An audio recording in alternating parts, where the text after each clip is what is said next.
Summary. The East River Alliance is the world's biggest clan. Its chief, Mei Changsu, arrives at the royal capital Jinling under the alias Suzhou, bringing with him storms of upheaval and shrouds of mystery.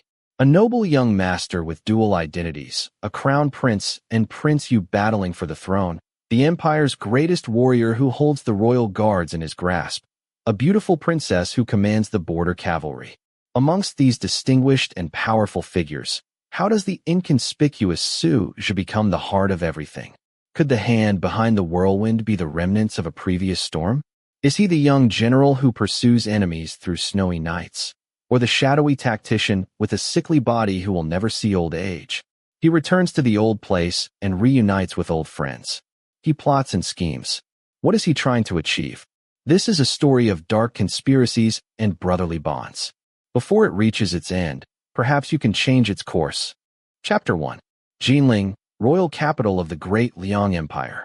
There, every object was steeped in royal brilliance. Even the city gate was exceptionally solid and majestic.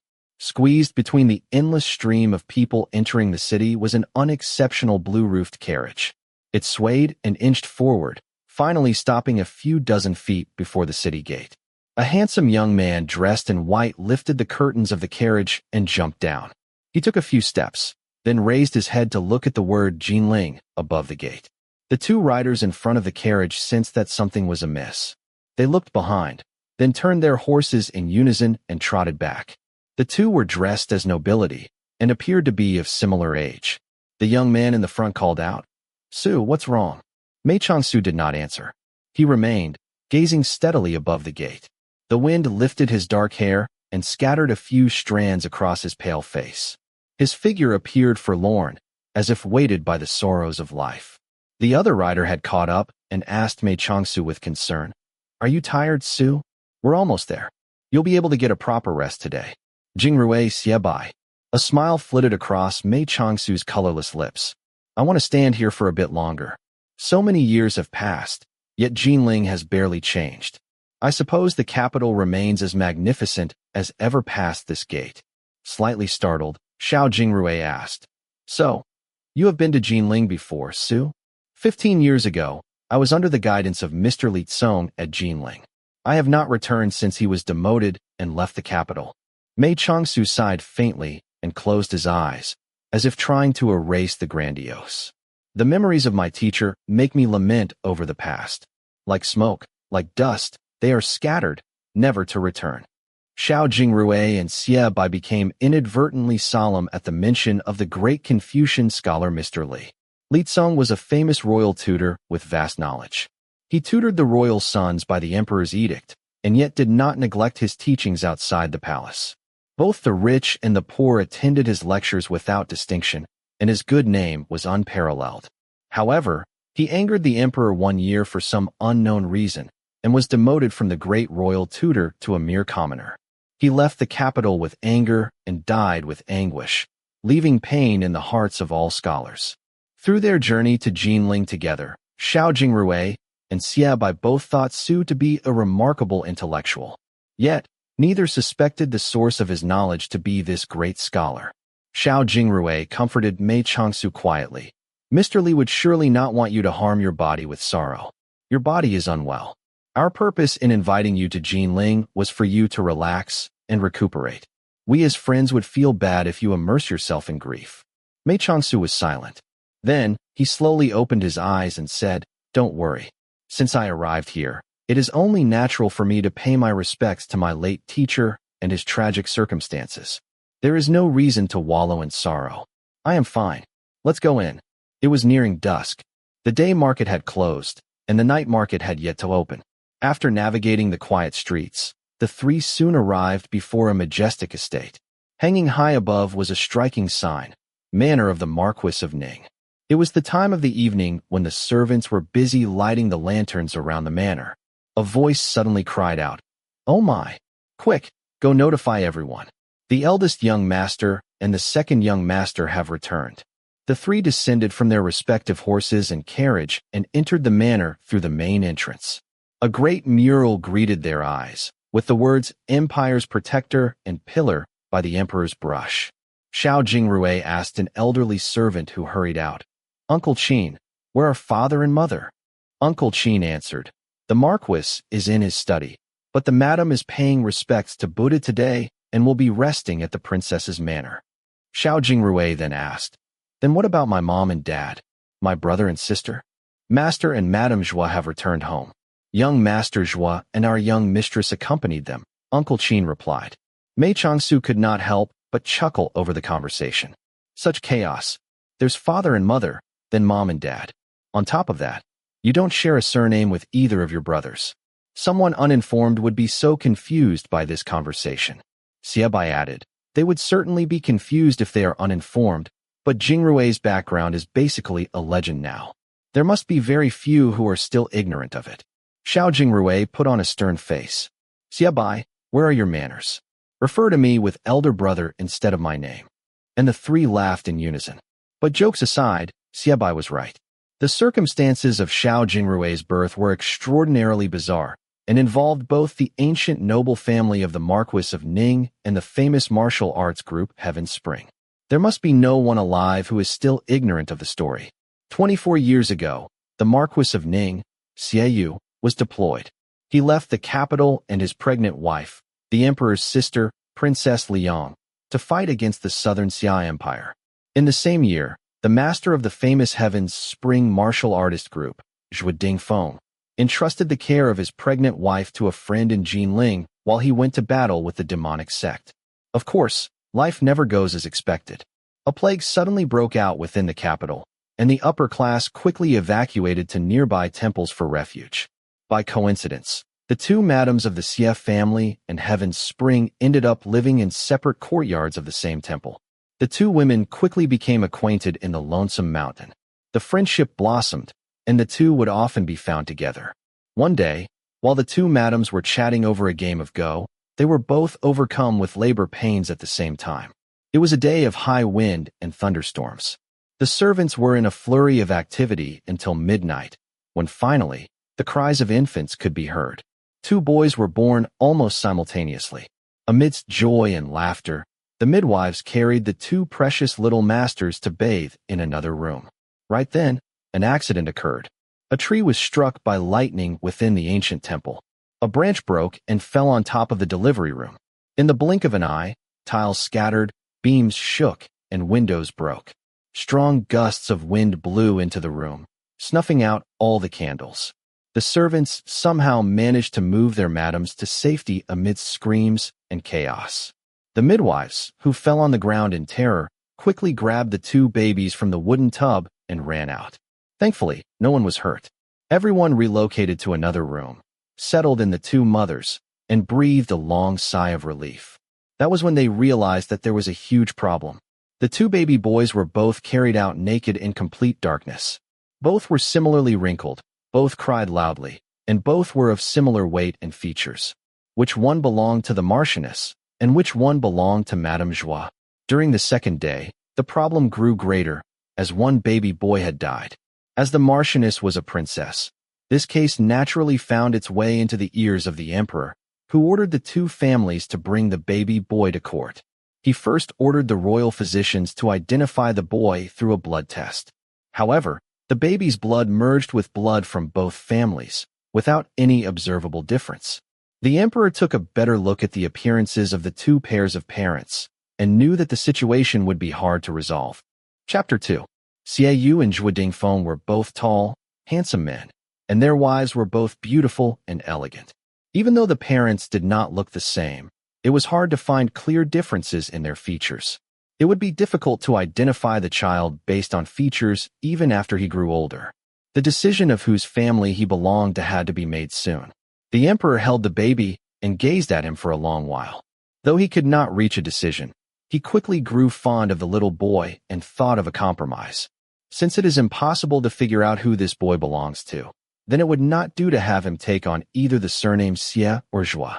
I will bestow upon him the royal surname and name him in accordance with the convention for my royal sons. His name will be Jing.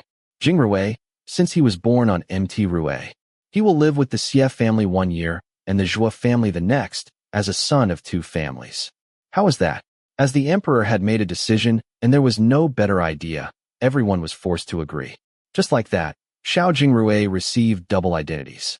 He was both the eldest young master of the Xie family, son to the Marquis of Ning, and the second son of the Zhuo family of Heaven's Spring. Because of Jingrui, the once unacquainted Xie and Zhuo families became as close as blood. 2 years ago, the eldest son of the Zhuo family married the eldest daughter of the Xie family, bonding the two families closer than ever. Xie turned to look at Mei Changsu and asked, "All right, brother, since our father is in his study, let's go pay our respects. Will Su come with us?" Mei Changsu smiled. "Of course. I should greet the owner of the manor I am imposing upon." The two brothers guided their guest inside the manor in great spirits. The servants along the way could tell from the scene that an honored guest had arrived. Yet, with his white robes and modest appearance, they were unable to discern his background. According to the customs of the nobility, the doors to the main hall were not opened unless it was to receive a royal edict or a person of higher status. So the two brothers led their guests directly to the eastern hall. Although there was still a glimmer of light outside, the hall was already bright with candles. Under the warm yellow glow, a person paced back and forth on the smooth marble floor in deep thought, a book in his hands. Upon hearing people entering, he paused and turned, his long beard fluttering. This was the man upon whom the emperor relied, the so-called pillar of the empire, Marquis of Ning, Xie. Renowned for his beauty in his youth, the man before them was now over half a century old. Nonetheless, his neat features still retained some of the beauty of his youth, and his figure was strong and healthy. He wore part-worn, casual robes. He wore no luxurious accessories besides a jade belt. In spite of that, one could not ignore the aura of grace he exuded. Xiao Jingrui and Xie walked forward and bowed respectfully on the floor. They spoke in unison. "Greetings, father." "Rise," said Xie, raising his hand. His gaze fell upon Xiao Jingrui, and his voice turned stern. "So you've remembered to come back. I have not seen you for more than 2 months.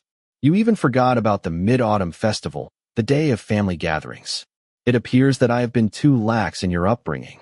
He had just begun his lecture when he suddenly noticed a fourth person in the hall. He stopped abruptly. "Oh, we have a guest." "Yes." Xiao Jingrui bowed. "This is Mr. Su, a friend of mine. I was often under his care during my travels. I invited him to Jinling to relax and recuperate from." Mei Changsu stepped forward and bowed as custom demanded. He said calmly, "I, Commoner Suzhia, greet the Marquis. Mr. Su is too polite. You are our guest, not to mention my son's good friend. There is no need to be so modest." Xie raised his hands and returned a slight bow.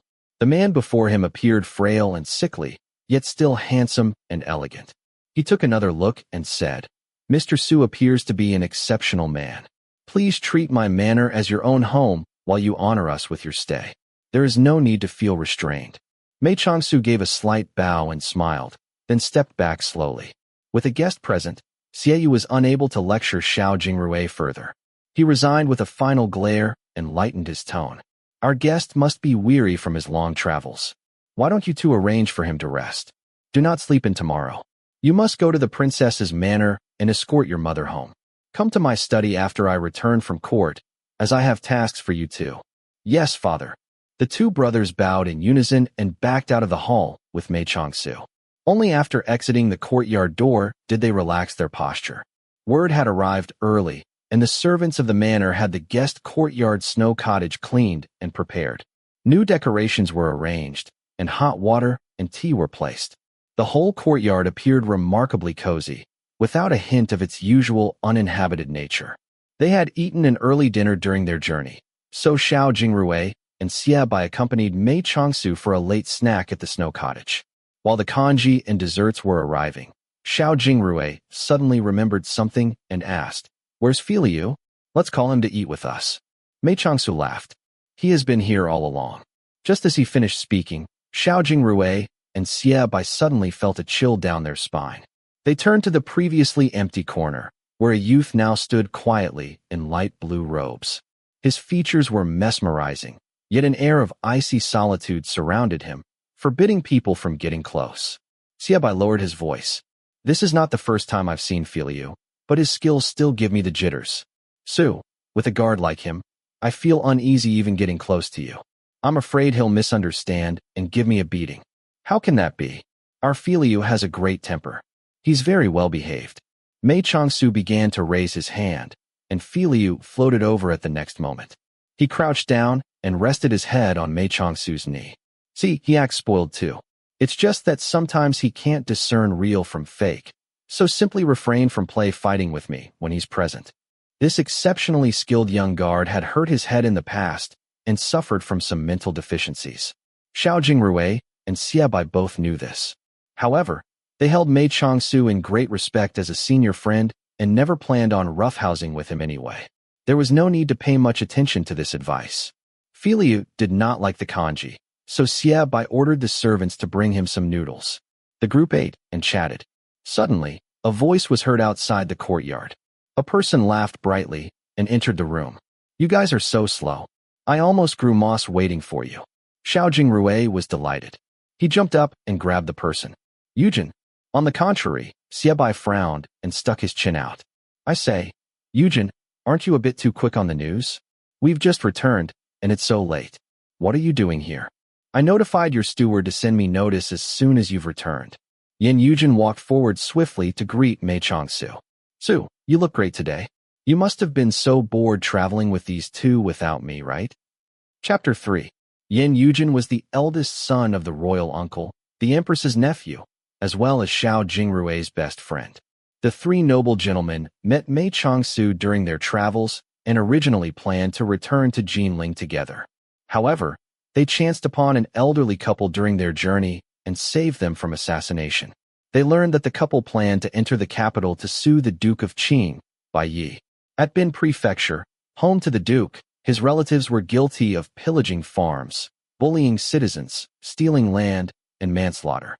As the families of the Marquis of Ning and the Duke of Qing had been longtime friends, Xie Bai was afraid of being reprimanded by his father for meddling in this matter. On the other hand, the easygoing Yin Yujin answered the call of chivalry and offered to escort this old couple to the capital ahead of the party. He refused to allow Xiao Jingrui to accompany them, instead insisting that he should accompany Mei Changsu, who had to travel at a slower pace due to his poor health. Mei Changsu naturally needed to inquire after the elderly pair upon seeing Yin Yujin. How are Uncle and Aunt Hu? The complaint has already been submitted to the royal investigators, and everything is in order now. The emperor ordered a special investigator to Bin Prefecture by secret edict. The case won't start before the investigations are finished, so everything is still calm. Xie Bai, you needn't be in such a hurry to be distant with me to avoid problems. Yin Yujin spoke in a humorous tone, but his words were unyielding. I wanted to come see Jingrui and sue despite it being so late. I didn't come to see you. If you don't like it, you can come bite me. Bah, scoffed Xie Bai. Your skin is so thick, who can bite through it? All right. Enough with the wisecracks, onto a serious topic now. Yin Yujin pulled a chair over to the table and chugged a cup of tea. I bet you guys don't even know how great your timing is for your return. Xiao Jingrui blinked, confused. Great timing? What are we in time for? Huh. Yin Yujin smacked his best friend's shoulder with vigor. You guys are just in time for a huge event. Hearing this, Xiao Jingrui and Xie Bai's eyes both widened with curiosity. The two knew Yin Yujin very well. This nephew of the Empress was the biggest drama lover in the capital. Wherever a spectacle existed, one would certainly see his shadow. Since he had seen so many events, his standards were naturally high. So, whatever it was, if he described it as a huge event, it definitely could not be boring. Xie Bai urged, stop torturing us. Spill it. What sort of event will there be? Will the royal court host a martial arts tournament? Even better than that, said Yin Yujin, waving his hand. Do you guys still remember who we saw outside the little town where we met Su? Xie Bai thought for a moment. Ah, those envoys sent by the Yu Empire to Liang. Weren't they throwing a fit in the restaurant, saying how they lost their letter of credence? They were smashing things and searching people. Those barbarians were just itching for a lesson. Have they entered the capital? What are they here for? Yin Yujin grinned. They're here to request a political marriage. Xie Bai was rather disappointed. Oh, is that so? The emperor will examine the envoys as usual. It will be interesting, but hardly a huge event. Hey, don't jump to conclusions, Yin Yujin said. Xiao Jingrui and Xie Bai had only just begun to think when Mei Changsu spoke. Have the envoys from the northern Yin Empire also arrived at Jinling? Yin Yujin was slightly taken aback, but quickly regained his excitement. Su is correct. The party of envoys from Yin is also quite sizable. The two groups have been competing in Jinling for quite some days. The emperor couldn't make a decision, or perhaps he didn't want to make a decision. So he declared in an edict for there to be a fair competition in 3 days, outside the Vermilion Bird Gate. Xiao Jingrui raised his eyebrows. This sounds more interesting. We've already seen Jin Diao Haiming as part of the Yu envoys. I don't know if Yin brought Tuoba Hao with them, but their representative couldn't be any weaker. A competition between these two parties will surely be a sight. Yin Yujin laughed, pleased with himself. A competition between two? There will be 3 parties. The two brothers asked simultaneously, who else? Yin Yujin was enjoying the suspense. He was just about to tease them some more, when Mei Changsu chuckled and said, I'm guessing our host. Gentlemen are enamored by fair ladies. Shouldn't our own brave warriors of Liang have a chance as well? Facing the inquiring gazes from the two brothers, Yin Yujin was forced to confirm. Su is correct. This is the 3rd interested party. Xie Bai was surprised. His Majesty's edict is strange. If he does not want a political tie, can't he simply refuse? If he wants a political marriage, why is he dragging our own men into the competition? You don't understand now, do you? Yin Yujin was in good spirits again. As I said before, they are here to request a marriage. They're not simply negotiating for a political tie. Did you think it would be the same as the past, where if the emperor agrees, a suitable princess would simply be chosen to enter the marriage? That the other party would not care who it is, as long as it's a noble princess of the great Liang? Are you suggesting that this time, envoys from Yu and Yin have come to ask for a specific princess in marriage? That's right. Yin Yujin continued mysteriously. A specific princess, a princess they're willing to get beaten black and blue to marry. Do you want to take a guess? Before he finished, Mei Changsu placed down his bowl of porridge and said, I'm guessing it is Princess Nihuang. Xiao Jingrui and Xie Bai both jumped up in shock, gasping, what? Yin Yujin glared at Mei Changsu in resentment. He said bitterly, Su, even though your intelligence is really something to be admired, this bad habit of correctly guessing everything is really tiresome. It makes people feel very unfulfilled. Mei Changsu chuckled. Sorry, I will reflect on it. I won't be like this anymore. Please continue. What is there to continue? I've basically told all there is to the story. Xie Bai cried out. This is all there is? What type of idiotic request is this from you and Yin? The emperor should have rejected it from the start, not start some public tournament. Has none of the court officials said anything? How can Princess Nihuang marry to foreign land? A chilly smile appeared at the edges of Mei Changsu's lips, so faint that it was barely discernible. Indeed, how could Princess Nihuang marry to foreign land? A question that must have been on everyone's mind. She was not your average noble lady who grew up in some secluded inner palace. Princess Nihuang was a brilliant female general, commanding 100,000 cavalry units at the empire's southern border. 10 years ago, Liang's southern enemy, Chu, raised war. The Prince of Yunnan, Mu Shun, was in charge of protecting the southern border and died in battle. His daughter Nihuang was appointed commander in the crisis. The entire army battled Chu in cloths of mourning and annihilated 30,000 enemies. After the war, the emperor decreed Princess Nihuang to defend the southern border in place of her young brother. The whole southern army was under her command. The princess also once swore to the heavens that she would not marry until her young brother could inherit the heavy duty of Yunnan. She was 27 years old now, and still unmarried. Chapter 4. Due to Princess Nihuang's important status, the noble young men were taken aback at the emperor's decision to allow foreigners in this competition for her hand in marriage. Xiao Jingrui was the first to ask, didn't the emperor ask for Princess Nihuang's opinion in this matter? Yin Yujin continued slowly. Of course he did. The princess agreed, since the heir to the Prince of Yunnan, Mu Qing, came of age last month and inherited the title. But she did add several conditions. First, the competitor must be the person asking for her hand. Additionally, she'll leave the literary tournament to His Majesty, but the top candidates in the martial arts tournament must compete with her. She will only marry if she loses to them. The two brothers breathed a sigh of relief after hearing this. Xie said reproachfully, "Stupid Yujin, you were riling us up on purpose. This is much better. Most of the top fighters in Yu and Yin must be married, and thus won't be eligible. I doubt there will be anyone with skills better than our Princess Ni Huang in the small pool of unmarried men." Mei Changsu interjected again. "They don't necessarily need better skills than her. If the princess is interested in a candidate, she will naturally lose even if she is stronger." Yin Yujin said smugly, "I think so too. You all know that the princess has always liked me best." Xie spat out the tea he was drinking and coughed. The princess has always liked to yell at you best. A weirdo like you can give up hope. Princess Ni Huang has been weathered from many battlefields. She can only like a man who is reliable and responsible." Yin Yujin sighed. Xie, you're so cruel, bursting my bubble like that." Xiao Jingrui gave Yin Yujin a shove and said, "Stop messing around already. But you and Yin must have come here with sweet dreams. I mean, they don't lose much even if they fail, but if they succeed. Think about it. Not only will the two empires be tied in marriage, they will also gain a military genius and a boost to their fame." Mei Changsu said mildly, "The royal courts of Yu and Yin have been shaky lately, no?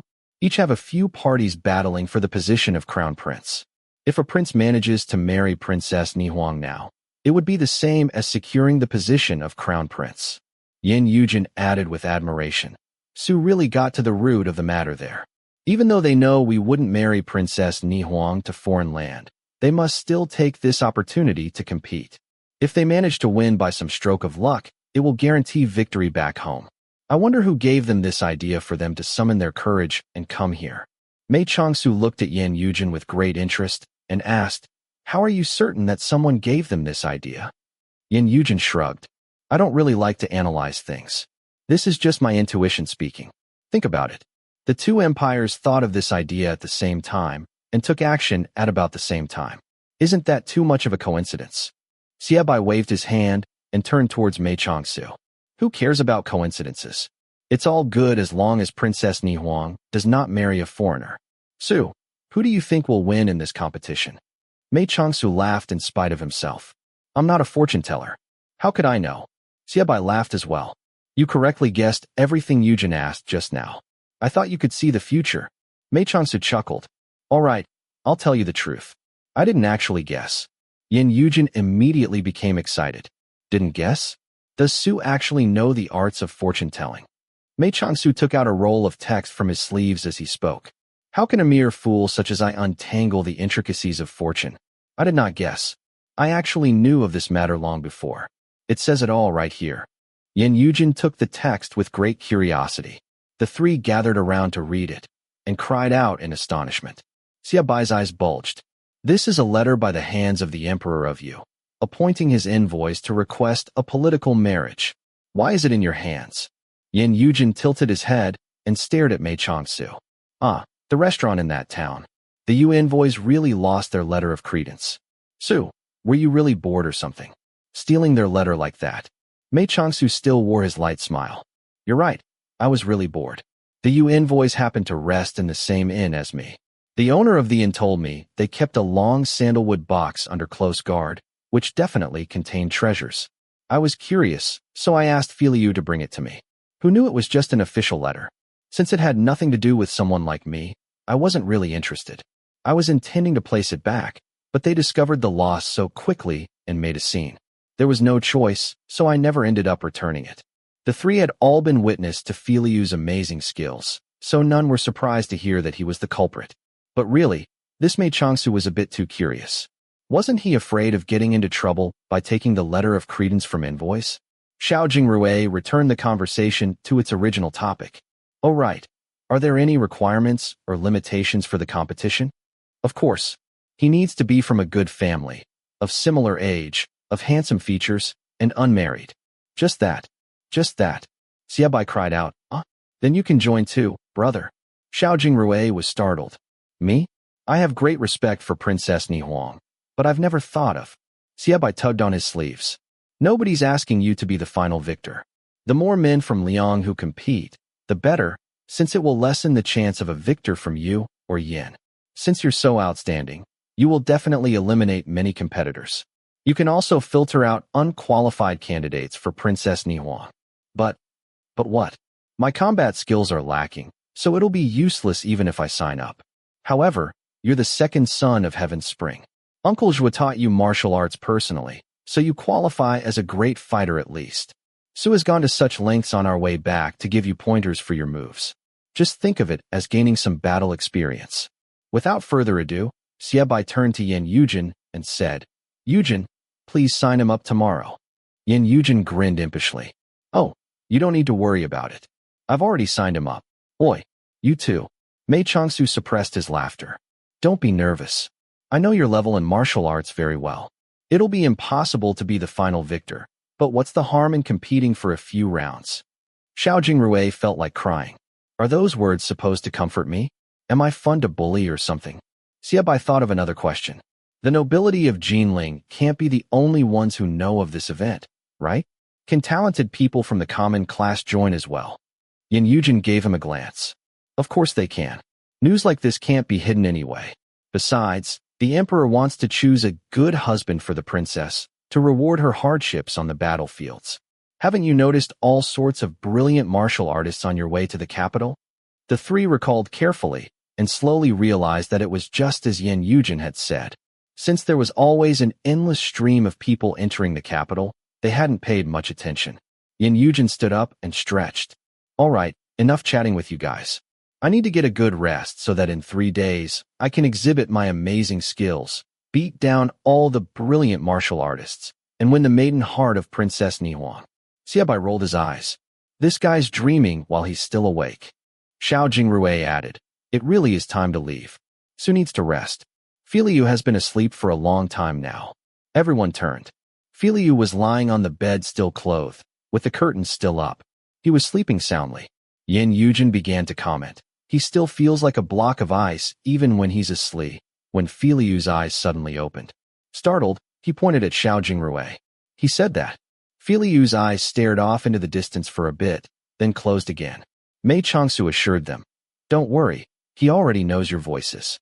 If there was a stranger's voice, Filiu would wake up immediately. Yan Yujin breathed, patting his chest. Phew, then we will take our leave. Please rest early, Su. Mei Changsu rose to walk the others to the door and watched as the three left. The gong sounded for 9 p.m., and he stopped to listen. He stared out into the silent darkness of the manor for a long while, before slowly closing the door. Chapter 5. The city of Jinling was famed for its royal brilliance, with the royal palace of the Emperor of Liang at its center. After exiting the South Victory Gate and following a slanted red brick road, one would find themselves before an exquisite manor, independent, yet seemingly one with the palace. The manor was not extraordinarily large, yet a dire mistake would be made should one deduce the owner of the manor by its size. The main gate of the manor was closed year-round. Above them hung a pure black sign with gold edges. The sign read, Manor of Liang. Princess Liang, the only living sister of the emperor, the wife of the Marquis of Ning. Everyone in the capital with some years to their names could clearly remember the grand occasion of the princess's marriage that stirred up the city. The couple who gazed upon the commoners atop the Phoenix building could be accurately described as a hero and a beauty. 24 years flew by, and the couple remained attentive and loving. They reared 3 sons and 1 daughter, all of whom were intelligent and respectful. This was the perfect model family in everyone's eyes. According to the customs of the royal family, Xie should have relocated to the princess's manor after marriage and been referred to as a prince consort rather than marquis. The late Empress Dowager did not approve of the princess missing the joys of family life due to her high status. In accordance with the princess's own wishes as well, she moved into the manor of the Marquis of Ning after their marriage and paid proper respects to her father and mother-in-laws. The princess was dignified and virtuous in nature. She ordered servants to refer to her as Madam within the manor, being especially strict in this regard with her own servants. Later, Xie was decorated for his military feats, elevating further within the royal court. As the princess kept a constant low profile, people slowly became accustomed to seeing the relationship as Marquis and Marchioness, rather than what should have been princess and prince consort. This manor of Liang was constructed when the princess was 15 and had been left idle since her marriage. Princess Liang felt it a pity to leave the manor vacant, so she ordered all types of unique plants and flowers to be nurtured there. The manor was fragrant year-round and was a top attraction within the capital. Royal concubines and noble ladies frequently requested to sightsee during flowering seasons. The princess would rest there for a few days to pay respect to Buddha or to accompany the visiting Grand Empress Dowager. Their mother happened to be staying at her manor when Xiao Jingrui and Xie Bai returned from their journey. In the early morning, the two brothers obeyed their father's command and went to greet the princess at the manor of Liang, then escorted her royal carriage back to the manor of the Marquis of Ning. As the old Marquis and Marchioness had passed away, there was no need to greet them. Princess Liang instructed the party to return straight to her usual dwellings in the main building of the inner courtyard. The party walked along the corridor, passing by the side courtyard. Sweet osmanthus trees were planted along the walls, which had some late blooms and lingering fragrance. Princess Liang slowed down, apparently enjoying the fragrance in the breeze. Right at that moment, a whisper of guqin traveled over the walls. The music was indistinct as it came from quite some distance, but the tone was clear and spirited, whisking the listeners away to a greater realm. Xiao Jingrui leaned over for a closer listen and said, "Who is playing the guqin?" "The musician is remarkably talented." Xie Bai asked quickly, "Does mother wish to meet him?" Princess Liang smiled softly. "Since he is Jingrui's friend, he is naturally under the care of you too. Why would there be a need to meet me?" Xie Bai suggested, "But it's hard to hear the music properly here. Why don't I ask Su to come to the inner courtyard to play for mother?" Princess Liang frowned slightly, but her voice was still gentle. "Bai, this Mr. Su is a guest here, not some entertainer to summon here and there. If it is meant to be, I will hear him play again. If fate dictates otherwise, then it cannot be forced." Xiao Jingrui felt similarly to Princess Liang at his brother's suggestion and was rather upset. However, as their mother had already rejected the idea, he decided to stay silent. Of course, it was not Xie Bai's intention to be rude. He was accustomed to having people oblige his mother's wishes due to her high status, and didn't really think about his suggestion. His face flushed from the resulting rebuke. They arrived at the main building of the inner courtyard. Princess Liang sat down on a long couch by the window. She was naturally clever, and her perceptive eyes saw that her sons appeared to have other matters to attend to, and did not keep them for long. After some idle chatter, she sent the two away. Due to the circumstances of his birth, Xiao Jingrui had long since renounced his right to the Marquis title, insisting on the inheritance for Xie Bai instead. As Xie Bai grew older, it became evident that he was better than his brother in political affairs and managing relations. For the past few years, the Marquis of Ning had been delegating the majority of the family affairs to Xie Bai and having him be the representative in many important occasions. Thus, Xie Bai was constantly under a pile of work and disappeared as soon as he left the inner courtyard. The comparatively idle Xiao Jingrui instead rushed to the snow cottage. Mei Changsu had abandoned the guqin and was reading under a tree. He raised his head and smiled brightly towards the courtyard entrance when he heard hurried footsteps. Spots of sunlight slipped between leaves to dance softly upon his face, making the smile appear exceedingly radiant.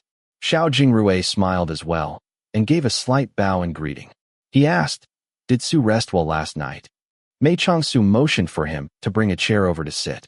"Were you worried that I wouldn't be able to sleep well? I'm not picky with my beds. I only slept in due to staying up late, thinking about the huge event Eugen spoke of.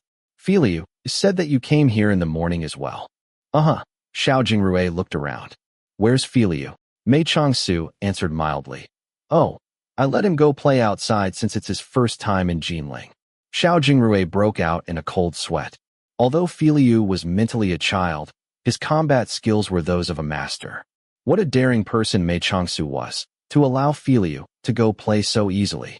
Mei Changsu smiled, as if reading Xiao Jingrui's mind. "Don't worry, our Filiu wouldn't cause any disturbances. With his skills, he can disappear in a flash even if he made a mess. People wouldn't be able to come trouble this manner." Xiao Jingrui defended with a smile. "You know I'm not concerned about being troubled.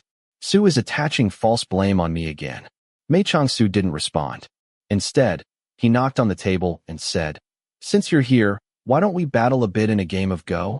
Xiao Jingrui stood up immediately and went indoors to fetch a go set. He set up the game on a stone table under the tree. Even though Mei Changsu was incredibly talented, he was not perfect, at least not in his skills in Go. Xiao Jingrui had perfect understanding of his capabilities from their trip together. He did require full power to force Mei Changsu to frown in deep thought and slowly contemplate his next move. 3 rounds later, Mei Changsu was in absolute defeat. Xiao Jingrui laughed while clearing the mess of stones. Su, although you're not bad at Go, you don't have an instinct for counting. I can safely boast that you won't be able to win against me in this lifetime. Mei Changsu replied, don't get haughty now.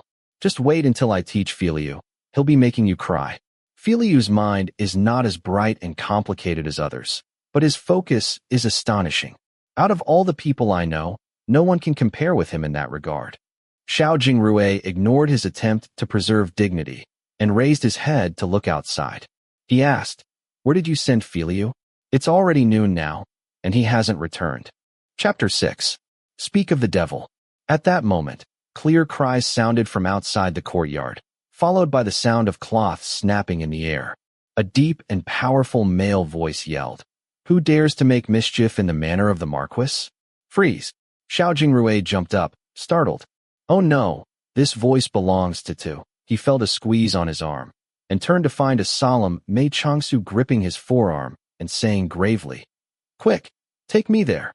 Without further thought, Xiao Jingrui hastily wrapped his arm around Mei Changsu's waist.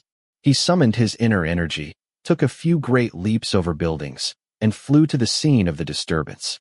They flitted across a side corridor and rushed into the main courtyard. 2 figures were rushing about in intense combat. Not only did Filiu possess peculiar movement abilities, he was also a fierce swordsman. The point of his sword sent cutting chills into his opponents with its vicious attacks. Yet, his current opponent did not lose even a slight bit of ground, deflecting and striking with his palm technique. His intense inner energy was fiery like the scorching sun. His attacks rendered Filiu incapable of escaping from his range, as if exposing all of the youth's mysterious arts under its rays. Mei Changsu shouted, Filiu, stop! Xiao Jingrui quickly collected himself and followed suit, calling, Commander Meng, please stop. Filiu had always obeyed the commands of Mei Changsu without question. He immediately withdrew his sword and took a step back. His opponent did not press on and likewise stopped his attacks, though he remained on guard. An imposing voice questioned, Jingrui, what's going on? Xiao Jingrui finally realized that his father was present as well. The Marquis was standing in the southeastern corner of the courtyard, as if preventing Filiu from entering the inner courtyard. Mei Changsu stepped forward slowly and bowed. Please forgive me, Marquis. This is a guard of mine. He is rather poor of conduct, and tends to go in and out without regard for customs. I am to blame for neglecting his discipline, and am willing to bear any punishment. Xiao Jingrui also hurried forward to explain. This is definitely a misunderstanding. Filiu always enjoys flying about, but he would never harm anyone as long as he isn't provoked. His face still dark, Xiaoyu interrupted his son's words and spoke to Mei Changsu.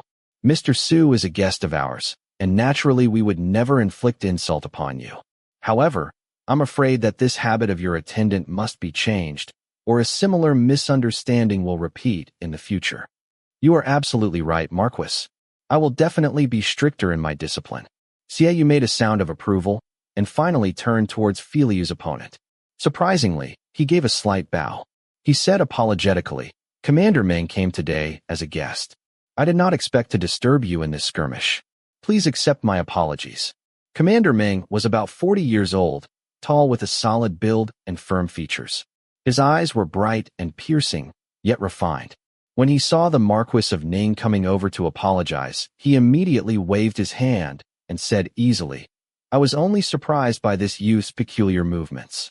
He dared to fly across the manor of a Marquis, all the while remaining undetected by the guards. I thought he was some criminal with evil intents, so I decided to lend you a hand, Marquis. Since it was a misunderstanding, let's just think of it as sparring. He eyed Mei Changsu with curiosity. If I may ask, who are you, sir? Mei Changsu replied, My name is Suzhou. I was acquainted with Mr. Xiao during my travels, and am lucky to be considered a friend. I came to the capital for a short stay on his generous hospitality. Commander Meng rolled the name over his tongue. Suzhou. He looked towards Filiu, a youth who seemed so inconspicuous at first glance. He chuckled. Mr. Su must be an exceptional man to have such a guard. Mei Changsu smiled calmly. Not at all. I only happened to save Filiu once from some misfortunes, and he decided to remain by my side in gratitude. I do not possess any outstanding characteristics to command such a skilled fighter. Is that so? One could not perceive whether or not he believed the explanation from his unchanging expression, but he did not pursue further. Xiaoyu gave Xiao Jingrui a long look, but remained silent as well. He invited Commander Meng to take tea in the main hall, and the two left side by side. As soon as they left, Xiao Jingrui slapped his forehead. He stomped in frustration and said, "Oh no, oh no. My father is suspicious now. He'll definitely call me over tonight to inquire after your real identity. What should I do?" In contrast, Mei Changsu remained calm. He answered casually, "Just say I'm a friend you met during travels, and you don't know anything else." Xiao Jingrui grimaced. "It's not that simple. Do you know who that Commander Meng is?" Mei Changsu's eyes became slightly more focused. He sighed. How many Commander Mengs could there be in the capital who can receive such respect from the Marquis of Ning and possess such great skills in martial arts? He is, of course, the great general who commands the 50,000 royal guards, Commander Meng Ji. Who is he, besides being the commander of the royal guards? He is second in rankings to Xian Bu of the Yu Empire. I suppose he is currently the #1 warrior of our empire. Exactly. Think about it. A guard of yours could actually go neck to neck with the greatest warrior of Liang. But Commander Meng didn't even use his full power. True, he wasn't going all out. Even so, he's still the greatest warrior of Liang. It's astonishing that Filiu can exchange so many blows with him without defeat. You know what kind of person my father is. There's no way he'd believe you're just an ordinary guest.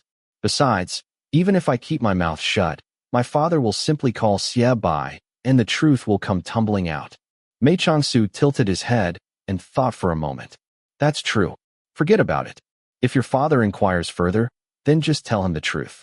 He's only worried that you brought home someone with a mysterious background. It'll be fine once it's cleared up for him. It's not as if I'm some criminal. I'm only hiding my identity to avoid disturbance. I can't have you lying and deceiving your father just to conceal me. Xiao Jingrui felt very apologetic and responded with embarrassment. Su, I'm really sorry. But don't worry, my father is a discreet man of few words. Even if he learns about your true identity, it'll only be so that he can understand the situation. He won't speak about it to others. How could you be blamed? It's my fault for being too relaxed recently and not thinking things through, thus allowing Filiu to make a scene. At those words, Mei Changsu saw Filiu lower his head with apprehension.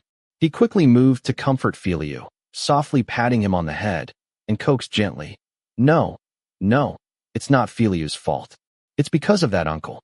He stopped you, so you got into a fight, right? Filiu nodded. That's why. Our Filiu was not wrong at all. It was that uncle's fault. Xiao Jingrui began to sweat again. Who disciplines a child like that? But you know, if Filiu wants to go out in the future, you should walk out through the front door. When you return, you need to walk in through the front door as well. You can't run around on the walls and rooftops like usual. The people here are very timid, but their eyes are very sharp. If they accidentally see Filiu, they'll be very scared. Okay. Xiao Jingrui couldn't help but think to himself. Filiu probably wouldn't mature with this sort of education even if he did not have a head injury. Mei Changsu did not seem concerned about the commotion. He brought Filiu back to the snow cottage and passed the time with music and games just as leisurely as before. On the contrary, Xiao Jingrui was anxious all day, thinking about this and that. Sure enough, Xiaoyu called Xiao Jingrui and Xie Bai to his study at night. He went straight to the point and asked, "What is the background of that Mr. Su you've invited here?" Xiao Jingrui and Xie Bai looked at each other. They knew that their father's suspicions must have been raised to question them like that. It would be impossible to conceal the truth. Not to mention, how could they, as sons, defy their father? There was a brief pause, and Xie Bai blurted out the truth. Su. His real name is Mei Changsu. I believe father has heard of him. He is the current chief of the world's largest clan, the East River Alliance. Xiaoyu was shocked. He was frozen for a long time. Finally, he replied, "No wonder a mere guard of his is so skilled. So he is the top rank of Langya, Mr. Mei of East River." Chapter 7. Top rank of Langya, Mr. Mei of East River. Xiaoyu was descended from an ancient noble family and possessed the high rank of Marquis, but it was impossible for him to be unimpressed by this title. He glitters in the distance like ice, like snow. Serenely, a subtle fragrance floats along the winding river. Recognizing all heroes of this world, at the head of East River is Mr. Mei. This was the poem recited by Chief Shu Qitian of the Northern Superpower Cliff Dragon sect when he first met Mei Changsu 9 years ago. At the time, the Gongsun family entered the East River area while fleeing from assassination. Shu Qitian crossed the river in chase. The newly appointed chief of the East River Alliance, Mei Changsu, arrived in person at the riverside to greet Shu Qitian. The two men, unarmed and without guards, had a private discussion at the summit of MT. After 2 days, Shu Qitian descended the mountain to return to the north. The Gongsun family was saved, and the River East Alliance's fame spread throughout the lands. Xiaoyu pondered for a moment, then asked, "The chief of the River East Alliance has always kept a low profile. Hardly anyone has ever seen him. How did you two become acquainted with him?" Xiaobai stammered. "It was my brother." Xiao Jingrui took over. "Yes, father. Last winter, I passed by MT Chin in my travels and was resting at a tea house. Coincidentally, Su was sitting at the next table. He was staring at a branch of plum blossoms I was holding and seemed as if he really liked it. I gifted the plum blossoms to him without much thought, and we became acquainted. I was often under his care as I was journeying thereafter. Su has a frail body and is in poor health. The elderly doctor, Dr. Sun Jun, told him that he must leave East River and ignore the affairs within his alliance in order to focus on recovery. So, I took this opportunity to invite him for a short stay in Jinling. As father knows, Su's fame is too widespread. He decided to use the alias Suja in order to maintain a tranquil lifestyle." Xiaoyu nodded. "So that's how it is. No matter. Mr. Su is an honored guest. You two must take good care of him." Xiao Jingrui and Xiaobai bowed together dutifully and slowly walked out. As soon as they left their father's study, Xiaobai grabbed Xiao Jingrui with inquiries. He finally learned about Filiyu's fight with Commander Ming and tooted in amazement. The two went to the snow cottage to inform Mei Changsu about their father learning his real identity. The chief of the East River Alliance merely smiled faintly and didn't pay it much mind. The next day in the early morning, the Empress's nephew Yan Yujin came over finely dressed. He announced, "Su's weariness from his travels should have been rested by now. So today, let's all go out to play." He dragged Xiao Jingrui and Mei Changsu out and left behind Xiaobai, who was swamped in work with resentful eyes. The tournament for Princess Nihuang's hand in marriage was nearing, so the capital was blooming with talented young men from all over the lands. All the restaurants and tea houses were bustling with business. Occasionally, there would be some exciting brawls, as if people were taking the first round of eliminations into their own hands. The drama-loving Yin Yujin found all of this highly entertaining and had been running around to watch shows since the day he returned. When he brought Xiao Jingrui and Mei Changsu out with him, he could already introduce with authority the restaurants with the most duels and the tea houses with the highest level fighters. They watched a day's worth of brawls and hardly saw any. Yin Yujin suddenly said, "Why not? That place is really fun. I went there a few days ago and saw someone with a morning star fighting another with dual swords. The person didn't strike properly with his morning star, and it ended up flying back. He hit himself on the forehead and fainted. Oh, I had such a great laugh." Xiao Jingrui reminded him quietly, "Yujin, Su is tired." Yin Yujin saw Mei Changsu's pale face and smacked himself. I was too thoughtless. Su is sick. Of course he would be different from us. Why don't we rest here then? The food here is pretty good. Should I order some signature dishes for you to try out, Su?" Mei Changsu leaned back in his chair. Though he appeared weary, he still had some vigor. "We had snacks not more than 2 hours ago. How would we have room for more food? Let's sit for a while then each go home. Even though we came out to play, we can't be too extreme. We should let Jingrui return home to eat dinner with his family." Yin Yujin said approvingly. "That's true. Xiao Jingrui is a good child. Unlike me. My father does not care in the least about what time I return home. Although he spoke in a light-hearted manner, Mei Changsu still detected a hint of loneliness. He turned to take a deep look at Yin Yujin. Xiao Jingrui didn't notice, being too familiar with him. Instead, he waved his hand for a server and ordered him to go rent a clean pillowed litter. A while later, the litter arrived, and the three parted ways in front of the restaurant. Yin Yujin continued to wander around, and Xiao Jingrui accompanied Mei Changsu to return to the manor of the Marquis of Ning. While they were exiting the litter in front of the manor, a servant who saw them in the distance ran inside to announce their return. Xiebai rushed out to greet them immediately after. He called out as soon as he saw the two. "Why were you out for so long? Someone wants to see you. They've been waiting for quite a while now." Xiao Jingrui's response to Xiebai's complaints was an immediate inquiry. "Who wants to see us?" On the other hand, Mei Changsu paused his footsteps, and a hint of hesitation flashed between his brows. But it was only for a brief moment, and he quickly recovered his calm demeanor. Xiebai took some measured glances at the two's outfits and said hurriedly, "It's passable. You don't need to change. Hurry up and come in with me. The Empress, Mother, and Princess Nihuang want to see you." Xiao Jingrui was shocked. The three women Xiebai spoke of could be considered the most noble and powerful women within the Liang Empire. The Empress reigned over the inner palace and was the mother of the empire. Princess Liang was the sister of the emperor and the wife of the Marquis of Ning. Although Princess Nihuang had a lower status, she commanded the 10,000 cavalry units at the empire's southern border. It was rare to see even one of the three, not to mention having them especially waiting here together. It was safe to say that nobody had ever been received at such a rare gathering before. Xiebai gave his brother a poke. "What are you doing so dazed? It's okay if you don't want to go in. They mainly want to meet Su anyway." Xiao Jingrui glared at Xiebai unhappily. "Just listen to yourself. Did you pique their curiosity by being too talkative and telling them about the fight between Filiu and Commander Meng? Did you forget that Su is here to recover from his illness? He is not here to acquaint all the nobles. Will he still be able to relax peacefully if he is placed in the limelight?" Xiebai felt rather ashamed after being reprimanded and apologized with embarrassment. "It was my fault. I accidentally let it slip while entertaining the guests with Mother. Please forgive me, Su." Mei Changsu spoke with indifference. No. I should be thankful that young Master Xie is introducing me to nobles.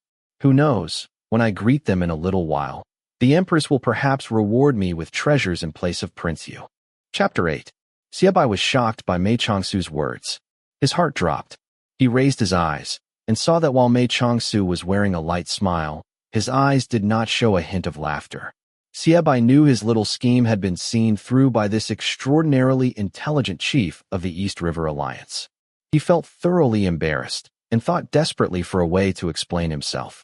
Due to Xiao Jingrui's special circumstances, he spent the majority of his life traveling outside of the capital, especially after he came of age. He was never involved in politics. Yet even so, he was still a son of a marquis, and had some basic knowledge of the major powers in the royal court. When he heard the words of Mei Changsu and saw Xiebai's expression, a bit of contemplation made the situation clear for him. He was furious. Xiao Jingrui marched forward to shield Mei Changsu behind him and told Xiebai loudly, "Go inform the Empress and Mother. Su is unwell and cannot go greet them." Xiebai tried to push him aside hastily. "What are you doing, brother? Stop causing trouble. Do you think the people waiting in the main hall are just average guests? You can't simply see them if you want to and refuse if you don't." Xiao Jingrui tightened his jaw. He gripped onto Xiebai's arm and summoned his inner energy, rendering his brother unable to move. He stared right into Xiebai's eyes and spoke with seriousness. "I believe that Mother and Princess Nihuang are only curious. The one who really wants to meet Su is the Empress, right? So, I will say this again. Please go inform the Empress. Su is unwell and does not wish to lose his bearings in front of Her Majesty, and asks for her forgiveness." Xiebai struggled against Xiao Jingrui's grasp with great strength, but was unable to free himself. He flushed with embarrassment and annoyance. Although Xiebai referred to Xiao Jingrui with brother, and a close brotherly bond really existed between the two, Xiebai never truly viewed or respected Xiao Jingrui as a real elder brother. Xiao Jingrui was gentle and modest in nature. He had always been yielding to his siblings, never ordered them around as an elder brother, and always forgave any light bullying he received. He was especially never stern with Xie Bai, the heir. His sudden tough attitude was a surprise to Xie Bai, who was not accustomed to such. Mei Changsu walked forward and spoke with reluctance. "Never mind, Jingrui. I will." He did not finish before Xiao Jingrui retorted without even turning. "No, absolutely not. Brother, I don't care what you were thinking when you invited Su to Jinling. All I know is that I invited him to rest and recuperate. These struggles have nothing to do with him." Xiao Jingrui's eyes were firm and unyielding. "Prince Yu or the Crown Prince, whatever stance you wish to take, whomever you wish to side with, that is your business. Father has let you be, and so will I, to an even greater degree. However, Su is not involved in the affairs of the royal court. Even if he controls the world's greatest clan, even if he possesses a pointable talent, you cannot invite him on false premises and scheme to involve him in the conflict like this, with no regard for his thoughts. Even if Su was a stranger, your actions are against moral character. Not to mention, you must possess at least some friendly feelings towards him through our travels together, no?" Yet I had never heard such sharp words from Xiao Jingrui before. Besides, he was in the wrong, and so was naturally less imposing. He mumbled a retort. "It's just to meet the Empress. He doesn't have to decide anything." Xiao Jingrui continued. "If you meet the Empress, she will definitely try to win him over on behalf of Prince Yu. If Su refuses, he will offend her. If he agrees, he will be dragged into the conflict. Do you really not understand this?" Xie Bai's expression began to falter after being so fiercely reprimanded. His expression was full of embarrassment, and veins were appearing on his forehead. Xiao Jingrui softened upon seeing this. He lowered his tone and continued slowly. "Brother, the family has always relied on your care and great efforts. I haven't provided you with a lot of help, and for that I feel apologetic. I know that everything you do is for the Xie family. Regardless, we cannot treat a friend like this. If Yujin learns of this, he would yell at you too. I am going to accompany Su to the Snow Cottage now. As for the Empress, I believe that with your clever wit, you'll be able to resolve the situation." After that, he turned to grab Mei Changsu and left without so much as a backwards glance. Xie Bai stood dumbstruck for a bit. Finally, he sighed and did not dare to follow. Once they returned to the Snow Cottage, Mei Changsu sat down on the long chair beneath the tree as usual. Xiao Jingrui poured him a cup of hot tea and brought a stool close by. He sat quietly for a long time. Finally, he said in a low voice, "Sorry." Mei Changsu's eyes slowly rested upon the face of Xiao Jingrui. This young man of two families had now regained his usual warmth. His face was gentle and his eyes were clear, completely devoid of the fierceness and determination from before. Yet, as he watched him, Mei Changsu felt a shock that was difficult to articulate. Mei Changsu originally thought Xiao Jingrui to be a simple and kind child. He never imagined this young man to possess such firm and resolute principles on friendship and moral character. He did not wish to go meet the Empress currently, but he most likely would have been able to handle the situation if they had to meet. Still, he couldn't help but be touched when Xiao Jingrui stepped forward to block his path, protecting him without any reservations. Mei Changsu's thought, if everyone in the world can be like Xiao Jingrui, then the world may become a much better place. Unfortunately, too many people cannot do that, including myself. Su, please don't be upset with Xie Bai. He did not actually act in malice. He has always supported Prince Yu, and he truly admires your knowledge. Xiao Jingrui couldn't discern Mei Changsu's expression and felt a bit uneasy. Your motive for coming to Jinling was to leave behind the disputes of the alliance, and yet we're making you face such a mess now. Mei Changsu gave a slight smile. He reached out and patted Xiao Jingrui on the knee, speaking quietly. Being upset would be too much. I know that everyone has their own reasons for the actions they take, and Xie Bai is no different. Unfortunately, everyone tends to think too much about themselves. Many annoyances in the world are born this way. This is the same anywhere in the world. The Yin and you are spilling blood over their thrones. How could our Liang Empire be any different? Before you came to Jinling, you said that you needed to hide your identity. Xiao Jingrui hung his head and looked very disheartened. I clearly promised you, yet I couldn't fulfill it. How could you be blamed for this? It originated from my mistake. I forgot to tell Filiu to be careful. Xiao Jingrui shook his head and said gravely, Su, You don't need to pretend to be blind to the truth to spare my feelings. After today's events, we should all understand that even if Filiu did not fight with Commander Meng yesterday, Xiaobai would still reveal your true identity to Prince Yu. Mei Changsu joked, trying to relax the mood. All right then, why don't we flee the capital under the veil of darkness? Su, Xiao Jingrui cried out, mixed between worry and laughter. Mei Changsu laughed and leaned back on his chair. All right now, stop worrying. What has happened, and everything will turn out fine. Both parties are desperately recruiting talented individuals. Since I unfortunately struck their fancy, I would only bring the troubles back to East River if I run back, and then get scolded by the people there for being a harbinger of disaster. It would be better to stay in the capital and watch the drama unfold. Once they've inspected me for a few more days, they'll discover that I am just a useless scholar. Then, they wouldn't take me in even if I went to seek them out. Xiao Jingrui knew that the situation wasn't as simple as Mei Changsu claimed, but he was still amused into laughter, and his low spirits were wiped away. In the end, the refusal did not stir up any trouble.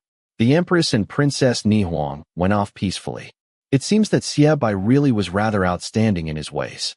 The dinner scene was very peaceful as well.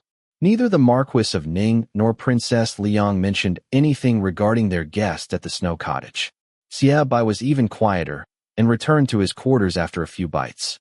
Xiao Jingrui followed soon after to check up on him. Xiaobai did not get angry with his brother, only requesting Xiao Jingrui to apologize to Su in his stead. Then, he used the excuse of feeling unwell and went to sleep early. The next day, Yin Yujin came over again for more adventures, and found with surprise that nobody seemed very spirited. He immediately suspected that he missed out on some great event. He went straight to questioning Xiao Jingrui, but was not able to pry out any information after struggling for half a day. Thankfully, he finally remembered that the tournament to choose Princess Nihuang's husband would begin the next day, and that he must rest and retain his energy to strive for his goal of winning the maiden. He finally stopped tormenting his best friend and returned home wearily. Chapter 9. Outside the vermilion bird gate of the Jinling Palace stood a towering building. It was constructed in the style of the royal family with decorated beams and sparkling tiles. This ceremonial building was named Phoenix. Since the time of the third emperor, all celebrations such as marriages and coming-of-age ceremonies within the royal family of Liang were held there, while congratulations were received from thousands of citizens. Even though Princess Nihuang was not directly related to the emperor, her famous deeds were unmatched, and her prestigious name was well known. She generally received special honors at court, higher even than those accorded to the emperor's own daughters. This tournament for her husband was naturally held in the Phoenix building. 1 month ago, the emperor ordered the Department of Construction to erect a platform in the huge square before the Phoenix building. Surrounding the platform was a circle of colorful damask tents for the nobility to sit beneath. Normal officials and other significant people were to sit scattered outside the tented area. As for regular citizens, they would of course be blocked outside the guarded premise. They would not be able to attend the grand occasion, and could only wait from afar for hints of news while chatting to relieve boredom. Although the people who could personally see the tournament in its entirety were few in number, the importance of this event was self-evident. It could even be said that the attentive eyes of the whole world were all directed upon the platform outside the Vermilion Bird Gate, waiting for this most thrilling competition to begin. The victor would be able to obtain the world's most difficult to conquer, but also most brilliant woman. The family of the Marquis of Ning were of course guests under the damask tents, given their status. Everyone originally planned to go see this huge event together, but Xiao Jingrui was uncertain about bringing Mei Changsu to such a public occasion due to the increasing complications from the past 2 days. He was immersed in hesitation. The man in question was rather unconcerned about his dilemma. Mei Changsu did not express an interest in attending and did not pronounce his plan to stay. Instead, as if watching a show, he looked on as Xiao Jingrui paced back and forth while frowning in contemplation, and spent his other attentions happily entertaining Filiu.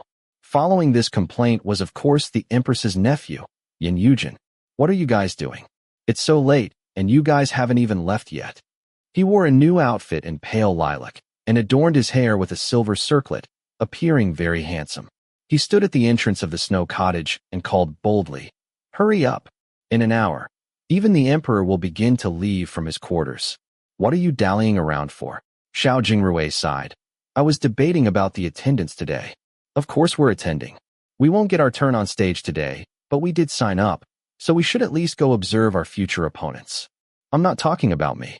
I'm talking about Su. Su needs to go all the more. If you're not even going to bring Su to such a huge event, then what entertainments will you take him to in the capital? Xiao Jingrui's expression remained heavy. You don't understand. He roughly explained the troubles of last night and continued. All the important people will be present in this sort of occasion. Who knows what will happen if Su attends? Yin Yujin tilted his head and thought for a moment, then laughed. If that's the case, then all the more reason to go. If you make Su stay in the snow cottage, you can't guarantee someone won't slip over to bother him anyway, can you? Mei Changsu stopped arranging Filiu's headband. He raised his head and gave Yin Yujin a look of admiration. This young master did not like schemes, yet he could always see straight to the heart of the matter. One couldn't deny his natural talent. Xiao Jingrui said, What you said makes sense. He did not like to think about these political trickeries either, and had only thought about it for a whole morning for Mei Changsu's sake.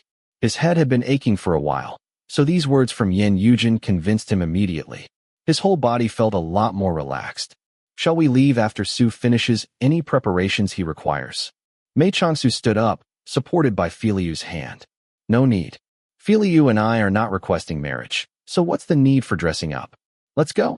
Xiebai should be tired of waiting outside as well. Yin Yujin was very surprised. How did you know that Xiebai was outside? I didn't mention that just now, did I? Mei Changsu smiled simply. I guessed. He was the first to leave the snow cottage. Xiebai was indeed waiting under an old willow tree outside the courtyard. He hurried forward to greet the group when he saw them coming out. Su, regarding 2 nights ago, it was my. Mei Changsu's smile was light and gentle, without any hint of anger. Why speak more about the matter? I did not mind. You don't need to take it to heart either. The two met eyes and smiled, and indeed spoke no more about that matter. On one hand, Xiao Jingrui had deep brotherly love for Xiebai. On the other, he held great respect for Mei Changsu. When he saw that there were no hard feelings between them, he felt as if the dark clouds had parted. He was extraordinarily happy that the atmosphere had returned to the peace he hoped for, and he was full of smiles. They rode in a horse carriage to the Vermilion Bird Gate, which was already teeming with people when they arrived. Almost all the high officials and nobility in the capital had mingled there. Everyone was busy exchanging greetings and pleasantries with all their family, friends, and colleagues. The place was bustling like a market. The group shielded Mei Changsu between them and greeted people nonstop all around them. The torrent of greetings relented slightly only when they reached the tented area. The damask tents for the Yin and Xie families were not located in the same place. However, the Marquis of Ning and Princess Liang were both accompanying the emperor upon the Phoenix building. So, Yin Yujin came to sit with the group, saying the more the merrier. Filiu was not appearing and disappearing as usual. Instead, he stuck close to Mei Changsu's side and stared at every person who got close. His icy aura sent chills down the 3 noble gentlemen nearby. When it was nearing noon, the bell atop the Phoenix building rang suddenly, sounding 9 long and 5 short rings to announce the emperor. There was immediate silence below the building, with only the sound of a ceremonial official directing the crowd to bow to the emperor. Gazing up from the circle of damask tents, one would see a field of magnificent fans, pearl crowns, and damask robes beyond the railings of the Phoenix building. Aside from deducing that the emperor must be sitting outside the main building based on positioning, it was basically impossible to identify anyone by face. The situation was different for the people sitting atop the building, who were able to see everything clearly from high above. The ceremonial official had led the first 50 competitors up onto the stage. They bowed to the emperor, and each person's name was declared before they descended from the stage. They were ordered and paired through ballots. Finally, the competition officially began. Mei Changsu was not skilled in combat due to his health. However, as the chief of the world's largest clan, he was very knowledgeable in the various schools of martial arts. He patiently answered all the inquiries from the 3 young men in the shared tent. Even though the competition upon the stage was not yet spectacular, the atmosphere within the tent was very lively. Just as the first 3 rounds ended, the first of the many expected visitors arrived. What astonished everyone was that this particular visitor was someone completely unexpected. Chapter 10. Are all my young masters enjoying themselves today? The person paid no attention to the apparent astonishment of the people within the tents. His body was slightly bowed, and his face was full of smiles. He swung the long brush he was holding and bowed in greeting. Ah, you flatter us. Please sit, eunuch Gao. Xiebai was a regular in the royal court, and was the first to react. He rushed forward to stop the eunuch in his bow. Oh, there's no need to sit. Gao Zhan was an old confidant of the emperor, having personally served His Majesty for more than 30 years. He had long since been promoted to the head eunuch of the royal palace, yet remained humble in his manners and actions. He did not show any sign of discourtesy to these children who were his junior by decades. He said, smiling, "Please follow me. The Grand Empress Dowager wishes to see you." Xiebai was startled. The Grand Empress Dowager? Her Majesty is here as well. That's right. The Grand Empress Dowager is upon the Phoenix building. Her Majesty saw you youngsters enjoying yourselves, and asked you to join her. All of us. Yes. This Mr. and this young man. All of you. Xiebai turned around, and the group looked at each other. This Grand Empress Dowager was the official grandmother of the emperor, and was past the venerable age of 90. She never participated in politics, and enjoyed a long life from a carefree lifestyle. The Empress Dowager had passed away many years ago, but she was still leading an enjoyable life. She loved being surrounded by the younger generation, so it was not surprising for her to summon them. However, nobody thought that she would still be able to see the people sitting below with her aging eyes. Astonished or not even the emperor could refuse a summons from the Grand Empress Dowager. The group straightened their clothes. They followed Gao Zhan out of the tent, and entered the Phoenix building from the side stairs. The Grand Empress Dowager was not in the main building. Rather, she was sitting in a warm hall that was sheltered from the wind. Upon entering, the group saw a white-haired old lady leaning upon a soft couch. Her face was filled with wrinkles and kindness. For people sat by her side amidst a group of maids and eunuchs. Mei Changsu's eyes flickered slightly, and he confirmed the identities of these 4 people. Upon the main seat sat the official wife of the emperor, Empress Yan. She was donned in yellow robes and a phoenix crown. There were already wrinkles by her eyes and mouth, and only a hint of her youthful beauty remained. At the right of the empress was a beautiful, well-groomed madam. She was also past 40, but was evidently better maintained with her bright skin. This was the birth mother of the crown prince, noble consort Yu. At the left of the empress sat a more dignified middle-aged madam. Her beautiful eyes were a bit familiar. It was, of course, Princess Liang. The last person was a young lady. Her clothes were simple, and her makeup was light. Although her features were not breathtaking, she possessed a heroic air and bright spirit. None of the noble madams dressed in finery could surpass her in presence. Who else besides Princess Nihuang could possess such a demeanor? The Grand Empress Dowager asked, "Are they here?" She sat up shakily, happiness spreading across her face. "Quick, call them here. Tell me, who are these children?" Yin Yujin couldn't resist a smile, and was glared at by Empress Yan. Due to her old age, the Grand Empress Dowager had become a bit confused within recent years. Even though she enjoyed the company of young ones, she couldn't remember who was who. Still, she persisted. Gao Zhan led the group forward. Mei Changsu was coaxing Filiu quietly. "In a bit, let's allow the grandma to hold your hand, okay? Let's smile for the grandma, okay?" Filiu's face was cold, revealing an unwilling expression. The Grand Empress Dowager was already holding the hand of Xiao Jingrui, who was closest to her. Gao Zhan hurriedly introduced from the side. "This is the eldest son of the Marquis of Ning, Xiao Jingrui." "Little Rui, have you married yet?" asked the old lady kindly. "Not yet." "Oh, you need to hurry." "Yes." She patted Xiao Jingrui on the head, then turned to hold Xiebai's hand. "This is the second son of the Marquis of Ning, Xiebai. Little Bai, have you married yet?" "No." "You need to hurry." "Yes." The Grand Empress Dowager motioned towards Filiu. Mei Changsu hastily pushed him forward. The youth's face was cold. He let the old lady grab his hand reluctantly. Gao Zhan introduced after quickly asking Xiebai, "This young man is named Filiu. Little Fei, have you married yet?" "No." "You need to hurry." Liu opened his mouth as if to reply. But Mei Changsu quickly stepped forward and covered his mouth before he could say no. The Grand Empress Dowager's attention immediately turned to Mei Changsu. She pulled over his hand and looked at him with a smile. Gao Zhan said, "This is Mr. Suja." "Little Shu," asked the Grand Empress Dowager with a bit of a lisp, "have you married yet?" "No. You need to hurry." The last person to be pulled over was Yan Yujin. After being introduced by Gao Zhan, the Grand Empress Dowager asked as usual, "Little Jean, have you married yet?" Yan Yujin blinked and answered mischievously, "Yes, I'm married." The Grand Empress Dowager paused slightly as if still processing the response, but she quickly followed with a new question. "Do you have a child yet?" Yan Yujin blanked and murmured, "Not yet.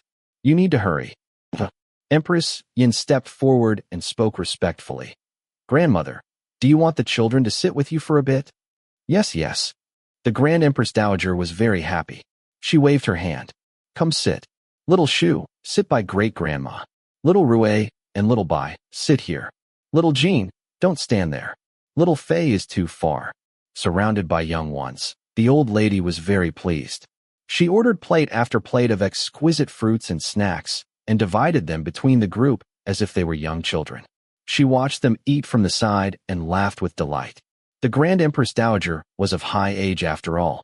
Even though she was feeling joyful, she began to tire soon. Empress Yin and Princess Liang began to fear for her health. Together, they coaxed and lied, finally convincing the Grand Empress Dowager to return to her palace and rest. The group was thus finally let out. Mei Changsu's thought, "This unusual summons will end smoothly." He relaxed slightly and walked out of the warm hall with the rest. However, just as the party reached the stairs, a pleasant female voice behind them called out, "Mr. Su, please wait." She only called for Mr. Su to wait, but as one could imagine, everyone stopped and turned around in unison. Chapter 11. Princess Nihuang walked over gracefully, surrounded by an air of power. She walked straight to Mei Changsu and paid no mind to the many pairs of eyes upon her. She smiled and said, "The warm hall is too stuffy. It does not suit someone from the battlefields like me. If Mr. Su does not object, would you join me for a walk along the corridor and see how the tournament below is progressing?" Ignoring the fact that this was the famous Princess Nihuang, there would be no reason to refuse even if she were an average lady. So, Mei Changsu smiled and accepted. He quietly left instructions for Liu and accompanied the princess, strolling towards the long corridor outside the warm hall. Liu stood still with a cold expression, his eyes staring straight off into the distance. It was as if he turned into a statue. The other three gentlemen couldn't exactly turn into statues like him, and stood conflicted at the stairway. Should they leave? But they were worried about Mei Changsu. Should they stay? But this was not a place where they could simply idle. While they were hesitating, Eunuch Gao had walked over. He said, all smiles, "The princess has kept him behind as a guest. What are my young masters worried about? Please rest in the tents below. It would be much too restrictive for you to stand here now." His words were tactful, but his meaning was clear. There was no other choice. The three could only walk down the stairs. What surprised them was that even though Gao Zhan had always lived within the depths of the royal palace, he appeared to be very clear about Liu's identity. Even though he chased away the three noble young men of high status, he paid no mind to this cold youth and allowed him to stand like a pole at the stairway. Meanwhile, Mei Changsu had accompanied Princess Nihuang to the outer corridor. The two stood side by side and watched the lively combat upon the stage below. Princess Nihuang asked, "Mr. Su." Light sparkled in her eyes, which rested upon Mei Changsu. "I awaited your presence at the manor of the Marquis of Ning yesterday, only to hear that we were unable to meet you as you were unwell. As I see you today, it seems that you have recovered?" "Yes, I have recovered," Mei Changsu answered without care. He did not have a hint of the awkwardness resulting from a false excuse being uncovered. Princess Nihuang looked at him with greater interest. "I wanted to admire how Mr. Mei of East River would respond to the honor of recruitment from the Empress." "A pity. Do you know how your predicament came to be?" Mei Changsu turned. "Predicament? Do I have a predicament? I can be certain that when you return to your tent in a little while, the Crown Prince and Prince you will go visit you immediately. Do you believe me? I dare not pay disbelief to the words of your highness." Don't you find it strange? Princess Nihuang's gaze was like a sword, and her voice was full of pride. Yes, you command over the world's largest clan, and the talented name of Mr. Mei of East River is well known. Even so, you still remain a commoner. You should not be able to provide much assistance to the disputes of court. Yet, why are the Crown Prince and Prince Yu so interested in you? Mei Changsu grimaced. Honestly speaking, I find this very strange indeed. I am very mediocre, and gained some small fame only through the support of my comrades. I do not have any notable accomplishments to deserve such favor from the princes. Since your highness is so insightful, I beg of you to speak with the two princes. Please tell them that Mei Changsu is too useless to recruit. Princess Nihuang smiled. Langya Hall. It seemed to be the name for a place, or perhaps the name of an organization. From another point of view, it was more like a store that dealt in business. The business procedure was as follows. You entered Langya Hall. You asked a question. The hall master quoted a price. If you accepted this price, then you paid. Langya Hall would give you the answer to your question. There had been people who accused Langya Hall of being a scam, saying, if they cannot answer your question, then Langya Hall will quote an impossible price. Since you can't pay, they will not need to answer. Isn't that a scam? Even so, carriages lined up like long dragons at Langya Hall, and money flowed into the hall like rivers. Everyone still believed that whatever you wished to know, you would receive a satisfying answer as long as you brought enough money into Langya Hall. This authority had never been broken. My predicament originates from Langya Hall. What does that mean? Mei Changsu turned his head, and his expression flickered slightly. Do you know what comment Langya Hall has for you? Yes, answered Mei Changsu lightly. The top rank in the list of gentlemen. It's just some fabrication. The few annual rankings provided by Langya Hall are free, but they are definitely not fabrications. Princess Nihuang's voice was clear. The world's 10 greatest martial artists, the world's 10 greatest clans, the world's 10 wealthiest people, the world's 10 greatest gentlemen, and the world's 10 most beautiful ladies. Nobody with their name on these major lists is ordinary. The corner of Mei Changsu's lips shifted, but he remained silent. Nobody doubted these 5 major lists of rankings due to the mysterious and astonishing ability of Langya Hall to collect information. The East River Alliance sat at the top of the 10 great clans, and its chief was the top rank in the list of gentlemen. Mei Changsu definitely could not deny that he had an impressive name. Princess Nihuang chuckled softly. However, the East River Alliance has been the top clan for years, and this is not the first year for you to be the top rank in the list of gentlemen either. The reason for the Crown Prince and Prince Yu's unusual enthusiasm to recruit you recently is due to a new comment by Langya Hall. Mei Changsu asked with pain, what have they said now? The Crown Prince brought heavy rewards with him to Langya Hall, requesting a recommendation for a prodigy to help govern the world. Princess Nihuang looked at him with sympathy. You were unfortunately recommended. He who does not hold a particular office should not plan its duties. Mei Changsu responded coldly. Governing the world is still the responsibility of the emperor right now. What are the others thinking to worry about it in advance? Even if I really am a prodigy as Langya Hall states, shouldn't I only be of use after the new emperor ascends the throne? Do you really think he wants a prodigy to help the empire? Still, there is no need now to go into what he asked. The answer from Langya Hall is really memorable. Princess Nihuang spoke slowly. As far as I know, the answer was thus. Mr. Mei of East River, the Qilin prodigy. Obtain him to obtain the world. Chapter 12. Qilin. Mei Changsu laughed. Take a look at me, princess. Do you think that I have anything to do with the odd-looking creature? You still have the heart to laugh?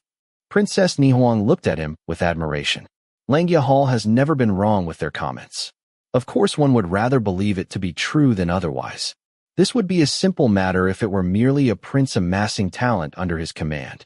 If you were to refuse, he would not pursue further. However, your predicament turned messy with the comment of Qilin prodigy. Before obtaining you, both princes will persist in their efforts. However, once one of them succeeds, then the side that failed will inevitably attempt to destroy you with all their powers. Do you feel nothing else for this situation? Of course I do, responded Mei Changsu seriously.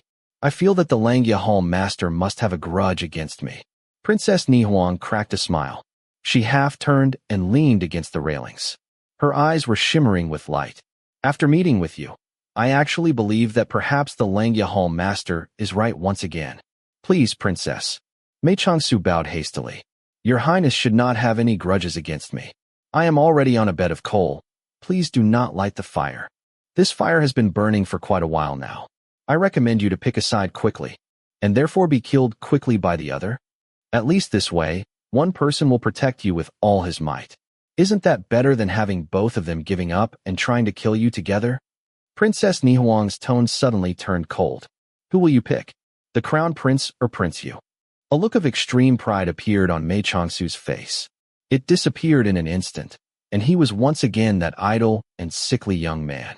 Princess Nihuang asked slowly. A talent must select his lord to perform deeds. Didn't you come to Jinling to gain achievement? How can I think about achievements with this sickly body? I only wanted to rest for a little while. You came to the royal capital to rest? Princess Nihuang's eyes looked into the distance. She spoke mockingly. Mr. Mei of East River is unusual indeed. You really know how to select a place. Mei Changsu ignored her ridicule and responded mildly. Your Highness appears to be unexpectedly concerned about the politics of court. Princess Nihuang whipped her head back. Her clear eyes glared fiercely at Mei Changsu. Her strong presence was like a raging flame under which an average person would immediately cower. Yet Mei Changsu returned her gaze calmly, a smile lingering on his lips. After a while, Princess Nihuang finally withdrew the fury she had purposefully emitted. She grunted and answered coldly. The Mu family has been guarding Yunnan for generations. One can say that it and the royal court exist in mutual dependence. The future direction of court has great impacts on our principality. Why shouldn't I be concerned? In my opinion, Mei Changsu bowed. The changing of the throne had no impact on Yunnan in the past. Regardless of who ascends the throne in the future, the Mu family who guards the southern border would not be touched easily. Why would your highness be so concerned with the battle for the throne? Princess Nihuang did not answer this question. Instead, she roared with laughter. Although she was a woman, her bright and spirited demeanor was filled with the pride and dignity of a prince, much worthy of admiration. Mei Changsu moved his brows and understood this female general of the southern border. True, the Mu family of Yunnan was loyal to the court, but the court also needed to be able to appease them. Princess Nihuang was a hero amongst women. How could she bow her head to just any master? How could she not come to see the character of the future emperor and how he obtains the throne? Princess Nihuang turned after restoring her composure. Mr. Su, she said, would you like to do me a favor? Mei Changsu replied hurriedly. If your highness has any instructions, I will endeavor to complete them. The emperor has given an edict that only the top 10 candidates from the martial arts tournament will be qualified to take part in the literary tournament. I would like to ask you to be the examiner in the literary tournament and help me rank the people asking for my hand. Mei Changsu was very surprised by this request, and his first reaction was to tactfully decline. The literary tournament is decided by the emperor. How could I interject? Mr. Su's talent is so widely known, His Majesty will not oppose it. Princess Nihuang gazed into the distance, and there was a hint of softness. Everyone encourages me to marry, saying that I must do so eventually as a woman. It wouldn't do any harm to select carefully, would it? Mei Changsu pondered for a moment and asked, is the ranking in the literary tournament used to determine the order in which they compete with your highness? Yes. The victor from the literary tournament will have the first opportunity to compete with me. If he wins, then the following 9 will not have a chance. What if he loses? Then the next person will step up. If none of the 10 can win against me, then I won't be married off this time. Princess Nihuang sneered, as if she had long seen the ending she spoke of. Will you agree? Mei Changsu knew that it would be useless to try to be low-key in such conditions. He wasn't afraid to take the limelight. He nodded slowly and shifted his gaze upon the stage, where flashes of blades never stopped. He sighed. It would be great if there was a fated one for your highness amongst these men. Princess Nihuang stepped closer and stood shoulder to shoulder with him. Her eyes remained upon the battles below.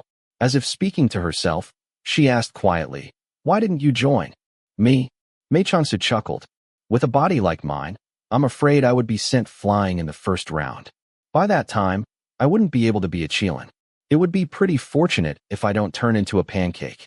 Princess Nihuang burst with laughter at his descriptions. Mr. Su is really humorous. I wonder, what is your ailment? It is just a chronic illness, currently not life-threatening, answered Mei Changsu smoothly. He continued to watch the crowd below. Suddenly, something made his lashes quiver slightly, and his gaze wavered. His movements were minute and disappeared without a trace, but a person like Princess Nihuang noticed immediately. She followed his eyes and searched for a while, but couldn't determine what he saw. Mei Changsu spoke warmly. The Phoenix Building is ultimately not a place for me to stay long.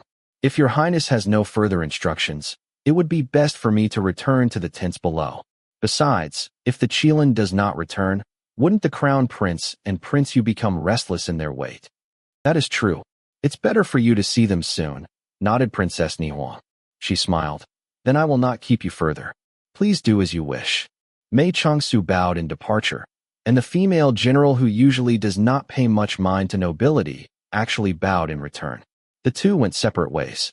One returned to the warm hall, and the other went directly down the stairs. Filiu naturally followed. A long corridor connected the side exit of the Phoenix Building and the entrance of the tented area. Guards stood attentive outside the walls, and the passage was extraordinarily quiet. Mei Changsu walked slowly with his head lowered in thought. He only raised his head when Filiu gasped, "Ah," behind him, and saw the strong build walking towards him. As the commander of the royal guards, Meng Ji was in charge of the safety of the royal palace. His responsibilities were hefty with the emperor present, and he needed to patrol the area with extra caution. However, as the commander, he of course knew that Mei Changsu entered the Phoenix Building under summons from the Grand Empress Dowager. So, he did not interrogate Mei Changsu as they met, instead greeted him with a smile. Mei Changsu gave a soft smile as well, and nodded in greeting. The two men each had their business to attend to. It was as if the two met by coincidence. Neither party appeared to have the intention to stop and make small talk. Yet, in the brief moment when their two shoulders brushed by each other, Mei Changsu's lips parted. He emitted a very quiet but very stern phrase. "Listen, tell those two to go back." Chapter 13.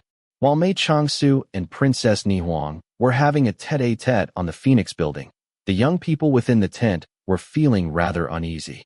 They surrounded Mei Changsu as soon as he returned. Yin Yujin rushed to the front with curiosity. "What did the princess say to you?" Mei Changsu smiled meaningfully. He blinked and answered, "The princess praised me. She said I looked like a Qilin." "Qilin?" Yin Yujin was startled. "Is it that odd-looking sacred beast? Are you sure the princess was praising you?" Xiebai gave him a shove. "What are you saying? That's the princess praising him for being a Qilin prodigy." Mei Changsu gave him a sidelong look, but remained silent. Xiebai finally realized that he had said something wrong and colored. However, Yin Yujin did not question further, and instead happily chattered to Mei Changsu about how amusing the recent fights were. Xiao Jingrui, whose expression wavered, pretended not to hear. He turned to instruct servants outside the tent to bring in some hot tea. A new understanding washed over Mei Changsu. One of them was carefree and honest, the other was pure and kind. Yet, they were both more sensitive than Xiebai, who was entangled in the schemes of politics. At least they knew when to ignore certain things. But since Xiebai knew about the Qilin prodigy comment, his status with Prince Yu was clearly significant.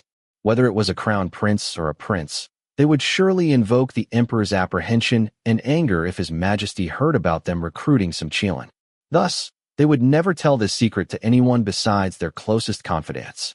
Mei Changsu was still unable to deduce how Princess Nihuang had come upon this news. Yin Yujin roared with laughter. And then he dodged and dodged. At first, his opponent couldn't do anything about it, but he forgot that he was on a stage. So, just as he was happily dodging, he stepped into thin air and fell down. Ha ha. Suddenly, he stiffened his face and asked angrily, "Su, are you listening to me?" "I am. Isn't it funny?" "It is very funny. But you're not laughing." "I am laughing." Xiao Jingrui came over and punched Yin Yujin. "Su has dignity, and he laughs in a refined manner. You think everyone laughs their head off like you?" Yin Yujin was just about to retort, but Xiebai suddenly gave a cough. He said quietly, "The crown prince and Prince Yu are coming this way." The tent was immediately silent. Mei Changsu stood up slowly and called out, "Filiu, the people coming here are guests. Don't block them." A grumbled, "Oh" sounded from outside, and a loud voice announced, "The crown prince has arrived." Prince Yu has arrived. One could tell at a glance that the two people walking him were brothers. They were both tall and well-built, with deep-set eyes and thin lips. The crown prince, Xiao Jingxian, was 35 years old. He had two deep wrinkles by his mouth and a slightly nefarious air. Prince Yu, Xiao Jinghuan, was 32. His features were more relaxed, and he wore a peaceful smile as he walked in. Everyone in the tent bowed down in greeting, and were of course immediately supported upright. Prince Yu had once been in charge of these noble young men while they were studying in the royal schoolhouse. Compared to the crown prince, he had a closer relationship with the people here. Jingrui and Yujin, you two went for a long trip again, didn't you? You make me so envious. The crown prince made a slight face. Couldn't find the time? If the two weren't restrained by each other's watchful eyes, Prince Yu would have immediately rushed over as soon as he heard the news from Xiaobai. Even so, didn't he ask the empress to go on a recruitment visit the very next day? Word says that he was deftly rejected. Serves him right. Prince Yu continued pleasantly. This must be Mr. Su. You live up to your elegant fame. The 14 prefectures of East River have enjoyed years of peace and prosperity thanks to the efforts of your honored alliance. I have been meaning to report this to the emperor to request commendation for your alliance. I did not dare to act only in fear that your alliance may disdain material prizes with its virtuous spirit. Mei Changsu replied evenly, My name is Suzhou. I came to the capital with friends and have nothing to do with the East River Alliance. Please do not misunderstand, Prince Yu. The crown prince was overjoyed seeing Prince Yu rendered speechless by the polite retort. He jumped on the opportunity and said, That's absolutely right. Mr. Su is just Mr. Su. Why are you dragging in other things? I have heard that you suffer from poor health and came to the capital for relaxation and amusement. What sights have you seen? Yin Yujin answered innocently. I gave Su a tour around the capital for a whole day. Qing Music House, Shangshu Market, Fuzi Temple, Shiyuan Pond. We've been to them all. The crown prince glared at Yin Yujin accusingly. These are all places you like to visit. Mr. Su has sophisticated tastes. How would he be able to enjoy these noisy and artless places? The scenic places of Jinling are mostly located at the outskirts of the city. Unfortunately, most have been absorbed by the royal gardens. If Mr. Su is interested, then please accept this jade access token. It is not very useful, but it will aid in clearing your path. His speech was modest, but everyone knew the importance of the stamped jade token he brought out. Xiaobai raised his eyebrows and glanced at Prince Yu. The temporarily defeated Prince Yu pursed his lips and waited for Mei Changsu's reactions. The chief of the East River Alliance took the token casually and gave it a glance. A slight smile appeared on his lips, and he called out, Feel you. In the blink of an eye, the handsome and frigid youth appeared by Mei Changsu's side. The young gentlemen were used to it, but the two princes were given quite a fright. Here, take this. In the future, you can move however you want when you go out to play. If an uncle catches you again, then show this token to him. Okay. All right, go play then. Chapter 14. The youth vanished before everyone's eyes. The crown prince stood dumbstruck, his face darkening considerably. Prince Yu, on the other hand, was struggling to suppress his laughter. The jade token bore the emperor's royal seal. Aside from the crown prince, it had not been bestowed upon even the other princes. It was absolutely a symbol of status. The token would humble all officials wherever the bearer went, and yet he had casually handed such a generous gift to his guard to play with. Should one say that he was blind to its value, or simply rude? Actually, sightseeing is really taxing on the body. It was Prince Yu's turn again to compose himself. Mr. Su should first nurse his health. As it happens, I recently received a rare 1,000-year knotweed, which is a great supplement. Also, I have a medicinal spring at the Meiling Palace. Bathing in this spring is very invigorating. Even Father constantly praises its effects. Why don't I invite Mr. Su to go there for a short stay?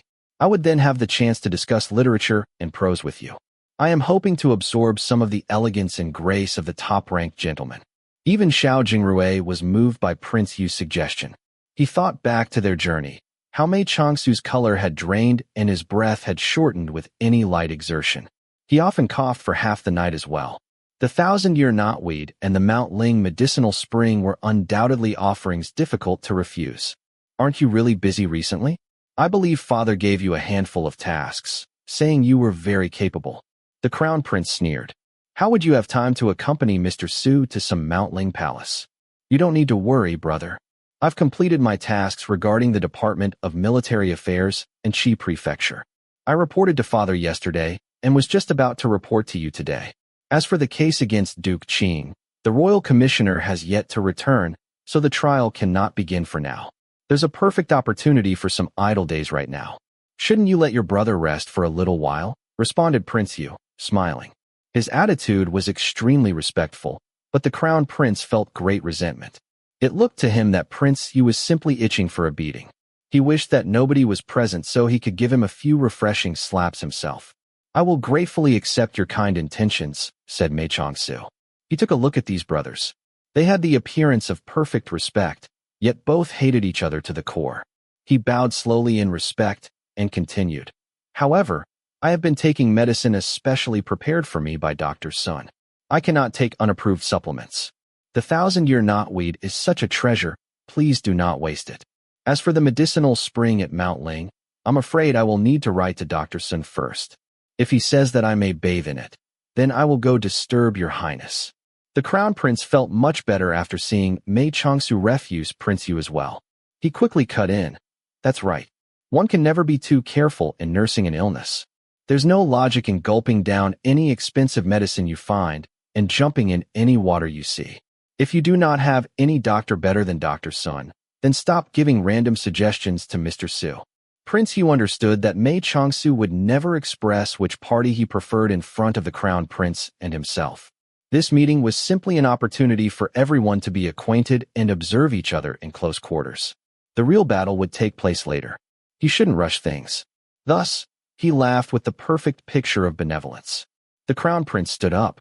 Jinghuan, Mr. Su came here today to watch the tournament. Let's not bother him any further. Shall we leave now? Prince Yu pondered for a moment. Although the jade token from the crown prince was handed off to his guard, the gift was ultimately accepted. How could he allow himself to fall behind? He quickly gave Xiebai a look. That's right, Su, called out Xiebai with immediate understanding. Didn't you want to pay tribute to the remnants of Mr. Li Tsung's teachings? I believe that he had some manuscripts. Yes, they're at my manor. Prince Yu continued the conversation immediately. I hold great respect for the great Confucian scholar Mr. Li, and thus collected a few of his manuscripts. Could it be that Mr. Su is also? Mr. Li had students from all walks of life. Su had also listened to his lectures, contributed Xiebai. What a coincidence. Prince Yu clapped with a smile. We would have a lot to discuss in the future. This really lined up with Mei Changsu's tastes. His eyes sparkled, and he asked quietly, which manuscripts? Is there absolute discourse?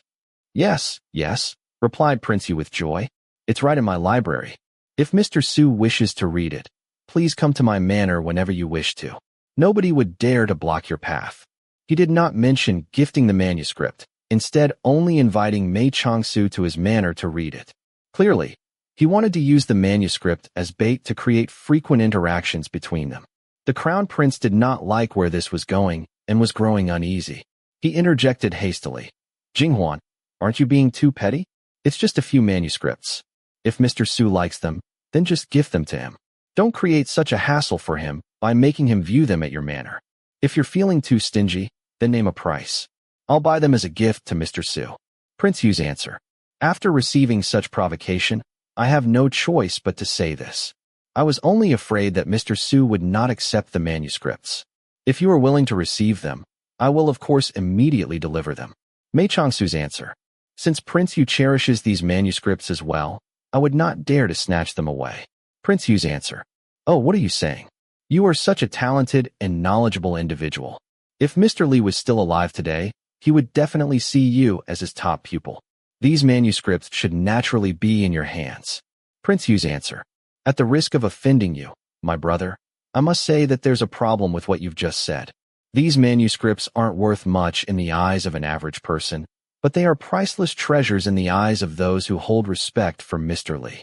So, I'm afraid that you may upset Mr. Su with talk like naming a price. The crown prince was immediately upset. However, it was true that he did not enjoy reading and couldn't understand the thoughts of these scholars. He was afraid of saying something wrong and offending Mei Changsu, and was forced to endure the attack. There was no significant victory or defeat in the two skirmish. They saw Mei Changsu's fatigue and knew that they couldn't stay long. Each said some more words of concern out of courtesy, and the two left together. Chapter 15. Yin Yujin had long since grown tired of the snide attacks inside the tent and had slipped out alone to watch the tournament. He only returned after seeing the two princes leave and found Mei Changsu coughing non-stop in his chair, with Xiao Jingrui gently patting his back. Yin Yujin asked immediately, "What's wrong, Su? Are you sick again?" "It's nothing much." Mei Changsu accepted the tea Xiao Jingrui handed him and took a sip. He wiped the corner of his eyes, which had teared up from the coughing. "The Crown Prince and Prince Yu both wore some fragrance. I'm not used to it." "Oh, I know. That's ambergris from the East Sea. The Emperor gifted it to them, and only to those two. The fragrance is indeed strong. No wonder Su is not used to it. But I've heard it's the best for keeping one spirited. It's even said to increase masculine energy." "Is that so?" answered Mei Changsu offhandedly. He glanced at Xie Bai, who was standing to the side and didn't appear to have heard their conversation. His dislike for ambergris should reach Prince Yu through Xie Bai by tonight, so Prince Yu would not be wearing the fragrance the next time he met Mei Changsu. Xiao Jingrui and Yin Yujin were definitely not the Crown Prince's men, so there shouldn't be anyone to give this information to him. Yet, if the Crown Prince also abandoned the fragrance during their next meeting, then it would mean that the Crown Prince had spies in Prince Yu's manor. If the Crown Prince did not receive the news and continued to wear ambergris before him, then the abilities and control of Prince Yu would need to be reevaluated with a big increase in his favor. It was finally quiet after the two princes had left. No more outstanding visitors arrived, and the group was able to watch a few rounds of the competition peacefully. There were no exceptional fighters, but the matches were still rather entertaining. There was a 2-hour break at noon. Curtains shimmered atop the Phoenix building, and one couldn't tell if the Emperor was still present. He had probably only arrived to show his presence. It was unlikely that he would watch the competition in its entirety for days on end. Yin Yujin had arranged for food and drinks at some point, and began to excitedly discuss the events of the morning while waiting for the afternoon competition to begin. Yin Yujin was probably the only one among them all who put his whole heart and mind into watching the competition. A little past noon, Xie Bai disappeared with some excuse. Xiao Jingrui saw how sluggish Mei Changsu was and suggested they return home early. Yin Yujin was unable to retain them and could only bid them farewell. His lonely figure saw his friends off at the tent entrance. As soon as he was in the carriage, Mei Changsu leaned on the pillows and closed his eyes for a nap. Xiao Jingrui did not disturb him. He sat quietly by Mei Changsu's side, looking as if he had something on his mind. The carriage swayed slowly, and their shoulders brushed every so often. The mood was very tranquil, but also a little stagnant. After some time had passed, Mei Changsu asked, "When we were just coming out, Jingrui, did you see?" Xiao Jingrui's heart throbbed. His fingers unconsciously pulled on the curtain's tassels. After a long pause, he finally replied with a yeah. "After seeing that, what do you feel?" Mei Changsu opened his eyes and slowly rested his gaze upon his companion. The latter turned his gaze as well. His bright eyes showed a hint of something bitter, yet sweet. They looked as if some uncertainty lingered one moment, but then they appeared. My first thought was, her hairstyle changed. The hair she wore down before, they're all coiled up now. It looks nice. Nicer than before. Xiao Jingrui squinted his eyes slightly, as if recalling. He continued, and then I saw the person beside her. They were holding hands. Honestly speaking, I still felt a tiny bit upset at first, but then I felt completely at peace. It was a beautiful scene, she tilting her head to speak, and he listening quietly. I didn't feel uncomfortable at all, especially the way he looked at her with those eyes. It makes me feel that it was worth all the waiting Miss Yin did for him. I don't think I would be able to have such an expression in my eyes, even when my love for her was at its peak. Su, I don't know why. I just know that I wouldn't be able to as I am right now. I feel like I'm still lacking somewhere, but I can't figure it out. Because the people who have walked on the ridge between life and death are those returning from another world. The people who have only lived in one world can never be like them. Mei Changsu looked at Xiao Jingrui deeply. His eyes were filled with kindness while he spoke. But why be like them? Isn't it better to live happily in the simple world? Xiao Jingrui raised his eyebrows. "Su, you think that Miss Yun's husband had experienced the walk near death makes love shine brighter." Mei Changsu sighed. "Regardless of what they've experienced, it is reassuring for such infatuation to have a good ending." "That's true," nodded Xiao Jingrui solemnly. "Such a kind and benevolent person like Miss Yun deserves a happy ending of a loving husband and a blissful life." Mei Changsu turned his face slightly and hid the light flickering in the depths of his eyes. He spoke to himself in the quietest voice. "Such a pure and kind person like you should deserve a happy ending as well." "What did you say, Su?" Xiao Jingrui leaned in to listen, but still couldn't hear him clearly. "I said, such a good person like you will definitely meet the right lady in the future." "The future?" Xiao Jingrui sighed. He was lost in thought for a while. Then, he lifted a curtain and looked out. He simply wanted to look around, but as soon as he stuck his head out, he saw a crowd of people around the corner. A horse carriage was stopped in the middle, where there was loud cursing. "Jingrui, stop the carriage and see what's going on."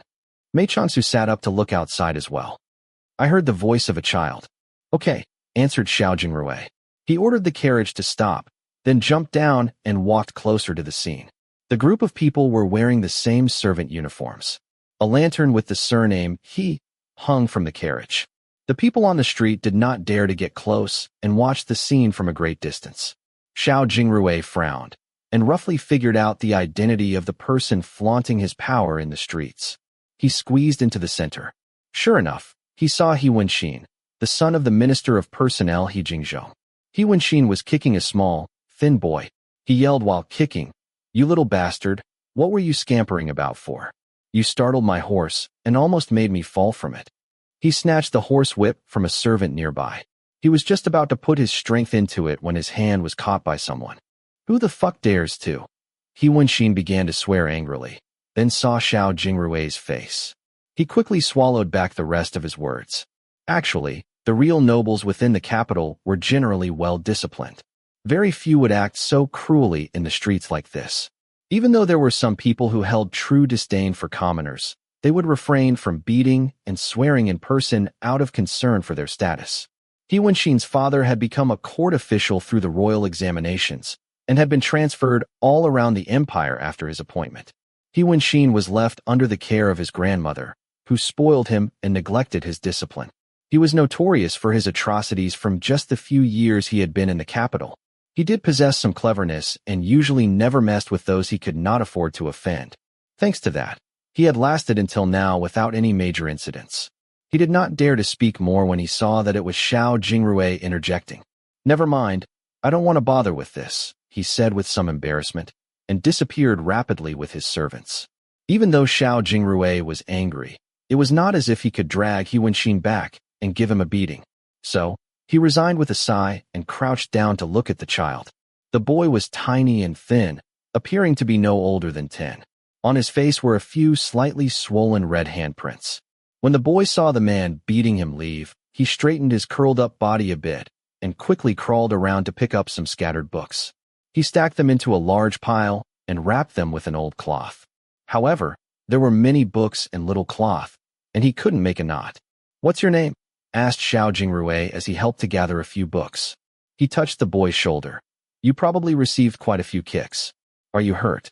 The boy cowered away from his hand. He lowered his head and remained silent. Jingrui called Mei Changsu from the carriage. "Bring the child here and let me have a look."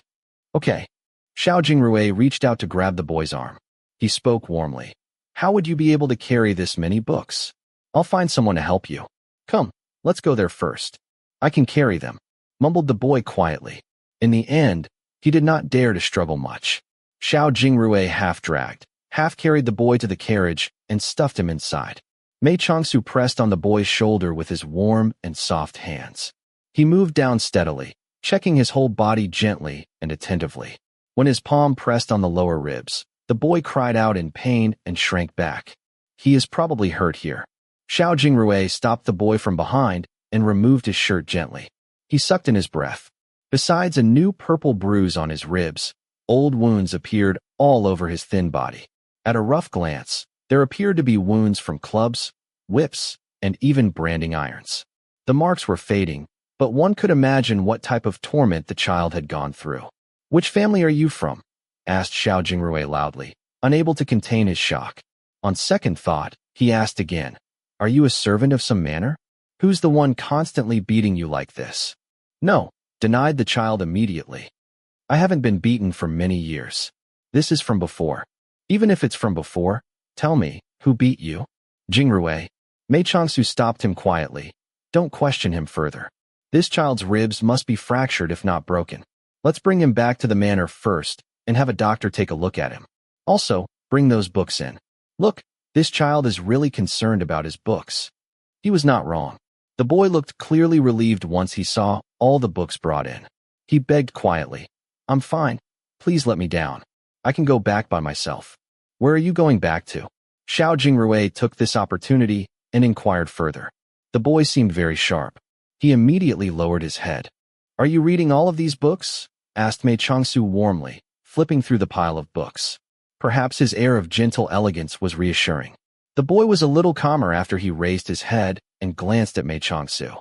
He answered meekly, "Yes, some others I can't understand." "How old are you?" 11. "What's your name?" The boy paused for a long time, so long that it seemed like he wouldn't answer. Finally, he said woodenly, "Tingsheng." "What is your surname?" "I don't have a surname. I am just called Tingsheng." Mei Changsu re-examined this child closely. His face was swollen red and his features had yet to mature, but one could still see that he had rather handsome eyes.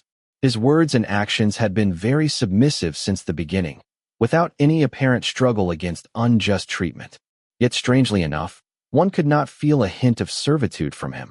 It was as if he radiated tenacity from his bones, and nobody could make him subservient regardless of how he was bullied. "Tingsheng, if we let you down now, would someone find a doctor for you when you go back?" Tingsheng pressed his lips together. Clearly, there was no certain answer, and he did not wish to lie. "Then we must take you back to our place and have a doctor take a look at you. After he says that you're okay, we'll send you back. Does that sound good?" Tingsheng hung his head and kept silent, his brows squeezed together. "Will our goodwill bring you difficulties?" Tingsheng flinched and bit his lips together tightly. "Did you come out by yourself?" "No. There's another person." "Where is he?" "He ran off." "If you go home late, will someone beat you?" A chill flashed in Tingsheng's eyes. He shook his head. "Not anymore. I just won't get food." Xiao Jingrui felt his blood surge. He said angrily, "You don't get food? Which family do you belong to? Why would you go back after being treated like this? Tell me, I can help you. You can come to my family too. At least we'll feed you." Tingsheng raised his eyes. In his gaze was a sense of calm and maturity beyond his years. "You're taking pity on me and want to take me in, right?" Xiao Jingrui froze. He tried to explain awkwardly. "No. What I meant was, I don't have the right to be taken in. I must go back to that place. If I could be taken in, I would have been ages ago." "Do you have a contract?" guessed Xiao Jingrui. "Who is the owner? Tell me. I can go negotiate." Tingsheng lowered his eyes with indifference. "No, you can't." "Do you know who he is?" asked Mei Changsu. He looked into the child's eyes. "His father is a marquis and his mother is a princess. He is a person of high status. Regardless of who you were sold to in Jinling, your old master will let him have his way as long as he goes forward to negotiate. Do you understand?" Tingsheng's head remained lowered. He insisted, "No, you can't." Mei Changsu and Xiao Jingrui looked at each other. They were just about to speak again when the driver called out, "Young master, we've reached the manor." Chapter 16. "Here, let's head in first." Xiao Jingrui jumped down from the carriage and lifted the child down as well. He instructed the servant who came up to greet them, "Go summon a doctor." Mei Changsu followed them, stooping out from the carriage. He carried the heavy bag of books, wondering how the little child had managed to lift it. "I'll hold it," said Xiao Jingrui, walking over. However, an attentive servant had already seized the bag. He reached out his arm instead and supported Mei Changsu as he jumped down from the carriage.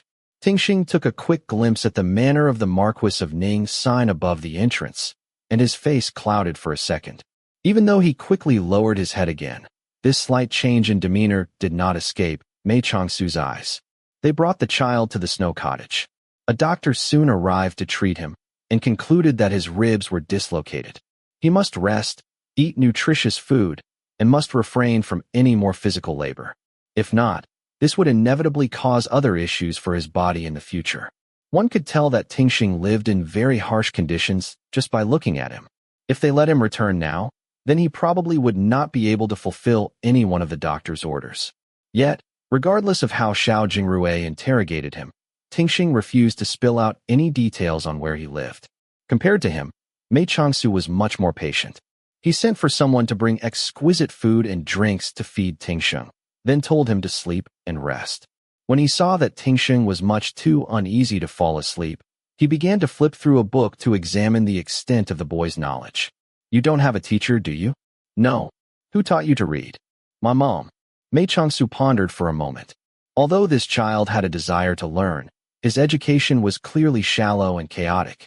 The books he bought were haphazard as well, varying in their difficulty. They did not seem to be a list given to him by a scholar, but rather more like what he had chosen himself based on his own presumptions. Mei Changsu wondered where he got the money to buy books. Tingxing, education doesn't work like that. Mei Changsu organized his pile of books patiently. He went to retrieve many more volumes from his room and marked them in order. You need to read these books first. These are the fundamentals. They are the simplest in content and style, and have clear moral values. Learning is just like building a house. The foundation needs to be solid so that the house above will not be crooked. If you just read at random without understanding their true meaning, you will only mess up your temperament. And these books, they are good books, but you are too young. I doubt you can even recognize all these words, so you wouldn't understand their contents without someone to explain them to you. Leave these books for now. If you have a chance in the future, then feel free to come and ask me. Tingxing's eyes lit up, but immediately dimmed again. He intuitively knew that this older brother before him was a learned scholar. However, it was absolutely impossible to frequent this Marquis manor and ask him questions. Thank you. Tingxing stood up and bowed deeply to the two. Can I leave now? Geez, you. Xiao Jingrui looked at him, his head beginning to throb. You already had a huge pile of books, and now Mr. Su gave you so many more. How can you carry them all? Tingxing looked at the small mountain of books and really did not wish to abandon any. So he gritted his teeth and said bravely, I can. Don't be rash now. Xiao Jingrui caught him quickly. You're hurt. You can't use brute strength like that. Why don't I ask someone to send you back? Tingxing shook his head with determination. Xiao Jingrui was powerless with this child. He looked helplessly towards Mei Changsu. Mei Changsu pondered for a moment. He was just about to speak when a clear shout sounded from outside the snow cottage. It was Filiu's voice, followed immediately by someone calling, Little master, you can't hit him. He is breaking in. Hit, answered Filiu coldly. The sound of cloth snapping in the air grew louder. Who are you? How dare you obstruct my? Shouted another person angrily, and the voice cut off. He was probably unable to speak further due to Filiu's attacks.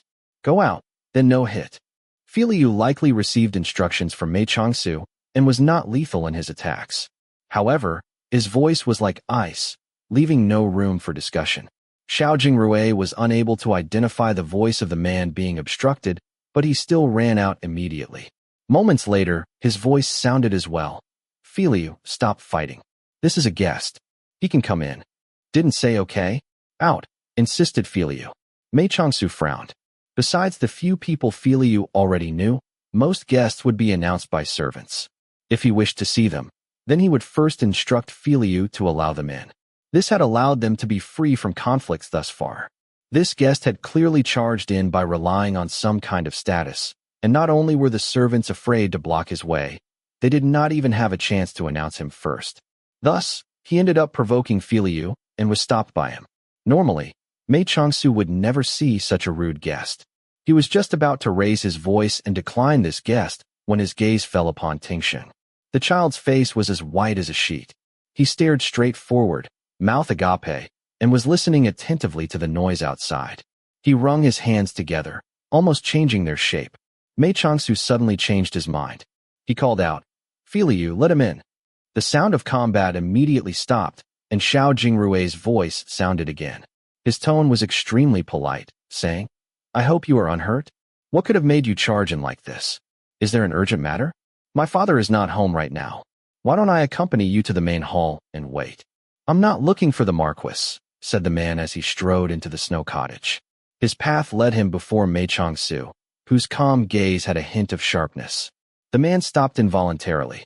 He swept the room with his eyes, and finally calmed down when he saw Tingxing standing there safe and sound. He asked, "Ting, are you all right?" "Yes," answered Tingxing, his voice low and respectful. "Do you know this child?" asked Xiao Jingrui, who followed the man in. "Jingrui."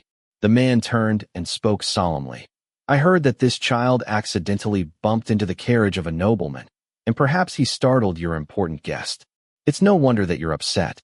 However, he is just a child. Please do me a favor. Can you allow him to apologize to your guest and let him go?" Xiao Jingrui looked at him, his mind whirling. He stood confused until Mei Changsu let out a laugh. Then he followed suit. "I think your highness has some misunderstandings. Tingxing did not bump into my carriage. We met him passing by and decided to bring him home with us to treat his wounds. If you don't believe me, you can ask Tingxing." The man stood dazed. He turned to glance at Tingxing's expression, thought about Xiao Jingrui's usual conduct, and knew that he spoke the truth. He immediately looked embarrassed. "I did not know that it was Prince Jing arriving." Mei Changsu stood up slowly and bowed. "Please forgive Filiu's offense just now." Xiao Jingrui hurried forward and introduced, "Prince Jing, this is Mr. Su Jia." The emperor's seventh son Xiao Jingyan was 31 years old, a tall and slender young man. His features were not too different from his brothers, but due to leading the army year-round, he had an extra dash of fortitude in addition to the imperious air of royalty. The skin on his face and hands were also not as delicately preserved as the other princes. He did not show any unusual expression upon hearing the name of Su Jia, and returned a bow politely, likely only due to Xiao Jingrui's ceremonial introduction. On the other hand, Mei Changsu examined Prince Jing carefully behind his usual expression of calmness. Xiao Jingrui asked as soon as the guest was seated, "Does Tingxing belong to your highness?" No." Prince Jing had a troubled expression, as if he did not know how to answer. "Tingxing currently lives in the secluded courtyard." "The secluded courtyard?" Xiao Jingrui did not think of that place. He blurted out, "Isn't that the place of punishment for the palace's servants? He's so young. What crime could he have committed to be confined there?" Tingxing's lips were pressed into a line, stiff as steel. He did not have any color on his face. He was confined with his mother, and was born there. Prince Jing knew that even if he did not speak, Xiao Jingrui would be able to investigate easily. So, he spoke quickly and frankly. "If you don't need anything else, then please let him go back soon. According to regulations, the people in the secluded courtyard are not allowed to spend the night outside. His mother is probably very worried right now." "You know his mother?"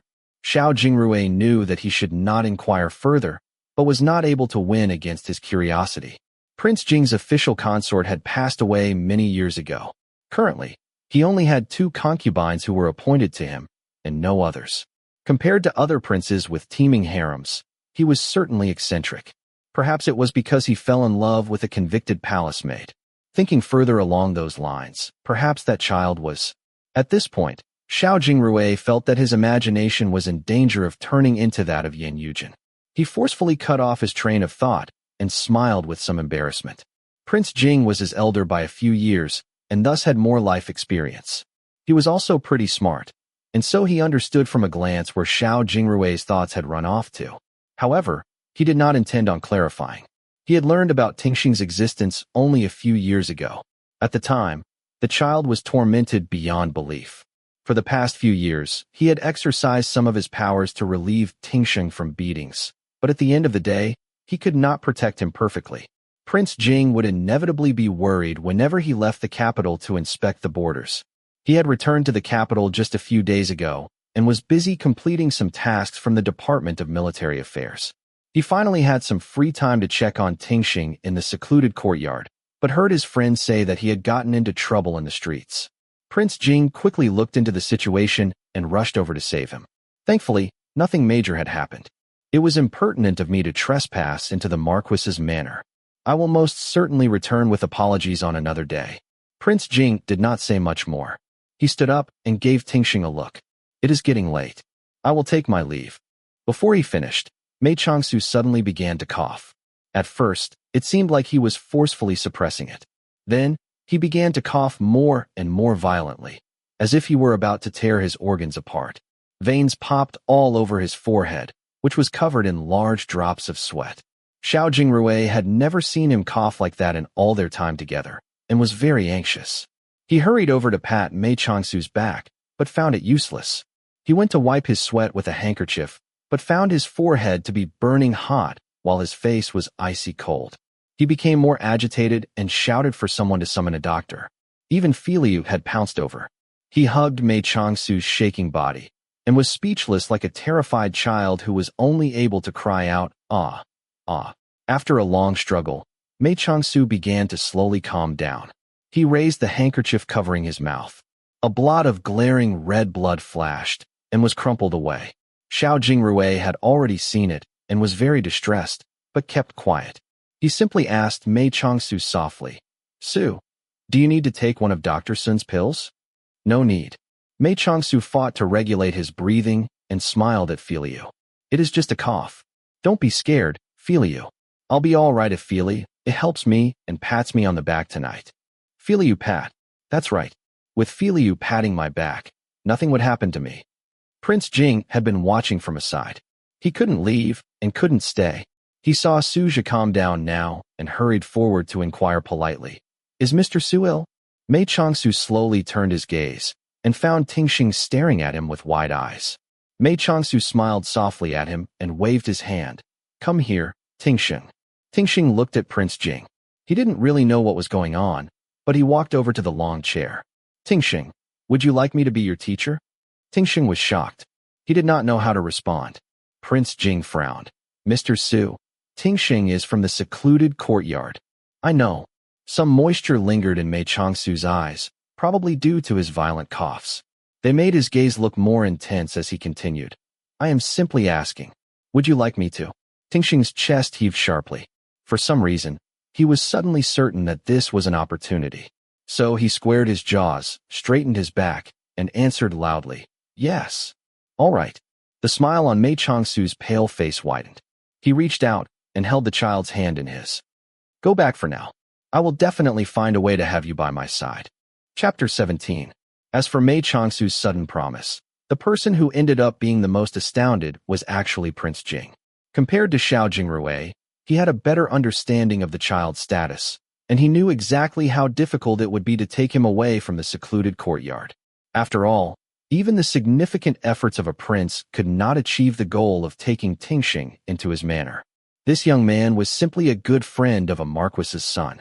It would probably be futile even with Xiao Jingrui's assistance, and this would merely result in another disappointment for Tingxing.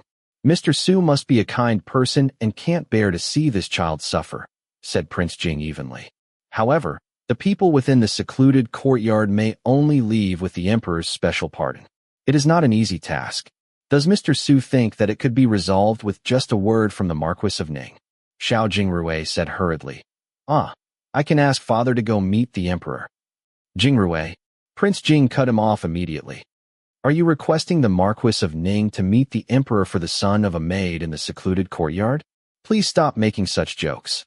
"But," Xiao Jingrui was about to continue, but Mei Changsu pressed his arm and said, "Jingrui, Prince Jing is right. Every person in the secluded courtyard has criminal charges.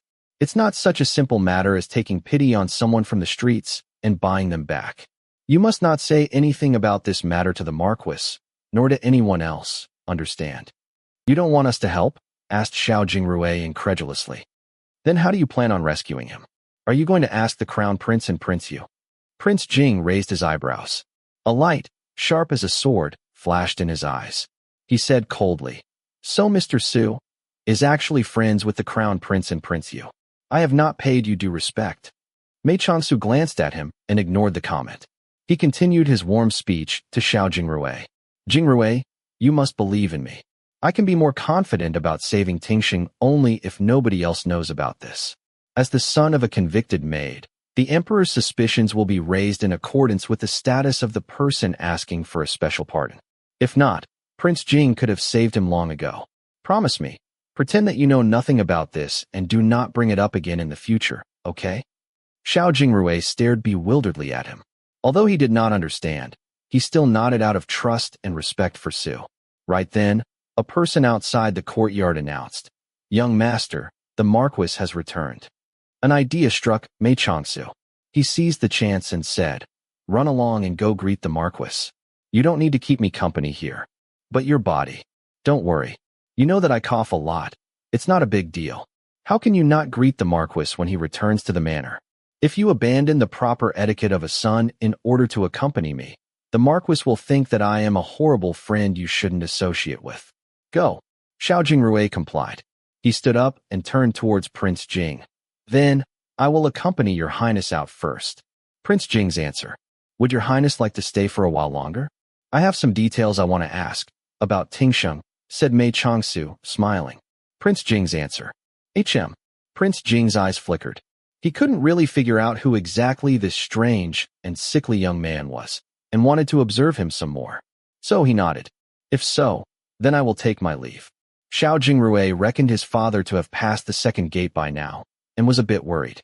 He hurriedly gave a bow and rushed to the main courtyard. After the owner left, the two remaining men in the courtyard did not begin to converse immediately. Prince Jing coldly surveyed the man sitting on the long chair beneath the tree, his expression extremely vigilant. On the other hand, Mei Changsu was a lot more relaxed. He quietly instructed Filiu to go outside the courtyard, then picked out a book and sent Tingxing to read it in another corner of the courtyard. Finally, he turned his gaze to the prince and gave him a faint smile. "Even if your highness holds animosity towards me, there's really no need to express it so clearly," said Mei Changsu leisurely. "At least you and I have a common goal right now, which is to save Tingsheng." Prince Jing's answer. "That is what I find curious. Why are you putting in so much effort to rescue Tingsheng? Is it only due to sympathy?" Mei Changsu's answer. "Of course not." He took a look at the tiny figure reading in the corner. His eyes were extremely warm. "He has great qualities. I want to take him in as a student." Prince Jing's answer. "There are many more children with better qualities than him. With your many friends, the son of the Marquis of Ning, the Crown Prince, and Prince Yu, you can take in any student you want." Mei Changsu's answer.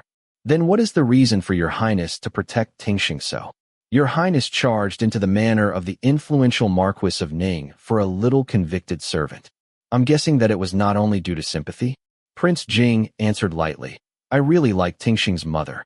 I am only caring for the loved one of the person I love." Mei Changsu's answer. "You are caring for the loved one of the person you love indeed, but it is definitely not because of his mother." He closed his eyes for a bit, and his face was an expressionless mask. "But his father?" Prince Jing's whole body trembled. The muscles on his face twitched involuntarily. His hands formed tight fists by his side, as if struggling to prevent them from colliding with the young man's face. "I suppose this is the difference in age between Jingrui and I. I understood immediately, but he couldn't, because he was still a child at that time. He only knew to study literature and practice martial arts then. That event is too far in the past for him." Mei Changsu was not looking at Prince Jing at all. A slightly bitter smile surfaced, and he continued, "Tingxing is 11, born in the secluded courtyard. Whose posthumous child is he? From the timing, the most fitting would be that person. You two were once deployed together, so you should have cared for each other a lot." Xiao Jingyan's gaze stabbed at Mei Changsu like icicles. His voice did not hold any warmth as he asked, "Who are you?" Mei Changsu's answer. "Neither the Crown Prince nor Prince Yu is my friend. They are trying to recruit me." He laughed mockingly. "Do you know what comment Langya Hall has made for me? Qilin prodigy. Obtain him to obtain the world. How could I be considered a Qilin prodigy if I have no knowledge of the major events in the prince's lives?" Prince Jing's answer. "From what you've said, it sounds like you are deliberately collecting information and secrets of this sort to prepare for your future actions." Mei Changsu's answer. "That's right. What's wrong with being a Qilin? I will be relied on by the powerful and make contributions to the world. Perhaps in the future, my name may enjoy a space of worship in the royal ancestral temple, and my fame will go down in history." Prince Jing's eyes were dark. He asked with a voice filled with hostility, "Then, are you planning on choosing the Crown Prince or Prince Yu?" Mei Changsu lifted his head slightly. His eyes looked at the blue sky beyond the balding branches. He stared and stared. Finally, he slowly pulled his gaze back and set them upon Prince Jing. "I want to choose you, Prince Jing." Prince Jing reared back and laughed. but his eyes were sorrowful. Choose me? Then you must be blind. My mother is a lowly concubine, and I do not have any notable relatives on her side. I am 31, and have yet to be decorated as a royal prince. I have always kept company solely with rugged military men, and have no contacts within the royal court. What can you accomplish by choosing me? Mei Changsu's answer. Certainly, your situation is not ideal. Unfortunately, I have no better choice. Prince Jing's question. What does that mean? The Crown Prince and Prince Yu both have considerable support.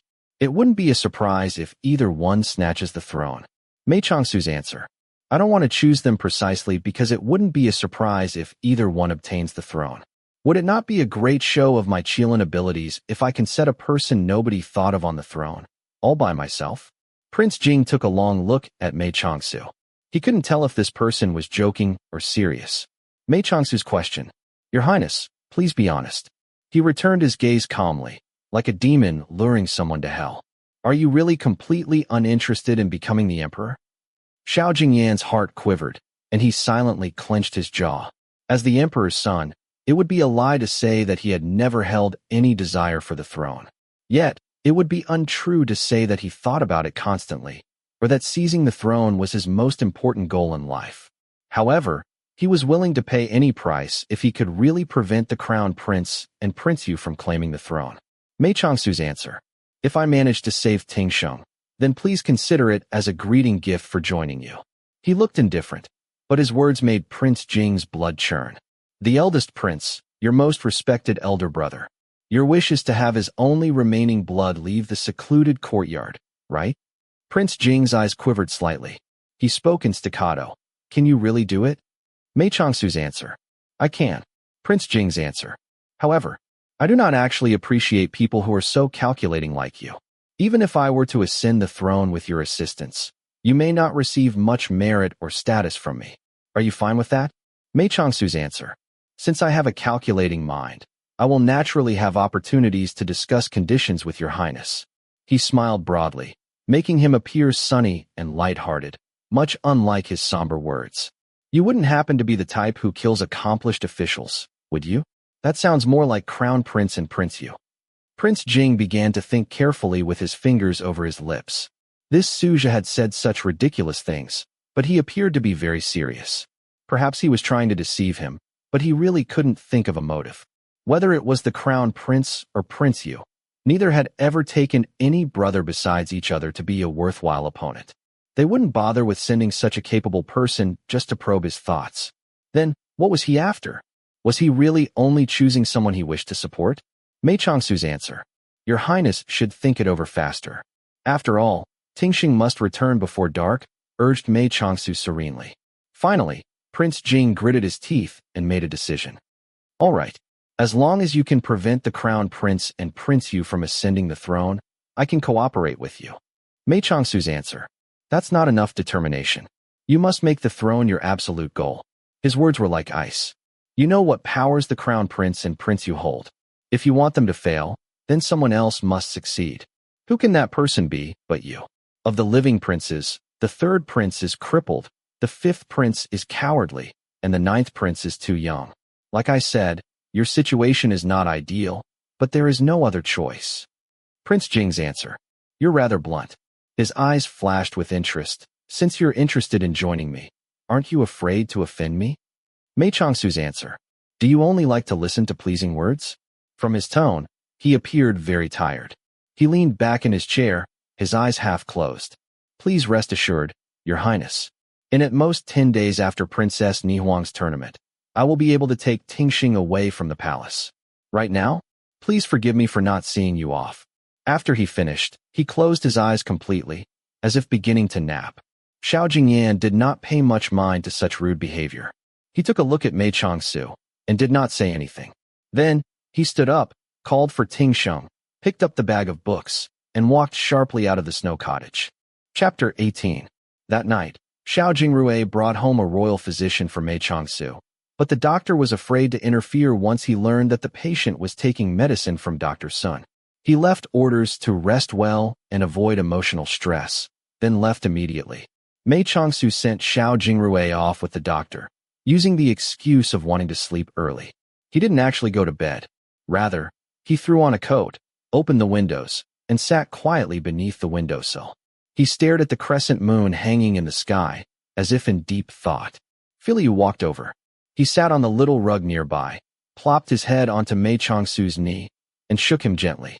Mei Changsu looked down at the black-haired head on his knee.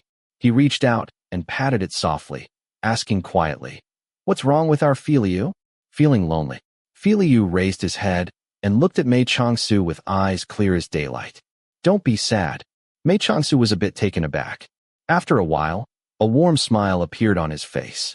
"I was only caught up in my thoughts. I'm not sad. Don't worry, Filiu." Filiu shook his head and insisted, "Don't be sad." That instant, Mei Changsu felt his whole heart melt, as if his emotions were about to burst from his control. Only a flickering breath remained in his chest, supporting his body's movements and expressions. How easy it would be to not be sad. He only needed to seek a secluded scenic location to recuperate and have a few good friends visit frequently. There would be no intrigue, no conspiracies, and no betrayals. He would be able to recover from his lingering illness. He wouldn't need to disappoint others' good intentions. What a delight it would be for his body and soul. Unfortunately, that was ultimately a dream. The things he had placed upon himself, he must grit his teeth and carry them to the end, regardless of how heavy and painful they were. "Filiu, why don't you go back to Lang Prefecture?" suggested Mei Changsu quietly, caressing the youth's head. Filiu's eyes widened. He dived frantically and latched on to Mei Changsu's waist. "Don't want. I can write a letter to Lin Shu and tell him to stop teasing you. Would that be okay?" "Don't want." "But Filiu," said Mei Changsu with a hint of insuppressible sorrow, "if you remain by my side, you will see me turn more and more evil. Eventually, Filiu will be sad too. Filiu like this." Filiu pressed his face tightly against Mei Changsu's knee. "Won't be sad. Is that enough?" Mei Changsu gave a long sigh. "Can you be very happy just by remaining at my side and resting upon my knee?" "Filiu happy." Mei Changsu gathered Filiu's face into his hands gently. He ran his fingers over Filiu's forehead, his expression growing more sorrowful. "All right. If that is the case, then at the very least, I should be able to preserve your happiness. Filiu, you need to remember this. Regardless of what happens in the future, don't be afraid, because there will always be someone taking care of you. You will always be my happiest child." Filiu blinked. He couldn't really understand what was said, but he could feel its warmth and kindness. So, imitating Mei Changsu, he used his fingers to pull a slight smile on his icy face that was still unaccustomed to smiling. His forceful tugging made him look strange, but it was already a rare expression of his emotions. "Our Filiu is so cute. When we return to Lang Prefecture, let's—" "No. Why not? He's bad. You really dislike Lin Shu, don't you?" chuckled Mei Changsu soundlessly. He gathered Filiu into his arms and rocked gently. "You're better than me. It would be great if I could be so carefree and so happy." Filiu broke away from his arms. He sat up straight and spoke earnestly. "Can?" Mei Changsu looked at him warmly. "Can I really?" "Can," repeated Filiu. He rose and dragged a tall stool over. He sat on it, then pulled Mei Changsu to sit on the rug. He moved Mei Changsu's head and placed it on his own knee. "Like Filiu. Sukin too." Mei Changsu felt his eyes moisten. He rested his head on Filiu's knee and felt Filiu's fingers slipping into his hair and caressing him softly, caressing into him his purest love and reliance. "Our Filiu is so smart," murmured Mei Changsu, shutting his eyes tightly. "So Su can be like this too." "Can." Filiu made a great effort and tried to smile again. At the same time, he rocked his knee and began to slowly hum a soothing tune. "Filiu has learned this song as well." "Learned." Filiu sings. Mei Changsu took a deep breath and tried to relax every muscle in his body. Weariness washed over him. "Sleep," said Filiu. "Filiu is sleepy and wants to sleep?" "No. Su sleep." "Filiu fights bad guy." Mei Changsu froze, then quickly understood what Filiu meant. He raised his eyebrows. "Someone came into the snow cottage?" "Yup," nodded Filiu outside. "Uncle." "Filiu, go fight him." Mei Changsu breathed a sigh of relief. He pulled on Filiu's arm and stood up, calling out the window. "Please come in, Meng." Just as his voice faded, a shadow flitted into the room. He clearly had a muscular physique. yet his movements were as quick as a spirit. This uncle is Su's guest. Let's not fight him, feel you. Let's go sleep, okay? Mei Changsu coaxed the youth into the inner chamber, Meng Ji following behind him. The two adults waited until Filiu laid down on his bed and closed his eyes obediently, then went to sit at the round table at the center of the room. Did those two leave? Asked Mei Changsu as he poured a cup of tea for Meng Ji. I delivered your message, but Wei Zheng looked like he didn't want to leave. Then what does he want to do? Stay in the capital and help you, of course. He said that this is everyone's business and that he can't have you shouldering the burden yourself. Nonsense, responded Mei Changsu angrily. He's different from me. I'm all alone, but he has Miss Yun. She had been waiting for him for the past 12 years, separated by life and death. She finally waited to see the day of him coming back after surviving, and the two are finally able to be together after enduring all that hardship. Why is he making a commotion again? I don't need him here. He needs to leave if he wants to, and leave if he doesn't. You don't need to get angry, comforted Meng Ji. I know Wei Zheng. Regardless of how he feels, he will obey your orders. I am only worried about you right now. Did you come to the capital like this, unarmed and alone? Didn't you bring any support? But I brought Philia. You mean that child? Meng Ji looked towards the bed. Speaking of which, I'm really sorry about the other day. I didn't know that this child was yours. I was shocked by his abilities and fought him out of curiosity. I hope I didn't cause you any trouble. No, said Mei Changsu lightly. I only gained some fame. Why didn't you notify me first before coming here? How am I supposed to help you right now without any preparations? Are you going to help me? Mei Changsu smiled with indifference. Forget about it. You are the commander of the royal guards right now, and in high favor with the emperor. Why should you endure hardships for me? You are helping me enormously just by pretending not to know me. Meng Ji gritted his teeth and furrowed his brows in anger. Did you really mean that? What kind of person do you take me for? Mei Changsu smiled, so faintly that it was barely noticeable. He grabbed Meng Ji's elbow and squeezed. He answered quietly. Meng, how could I not know your feelings? Ignoring the fact that you were war buddies with us, you wouldn't stand idly by just based on your chivalry alone. However, I really do not have an absolute chance of success in what I'm doing. I don't want to drag you in. I fear that some small carelessness will destroy overnight the loyal name of Meng that has existed for generations. Loyalty lies in the heart, not in the name. As long as you do not directly harm the emperor, you will never be my enemy. The emperor? The emperor is forever a knife, holding the power to kill and cut. Mei Changsu smiled in understanding. It seems that you've already guessed my reason for entering the capital. Yes, I think I can guess it. Meng Ji's eyes were filled with concern. However, while it is simple to break the path of either the crown prince or Prince Yu, it will be hard to get rid of both of them. His Majesty will need to keep one no matter what. Not necessarily, chuckled Mei Changsu coldly. These are not the only two sons of the emperor. Meng Ji had probably never considered the possibility of someone besides the crown prince and Prince Yu succeeding the throne. He asked with great astonishment, You want to support Prince Jing? Is there a reason why I should not? I know that you and Prince Jing care for each other a lot, and I don't think lightly of his capabilities either. To be fair, his disadvantages are really trivial. They are only the low status of his mother and general lack of attention from the emperor. These can all change if he performs well in the future. The crucial point is that Prince Jing is not good with political schemes by nature and detests struggles for power. Yet, the struggle for the throne is such a dangerous affair. How can someone of his nature defeat the ruthless and powerful crown prince and Prince Yu? Mei Changsu fiddled with the lid of his cup. He spoke expressionlessly. So what if he is bad with political schemes by nature? He has me. I will take on those dark and bloody affairs. In order to take down people of evil, I am willing to stab innocent people in the heart. It would make me sad, but when a person's pain had once surpassed the limit, he can tolerate this level of sadness. His words were dark, but contained a bleakness and tragedy that was impossible to disguise. Meng Ji stared at his face, dazed, and felt a sudden unbearable pain in his chest. Finally, he sighed and asked quietly, Then, would Prince Jing agree? Why not? His hatred for the crown prince and Prince Yu runs as deeply as mine.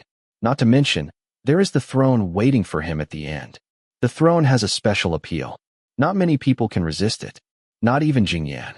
That's impossible, said Meng Ji, striking the table. So he detests power struggles, but it's not like you enjoy them. When did Prince Jing turn so heartless? Doesn't he care about you? Meng, smiled Mei Changsu dimly. You forgot. Jingyan doesn't know that it's me. I am already dead. I am already a scar in his heart. The person threatening and luring him to walk upon the path to the throne is simply a stranger named Suzhou. Why should he care? Ah, cried Meng Ji vexed. Right, he doesn't know. But didn't you meet him today? You didn't tell him? And he didn't recognize you? Why would I tell him? Mei Changsu's face was pale as snow, but his eyes were very calm. Regardless of how innocent a friend was once upon a time, people who return from hell turn into demons. Not only was he unable to recognize me, I can't recognize myself anymore either.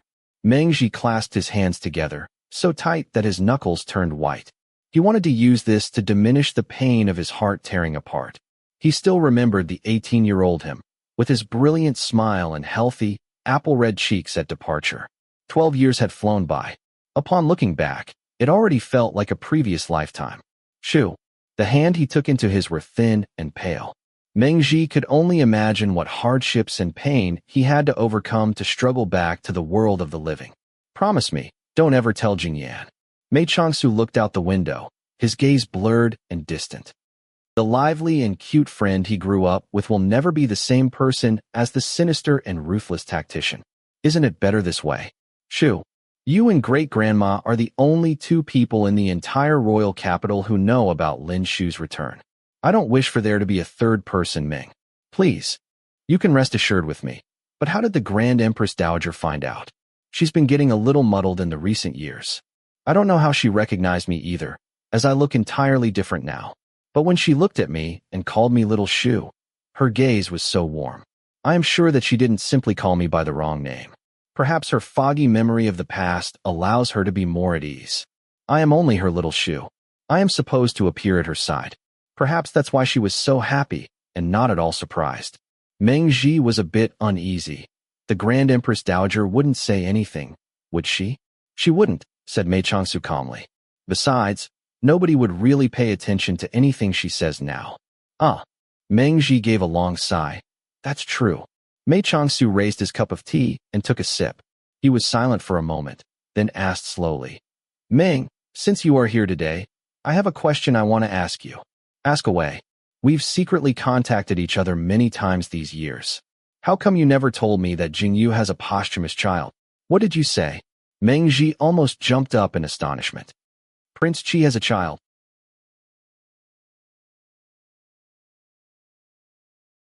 Chapter 19. What did you say? Meng Ji almost jumped up in astonishment. Prince Qi has a child?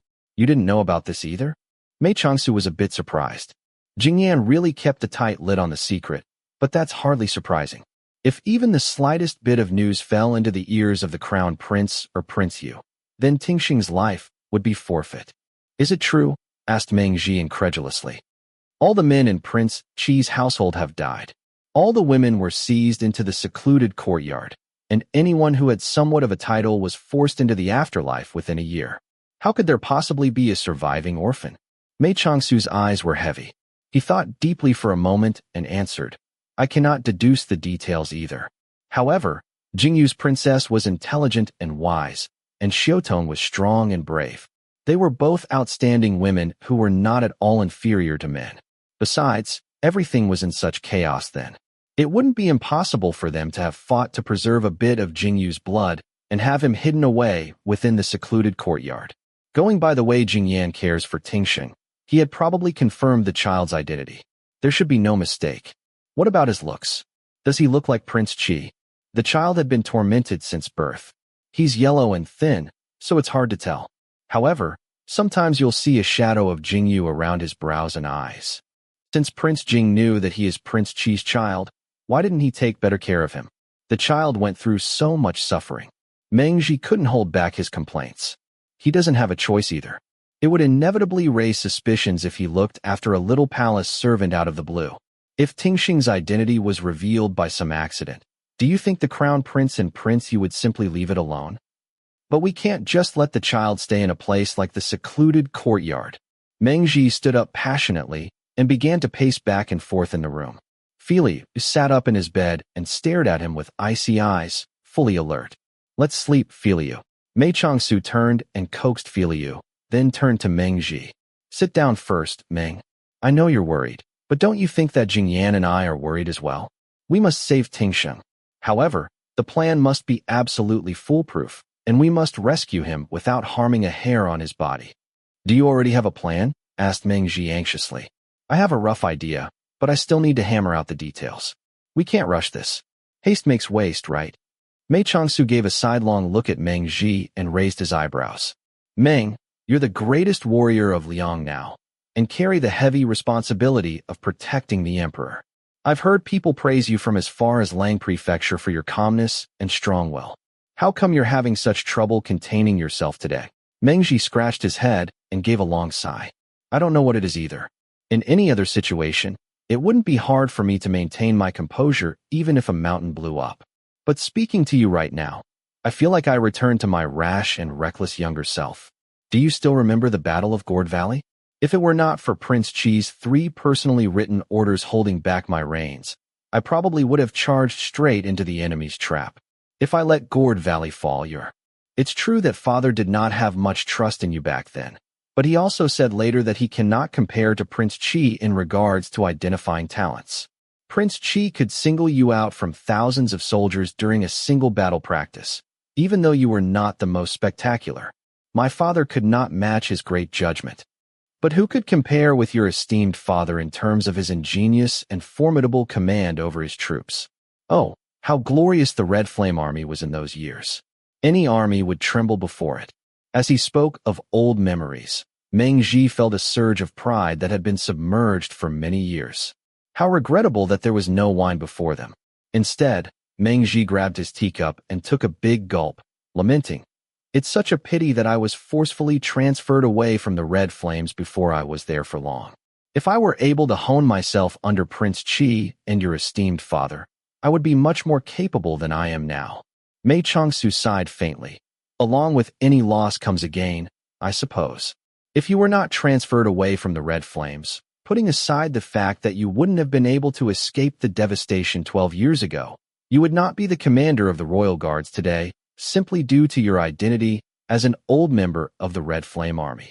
Mei Changsu's words immediately reminded Meng Ji of something else. He gritted his teeth and spoke bitterly. Not necessarily.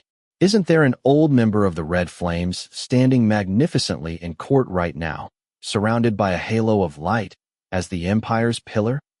Mei Changsu's hand on the table shook, then stilled. His fingertips pressed on the red tabletop, as if they were about to leave a few prints. It feels so gross, having to put up a false front and pretend to be friendly with him for these years. Meng Ji exhaled a long breath, as if trying to release all his melancholy. And you? Why did you decide to come live in this place? For safety, answered Mei Changsu lightly. What? You think it's safe here? At least I can be rid of a lot of troubles. Mei Changsu's tone was like ice, chilling to the bone. By taking advantage of those 3 young men, I am able to quickly come in contact with the important people at court. This is certainly better than having my hands tied by entering Jinling as an aide due to the Crown Prince or Prince Yu's summons. Meng Ji thought it over and nodded in approval, but he saw Mei Changsu's stiff expression and instinctively avoided delving deeper into this topic. He asked about something else instead. What are your thoughts on this tournament for Princess Nihuang's husband? The Mu family of Yunnan is the Empire's protective screen of the South. The princess had toiled away for the Empire to the point of setting back her youth for many years. I only hope that she can find someone to love truly from this event. Everything else is unimportant. Did you know that the Crown Prince and Prince Yu had both entered their own men into the tournament? If one of them succeeds, your goal would be much more difficult to achieve. The princess's intelligence and zeal far exceeds mine, so there's no need for me to worry about the tournament for her. However, the Yu and Yin empires still came forward to request a marriage even while knowing the slim chance of success. They must have an ace up their sleeves. You need to be extra cautious. It's getting pretty late. You should head back. As soon as the plan for rescuing Tingsheng is solidified, I will ask for you to assist me. Regarding Wei Zhong, I would also need to trouble you to watch them leave the capital and tell them that they must not return again. Meng Ji gave his promises, and stood up. He took a step towards the exit, but then stopped, reluctant to leave. He turned and gazed at Mei Changsu. Meng Ji's eyes were filled with cherish and concern for Mei Changsu, but he understood that there was a limit as to what he could do. He couldn't suppress the waves of sadness in his chest. Without much thought, he reached out his arms and gave Mei Changsu a tight hug. The curtains around the bed fluttered slightly, and Fili shot out in a flash. He pointed his palm like a sword, aiming straight for Meng Ji's throat. After Meng Ji avoided the attack by stepping back, Filiu immediately twisted into a tumble and delivered another chain of lethal attacks. Filiu, Mei Changsu stopped him hurriedly. The uncle is saying his farewells to me. He's not bullying me. Don't be angry now, Filiu. Filiu not allow. Anger spread on the youth's icy face. Okay, it won't happen again in the future. Mei Changsu smiled at Meng Ji apologetically. Sorry, Meng. Our Filiu has always been like this. No worries. I'm really happy that this child is so protective of you. Meng Ji shot a friendly smile towards Filiu. You have to protect him well, okay? Filiu ignored him. He remained on guard by his Su's side, not moving a single step. I'll be leaving then. Meng Ji took another long look at Mei Changsu and spoke quietly. Shu, you need to take care of your body. You cannot let anything happen to you, you hear? Mei Changsu's eyes grew hot. He hurriedly swallowed down his surge of emotions and nodded without speaking. Filiu glared at Meng Ji. His face was still expressionless, but his eyes clearly showed his great impatience. As soon as Meng Ji hopped over the windowsill and vanished, he immediately went to close the window tightly. What's going on? Our Fili, who doesn't like that uncle? Teased Mei Changsu in a soft tone. Doesn't like? How come? Filiu can't win. Don't worry, said Mei Changsu, caressing his hair. Our Filiu is still young. When you reach the uncle's age, you will definitely be able to win against him. Filiu's expression still remained unchanged, but happiness immediately radiated from his eyes. Mei Changsu took his hand and led him to lie down on his bed. He tucked him in and quietly hummed a soft tune, staying by his side until he quietly closed his eyes. Only then did Mei Changsu leave quietly and go to bed himself. Chapter 20. Mei Changsu did not go to watch any more matches during the next few days. He stayed behind and rested at the snow cottage with the excuse of his poor health. Thankfully, after appraising him the other day, both the Crown Prince and Prince Yu did not think Mei Changsu to be someone who would easily yield to favor or might. As they had yet to come up with a new way to lure him to their side, neither party came forward to pester him. Mei Changsu spent his days reading books and playing the guqin, and focused his entire energy on recovery. As a result, he really began to look much healthier. Since Xiao Jingrui and Yin Yujin had signed up, they had to fight in the tournament every day and could not keep Su company as a result. On the other hand, Xiaobai appeared to have lots of free time. He would find some time every day to come over and chat about this and that with Mei Changsu. Their topics ranged far and wide, but not a word was mentioned about Prince Yu. However, the snow cottage would liven up every day after dusk. Yin Yujin made enough noise for 10 people and would narrate the day's competition to Mei Changsu like a story. He would become especially animated when describing his and Xiao Jingrui's battles, using exceedingly vivid descriptions. It was as if he was describing some momentous, earth-shattering event or some pivotal battle that would alter the tide of the martial arts world. It was probably more spectacular listening to him than seeing the event in person. Xiaobai would frequently nudge his brother's arm and criticize. Aren't you embarrassed by him? Is Yujin really talking about you? It sounds to me more and more like the deity Erlang has descended to earth. All you're missing is a celestial dog at your side. Xiao Jingrui would usually give a wry grin, but not once did he stop Yin Yujin or shatter his enthusiasm. In contrast, Filiu would exclaim, impossible, from time to time, as he sat and stared at the sky coldly. Yin Yujin mulled it over for a while before he finally understood Filiu's meaning. From then on, he did not dare to make wild exaggerations when describing specific attacks. Although Yin Yujin was guilty of bragging, he and Xiao Jingrui were undoubtedly first class in their strength. They had subdued their competitors without much effort in the first few rounds. There had been a few scares in the past 2 days, but they still ended their matches in victories. The emperor would appear punctually upon the Phoenix building every day in order to show his support for the event. Although everyone knew that he would watch 1 or 2 matches at most before leaving, they still felt very honored by his presence. Marrying Princess Ni Huang was not the sole aim for most of the young men who entered the tournament. After all, the position only had one opening, and the difficulty was too great. Most people used this tournament as an opportunity to present their talents, hoping to improve their fame in the martial arts world through battles, or to improve their status by catching the eye of some high authority. Just like that, the tournament proceeded along merrily, with everything according to plan, and attracted the eyes of the entire world as anticipated. Every day, someone would leave the stage dejectedly, and some rookie would rise to fame with a single battle. The final result represented the combination of fame, fortune, and power. Compared to that, this entire process could not be described as dull. At most, it was not unexpected enough. However, though the unexpected arrived late, it arrived nonetheless. At dusk on the 7th day of the tournament, Mei Changsu realized that something astonishing must have occurred when he saw the solemn expressions on the faces of Yan Yujin and Xiao Jingrui. Su, the one making a racket as soon as he entered was, of course, Yan Yujin. He had run there, giving his cheeks a pinch of redness and his forehead some droplets of sweat. He rushed in, dragged a bamboo stool over, and sat down. He spoke hurriedly before he had a chance to catch his breath. "Oh no, there's a huge problem. What's wrong?" Mei Changsu placed down the book in his hands and sat up. "Did you and Jingrui lose? What's the big deal even if we lost?" "But Shangji lost today." "Qin Shangji." Mei Changsu raised his eyebrows nonchalantly. Even though he is a skilled combatant amongst the young men, he certainly has yet to reach the pinnacle of martial arts. Why should it be so astonishing for him to lose? Xiao Jingrui had sat down beside Mei Changsu as well, and replied very seriously. It's not astonishing for him to lose, but he was defeated in a single move. Mei Changsu was shocked. How's that possible? Even if his opponent was Commander Meng himself, he shouldn't be defeated in a single move.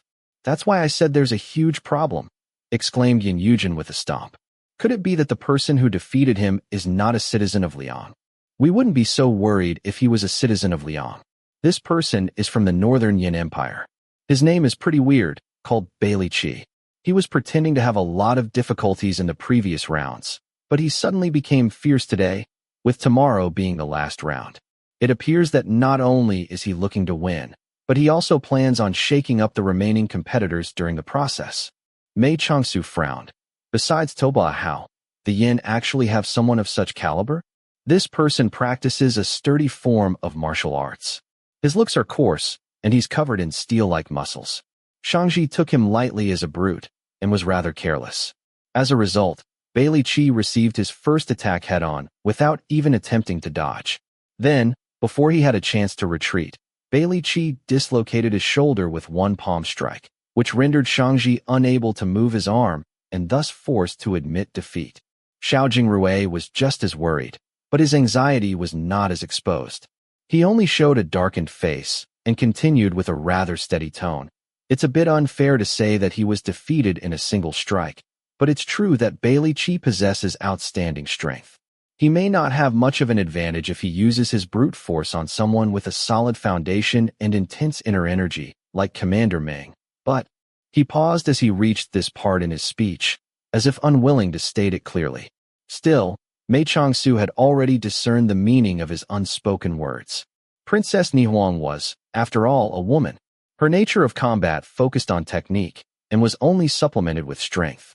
She would be greatly disadvantaged if she faced an opponent who practiced a sturdy form of martial arts like Bailey Qi. If she happened to make a blunder, then there really would be a huge problem. "Don't freak out yet," cut in Xie Bai, who had already been in the snow cottage before the two arrived. "This is not necessarily a hopeless case, going by the procedure of the tournament. Even if that Bailey Qi enters the top 10 in the martial arts tournament, the literary arts tournament is still at the discretion of the emperor. It'll be fine if His Majesty just ranks him as the last candidate." Mei Changsu's gaze grew a bit more focused. He shook his head, but this way, there would be no guarantee that the tournament will conclude according to Princess Ni Huang's own wishes. Originally, if she did not like a candidate, she only had to defeat him. If she did not like anyone within the 10 candidates, she didn't have to marry. However, With the appearance of a skilled fighter today who is both someone so difficult to defeat and someone she would never wish to marry, he remains a threat even if he were placed in the last position. To prevent the possibility of losing to him in the end, the princess will be forced to choose a husband from the 9 candidates before him.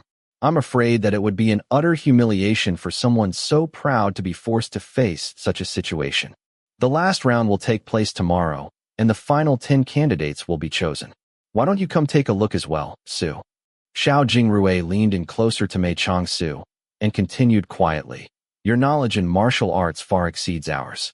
Perhaps you would be able to judge the level of danger Bailey Qi poses and figure out how to deal with him. Are you or Yujin going to face him? No, denied Xiao Jingrui, shaking his head. Neither Yujin nor I are in the same group as him. Regardless of our victory or defeat tomorrow, we will not face him. However, if he wins tomorrow, then he will definitely be in the top 10. I hope you would agree to observe him, so as to give Princess Ni Huang some helpful suggestions. That's right, echoed Yin Yujin. Jingrui's martial arts wasn't necessarily better than mine before, but he actually shot above me after receiving Su's advice during their journey. Mei Changsu smiled lightly. The princess already possesses top-rank combat skills, so the suggestions I can make will be limited. She's different from Jingrui. Jingrui's skills weren't as great as hers, so there was more room for improvement. Su, grimaced Xiao Jingrui. Can't you say it a bit more delicately? That stung. However, it really is too dangerous for Princess Ni Huang to immediately face off with an unfamiliar yet skilled fighter after just one round tomorrow. Mei Changsu's brows knitted together. We need to think of something in order to add another barrier in between. Do you already have a plan, Su? Pried Yin Yujin impatiently. Before the last round tomorrow, the Emperor can issue an edict to add in an additional 2 days of challenge rounds. Challenge rounds. Yes. The reason will be to eliminate any unfairness in the tournament due to the division of groups. The final 10 champions tomorrow will be the ones to be challenged. Any of those who were defeated during the past few days can challenge any champion outside of their group at will. If he wins in a battle, then he can replace the original champion's position and become a new person to be challenged. The final 10 candidates after 2 days of battles will be the actual people who can participate in the literary tournament.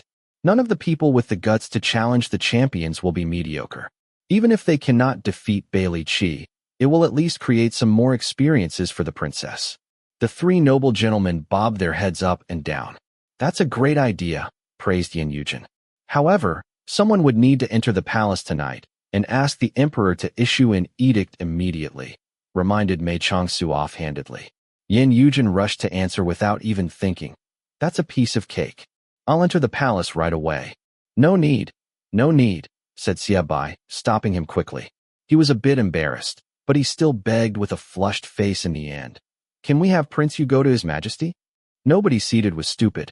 They immediately understood what he was planning as soon as he spoke. They glanced at him together, and nobody spoke. The emperor had probably received a report on Bailey Qi by then, and was likely anxious as well. If someone were to raise this suggestion before the emperor, His Majesty would certainly be delighted. The princess would naturally be indebted to this person as well.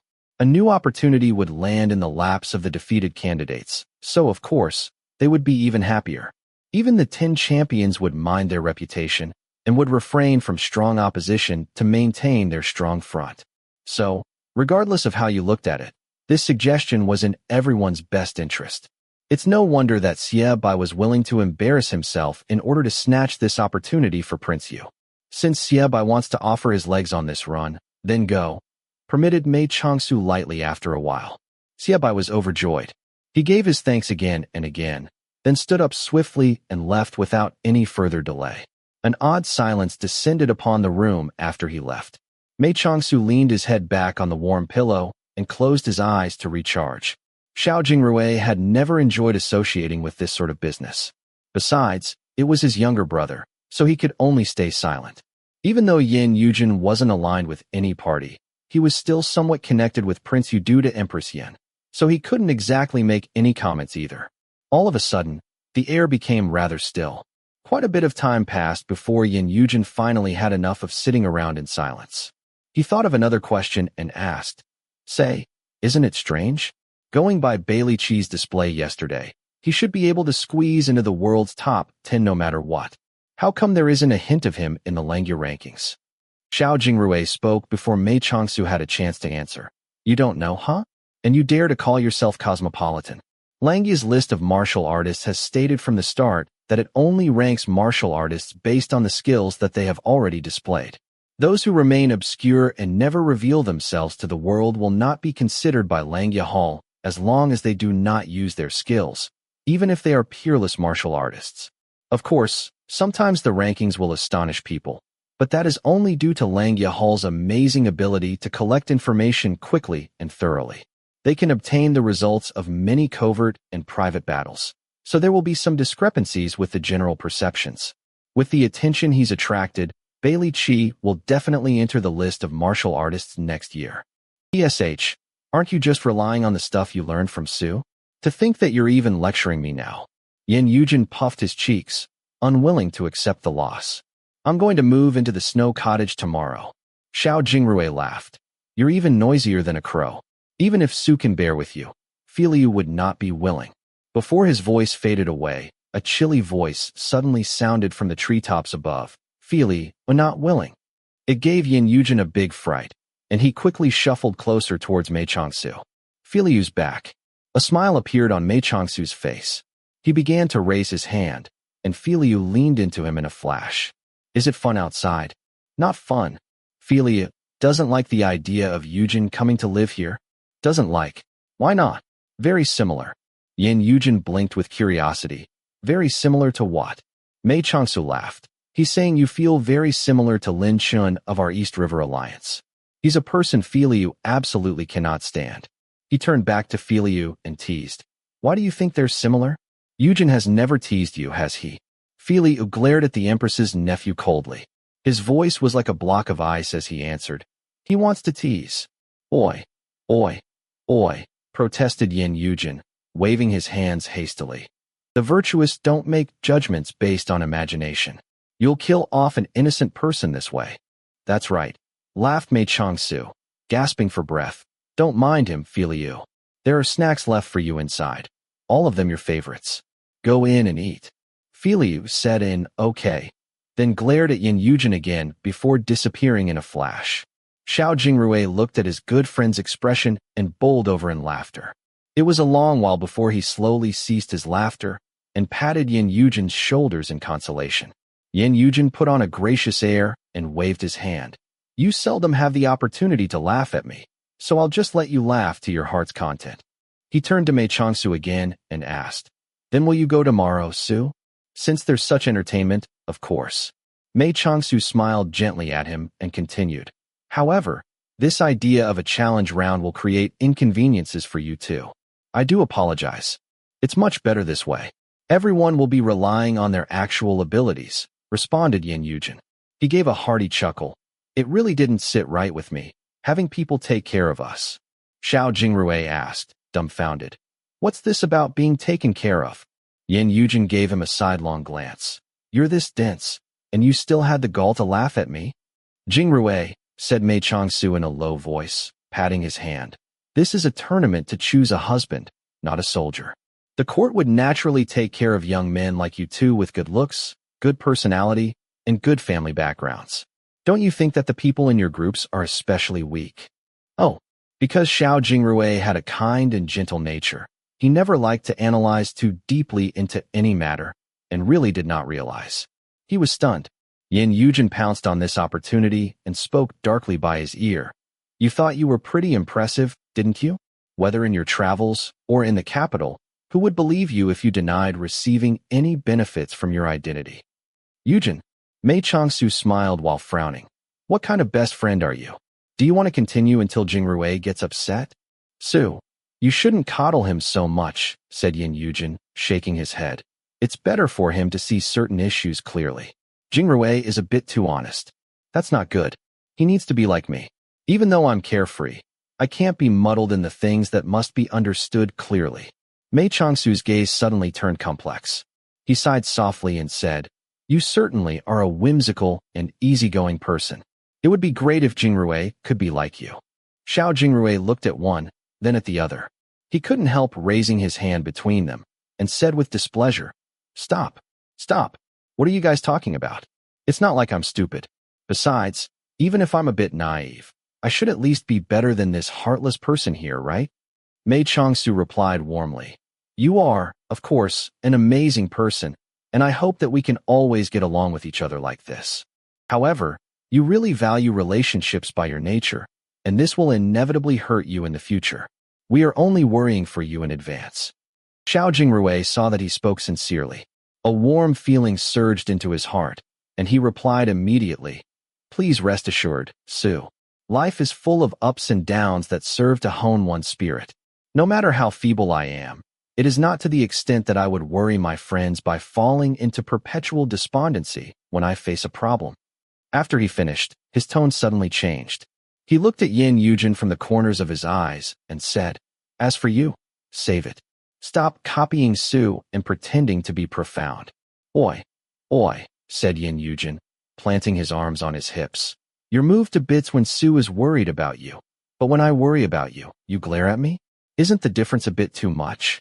"What pride could I have to speak of?" said Xiao Jingrui, looking at Yin Yujin from the corners of his eyes still. "If I let a pampered thing like you fret over me, get away from me. You dare to look down on me? Let's fight." Yin Yujin rolled up his sleeves and pounced.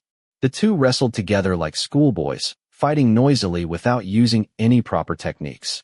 Even Filiu was alerted by the clamor and poked his head outside to see the commotion. Mei Changsu watched them with a faint smile. Yet, there was some unfathomable expression in the depths of his eyes. Chapter 21. Mei Changsu arrived before the Phoenix building the next day as promised. He took a seat within the Marquis of Ning's tent, with Xie Bai accompanying him at his side. Sure enough, before the tournament began, a eunuch in green robes appeared, a royal edict in hand, and announced the new addition to the tournament. It was a royal edict, and there was sufficient justification, so nobody voiced any opposition. The announcement quickly concluded and did not delay the start of the tournament. Xiao Jingrui and Yin Yujin had matches towards the beginning of the tournament, and both entered the stage before long. Regardless of how weak the group was, it was impossible for a mediocre man to enter the last round, so their opponents were rather impressive. Xiao Jingrui entered the stage first to compete against a young swordsman in his 20s. The two were of similar age and used the same weapons, and went head-to-head as soon as the match began. They returned speed with agility and strength with power. Their fight was a dazzling display, but it was completely lacking in ingenuity. However, such a battle would certainly show a swift outcome. Xiao Jingrui was the superior in techniques, so his opponent admitted his defeat briskly and left the stage without further ado. He seemed to be a rather forthright person by his actions and temperament. Mei Changsu saw from a distance that Meng Ji had ordered someone to summon the young swordsman to him. Presumably, Meng Ji liked his temper and wanted to gather him under his command. Once Yin Yujin's opponent entered the stage, it was apparent that he was a worldly martial artist rich in battle experience. His steps were firm and his gaze was steady. His square face was weathered by the elements, and he had high, bloated temples. His two palms were thick with calluses, showing his diligence in training. He was a sharp contrast with the handsome and delicate nephew of the Empress, who was ruffling his fan upon the stage. This was going to be interesting.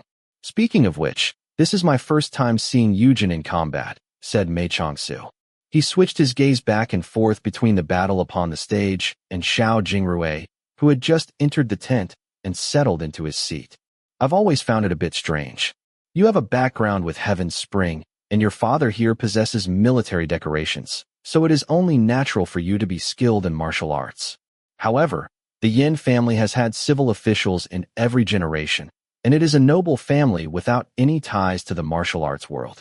Yet you guys have always claimed that his skills are on par with yours in your conversations. I finally figured it out today. So Yujin is actually a disciple of the Kuan sect. I've underestimated him." Xiao Jingrui explained hastily. "Yujin has not entered the Kuan sect, nor is he a recognized disciple. Due to a severe illness during his youth, he needed a high-level mantra to protect his body. The master of the Kuan sect was old friends with his grandfather, the deceased Grand Preceptor Yin, so he accepted Yujin as a disciple in name only. This was never publicized, so we did not especially mention it to you. Mei Changsu smiled. He did not respond, and instead focused his eyes upon the stage. The martial art style of the Kuan sect was famous for its maneuvers and techniques.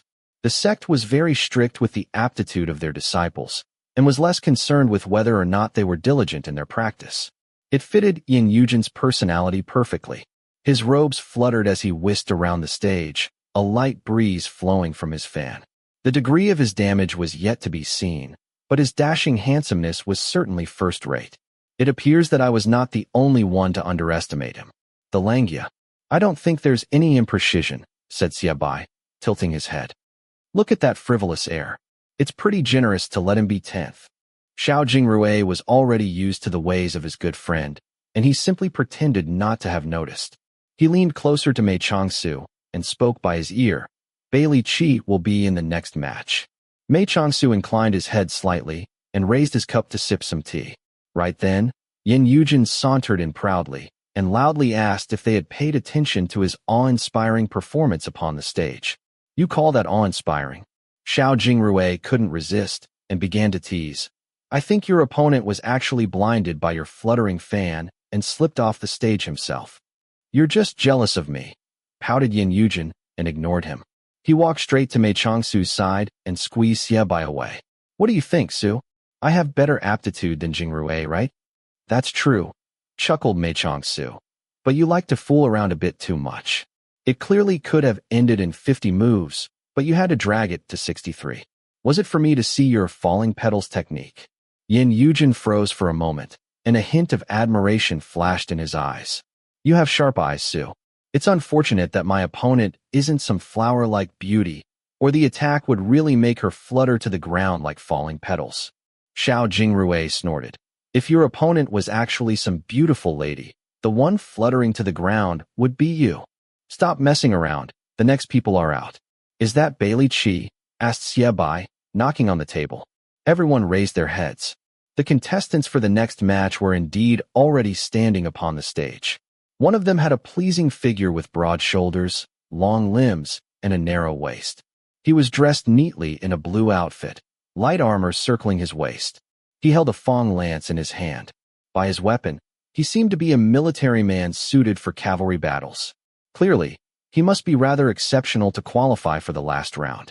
The person he was facing was exceedingly stocky. He had bulging muscles from head to toe, which could be seen even from underneath his clothes. His huge hands were empty.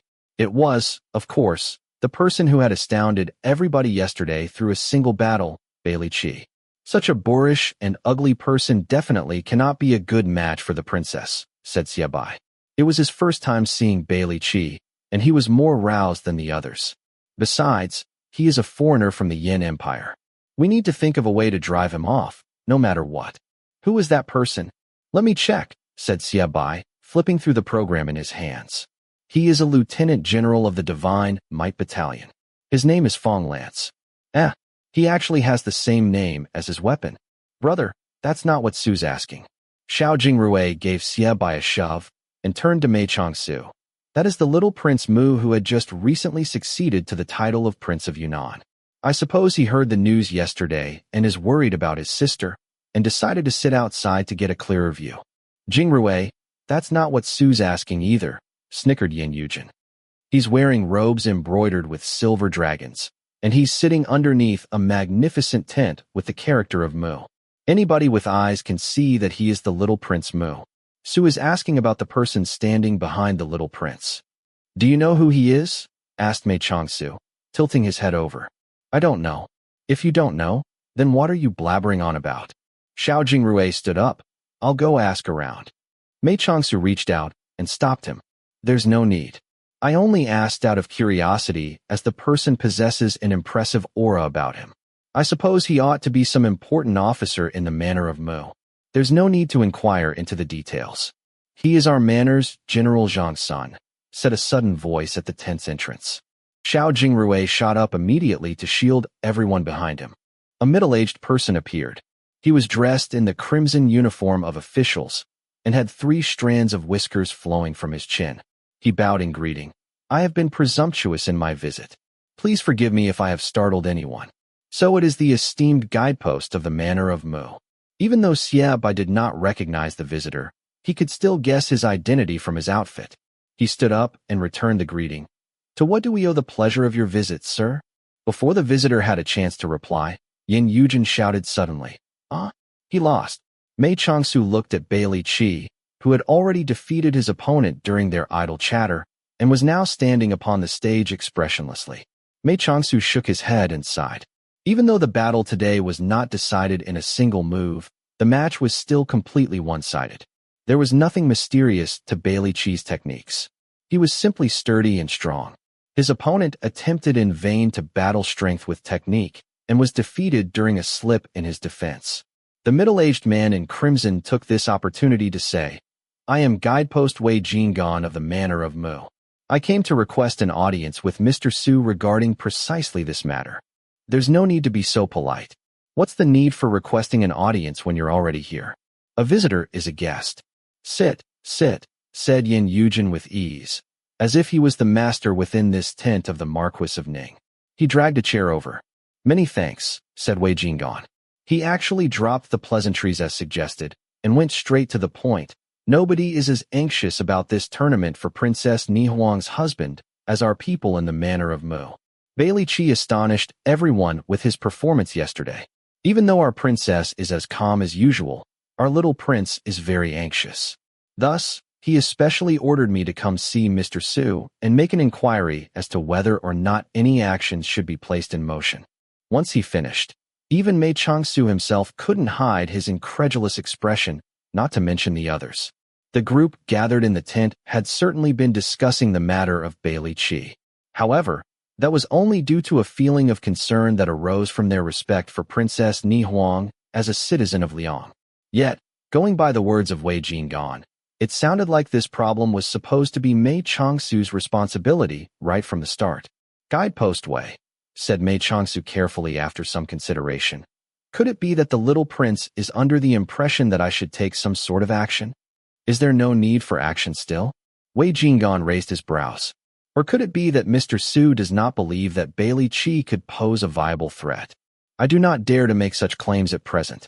However, what I find odd is, why would the little prince want to ask me? Wei Jinggan was a bit shocked as well. His eyes widened.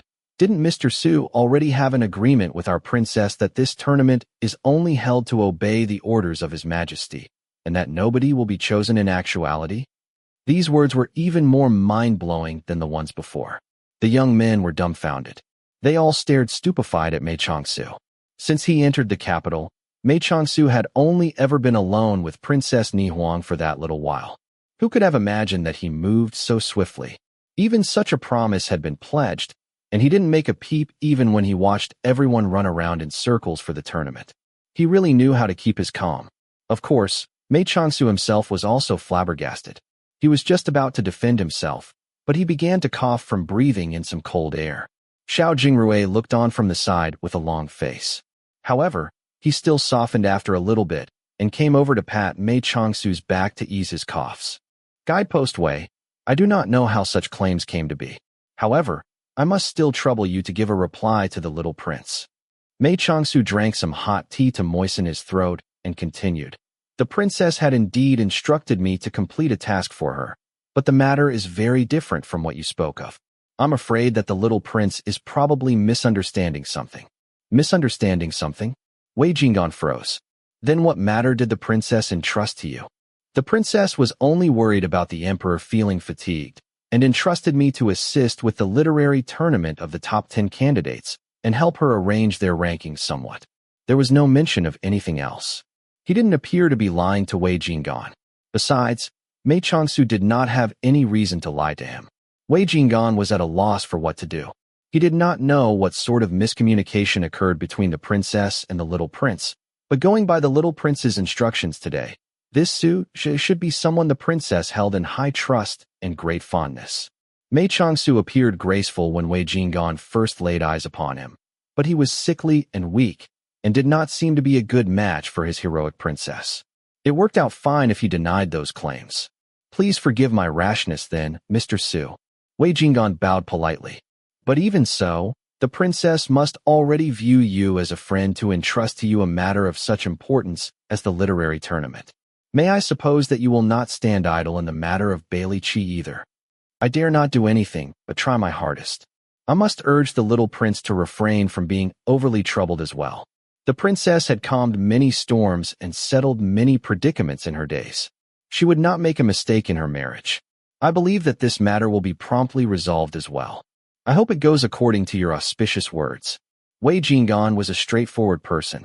Once he had finished, there was no need for more courteous exchange. He bowed to everyone in the tent and left. Feely is not here today? Asked Yin Yujin, watching his disappearing figure. We didn't notice since there's always people coming and going, but he actually came straight to our entrance and heard us talk. There's a fair at East Market today, so I let Feely go there to play, answered Mei Changsu, smiling.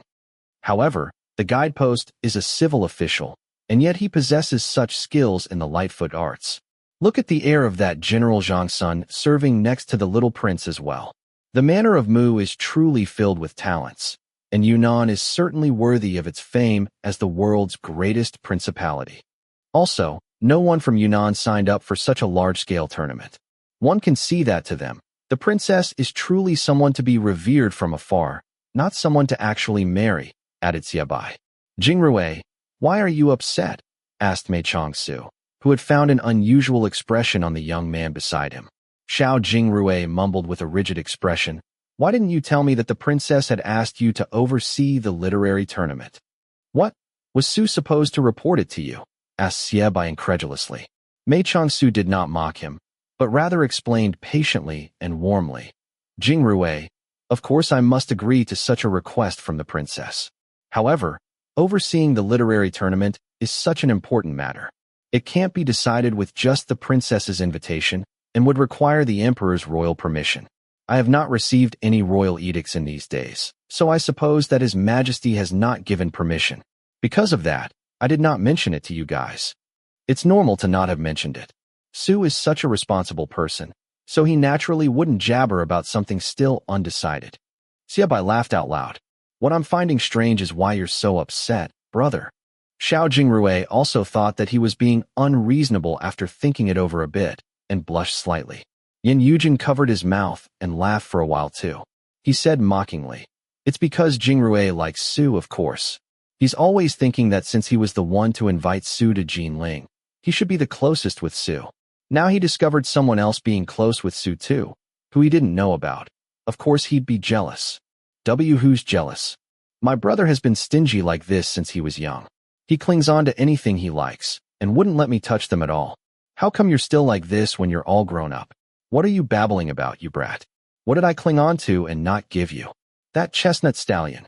That horse was too spirited. You fell whenever you tried to ride him, so of course I didn't dare to let you ride him anymore. What if you were knocked silly? And Lin Shu, exclaimed Yin Yujin, adding to the chaos. You were happy as a clam when Lin Shu taught you archery, but then you discovered the next day that he taught me too. You ended up not talking to me for days. Mei Changsu felt his heart freeze, as if all the blood in his body gathered and congealed there. His face suddenly turned pale. What's wrong? Xiao Jingrui rushed over and asked anxiously. Do you feel unwell again? You're like this a lot these days. Are Dr. Sun's pills ineffective? An elixir of life does not exist. Mei Changsu managed to smile. I'm already much better than before. There's only a short pain with an attack, and I would recover soon after. It's too cold here inside the tent, said Yin Yujin, bringing over a fur cloak. I'll tell them to add another fire pit. It's not even winter yet. There's no need. Mei Changsu looked at Yin Yujin and Xie Bai and grinned. Do you two usually gang up like this to bully Jingrui? That's right, answered Yin Yujin happily. It's really fun to bully him. Do you want to join Su? Oi you. Mei Changsu turned and pressed Xiao Jingrui as he spoke quietly. You've been friends with him for so long. Don't you know him yet? The more riled up you are, the happier he gets. Just ignore him, and he wouldn't be able to have fun by himself. Humph, Su really is biased towards Jingrui, protested Yin Yujin. But it's no big deal even if you teach him, since I can always think up a new way to bully him. Are you scared, Jingrui? Xiao Jingrui was a smart person and a fast learner. He ignored Yin Yujin this time, and focused on chatting quietly with Mei Changsu. The Empress's nephew saw that his attack had fallen through, and found it really boring. He circled around in the tent for a bit, then ran outside again to entertain himself with who knows what. Chapter 22. That day, Mei Changsu stayed and watched until the very last round before returning home. He barely ate any dinner due to his fatigue, which made Xiao Jingrui and Filiu very worried. Still, he insisted on watching the challenge rounds in the next 2 days from beginning to end, saying that he could not betray the princess's trust. The addition of challenge rounds was clearly effective. 3 of the final 10 contestants were eliminated after being challenged. The final 10 champions drank their royal wine and received their rewards of golden flowers. They were to enter the royal palace for the literary tournament after resting for 3 days. "Su, you look like you're not satisfied with any of us within the final 10, commented Yin Yujin that night, twirling his golden flower. The group was gathered in the snow cottage.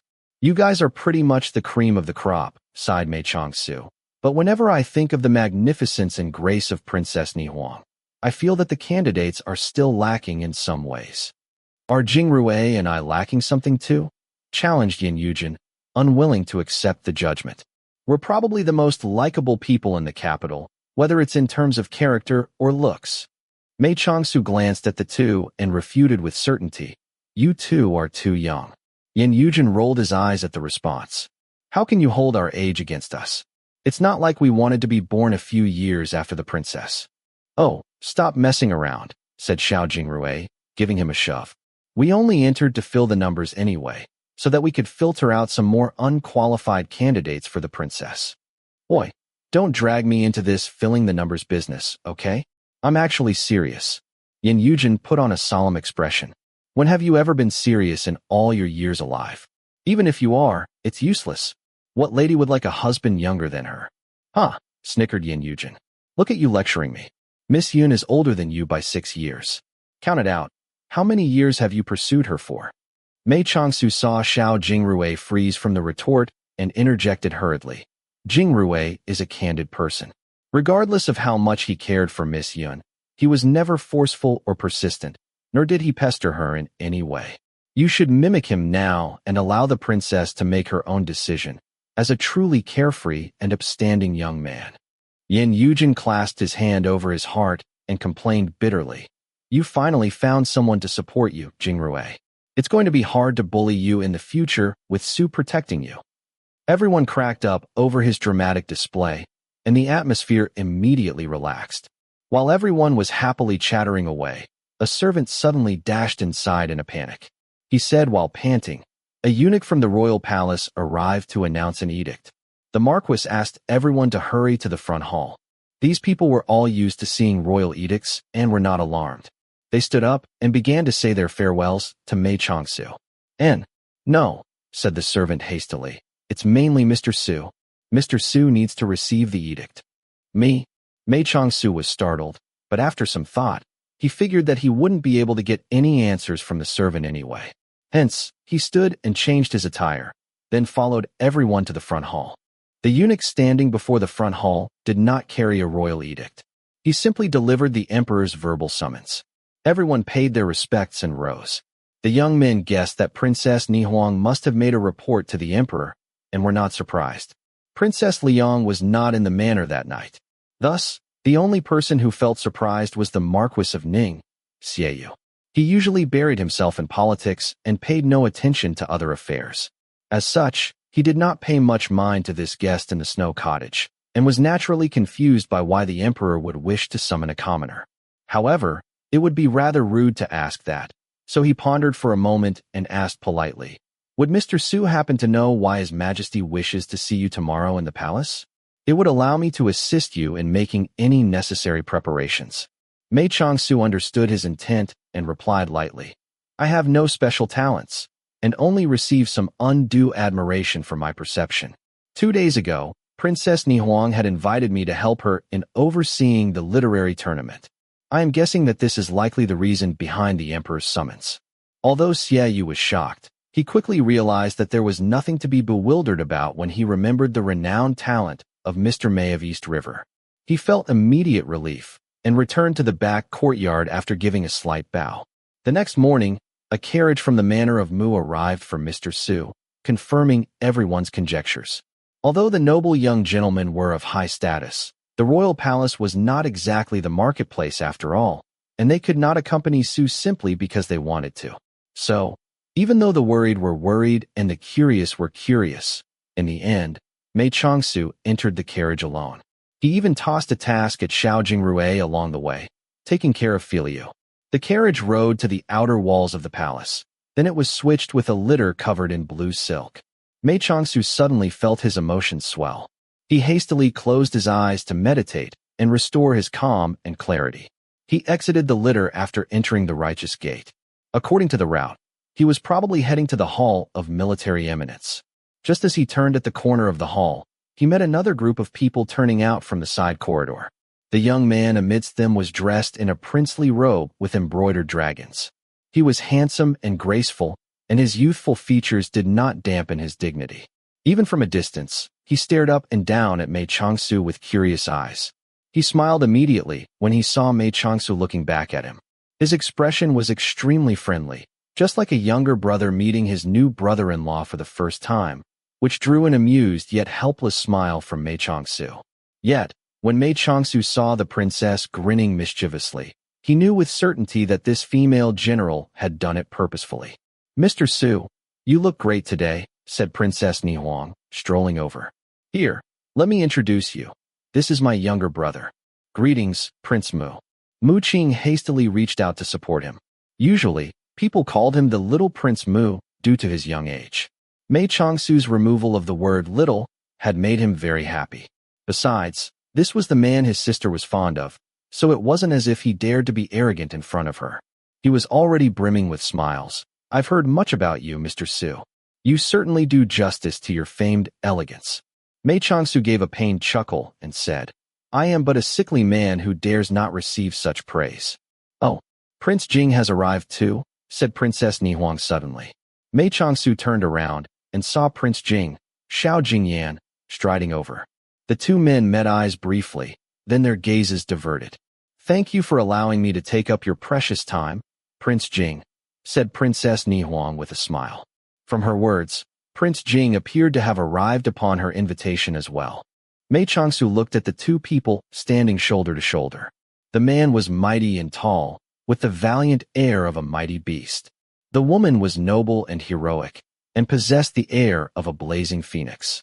Mei Changsu's eyes glimmered involuntarily, and he felt his heart quiver. Prince Jing was a man of few words. He only replied with a polite response, then stood silently. "Do we need to wait for someone here?" inquired Mei Changsu. "There's no need. Look, they're all here." Princess Nihuang smiled sweetly. These two really act as one. Mei Changsu knew who she was referring to without even needing to turn his head.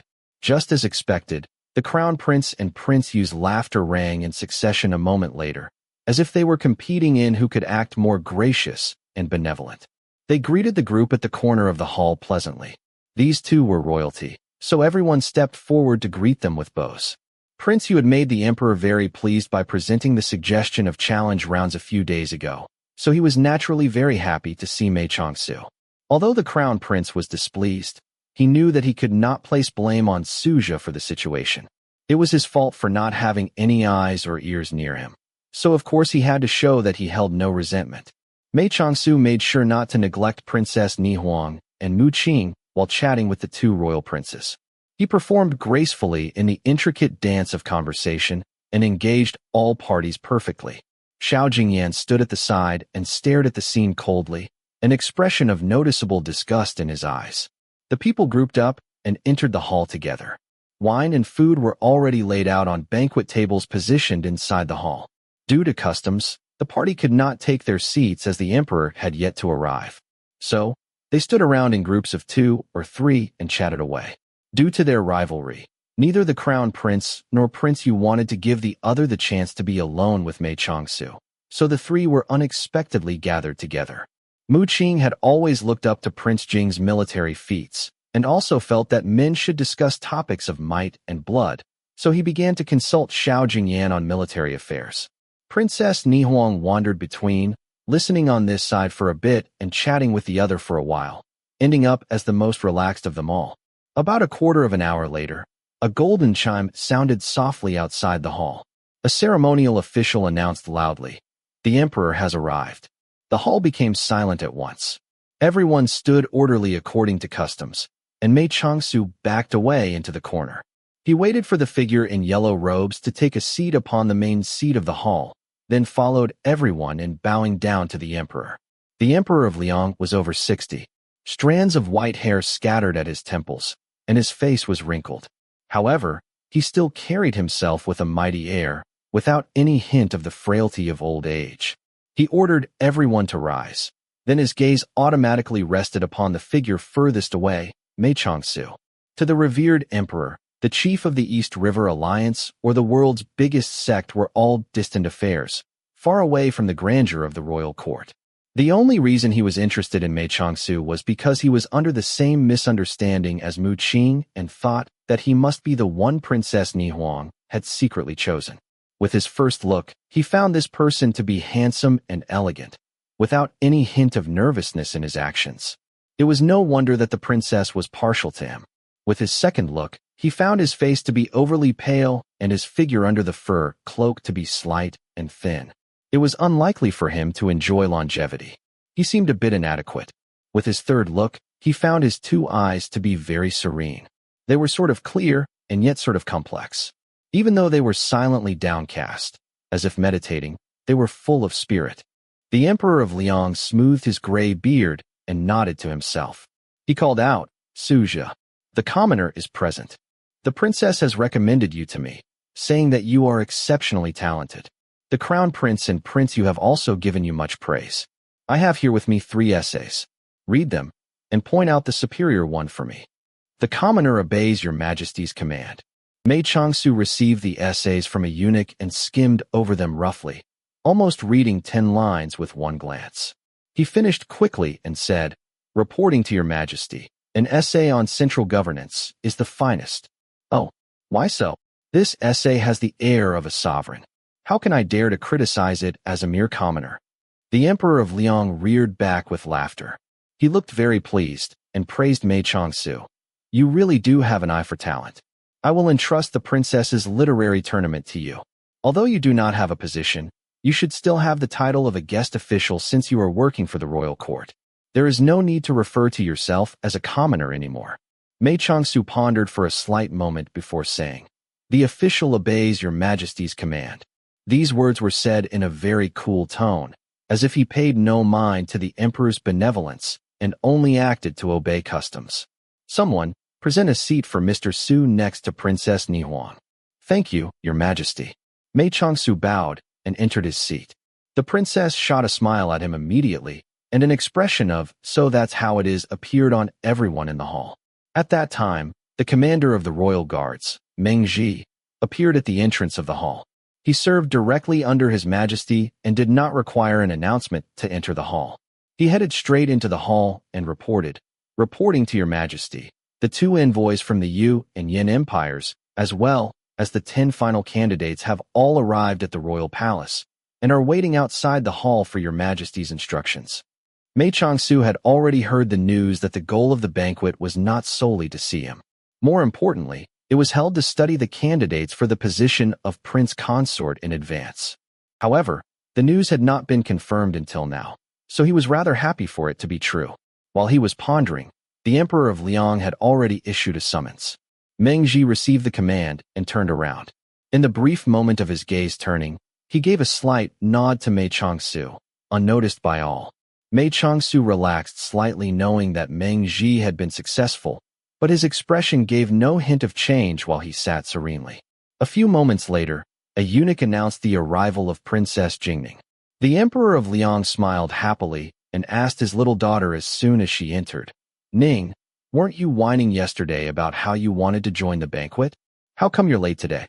Princess Jingning's delicate brows were knitted together, and a dark cloud hung over her face. Her expression was extremely gloomy. After she finished her greeting to the emperor, she answered sullenly, "I saw a snow-white Persian cat on my way here and chased after it, and was thus delayed." "You really love cats, don't you? Are you unhappy because you did not catch it?" Princess Jingning pondered silently for a moment, then answered quietly, "No, I was chasing that cat and accidentally went into the secluded courtyard. I saw the people there performing hard labor and looking very miserable, and thus felt a bit sorry. Prince Jing's heart quivered upon hearing her mention the secluded courtyard, and he threw a quick look at Mei Changsu. However, the latter was very calm, as if he never heard it at all. The Emperor of Liang's face darkened slightly. He said reprovingly, "How can you enter a place like that as a princess? Besides, the people at the secluded courtyard have their crimes, and thus deserve the hardships of labor. You need not feel such compassion for them." "Yes, father," said Princess Jingning, hanging her head. "It's just that there were also young children there, who were frail and pitiful. I was thinking, what kind of crime could they have committed at such a young age?" "There's no need to speak further," bellowed the Emperor of Liang, cutting her off. "I've really spoiled you too much. Why are you bringing up those criminals during an occasion like this? Take your seat now. The envoys will arrive soon. You must always remember your status as a princess. Look at Princess Ni Huang, and how tactful she is with her noble bearing." "Your Majesty thinks too highly of me," laughed Princess Ni Huang immediately. "Jingning is a pampered little princess. Your Majesty wouldn't be able to bear it if she really were to fight on the battlefields like me." The Emperor of Liang's eyes appeared very affectionate, and he said, "I can't bear to have you endure such hardships either. Now that Qing has inherited the title, I will be at ease after I choose a good husband for you. I am infinitely grateful to your Majesty's kindness and benevolence. Even my father in the afterlife must feel the graciousness of your Majesty and feel deeply indebted." Princess Ni Huang had governed over Yunnan for many years, and certainly did not build her success solely on bravery and might. Even a simple phrase of gratitude was transformed into such sincere and pleasant words by her. The Emperor of Liang smiled warmly. At that time, the envoys from Yu and Yin had entered the hall. They took their seats after bowing to the Emperor. The 10 final candidates entered after them. Each wore unique outfits, and some wore anxious expressions. Clearly, they had been spontaneously summoned early in the morning and were not prepared in any way. Compared to them, Xiao Jingrui and Yin Yujin, who were used to entering the palace, were naturally a lot more relaxed. Their eyes searched around as soon as they entered the hall. Even though they did not dare to voice a greeting once they found Mei Changsu, they smiled at him in unison. Chapter 23. Everyone paid their respects and took their seats. The Emperor of Liang ordered maids to fill each table with fragrant wine and favored everyone with 3 cups. He waited until everyone had drunk their wine, then said, "This banquet is graced by the presence of gallant warriors and great fighters. Everyone here must be a gallant gentleman to be able to claim final victory. My intention for hosting today's banquet is to honor your accomplishments and congratulate you. Heroes are great drinkers. Everyone may drink another cup." The 10 candidates hastily raised their cups and stood up. They drained their cups. The Emperor of Liang then turned towards the 2 head ambassadors at the guest table and said, "The Yin and Yu empires are truly birthplaces for gallant heroes. These young heroes have traveled from afar and are all exceptionally skilled. However, I fear that I am not well acquainted with them. I would be glad if you could introduce them to me." The 2 ambassadors hastily stood up and bowed, saying, "Yes, Your Majesty."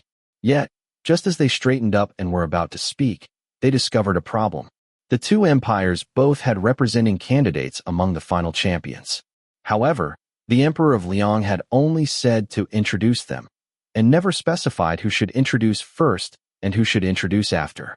Honestly speaking, who spoke first and who spoke second was not such a big deal, but everyone needed to try to come out on top during such a grand banquet.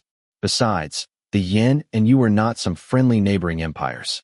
Disputes and quarrels were frequent between them, so neither party wanted to yield ground for no reason. After a momentary lapse, the 2 head ambassadors realized that this deadlock needed a solution.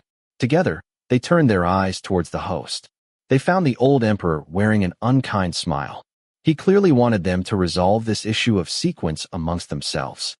"There are 2 warriors from our Yu empire among the final candidates," began the head ambassador of Yu immediately, implying that we have 2 and you guys only have 1, so we should speak first. "It's unfortunate that these 10 candidates do not have an opportunity to compete further amongst themselves. Our warrior Bailey is still eager for more," said the head ambassador of Yin, unwilling to concede. His words implied that both of yours together can't compare with the one of ours, so why should you speak first? Actually, there are many other brave warriors within our empire who are able to compete. However, considering that this is to request the princess's hand in marriage, the candidate should possess both good looks and talent. Thus, we made a careful selection beforehand. The eyes of the head ambassador of you were filled with disdain, clearly mocking Bailey Chi for his ugly looks, which the princess would definitely find disdainful. All that glitters is not gold. It is better to judge people by their character rather than their appearance. Such a remarkable person as the princess would never give her attention to people who are merely useless ornaments, retorted the head ambassador of Yin, who had an equally sharp tongue. The Emperor of Liang finally gave a laugh and mediated. Our three empires are friends today, which should be a joyous affair. Let's not bury our heads in the details. Please take a seat, ambassadors. Let's have Meng Ji take over the duty of introductions. Meng Ji shot out immediately. After a yes, Your Majesty, he turned and went next to the candidate from the Yu Empire first. He indicated the man politely with his palm and said, "This warrior from the Yu Empire is named Yu Gu." The Emperor of Liang listened quietly. The Yu ambassador didn't expect Liang to actually investigate the backgrounds of these candidates so thoroughly and was rather unnerved. He rushed to explain, "Your Majesty, these two are both outstanding young men of my empire, in possession of both good looks and character. Any previous engagements have absolutely been properly resolved. We dare not mistreat the princess." The Yin ambassador chuckled coldly. "They've really been resolved in time. It's still better than your esteemed empire sending over a servant. Don't you know that this is to request the princess's hand in marriage?" retorted the head ambassador of Yu angrily. "The princess is marrying a person, not his family background. Besides, with the princess's honorable status, why would she need to mind something like someone's family background? There has always been a distinction between the noble and the common since ancient times. How can it be ignored? Our warrior Bailey had become sworn brothers with the fourth prince prior to leaving. The noble and the common change with the tides of time and fate." The Yu ambassador was about to retort, but someone by his side tugged his sleeves discreetly and said quietly, "There is already a process in place for how the princess will choose her husband. There is no benefit in this quarrel." The head ambassador of Yu wasn't dumb either. He comprehended immediately with the slight reminder. Besides, the person who spoke to stop him was his vice ambassador, the famous martial artist on the Langya ranking, Jin Diaohaiming. How could he ignore him? He gave a humph and sat down. The Emperor of Liang watched their quarrel with cold eyes. He remained silent until both sides momentarily doused their fire, then said slowly, "Everyone here is exceptional. There is no need for a quarrel. Unfortunately, I have been busy with government affairs and have not been able to see every match. I'm afraid that I'm still rather unfamiliar with these warriors." Prince Yu's question. "I have a suggestion, Father. Why don't we take advantage of the banquet today and have these 10 warriors spar with each other? It would make for a great tale." The Emperor of Liang made a soft sound of approval. He brushed his beard and asked, "What is the opinion of everyone else?" Crown Prince's answer. "Father, I believe that this suggestion by Prince Yu is rather lacking in consideration. Your Majesty's royal figure is here. How can we allow knives and swords in the hall? If they somehow—" At that part in his speech, he suddenly saw something at the corner of his eyes. Mei Changsu had raised his cup and was gazing at it, all the while shaking his head gently. The Crown Prince's heart gave a thump, and he immediately changed his speech. "These are merely some concerns I hold for Father. But now that I think about it, I remember Father's heroics that year while quelling the rebellion. Plus, we have Commander Meng standing guard, so there shouldn't be any major issues. Hence, I have a suggestion, Father. Sparring is fine, but everyone must hold back in their attacks, as it is inauspicious to see blood." He changed his tone halfway through, which rather showed some quick wit. Prince Yu did not see Mei Changsu's hint, so he didn't understand how this person had suddenly wised up. He was a bit disappointed and gave a cold humph. "Both of my son's suggestions please me greatly," chuckled the Emperor of Liang. "Then, everyone may challenge any other candidates at their will. There is no need to set any rules." His words clearly exposed that he really did want to see everyone spar.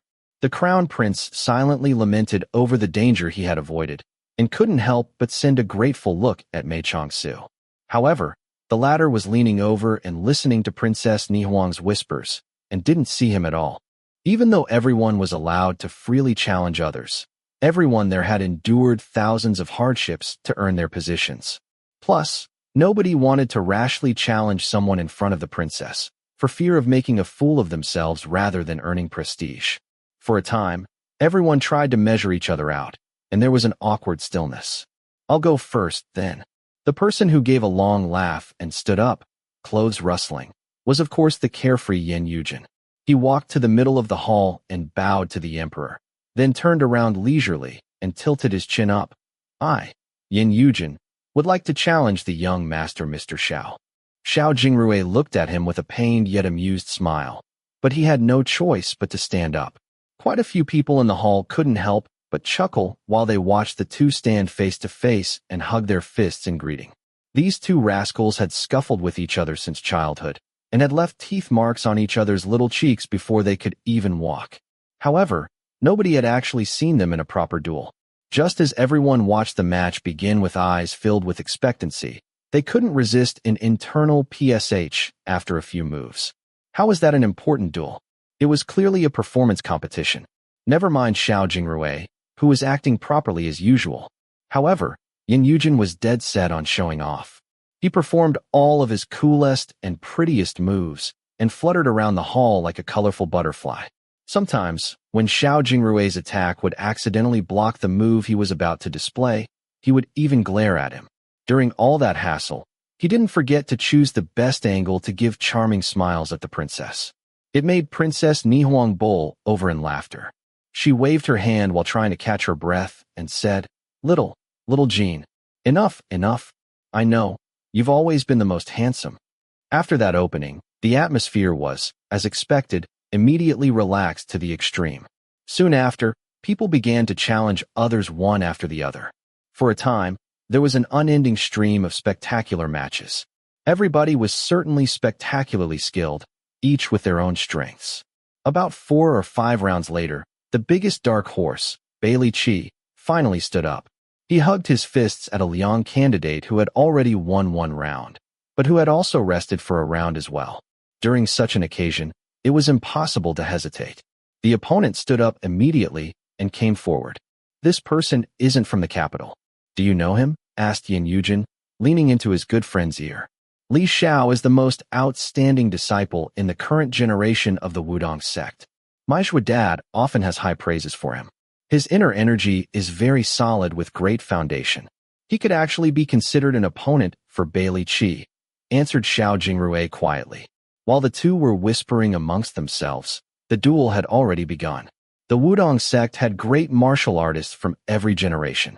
Its inner energy mantra and combat techniques naturally had their superior aspects. Li Xiao was very appropriate in his attacks and defenses against a great fighter like Bailey Qi. Every move and every technique was filled with power. In the blink of an eye, dozens of moves had been exchanged, and he actually showed no sign of defeat. Still, just when everyone was exclaiming over a spectacular move from Li Xiao called, "Win some, lose some," Princess Nihuang suddenly sucked in her breath. At the same time, Mengji summoned his inner energy and shouted loudly, "No." Before the remnants of his voice faded away, Li Xiao's body had already flown out.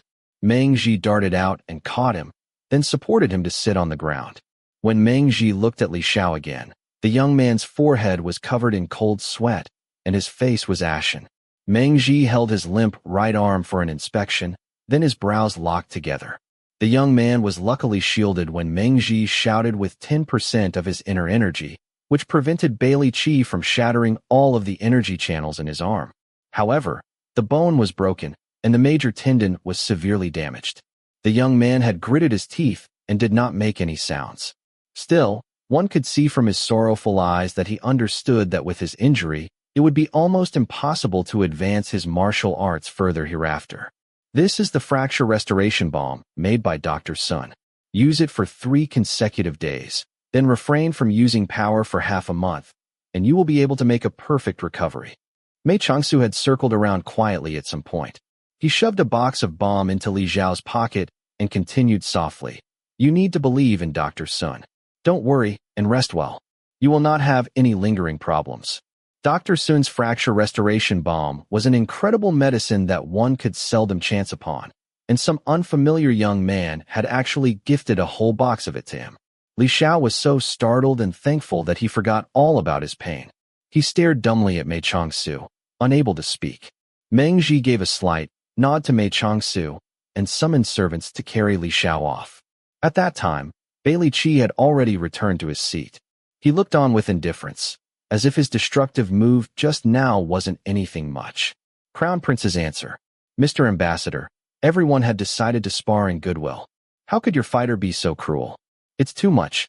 He felt really humiliated as he had just suggested for the candidates to hold back in their attacks, and was the first to speak. The other candidates shot over angry looks as well. The head ambassador of Yin stood up and said haughtily, "We did obey the Crown Prince's orders and did not show blood. Besides, it is impossible to avoid injury in competitions of strength.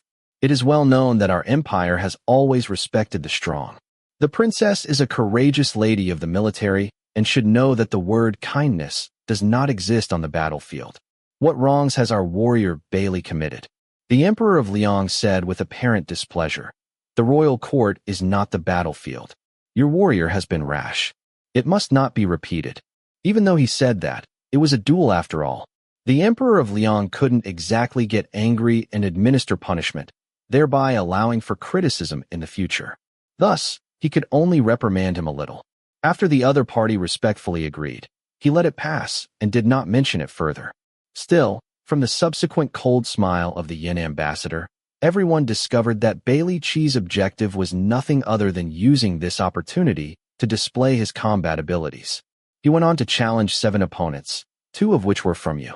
He did not use any more cruel moves like breaking bones, but he still gave his opponents quite a few hidden injuries. In the end, he only left Yin Yujin and Xiao Jingrui alone, ignoring them completely. Who knows if it was because he thought too little of them, or if it was because he thought too highly of them. Chapter 24. After claiming another victory, Bailey Qi returned to his seat and showed no intention of standing up again. Xiao Jingrui took this into his eyes and stood up with a grave expression.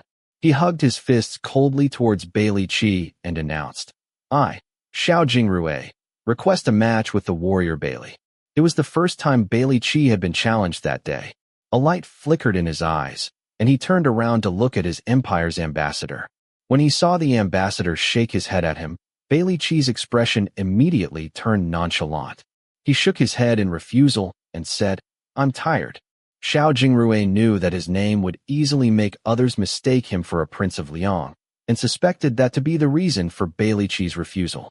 He added hurriedly, "I am the son of the Marquis of Ning, Xieyu, here to seek guidance. If warrior Bailey feels tired, then please instruct me after you have rested for a while." Bailey Qi turned around again and saw the ambassador of Yin shaking his head still. "No more fighting today," said Bailey Qi. Actually, it was widely known that Xiao Jingrui was not a competitive person. For something like a martial arts duel, he always believed that there was no need to make enemies regardless of victory or defeat. However, Bailey Qi's actions that day really went over the line. Sometimes, his opponent would have clearly backed off in defeat, but he still insisted on chasing after them to strike them down completely. It roused the anger of the even-tempered young man, making his blood rush so much that he actually initiated a challenge. Xiao Jingrui had gathered up his courage, resolving to repress the audacity of Bailey Qi somewhat even if he had to bear heavy injuries. He never thought that he would be so coolly turned away right from the start.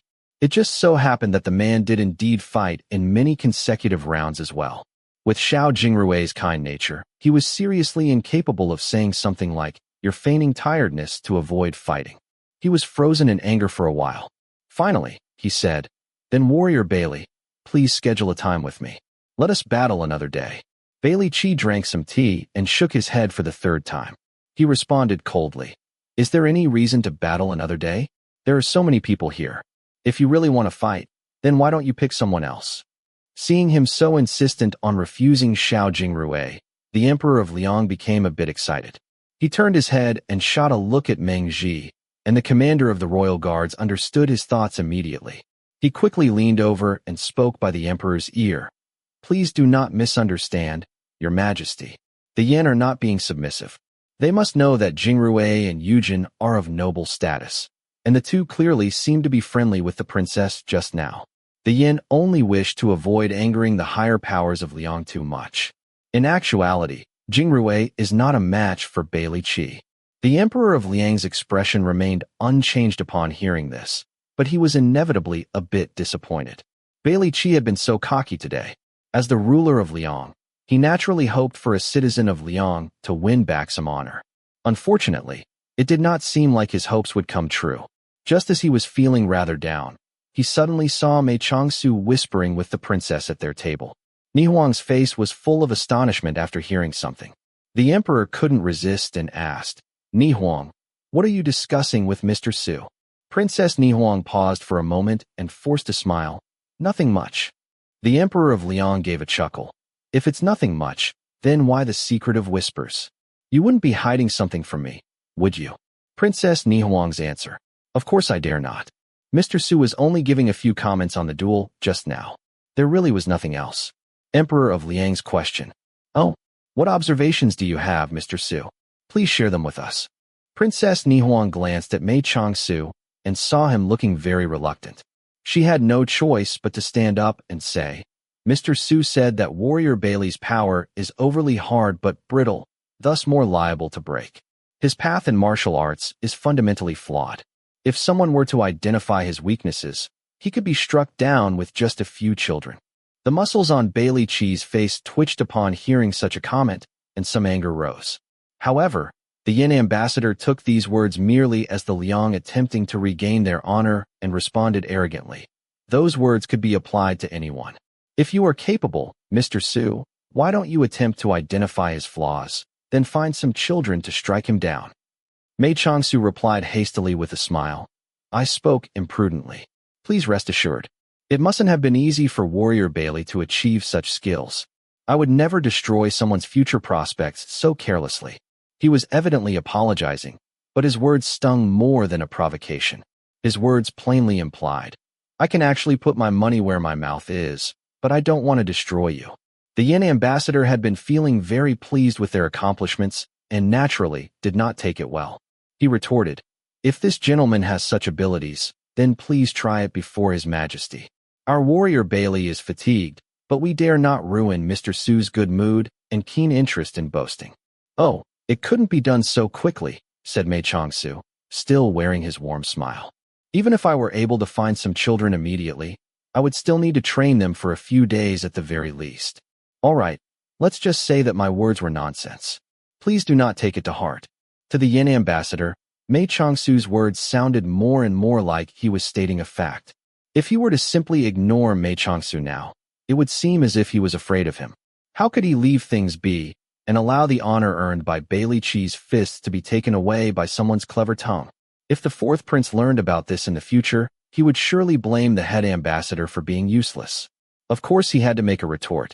The Yin ambassador chuckled coldly and said, if Mr. Su needs to train people, then we will wait. Please appoint a day, Your Majesty. We promise to show up whenever we are summoned. Mei Changsu looked like he was in somewhat of a predicament. He mumbled, I'm not very familiar with the capital. Where would I be able to find these children? Find some children?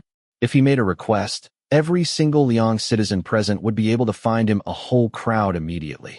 However, nobody could figure out if he was actually speaking the truth or if he simply wanted to upset Bailey Qi, so nobody dared to speak up.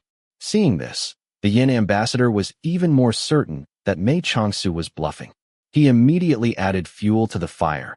Where's the difficulty in that? I've heard that there are many young disciples in the martial arts studios of your royal capital. The children in the martial arts studios are too strong. I'm afraid that Warrior Bailey may face a disadvantage.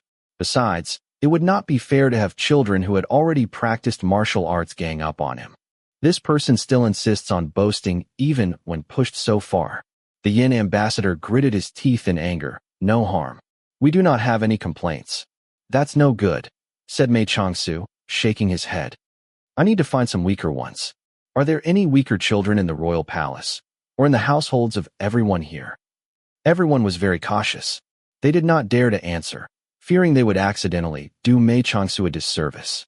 Princess Jingning was the only one who did not really understand the situation.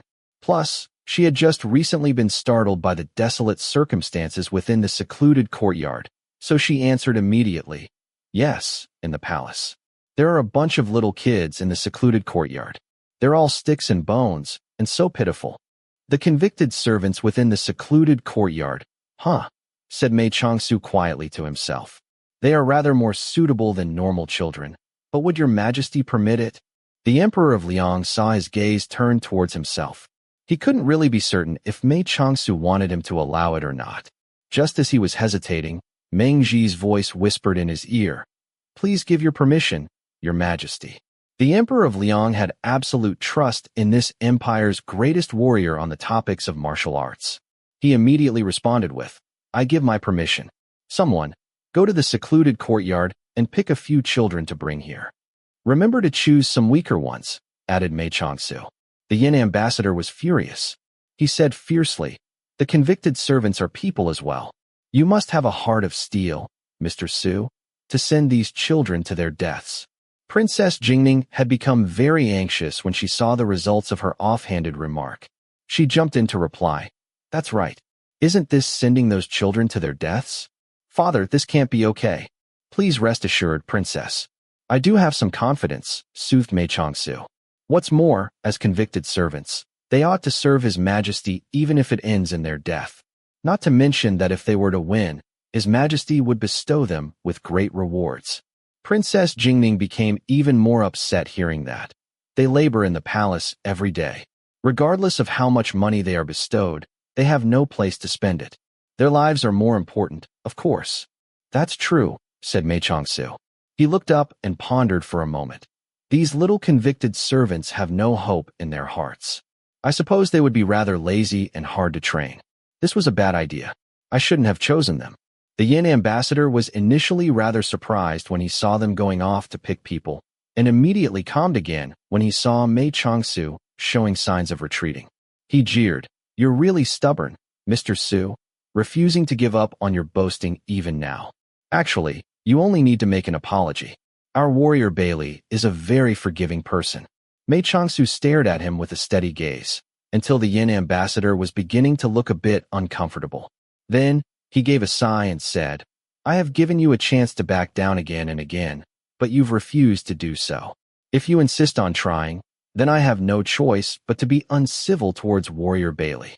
The Yin ambassador was furious.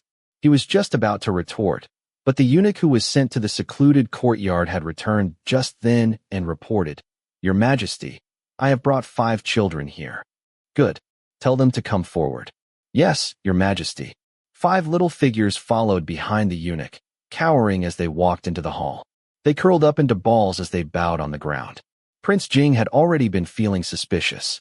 He pretty much understood the situation after seeing Tingxing in their midst. As he saw everyone's attentions gathered on the children, he quickly found an opportunity and whispered a few words to his sister Jingning next to him. "Raise your heads. Report your ages. Which guilty officials are you the descendants of?" asked the Emperor of Liang coldly. The 5 children were all scared out of their wits. Urged and threatened by the eunuch, they finally responded one by one, brokenly and with shaking voices. When it was Tingxing's turn, he said quietly with a pale face, "I am 11. The grandson of the former Grand Secretary of the Hall of Supreme Harmony, who was found guilty in the corruption case of the royal examinations." Mei Changsu suddenly felt his heart clench and immediately raised his teacup for a drink to cover it up. Thinking back about it now, the women in the household of Prince Qi were really worthy of awe and respect. While they were confined in the secluded courtyard and without any assistance from the outside world, the women managed to cooperate and scheme a fake identity for Tingxing, the posthumous child born through luck. They protected him and allowed him to escape elimination from the Crown Prince and Prince Yu. Unfortunately, these courageous women had suffered extreme torment, and not many were still among the living. The 5 children finished their responses. The Emperor of Liang didn't really take it to heart. He made a sound of approval, then asked Mei Changsu, "Do you think these children are usable, Mr. Su? 5 is too many. We cannot take advantage of warrior Bailey too much. 3 is more than enough." Mei Changsu glanced at the children carelessly and pointed at 3 people, including Tingxing. I'm afraid that I would need to take them home with me to train them for 2 days. Can your majesty permit it? I permit it. I will grant great rewards if there is a victory in 2 days. Mei Changsu sighed. Your majesty is benevolent, but the princess was right just now.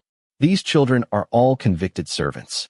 They would have no place to use any silver or gold bestowed upon them. The Emperor of Liang chuckled and said, You misunderstand. My intent was to grant great rewards to you. Mei Changsu looked confused. There would be no need to reward me. They are the ones who will be working hard. Please reward them with something they can enjoy instead, your majesty. Of course they shall be rewarded as well. The Emperor of Liang saw the Yen ambassador turning red with anger while listening to this exchange, and was very pleased. If they win, I will reward them with He was trying to think of what the reward should be when Princess Jingning interrupted and said, Father, you need to promise a great reward to make them willing to work their hardest, and to make it easier for Mr. Su to train them. In my opinion, the biggest reward to these convicted servants would be to release them from hard labor and allow them to leave the secluded courtyard to find another station in life. Even if you were to reward them with a mountain made of gold or silver, Father, it's not as good as that. The Emperor of Liang saw that his little daughter was feeling really sympathetic towards the little convicted servants today. In order to make her happy, plus, those children weren't really important, he nodded without much thought and agreed. All right, it will be as you wish. If they achieve a victory, I will permit them to be released from hard labor and have the royal household department find them appropriate stations. Princess Jingning was ecstatic. Thank you, Father. I just know that Father is most gracious and benevolent. Oh, you're so soft-hearted. Although, it's not bad for girls to be soft-hearted. The Emperor of Liang looked at her lovingly, then turned towards everyone in the hall. Let us adjourn for today. Before the princess's literary tournament in 2 days, let us all witness the results of Mr. Su's training before starting the battle of ink and brushes. Everyone stood up immediately and said as one, Yes, Your Majesty. Chapter 25. The Emperor of Liang rose, supported by the hand of a eunuch, and returned to the inner palace. Everybody within the hall stood respectfully until the Emperor was gone, then scattered one by one. The Crown Prince and Prince Yu both rushed over, wanting to inquire after the authenticity of Mei Changsu's startling proclamations. Prince Jing was the only one to leave quietly by himself. Mei Changsu showed admiration in his eyes. As if he couldn't help it, he praised, I never imagined that Prince Jing would have such composure. He does not speak nor act more than he should, and I've never seen him lose his calm under any circumstance.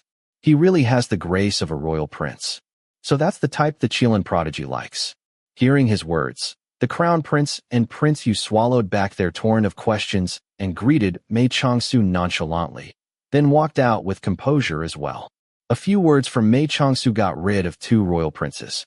He turned around and immediately saw Princess Nihuang nodding at him while barely suppressing her laughter, a face full of admiration. He returned a helpless smile. At that time, Xiao Jingrui and Yin Yujin walked over, Xiao Jingrui holding the hand of Tingxing and Yin Yujin holding the hands of the other 2 children. The Empress's nephew began asking when he was still a few steps away. Su, are you sure about this? We've confirmed it just now. These 3 children really don't know any martial arts. That's okay. Who knows martial arts as soon as they're born? Jingrui, I need to trouble you to notify the Marquis that these 3 children will be staying at the Snow Cottage as well. That won't be a problem. Xiao Jingrui grasped Mei Changsu's arm with concern. But Su, let me challenge him first in 2 days. I feel that. All right now. Mei Changsu patted his hand assuringly. Don't worry. Although I cannot practice martial arts myself, I can still train people. If Su says he can do it, then he'll definitely be able to do it. You should stop frowning so much. Yin Yujin chuckled. You're not as handsome as me normally, and you're even less handsome when you frown. Everyone laughed together, and their mood lightened. Still, the 3 children hung their heads and cowered back, looking very anxious. Mei Changsu knew that it would be impossible for them to completely relax so quickly, so he did not rush to talk with them. He only made a slight gesture for the 3 to follow him, and walked with the princess until they had exited the royal palace. Ni Huang saw that her younger brother, who had left first, was already standing dutifully waiting for her. Mei Changsu was with friends, so he probably wouldn't need the Mu carriage to send him back. Hence, she did not stay behind, and left after saying her farewells. The carriages of the Marquis of Ning and the Yin households were both driven over just then. Mei Changsu brought the children into the carriage with him. He still did not make any inquiries during their ride, and only lifted the curtains for the children to see the scenery of the streets outside. Xiao Jingrui, who was riding in the same carriage, gazed at Tingxing's profile and thought back to when he first met the boy. He gradually began to understand, and turned around involuntarily to give Mei Changsu a look. Facing this pair of inquiring eyes, the chief of the East River Alliance gave a light smile and nodded. Even though Mei Changsu had solemnly promised that he would train these 3 children in earnest, everyone who came to check on the situation in the next 2 days discovered that he kept the training strictly behind closed doors. Still, all visitors were only allowed to take a few glances at the entrance of the courtyard before they were rushed out due to necessary confidentiality of secret techniques. This added a feeling of mystery around the whole training process. Only Xiao Jingrui was a bit special, and was reluctantly allowed to come in to sit for a bit. Still, as time went on, people began to have some different opinions. The next night, when the young master Mr. Xiao entered the snow cottage again to visit and inquire for the others, he found with surprise that the children's speed had clearly increased exponentially. They've only really practiced for a day and a half since yesterday afternoon, and yet they've improved so quickly. I must focus in order to see their movements clearly now. Even though these children are thin and frail, their perseverance, willpower, and concentration surpass regular adults by far. They should not be underestimated. Mei Changsu used hand signals to direct Filiu in correcting the trainees' footwork and continued casually. But regardless of how great their aptitudes are, it's still impossible for them to practice anything substantial within 2 days. What? Exclaimed Xiao Jingrui, astonished. Then you mean? Hey, don't worry, said Mei Changsu with a slight smile. Of course it's rather crazy to rely only on these children to strike down Bailey Qi. This set of footwork and the complementing sword formation are really the only 2 things that can genuinely produce an outcome. But, Xiao Jingrui became even more anxious. But regardless of how excellent the teamwork and footwork, it's impossible to execute its effectiveness without the corresponding physical power. Bailey Qi possesses very solid inner energy. Even if he were to stand still and take a few hits, these children would be able to make a scratch on him.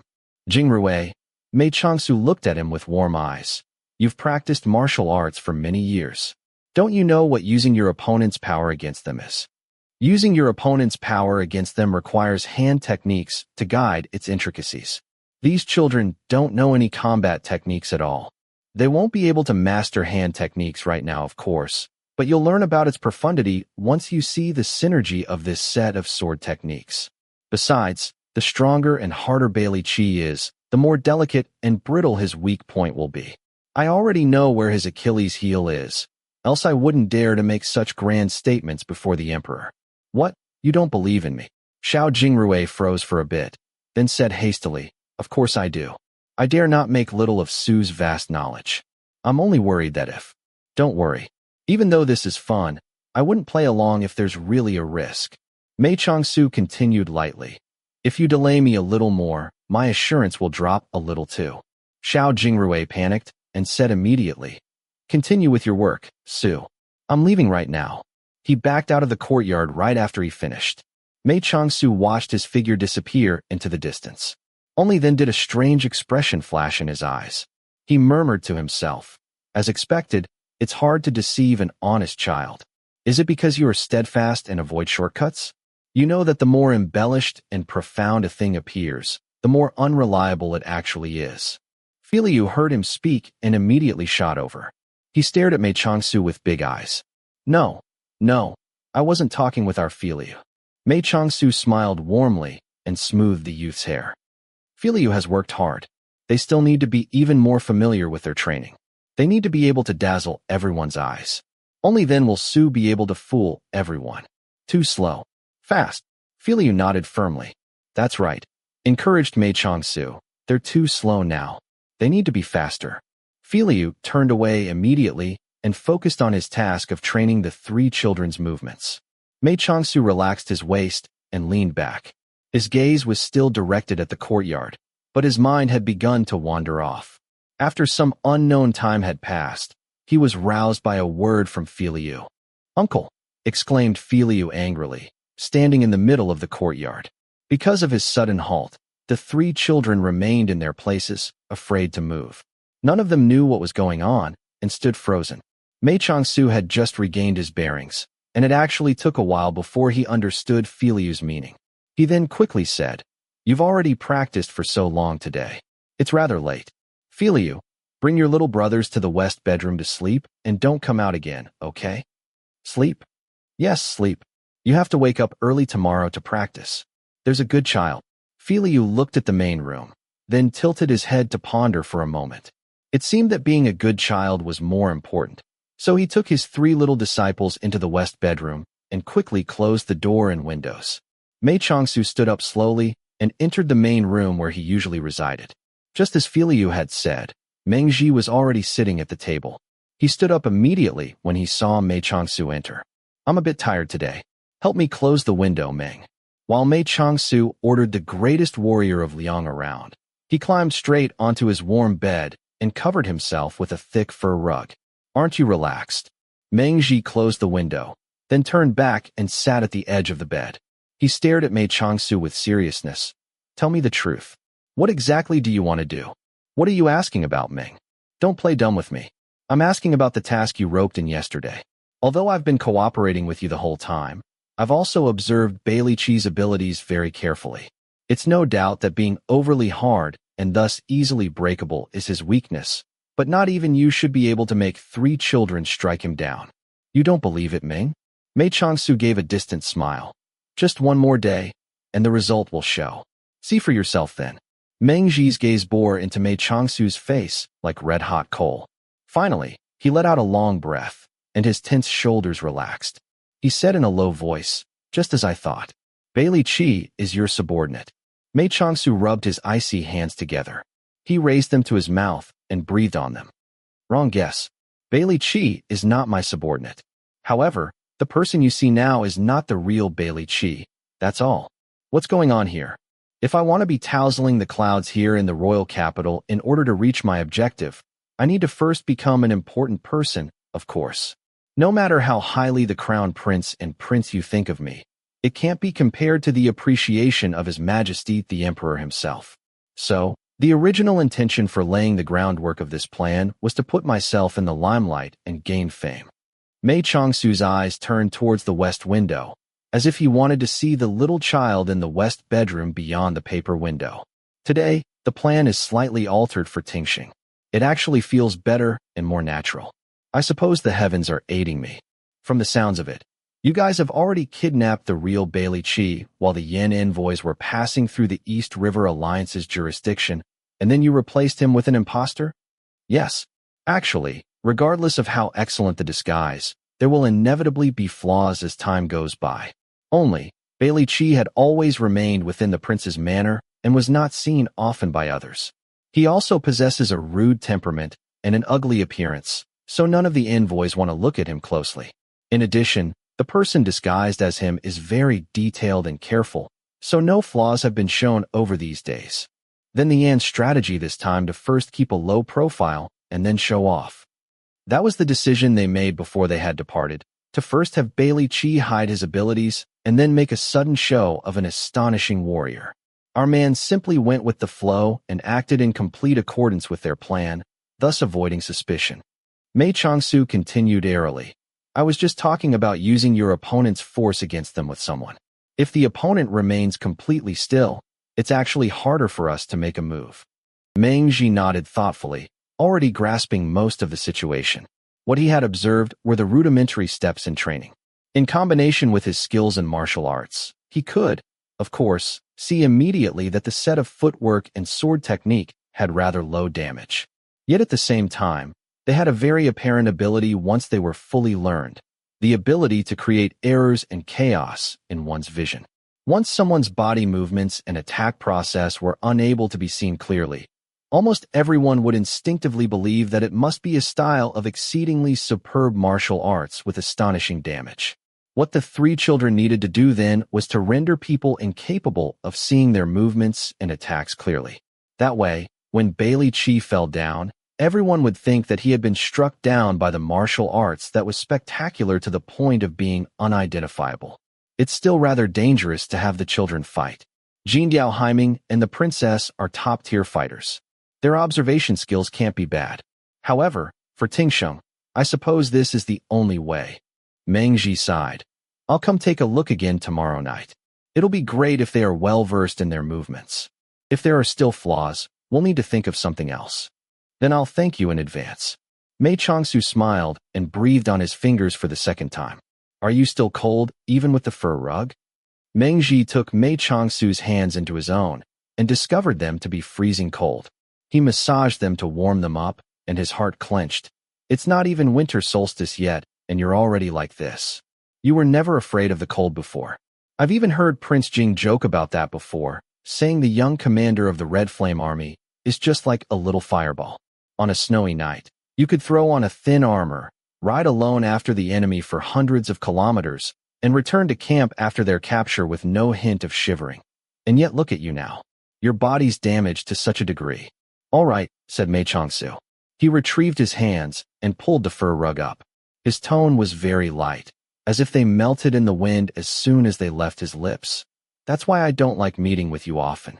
I'm already a completely different person from the past. You'll only invoke sorrow if you compare us like this all the time. I don't want to have any weakness in my emotions right now.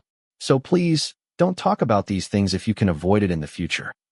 Meng Ji gazed at his face, which was as pale as snow. The eyes of such a manly person actually began to turn red. He suppressed them again and again, and finally said, You're right. I was being all mushy like some little girl. Who would dare to call the greatest warrior of Liang a little girl? Mei Changsu gave a smile to relieve his mood. But take a look at Princess Nihuang. Even though she's a woman, she doesn't lose in any aspect to men. Meng Ji gave a hearty laugh as well. He stood up and said, That's right. We need to be on our toes as well. We can't have the princess surpassing us. Are you leaving, Ming? Yeah. You should rest early as well. I'll come again tomorrow. If there's nothing important, I won't show myself. Mei Changsu made a sound of approval. He was just about to get up to see Meng Ji out, but was forcefully pressed back. Mei Changsu wasn't a stickler for customs, so he smiled and did not insist further. Sure enough, Meng Ji did not show himself the next day. It seemed like the three children's practice was satisfactory. After dinner, Mei Changsu emphasized a bit on some notable items. He soothed the children and told them not to worry the next day, then sent them back to their rooms early. However, the snow cottage did not maintain such tranquility. About 2 hours later, an unexpected visitor arrived late at night. Chapter 26. Strictly speaking, this person shouldn't be termed a visitor, since the snow cottage Mei Changsu currently resides in is actually in her home. Only, she had never come for a visit during all this time. Mei Changsu did not show his surprise. He gently coaxed Felia back into his room, who had come out upon the commotion. He then gave a slight smile to Princess Liang and bowed in greeting.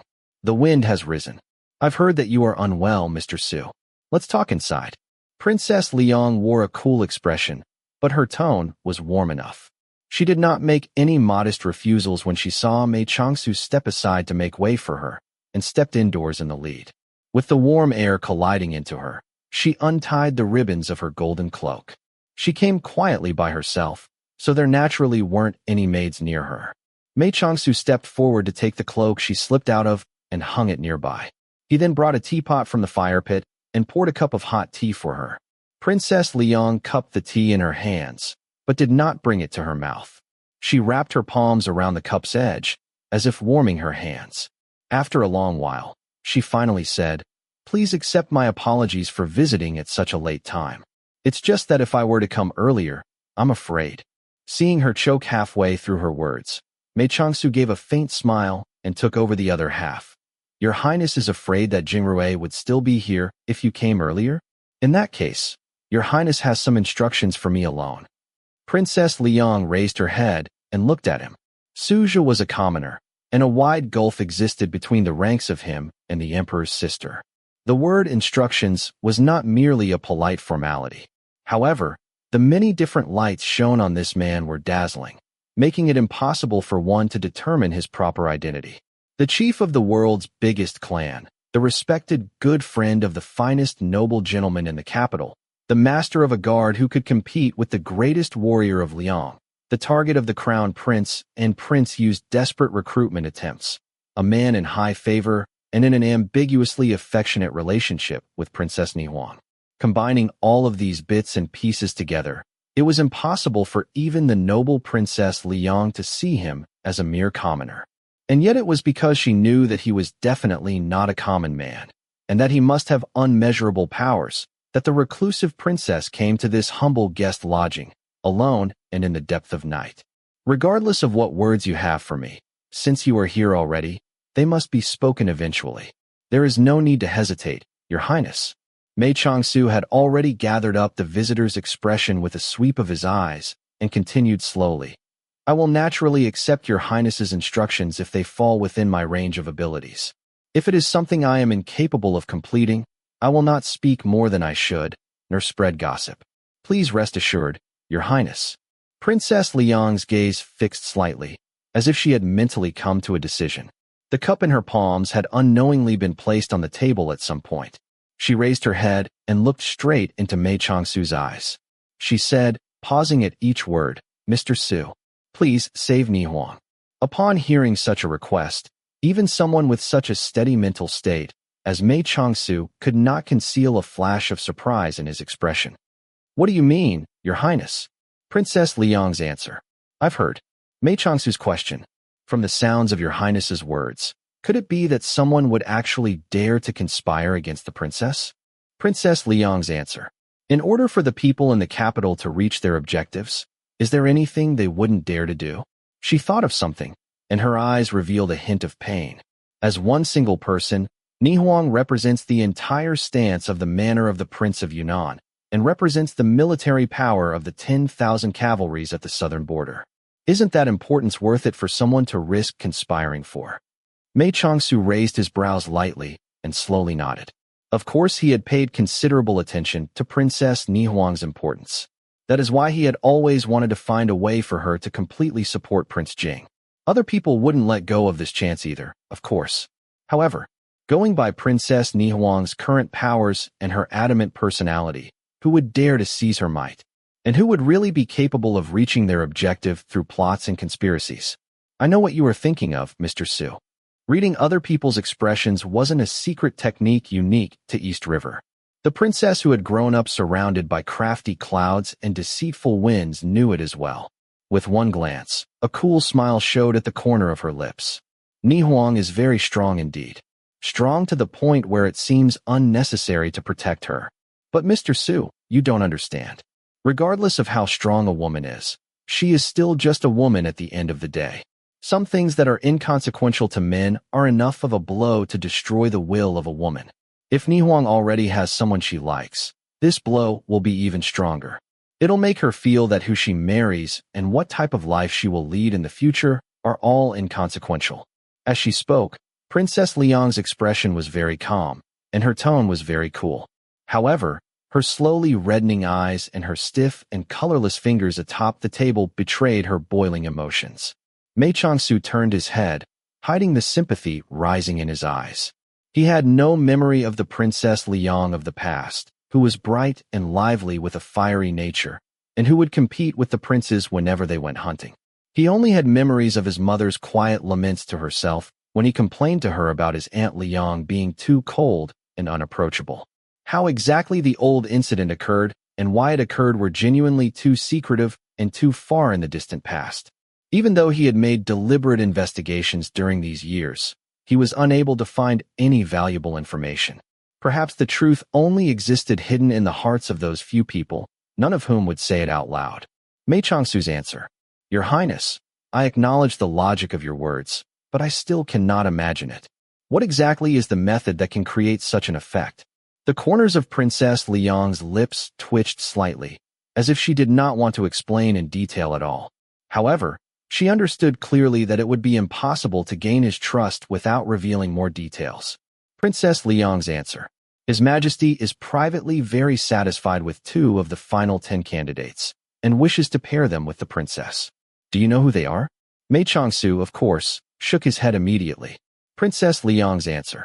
Sima Lei, son of the Grand Marshal, and Liao Tingjia, son of the Marquis of Jiangsu. Mei Changsu's answer. Right. He was not surprised by the answer. It just so happened that between these 2 people, the Sima family supported the crown prince, and the Marquis of Jiangsu supported Prince Yu. It was rather balanced. Who knows if it was purposefully designed by the emperor, or if it was a coincidence? Princess Liang's answer. But going by the current rules of the tournament, none of those 2 have any possibility of winning unless the princess throws a game and loses deliberately. Mei Changsu's answer. Right. Far more than those 2. None of the 10 could win. Princess Liang's answer. That's why some people are getting worried. The support of the Mu family of Yunnan is far too attractive. However, if the matter cannot be finalized during the princess's short stay in the capital, it will require twice the effort for half the result when she returns to Yunnan. She suddenly gave a cold laugh. At a time like this, Ni Huang's personal wishes have long since been outside these people's consideration. The people within the palace are experts in underhanded tactics. Some people who have knowledge of old events will inevitably attempt to imitate the method used by the Empress Dowager in the past. At the mention of the Empress Dowager, Mei Changsu's heart quivered again. That's right. Thinking about it now, Princess Liang had rarely visited her mother in his recollections, nor had he ever seen her speak with the Empress Dowager. Only, his life was overflowing with rich and vibrant matters then, and he had thus never paid any attention to this strange situation. Princess Liang closed her eyes for a moment, as if needing to calm herself, because what she was about to say next was the essential heart of the method.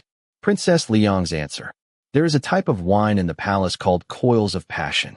It has the effect of inducing hallucination and sexual desire with just 1 cup. If a woman drinks it, she will mistake the man next to her as the person she dearly loves and longs for. Urged by the effects of the drug, she will take the initiative and beg to be embraced. She does not know about the existence of such a wine, so even when she sobers afterwards, she will believe that it was her weak will that led to her misconduct while being intoxicated. She furthermore cannot be angry at the man since she was the one who took the initiative. Ashamed and in despair, that feeling really is worse than death. But death had always been the most difficult affair throughout the ages. If she dies then, she will die without dignity. From then on, no matter how many unspoken words are hidden in her heart, it would be impossible for her to say them. If a trusted person comes forward then to advise her while she is feeling at a loss, how could she have any energy to struggle or to refuse? She is only able to have others manipulate her as they wish. Princess Liang's tone slowly changed as she reached towards the end of her speech. From her tragic sorrow, even the densest man would be able to see that what she spoke of was her own feelings, carved deep in her heart. Mei Changsu stood up and walked slowly to the other end of the room. He turned his back towards her and averted his eyes, silently waiting for her to regain her calm. About 10 minutes later, Princess Liang finally took in a deep breath and said slowly, "Please excuse me, Mr. Su. The woman who was framed in the past is a dear sister of mine, so I became a bit emotional. I hope you don't mind." Mei Changsu's answer. "Of course not, Your Highness. Something like this really makes one's hair rise. Your Highness will inevitably feel angry and sympathetic even if it wasn't your sister. Only, I do not quite understand. Who was the recipient of Your Highness's sister's love, that the Empress Dowager would be so opposed to the point of?" Princess Liang gazed into the distance, as if crossing through time to fall upon that certain point far away. He was a hostage prince, sent to Liang from the southern Shu Empire. Mei Changsu's confusions cleared immediately, and he couldn't bear to ask further. Princess Liang's answer. Although Ni Huang is not related to me by blood, her dazzling spirit reminds me of the past. It makes me admire her. She seemed to have finally overcome the peak of her pain, and her expression slowly calmed. If someone plans to use such underhanded tactics against her, I must prevent it no matter what. I hope you will assist me, Mr. Su. Mei Changsu's eyes flickered. He paused, then finally ended up asking anyway, "How did Your Highness come to learn about this conspiracy?" Even though Princess Liang knew that he would pose such a question, she still couldn't prevent turning her head to avoid the gaze that was not actually intense. Finally, she answered softly, "Xie Bai, that child. He wants to be involved, but his heart is not hard enough. I saw him ill at ease and forced the truth out of him after questioning." Mei Changsu's answer. "Oh." He nodded and asked the next question. "With your highness's status, there must be many ways to prevent this. Why did you decide to choose me?" Princess Liang gave a mocking laugh and responded coldly, "Many ways? I doubt it. The event has not transpired. Should I question the mastermind? They will not admit to it. Should I report it to His Majesty the Emperor? I have no evidence to back my empty words. I would enter the palace myself to prevent it, but who knows when they will make their move? What can this status of a princess actually achieve during such a time?" Mei Changsu pondered for a moment. He wanted to ask her why she didn't ask her own husband for help, but he suddenly realized that this method was the same as the one in the past. Even if Xie Yu was not a co-conspirator then and was simply used by the Empress Dowager, he was still a benefactor at the end of the day. It would be rather awkward to discuss it with him. Besides, one would certainly offend the mastermind if one were to actually help prevent the event from occurring. Xie Yu was not a hot-blooded youth. He wouldn't necessarily agree to help. To think about it, the noble princess really had nobody to ask for help. It really did make one sigh in pity. However, Mei Changsu's answer, "Your Highness, even if I had the desire to help, I'm afraid that my hands are rather tied as a mere commoner."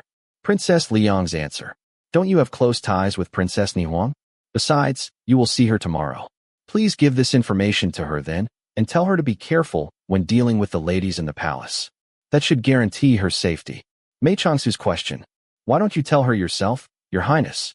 Princess Liang's answer, "I have always been cold and reserved. Even though I've always admired Nihuang in private, I do not have close ties with her. She may not believe me. More importantly, they already know that I've discovered this conspiracy. As soon as I enter the palace, there will definitely be a lady to accompany me by my side. I won't have an opportunity to speak in detail with Nihuang privately. Luckily, you reside within this manor, Mr. Su.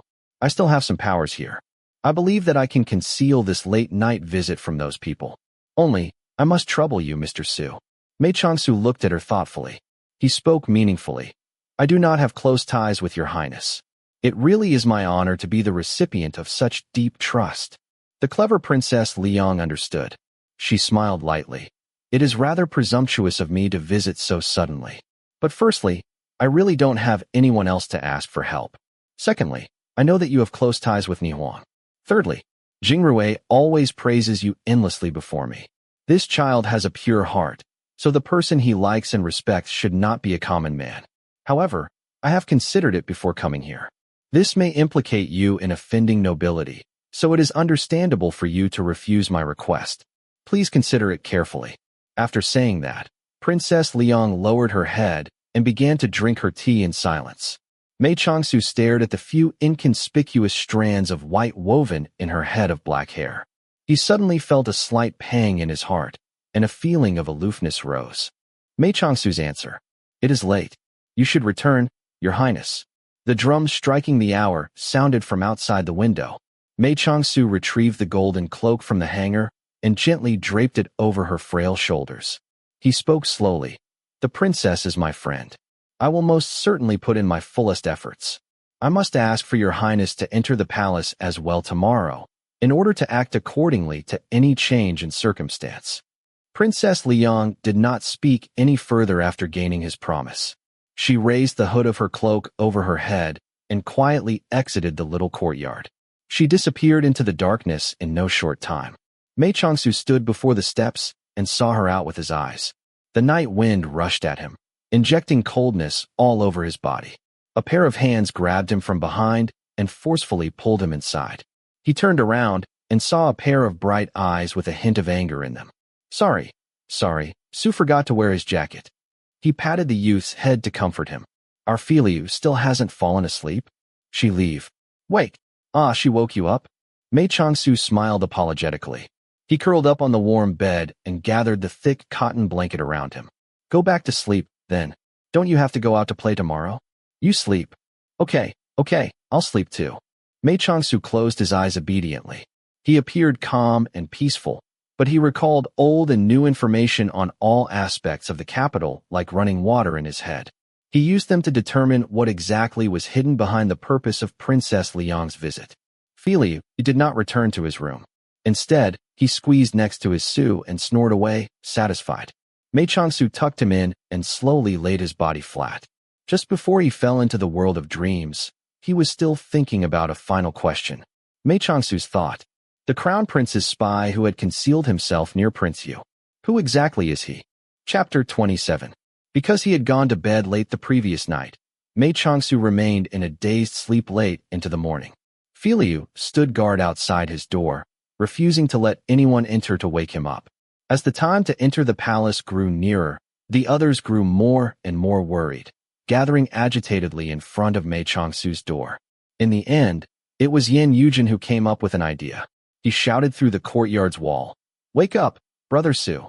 Feely leapt up in a fury and began chasing him around the courtyard, whereupon Xiao Jingrui took the chance to sneak towards the door. Who knew Feely could move so fast? In the next moment, he had reappeared before Mei Changsu's door to block Xiao Jingrui's entrance. But on the other side, Yin Yujin unabashedly kept shouting, and Feely in a sudden frenzy of frustration flew towards Xiao Jingrui and began fighting him. The poor Xiao Jingrui began fending off Feely's attacks, all the while yelling, "Why are you hitting me? I'm not the one who's shouting." Xie Bai, who had hidden himself in a far corner, analyzed the situation. Feely wants to knock you unconscious so he can go after Yujin. On hearing this, Yin Yujin shuddered and redoubled his efforts, on the one hand calling loudly for Brother Su, and on the other shouting encouragement to his friend, "Hang in there a bit longer." In a few minutes, the situation in the courtyard had disintegrated into a complete mess, and no matter how deeply asleep Mei Changsu was inside, he couldn't help being woken by all the noise. When the servants saw him open the door and tell Feely to release his victims, they hurriedly carried in hot water and breakfast.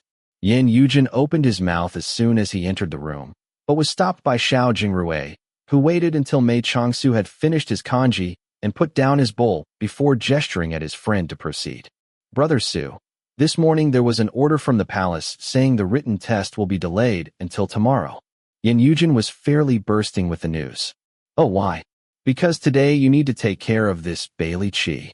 Yin Yujin threw open his fan with the ease of practice and had just begun to wave it when he noticed Xiao Jingrui glaring at him. He stared blankly back for a moment before realizing that the wind from his fan was causing Mei Changsu to flinch back, and hurriedly closed it again. But he continued to hit the fan against his palm with a dashing sort of air, almost as if he was the one who would be taking care of Bailey Qi. Xie Bai, seeing that the young master Yin was busy trying to look cool and didn't seem about to keep talking, hurriedly seized the opportunity to continue the conversation. He explained, "It's like this. His Highness Prince Yu stated that even if Brother Su's young boys defeat Bailey Qi today, Bailey Qi's status as a finalist wouldn't change, and he would still have to undergo the written test. However, having just been beaten, his emotions would naturally be in turmoil, which would make the situation unfair. Since this issue of choosing a husband isn't all that urgent, why not postpone the written test by a day, to avoid the Northern Yin from taking this excuse to spread gossip about the situation? This is a well-thought-out suggestion. Has His Majesty allowed it?" "Yes." "Oh," Mei Changsu nodded. "Thank you. The hour is not early. I should get going. I will say goodbye to you all." "Say goodbye." Xiao Jingrui dazedly handed him his coat. "We can leave together." Mei Changsu gave them a look. "Where are you going?" "To see how you're going to defeat Bailey Qi." Mei Changsu couldn't help laughing. Wuying Hall is an imperial hall, not one of those entertainment halls you usually visit. Last time, you went because you were summoned by His Majesty. Originally, you would have gone with me today because of the written test after the competition. Now that the written test has been cancelled, what reason would you have to go to Wuying Hall? Even though you are well-respected noble sons, you still at least need an imperial decree to enter, no? "Ah!" Yin Yujin cried out in frustration, jumping to his feet. "I forgot. And we've wasted so much time. I must go request an invitation. I'd rather die than miss this show." Xie Bai didn't seem to care much. He hadn't wanted to go in the first place. But Xiao Jingrui was frozen in indecision, turning on the one hand to follow his friend out, and turning on the other hand towards Mei Changsu. "Don't worry." Mei Changsu smilingly gave him a push. Xiebai will arrange the horses and carriage for me. Go and request your invitation. You don't want to miss the excitement, do you? Xiao Jingrui's face lit up in a smile, and he ran out of the courtyard after an enthusiastic no.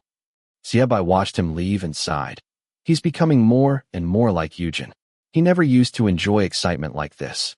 Mei Changsu didn't want to try to explain the peculiarities of this particular competition to Xiebai, who wasn't very knowledgeable about martial arts.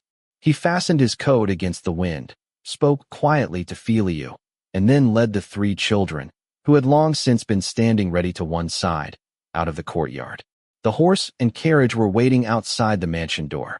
Xiebai looked around, then said with a smile, Princess Nihuang didn't send a horse and carriage today. Brother Su, aren't you a bit disappointed? Mei Changsu smiled in reply and drew the curtains of the carriage shut. The driver cracked his whip, the sound echoing crisply, and drove towards the palace. There were far fewer people in Wuying Hall today than the last time. Apart from Bailey Qi, none of the other finalists were present, and only a couple representatives of the Dayu delegation had arrived. Prince Jing was there early, because of Tingsheng, but neither the crown prince nor Prince Yu was anywhere to be seen. They were probably with the emperor and would arrive with him later. The Mu siblings had no reason to be early either, and so it was that when Mei Changsu brought the three children into the hall, he received no other greeting aside from a nod from Prince Jing. It was indeed a great contrast to the excitement of the previous few days. But Mei Changsu actually preferred the peaceful environment. He led his three pupils into a corner, grasped their hands one by one, and smiled and spoke encouragingly to them. Before long, their bulging eyes and terrified gazes had settled into serious nods, as they promised to do their best and to make use of this opportunity to leave behind their status as criminal slaves. Around half of a quarter hour later, Princess Nihuang and Mu Qing came in, radiating an aura of health and vigor. Mei Changsu welcomed them, smiling, and privately wondered how these two managed to glow with energy no matter where or when he saw them. Such a contrast when compared to the languidly graceful air the nobility of the capital were used to putting on.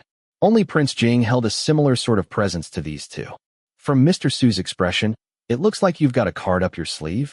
Mu Qing had spoken first. He stepped closer and bent over to the three children. Tell me, what has Mr. Su been teaching you? Mei Changsu thought there was nothing wrong with letting the children become familiar with some of the people in the hall, so he didn't stop Mu Qing, instead indicating with a glance for Princess Nihuang to follow him a few steps away. Some secrets to tell me? The commander of the southern border smiled. I've been asked to warn you. Mei Changsu spoke in a quiet voice. Since it looks like it will be impossible to marry you, some in the palace are planning to force you to submit. Beware Prince Yu and the Empress. If they invite you to dinner alone, try to decline if possible. Force me to submit? Princess Nihuang looked shocked for a moment, then laughed proudly. How do they want to force me? But there were some things Mei Changsu couldn't explain in detail, so he only said vaguely, you must not underestimate the methods of the inner palace. Be careful of anything you put in your mouth. He was about to continue, when suddenly footsteps sounded from outdoors, and Yin Yujin rushed in dragging Xiao Jingrui after him. We made it, he laughed. Brother Su, it still hasn't started? Mu Qing, unhappiness written all over his face, blocked his path and frowned. It hasn't started. Mr. Su was talking to my sister. Don't disturb them. However, his vehement protection actually stopped Princess Nihuang from returning to their private conversation. As an unwed girl of the royal family who had yet to select her husband, such behavior might not be considered appropriate. Fortunately, the embarrassing moment passed quickly as just then, the royal carriage was announced. As everyone had predicted, the crown prince and Prince Yu were supporting the emperor on either side, with Princess Jingning following behind, and Commander Meng standing guard. After the emperor had been seated, the two princes and Jingning descended the jade steps and led everyone in the hall in the ceremonial bows before separating to take their seats. Subject Su. The emperor smiled at him. How are your results? Your servant will not waste words. I pray your majesty watch the following events. Mei Changsu gestured to the three children, who came forward and knelt in a line. The emperor eyed the three small figures and looked again at the heavily muscled Bailey Qi, and unable to help the stir of uncertainty in his heart, turned to Commander Meng. "Your Majesty, shall we begin?" Commander Meng, bowing, took the opportunity to obtain the imperial decree. "The arrow has already been strung. It must be fired." The emperor, eyes filled with worry, nodded his head. The three children rose, drew out their swords, and stood in a cluster. Their stances were perfectly steady, their solemn concentration a stark contrast to the trembling terror they had displayed 2 days ago. The spectators were startled. Bailey Qi stepped forward, empty-handed, and eyed his opponents disdainfully before casually striking a starting pose. "Begin."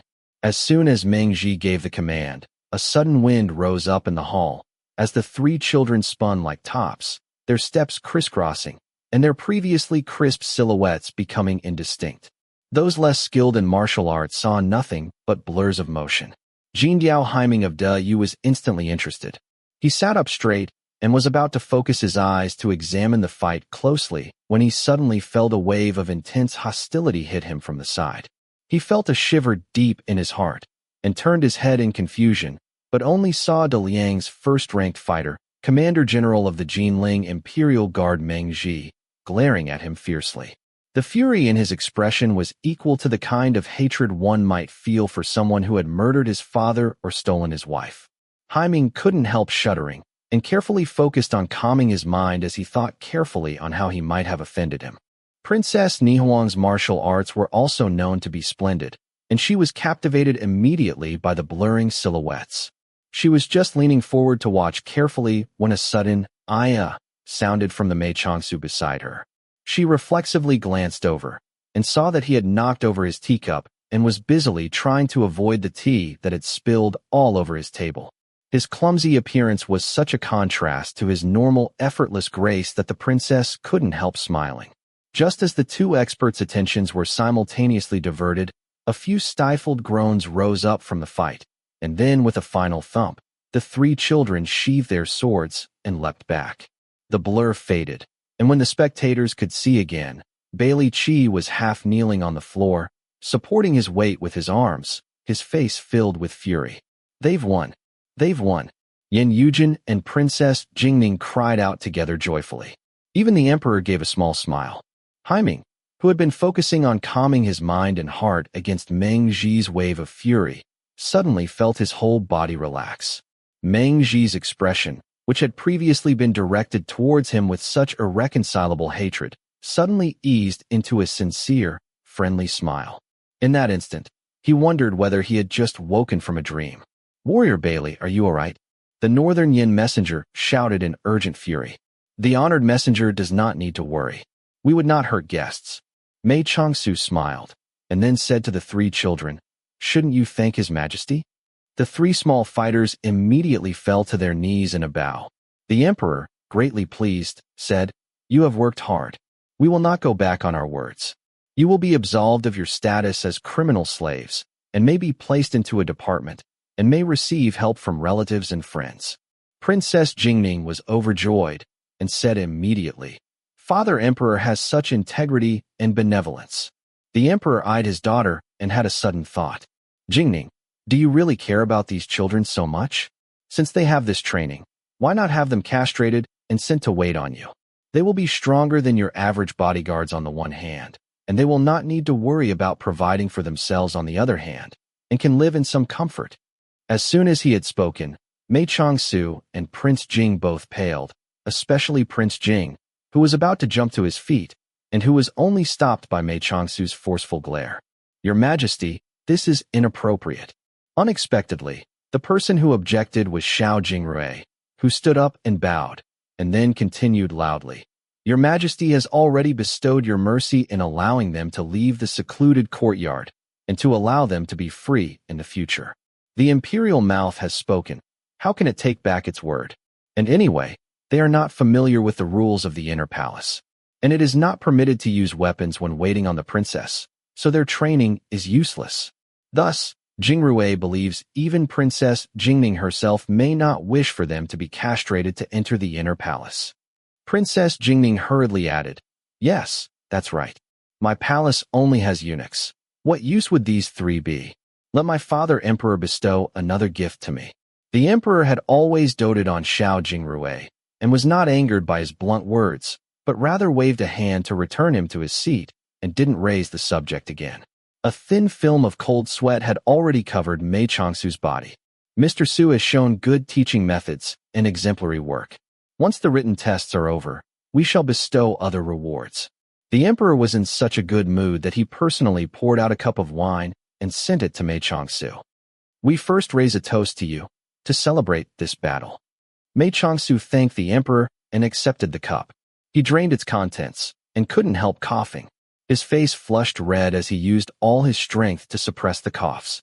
The emperor spoke some superficial words of comfort to Bailey Qi and the northern Yin messenger, and happily left to return to the palace. As soon as he left, Mei Changsu covered his mouth with his sleeve and coughed so violently that he bent doubled over himself. Xiao Jingrui leapt over the tables to his side, holding him upright and patting his back. The crown prince and Prince Yu also hurried over.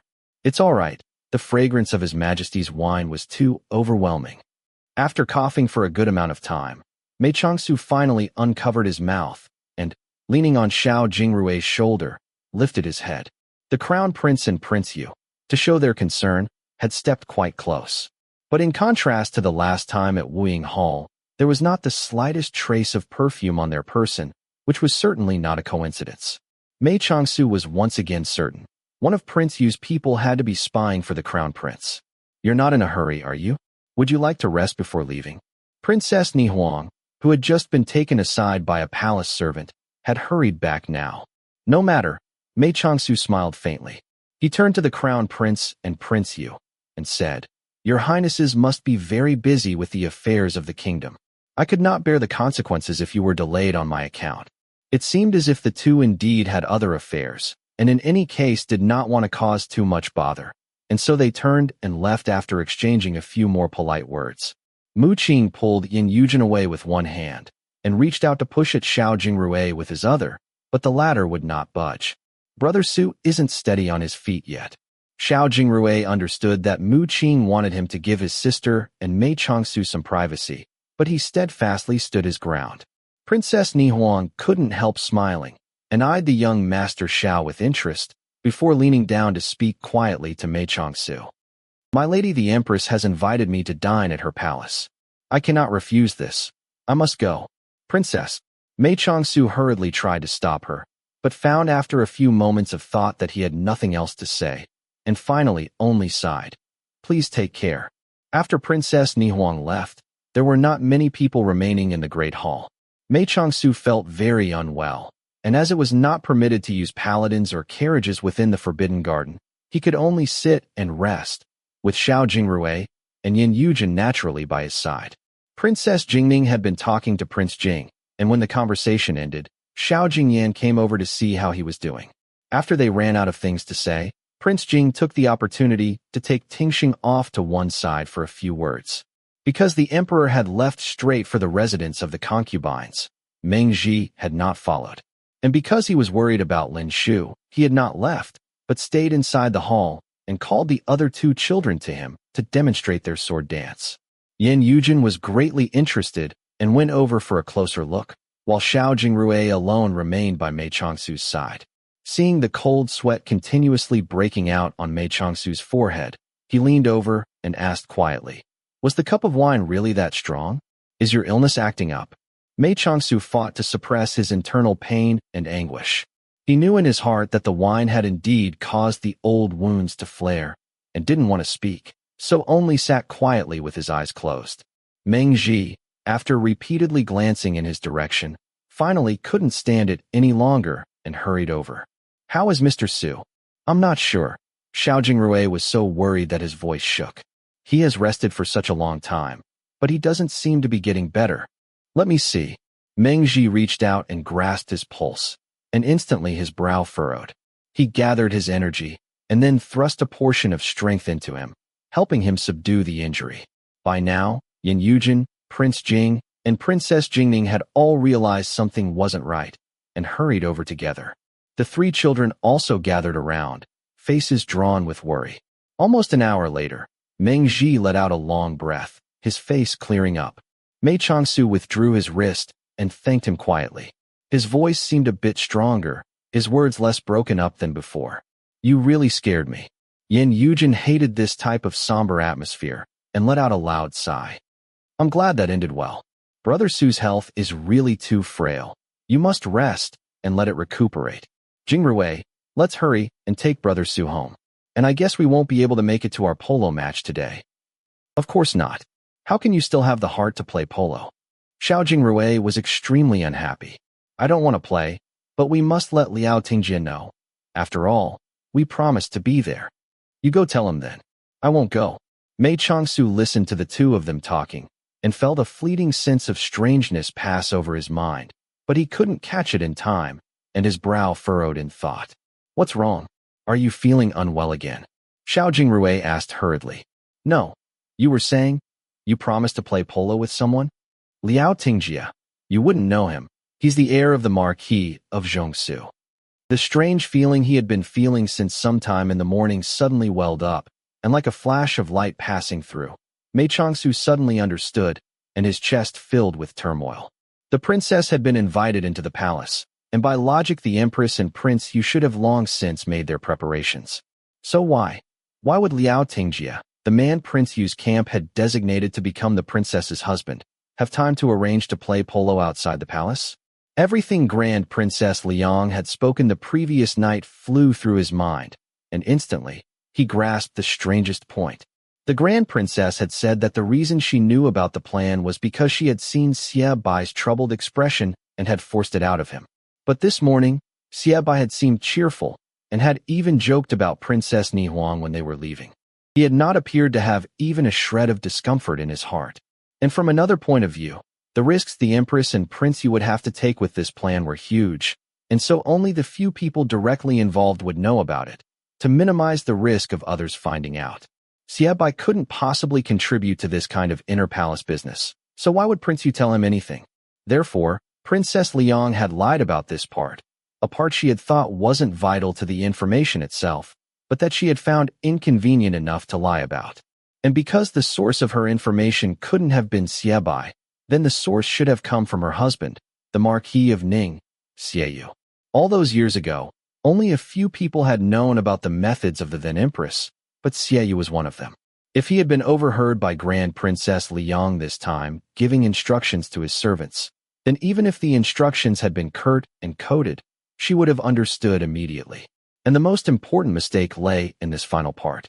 To hide her source, Princess Liang had named Xie Bai, but Mei Changsu was very clear that Xie Bai was on Prince Yu's side, so naturally, he had believed that the person behind this plan to drug the princess was the Empress. What he had overlooked was that, actually, the whole thing had nothing to do with Xie Bai, but rather, was the work of his father, Xie Yu. And as for which side Xie Yu had chosen, Mei Changsu's breathing had become rapid, and he clenched his teeth. Staying neutral? Keeping himself out of the fight for the crown? Others may not know, but he himself knew most well what kind of person Xie Yu was. Xie Yu was tainted by his history, and knew that he could not remain a simple official. So with the emperor slowly aging, how could he not plan for the future? Xie Bai was already well known to be one of Prince Yu's supporters, so he had long since offended the crown prince, and if the crown prince succeeded, then the Xie clan would be punished accordingly. Thus, remaining neutral in such circumstances would be completely meaningless. With Xie Yu's intelligence, there was no way he would do something meaningless. But the fact remained that he had played dumb, and had let his son support Prince Yu while he himself seemingly kept himself out of the fight for the crown. That meant he must have some other flawless plan up his sleeve, a plan that would let him emerge victorious no matter who won in the end. Xie Bai openly supported Prince Yu. Xie Yu secretly supported the crown prince. Then he could tell the crown prince that Xie Bai was spying on Prince Yu, and occasionally support this claim with some information. He could show that he was fooling Prince Yu, and please the crown prince even more. As long as he could keep up the pretense, the future would be secure. If Prince Yu won, the Xie clan would survive because of Xie Bai. If the crown prince won, both father and son would be celebrated, with even better results. Therefore, underneath it all, Xie Yu must be genuinely supporting the crown prince. At this point, Mei Changsu's forehead was dripping with cold sweat. The true danger, therefore, was not with the empress in Jingyang Palace, but with the crown prince's birth mother, noble consort Yu, in Jiaran Palace. If the princess was only careful with the empress, would she lower her guard with noble consort Yu and walk into the trap laid before her? Perhaps there was yet time enough to prevent the worst from taking place. Your Highness Prince Jing, please enter the palace immediately and ask whether the princess has entered noble consort Yu's Jiaran palace. If she has, you must go there immediately and find her no matter the cost. Mei Changsu stood up abruptly and gripped Prince Jing's hand tightly, saying fiercely, Princess Nihuang is in danger right now. I will explain everything to you later, but now you must go. Hurry. Although Xiao Jingyan was entirely baffled, when he saw the intensity of his expression, he immediately believed him and turned and hurried away. Princess Jingning, please, you must go right away to to the Grand Empress Dowager, and ask her to immediately attend Jiaran Palace. This is also to save Nihuang. You must not waste a second. Mei Changsu had turned to Xiao Jingning, his tone still urgent. Your Highness may remember she still owes me a favor. Please repay it now. Xiao Jingning took a few steps back, somewhat at a loss. But on hearing that this was to save her Nihuang Jiejia, her heart shuddered, and without further thought, she immediately sprang into action. Commander Meng, please immediately arrange for some of your men to wait in ambush outside of Jiaran Palace, and to immediately arrest the noble son of Wei, Sima Lei, if he appears, for the crime of trespassing on palace grounds. Can you do that? Meng Ji also didn't waste time on words, simply patted his shoulder and said, Don't worry, before flying out the door. In the great hall, only the two noble sons were left, bewilderedly wondering what had just taken place, and staring at Mei Changsu. Brother Su, what's happening? After a while, Yin Yujin managed to speak. Mei Changsu closed his eyes, looking very tired, and released a somber sigh. He murmured, It's my fault. I was mistaken about something. I can only hope now that the worst has not yet happened. Chapter 28. When the cup of pure, sweet wine arrived before Princess Nihuang, she accepted it without any hesitation and lifted her head to smile at the one toasting her. Noble consort Yu withdrew her hand, her meticulously manicured fingers lingering in the air a moment before returning to her side. As she stepped back, her elegant purple phoenix robe swayed gently around her beautiful figure, and a hint of fragrance hovered in the air after her. She too was from Yunnan, had left her native land to enter the palace 35 years ago, and had not returned home once. As she discussed their homeland with Nihuang, her eyes seemed to fill, as if the long years of a young girl's memories had descended upon her again. Because of the grief of her remembrance, Princess Nihuang relaxed the tight guard she had been keeping up in the Empress's palace. The gulls return every year to the Jade Lake, and the scenery has not changed very much, except that willows have been planted along the shore, which has added a gentle beauty. The Jade Pavilion my lady spoke of is still there, but the small resting place was lost in a fire and has already been reconstructed at another site. Nihuang lifted the cup to her lips, but didn't drink, only slightly wet her lips, before continuing. As for the high monk of divination my lady mentioned, I have never met him there. They are likely destined meetings. This high monk truly has the gift of divination. Were he here, we would be able to ask about the princess's marriage prospects. Noble consort Yu spoke indifferently, but when she saw the princess's cup grow still in her hands, she did not continue her persuasion, but smiled sweetly and drained her own cup. In the past, she had been one of the greatest beauties of the radiant inner palace, and with her elegant attire and exquisitely made-up appearance, her smile had the ability to topple countries and kingdoms. But the faint wrinkles creeping along the corners of her eyes were carved by time itself, and against time, none could hope to win. If my lady misses our homeland so much, why not ask His Majesty for permission to visit once more? I cannot compare to my lady Empress, whose home is Jinling. The journey from the capital to Yunnan must pass through remote areas, and only if traveled with companions would there be any hope of returning for a visit. If I were to ask for permission to travel alone, I fear it would not be permitted. But as for the future, at this point, noble consort Yu suddenly realized the impropriety of her words and hurriedly closed her mouth. Princess Nihuang understood and pretended not to take notice, but let the words pass by unheeded. As a noble consort, it would not be possible to leave the inner palace to travel over land and water for a visit home, but in the future, If the crown prince ascended to the throne, then traveling on an inspection tour as the Empress Dowager would not be difficult to arrange. But such a future was founded on the passing of the old emperor, and was thus certainly not something to be carelessly spoken. However, even if the words weren't spoken plainly, as the crown prince's birth mother, she would eventually arrive at such a future, barring any unforeseen circumstances. But the truth was that no one could guess how the winds and fortunes of the royal family would blow, and whether any such unforeseen circumstances would take place was impossible to predict. At least, the existence of Prince Yu, Xiao Jinghuan, was currently the thorn in the side of this pair of mother and son. Prince Yu's birth mother was of lowly ranking and had succumbed to an early death, and his own birth ranking fell after the crown prince's, so by rights he had no right to the fight for the crown. But he was raised in the empress's palace, where he was noticed and adopted by the childless empress. And although the imperial uncle had long since adopted the leisurely life of a Taoist monk, the disciples and supporters of Old Master Yin still formed a great portion of the base of the empress's power.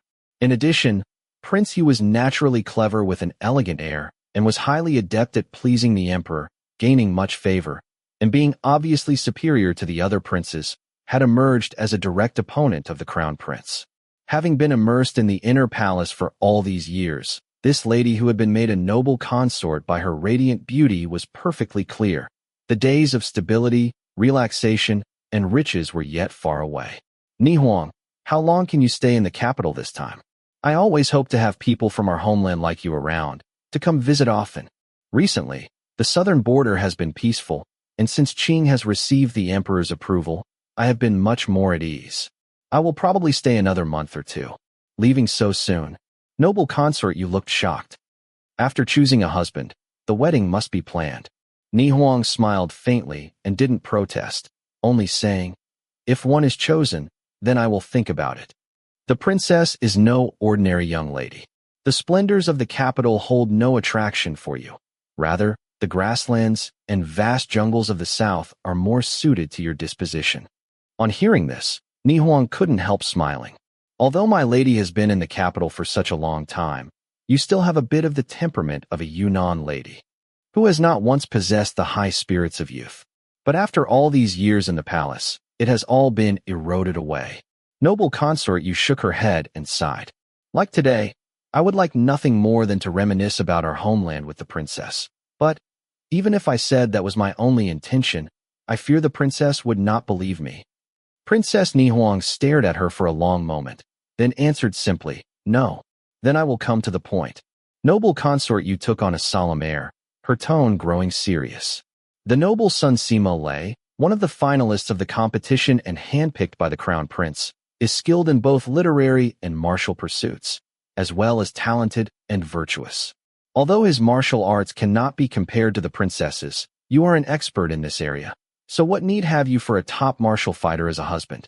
I can guarantee that this Sima Lei would be a very good match for you. And anyway, you and I share a homeland, and the crown prince has always greatly respected you. At this time, please do support the crown princess. Princess Ni Huang waited quietly for her to finish, then said with a smile, the crown prince is the heir apparent. The Mu House of Yunnan will serve the crown prince in the future after he takes the throne with as much loyalty as it serves his majesty now. My lady does not need to worry about this. As for choosing a husband, his majesty has already set the rules of the competition, and as the noble Sun Sima Lei is so accomplished, what is there to worry about? On hearing this reply, which was neither positive nor negative, noble consort, you only wrinkled her brow and laughed ruefully. I knew all along I would receive an answer of this sort, but I still had to ask. This is really our Yunnan temperament. I suppose it cannot be changed. All right, as the princess has answered so candidly, how can I keep forcing the topic? Allow me to lift this cup in a toast of apology. If the princess will forgive my presumptuousness, then please accept this toast, and in the future when you and I meet again, we will certainly only speak of the scenes of the past and not bring up these courtly concerns. Noble consort, you lifted her cup behind her sleeve and drained it. Ni Huang couldn't persist in refusing to drink, and although this was still palace grounds, it wasn't the empress's Zhengyang palace. She stared at the small cup, then slowly drank it down. Seeing the wine disappear down her throat, a look of grief unexpectedly flickered across noble consort Yu's eyes, but the determination set in her brows did not falter. She delicately sliced the tangerine before her, her movements smooth and steady as she peeled away the skin and offered one to Princess Nihuang. "Is this a tangerine from our homeland?" Nihuang tasted the fruit in astonishment. "Yes, tangerines have no legs, yet they are able to travel to the capital. I, on the other hand, have legs, but cannot step into the places of the past." Noble consort Yu's expression was mournful, as if she was remembering her home, but also as if she was having other thoughts. "My lady does not." Nihuang was about to speak, when a palace servant girl appeared to report, "My lady consort, the crown prince and the noble son Sima request an audience." "Oh, what a coincidence." Noble consort Yu pressed a hand to her mouth, smiling. "I had forgotten that I had asked him to bring the noble son Sima over to see me. Since the princess is here already, you wouldn't mind coming to see him, would you?" Princess Nihuang felt doubts stirring in her heart, but couldn't think of any way they could act against her. And as she was thinking, the crown prince had already entered smiling with a tall, handsome, splendidly dressed gentleman in tow, and ordered Sima Lei to greet the princess with a bow. After these many days of tournament and the banquet in Wuying Hall, this was certainly not the first time Princess Nihuang had seen Sima Lei. But in contrast to the previous meetings, as the man drew near this time and met her eye, she suddenly felt her heart lurch. She closed her eyes and held her breath, calming her mind, and then Nihuang felt acutely the danger that now lay before her. At first she had been a bit overconfident, believing that her skills in martial arts protected her against attacks no matter how strong, but she had not realized that the other party did not need strength at all, but rather had only to target and distract her mind and spirit. Because she could not control the consequences of these happenings, without evidence, the entire event would descend into hearsay, and then not even the emperor might believe that someone could have forced her into acting against her will. Thus, the most important thing now was to leave this place as soon as possible. "My lady, Nihuang has suddenly remembered an urgent task elsewhere. I will first take my leave." After this hurried statement, Princess Nihuang turned to leave. "Princess." Sima Lei started to reach for her, then halted with his hand half raised and turned to look at the crown prince, who was glaring at him meaningfully. He gritted his teeth, plucked up his courage, and grabbed Princess Nihuang by the arm. "How dare you?" Nihuang turned and gathered her inner energy, preparing to shove off the hand on her arm, but as their eyes met, her mind once again became distracted and dazed, and the scalding hand on her arm seemed to glow with warmth, the kind of warmth she longed for every time she stood alone on the frozen battlefield, frost and wind whipping all around her. "Sima, the princess seems tired. Why don't you take her away for a rest?" Noble consort Yu's voice drifted over from a distance, cool as shade. The crown prince took a few steps back, watching as Sima Lei held the princess tightly by the waist, watching as a conflicted turmoil of pain and tenderness flitted across the beautiful face. Perhaps his heart was a little disturbed as he turned his face away. Suddenly, shouts and sounds of conflict rose up from outside. Noble consort Yu stood up abruptly and climbed the steps for a clearer view. She was able to see a figure rapidly approaching, shoving aside all who tried to block his path and leaving behind a pitiful mess of entangled limbs. Not only could no one stop him, he actually dodged aside and charged straight for Sima Lei. Although Prince Jing rarely showed his skills, his martial arts were certainly not as rough as might be imagined by those who had never experienced battle personally. Sima Lei was already feeling guilty and didn't quite dare raise a hand against a prince, and anyway his martial arts weren't very strong in the first place, and so he hurriedly backed away and was forced to retreat quite a distance. "Jingyan, you are truly daring. How dare you enter my Zhaoran palace without permission?" Noble consort Yu was by now sure that Prince Jing had come alone, and immediately came forward in a fury, injuring people left and right. "Are you trying to start a rebellion?" Prince Jing took in the scene at a glance and noticed the princess's clouded gaze and swaying figure, and although he did not know what exactly had happened, he understood enough. Thoroughly disgusted with noble consort Yu's actions, he didn't even want to bother arguing with her, but simply went over to the princess, pressed hard against several of her vital meridian points, and lifted her over his shoulder. The crown prince, filled with fear and fury, shouted for his men to surround Xiao Jingyan, forming two circles around him, the inner bearing swords and the outer holding bows and arrows. Jingyan, you dare to trespass into Mother's palace to kidnap the princess. How fortunate that I am here to protect her. Put down the princess right now, and for the sake of the ties of our blood, I will not report you to Father Emperor.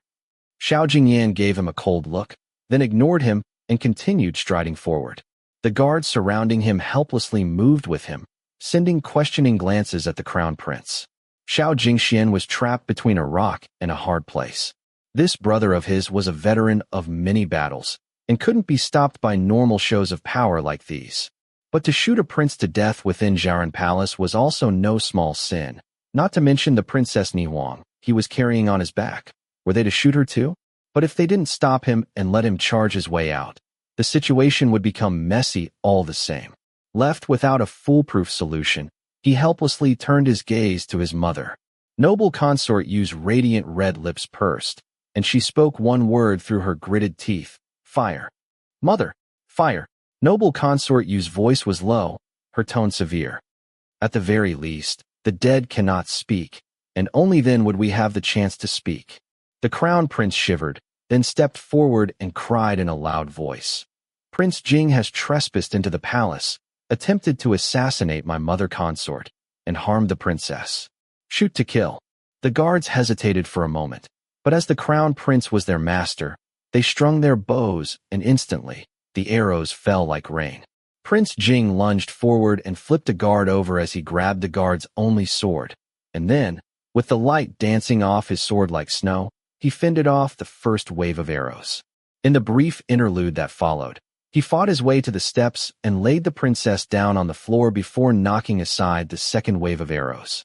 Suddenly, he tumbled through the air, feinting left and right, and scattered the archers' formation.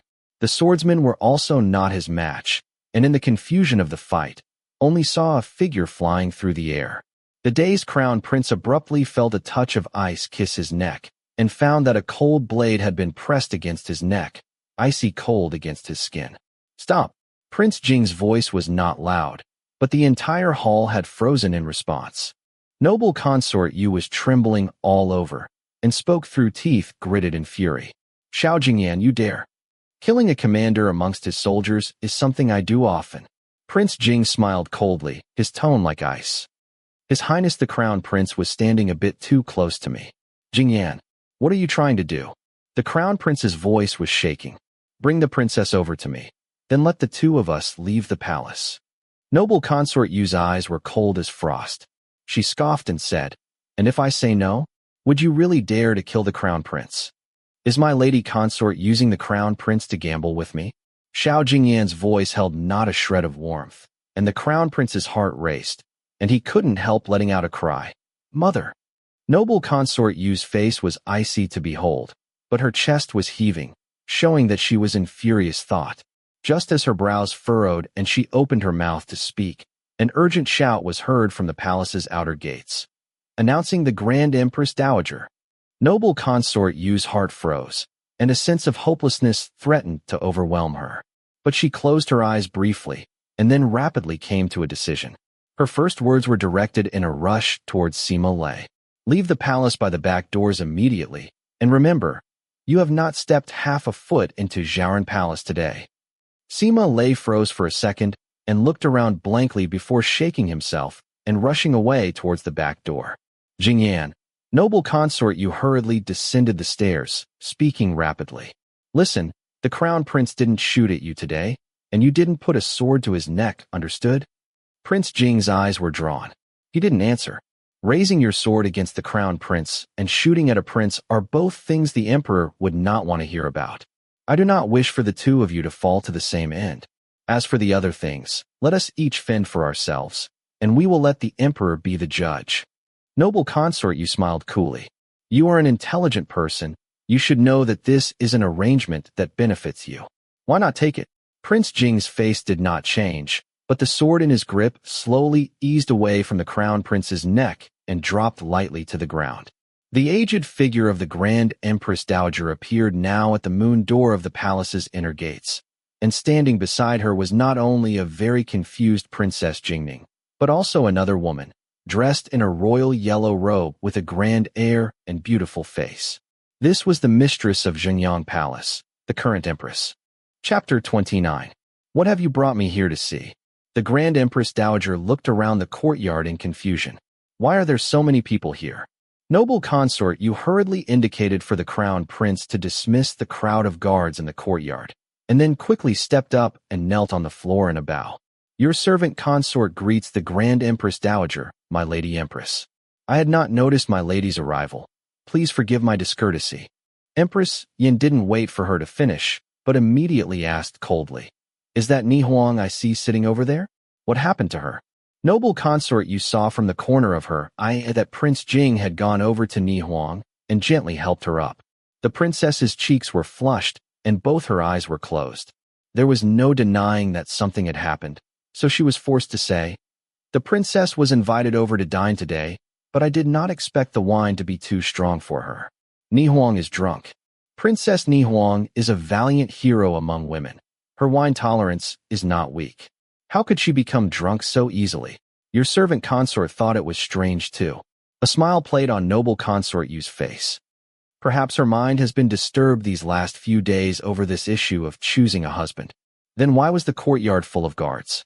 Are you telling me someone dared to misbehave in Jiang Palace? Tell me, and I will be the judge of the situation for you. Oh, the guards. Noble consort, you chuckled gently. The crown prince was having them demonstrate some sword training that they had mastered for me, almost like a dance. Empress Yin gazed at her steadily and suddenly sneered. Noble consort, you must be joking. You left a guest as honored as Princess Ni Huang drunk on the steps while you and your son stood around watching some sword demonstration. You may answer me with this story, but is this how you are going to answer His Majesty? As for how to answer His Majesty, this is my own business. How could I dare to trouble my Lady Empress on my account? Noble consort, you gently retorted. Seeing his mother so unperturbed, the crown prince, who had been pale with fear, now walked over slowly to greet the Grand Empress Dowager.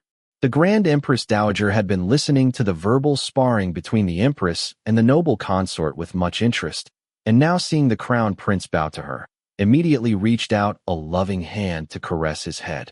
Shinner, who are those two children over there? They are too far away. I can't see clearly. The crown prince stammered awkwardly. That's Jing Yan and Princess Ni Huang. Why don't they come over here to great-grandmother? Don't worry, Grand Empress. Empress Yan's tone was soft, but her words were like ice. Ni Huang is only drunk. She will wake sooner or later.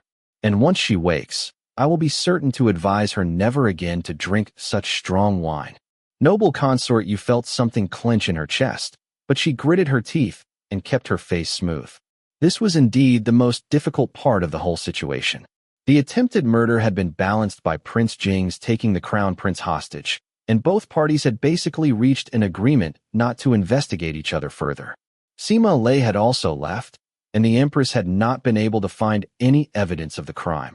So no matter what she said before the Emperor, in the end it would only be one set of words against another, and there were ways to deal with words. But the princess's mouth, now there was something that could not be stifled. Now her only hope was that the princess's pride would make her unwilling to make public such a disgraceful event, for fear of its damage to her stainless reputation. Princess Jingning had by now run to Princess Ni Huang's side, and, worried by her flushed appearance, said quietly, What happened? She's in such a drunken state. Let's take her to my palace to rest for a while. Prince Jing also felt that it would be more convenient for his sister to take care of the princess, and so he nodded, ordered a soft palanquin to be brought, and with the Empress's permission, left with Jingning to escort Ni Huang away. The Empress knew that this matter would achieve a greater result if handled by Ni Huang rather than by herself, and so didn't press the matter, but simply escorted the Grand Empress Dowager into the main hall of Jiang Palace, idly chatting and laughing. Noble consort Yu was forced to keep them company instead of rushing first to the Emperor with her side of the story, and also was left with no chance to further collude with the Crown Prince. Seeing the forced smiles of both mother and son, the Empress felt a deep satisfaction. Once Princess Ni Huang had been carried to Princess Jingning's Yinshao Pavilion in her palace, Prince Jing immediately summoned a number of imperial physicians. After seeing their patient, they all concluded that the princess was only suffering from a rapid pulse and shallow breath, with an impaired blood flow, but that there was no serious obstruction and no danger to her life. Prince Jing was thus relieved, and was just gathering his strength to help dissolve the obstructions by pressing her acupuncture points, when the princess suddenly opened her eyes and shook her head at him. So he stopped, and instructed his sister to look after her well before he left the hall to sit quietly on the long bench in the courtyard, both waiting and standing guard. Around an hour later, Princess Jingning ran out and panted, Jijia just opened her eyes and asked for you. Prince Jing stood up hurriedly and walked quickly into the hall to see Ni Huang indeed looking much improved. He finally let out a sigh of relief and came forward to perform acupuncture for her.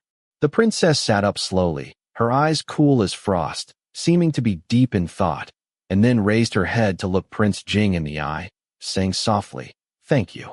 Prince Jing only nodded slightly and didn't answer. Instead, it was Princess Jingning who asked with concern, "Ni Huang Jie, how much did you drink to become this drunk? Just now, I shook you for a long time, but you didn't seem to notice me. I'm all right now." Ni Huang reached out to brush Jingning's cheek lightly, then put on her shoes and stood up. "Where is Jie going?" "To see His Majesty." Prince Jing was startled and asked quietly, "Has the princess already decided?" "In truth, this is not anything shameful." Ni Huang's smile was cold as ice. "Perhaps the noble consort hopes that I will hide my anger and my tongue to cover up such a humiliation. If so, she has judged Ni Huang wrongly. To say nothing of the fact that she failed, even if she had succeeded, if she thinks I would submit docilely to her because of that, then she must be dreaming. It is utterly impossible. His Majesty should be in Yangzhou Hall. Since the princess has decided, then I will escort you there." Prince Jing spoke calmly, without adding any other comment. "There's no need to trouble yourself. This is not Yunnan. It is better to be cautious." Ni Huang understood his good intentions and didn't continue to decline, but nodded in assent. Princess Jingning looked from one to the other and finally couldn't stand it. "What are you talking about? I don't understand." "I'll explain later." Ni Huang smiled at her. "I'm not in a good mood right now, and I don't want to say any more before going to see His Majesty. Jingning, forgive me. Why is Jie being so polite?" Jingning was a bit embarrassed. "Then, shall I accompany the two of you?" "No." Prince Jing responded immediately. "You should not get involved with this kind of situation. Wait here, and don't go around listening to nonsense, understand?" Jingning wasn't so innocent that she truly understood nothing. Seeing their somber expressions and thinking about everything that she had seen that day, she knew the situation wasn't anything simple and didn't ask any further, only nodding obediently. After leaving Inshao Pavilion, the two walked along in silence, seeming not to see the palace servants bowing on either side, until they reached Yangzhou Hall, where they stopped to be announced. On hearing that these two were seeking audience, the emperor was a little shocked and hurriedly allowed them to enter. He took in the princess's expression at a glance, and a suspicion arose in his heart. As soon as they had made their bows, he immediately asked, "Ni Huang, what is it? Who has upset you?" Ni Huang knelt down in a bow and raised her head to speak. "Pray His Majesty judge for Ni Huang." Rise, quickly rise, tell us what's wrong." Ni Huang knelt unmoving, but fixed her eyes on the emperor and said, "Noble consort, you summoned me to Zhaoran Palace today under the guise of reminiscing about our homeland, but served tainted wine that disturbed my mind and spirit.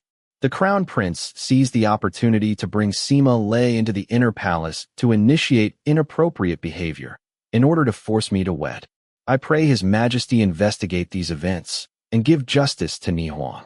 Her words were deceptively simple and clear, without any suggestion of argument, and thus were all the more horrifying. The emperor, shaking with fury, shouted in one breath, "Call for the noble consort and the crown prince. Bring them immediately to Yangzhou Hall." This order was carried out remarkably quickly, and soon, not only had those who were supposed to arrive arrived, some who weren't supposed to come had also arrived. Aside from the summoned noble consort Yu and crown prince, the empress and prince Yu had also appeared together. "Consort Yu, crown prince, do you confess to your crime?" The emperor shouted out in fury before they had even finished making their bows. Noble consort Yu's face showed amazement, and she said fearfully, "Your servant consort does not know what has angered your majesty. Pray your majesty explain. You still feign ignorance?" The emperor struck the table with his hand. "What did you do to Nihuang today? Tell us." Princess Nihuang. Noble consort Yu's face showed even more astonishment. "I invited her to dine today, and the princess couldn't stand the strength of the wine and slowly became drunk. The crown prince and I were just caring for her when the empress suddenly arrived with the grand empress dowager and ordered Princess Jingning to take the princess away to rest. As for what happened afterwards, your servant does not know. Perhaps the princess feels neglected because my hospitality was not adequate." Seeing her dodge the blame so neatly, Princess Nihuang couldn't help laughing coldly. "Your wine must be very strong indeed. Why? Only 1 cup was enough to render me unconscious. Does such a wine exist?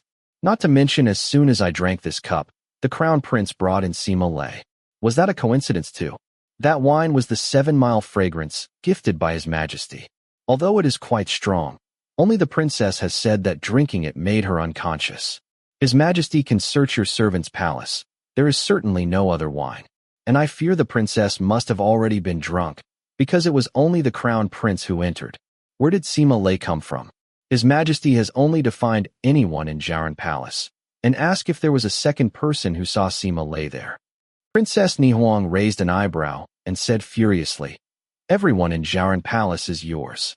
If you deny it, who would dare contradict you?" Noble consort Yu didn't confront her directly, but continued to speak facing the emperor. "Although everyone in Jiaran Palace is under your servant, everyone under your servant is your Majesty's servant. Under an imperial order, who would dare to lie to His Majesty?" Seeing her deft maneuvering and irrefutable words, the empress couldn't contain her anger and scolded, "You truly have an eloquent tongue. You dare to act, but you don't dare to admit to your actions?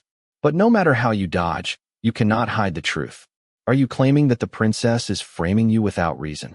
"Noble consort," you said calmly, "I also don't understand why the princess would make up such a story without any reason, just as I don't understand why my lady empress immediately believed the princess without any evidence, and refuses to believe me." Empress Yin felt a chill in her heart, and suddenly understood what she had done wrong. She should have been a bystander from beginning to end, and not spoken up. If this was Nihuang's accusation against the noble consort, the emperor would not believe that Nihuang had any other motive, or that she would use her reputation to frame the noble consort. But once she herself entered into the conflict to protect Nihuang, then suddenly, it became an argument between the two palaces, which was certain to raise the doubts of the easily suspicious emperor. Noble consort Yu, seeing the emperor beginning to frown in thought, continued gently, "And I would like to ask my lady empress to bear witness. After the princess became drunk, and my lady empress entered the courtyard of Jiaran Palace so suddenly with the grand empress dowager, did my lady see anyone mistreating the princess? And although it would not be proper to disturb the grand empress dowager in her old age, Princess Jingning was there as well.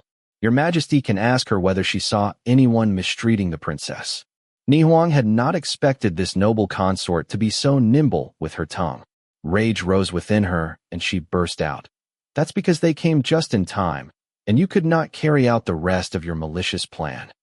Noble consort, you turned and met that blazing glare unflinchingly, saying peacefully, "If the princess persists in believing that I harbor such malicious intent, then I will not continue arguing. The princess has chosen my lady empress and Prince Yu rather than me and the crown prince. This must be due to some moral deficit on our part, and we do not dare harbor any resentment towards her. But I must ask the princess, if, as you say, you fell into my trap, then have you been harmed? And if I had really labored to create such a malicious plot, then why would my lady empress have entered at just the right moment to rescue you?" The emperor's brow furrowed, and he glanced at the empress and Prince Yu out of the corner of his eye, as if shaken by these words. Princess Nihuang felt her hands grow cold with fury.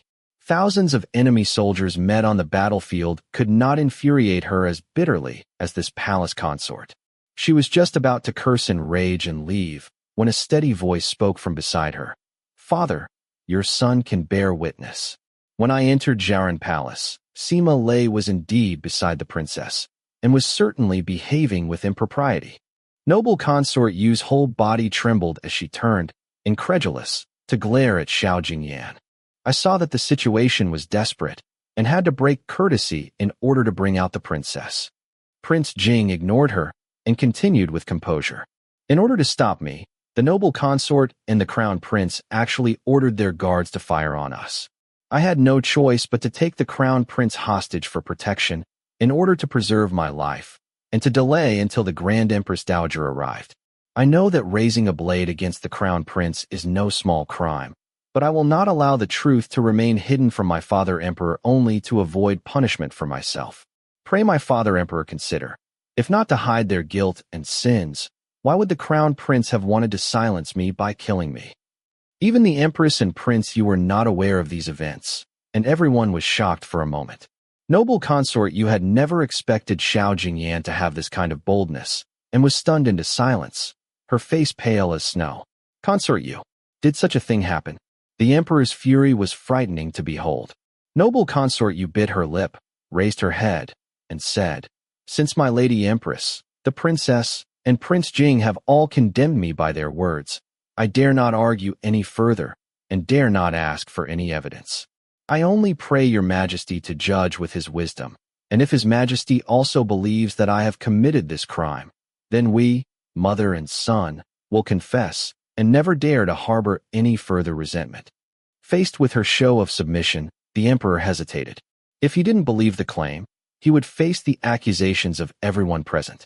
But if he believed it, he couldn't help thinking that they were acting too much in unison. As he hesitated, his thoughts warring in his mind, a eunuch's voice called from outside the hall, Your Majesty, Commander Meng requests an audience. The emperor was currently dealing with an issue of this importance. He didn't want to be disturbed, and so waved an arm, and said, We will see him later. The eunuch bowed and retired, but reappeared a moment later to say, Your Majesty, Commander Meng has ordered your servant to convey a message. He says he has apprehended an intruder, one Sima Lei, outside Jiaran Palace, and awaits your Majesty's further instruction. Chapter 30. When these words were spoken, shock rippled through the hall.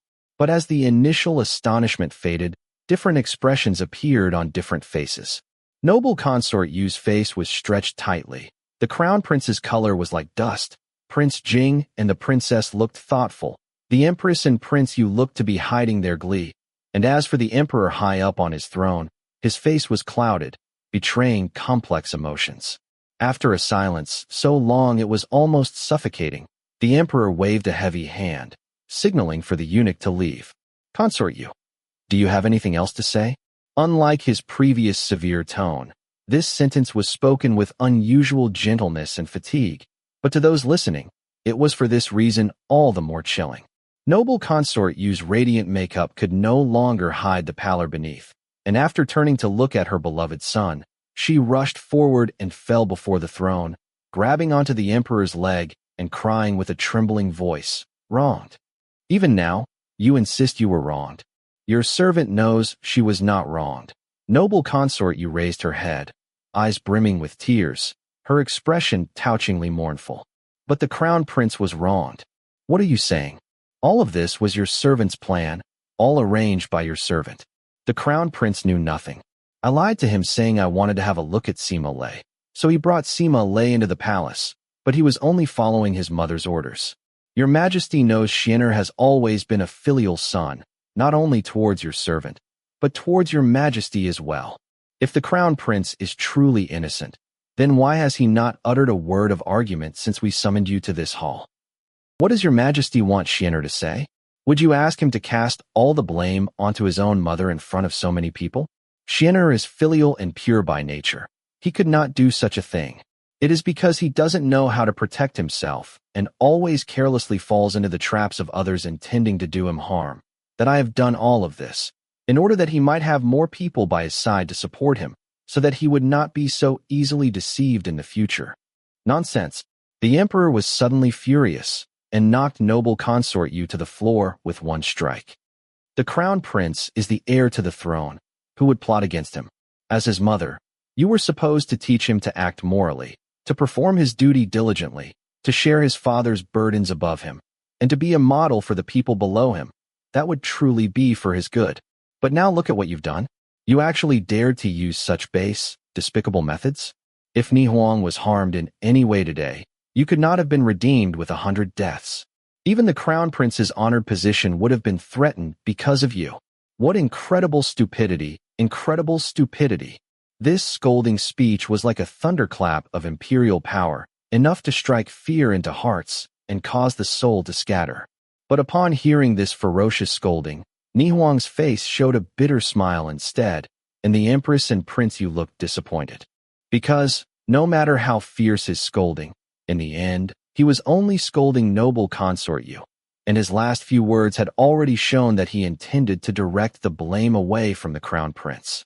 In this kind of situation, whether the emperor truly believed the crown prince to be innocent was not important. What was important was that, with the crimes of plotting and assisting his mother in trapping the princess, and attempting to silence his brother by murder before the crown prince, the fitting punishment for crimes of such immorality, injustice, and impiety would likely endanger his honored position. And the emperor did not want to depose the crown prince because of these events, and risk disturbing the current, relatively peaceful palace environment. So, with noble consort Yu's confession, he had an opportunity he could take advantage of. After this episode of scolding, the emperor let out a breath, and didn't go on to immediately lay out noble consort Yu's punishment, but instead summoned Meng Ji. A moment later, Meng Ji entered the hall and bowed.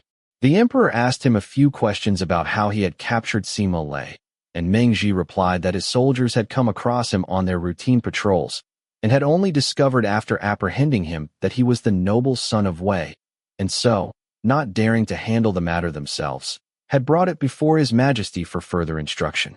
The emperor did not hear anything unusual in his report, and only reflected that the best-laid plans of men could not stand against heaven's interference, and let out a sigh before asking, "Where is Sima Lei now?" "He is currently being held in the courtyard where the guards take their rest, watched over by some of my people." The emperor made a noise of affirmation, and thinking that this case pertained to the princess's reputation and should not be handled by the courts, ordered one of the guards to bring the man over so he could personally interrogate him. The guard was gone for a long while, then hurried back fearfully to report, "Sima Lei has been beaten badly. His face is swollen all over, and he is currently unconscious. He is not fit to see your majesty." The emperor raised an eyebrow, and sternly fixed his gaze on Meng Ji. The commander of the imperial guard looked blank for a moment, then said, "Impossible. My men would not hit prisoners without permission." "No." The guard hurriedly spoke up. "It wasn't the imperial guards who beat him up, it was, hurry up and say it. It was the little Lord Mu, who somehow heard something and came charging in. The guards couldn't stop him, and he personally punched and kicked Sima Lei, and even broke one of his arms." The emperor let out an, "Oh," and glanced over at Ni Huang to see her response. In fact, it was a crime for Mu Qing to charge into the courtyard for personal revenge against the accused before he had been convicted. But when the emperor looked over, the lady commander of the southern border was still sitting expressionlessly, unmoving, not even standing to say anything in defense of her brother, such as, "Pray His Majesty forgive my brother's recklessness." The emperor was a bit embarrassed and turned to scold the guard. "If it's broken, then it's broken. Don't bother us with unimportant details." Dismissed. After saying this, he again cast his gaze over, but Princess Ni Huang still sat with a cold expression, without any hint of intending to thank His Majesty. This fierce, unyielding nature was rare even in men, and rather than upsetting the emperor, instead stirred up admiration in his heart, and he silently praised her strength. Even if Sima Lei could not be interrogated, he was easily dealt with, and interrogation or no interrogation, it didn't make much of a difference. When the emperor hurriedly sentenced him to exile for the crime of trespassing into forbidden areas, and demoted his father, the noble Sima Wei, in further punishment, no one expressed any sign of protest. But the matter of noble consort Yu was much more difficult.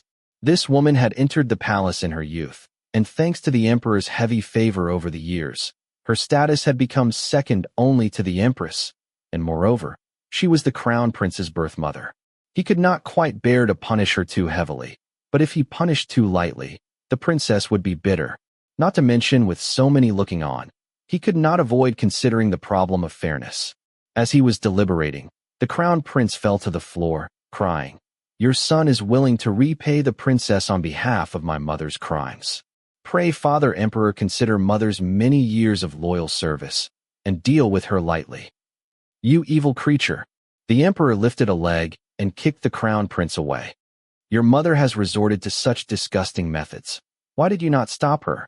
Where is your filial piety?" Crying loudly, the crown prince crawled forward and wrapped his arms around the emperor's leg, his face filled with tears. Lowering his head to look at the person sprawled over his knee, the emperor's gaze suddenly blurred, and a crushing sensation arose in his chest, pain twisting within him. A figure he had purposefully chosen to forget for many years drifted now into his mind. That tall, straight posture, that clear face, that arrogant, unyielding expression, and that fierce gaze, eyes burning as if lit by blazing flames.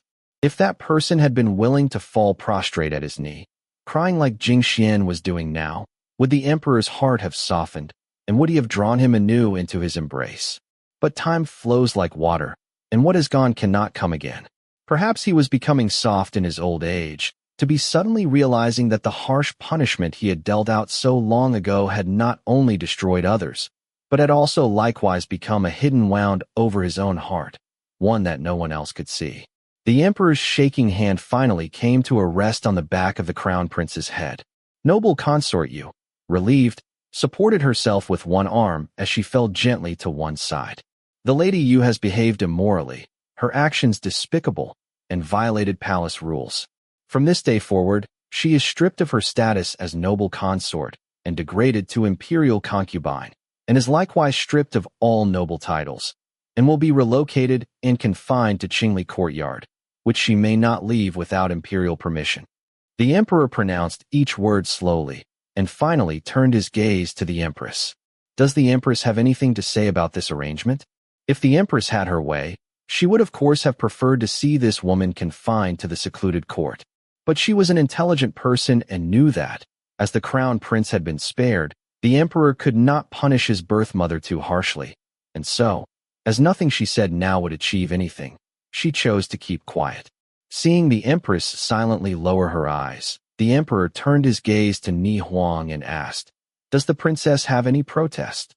The reason Ni Huang had brought this matter to the emperor was only to obtain justice for herself, and she understood in her heart that the crown prince could not be deposed over the events of this day. Now, although the emperor had covered up some of the details, he had nonetheless punished the crown prince's birth mother, a first-rank noble consort, for her sake, and his effort was sincere.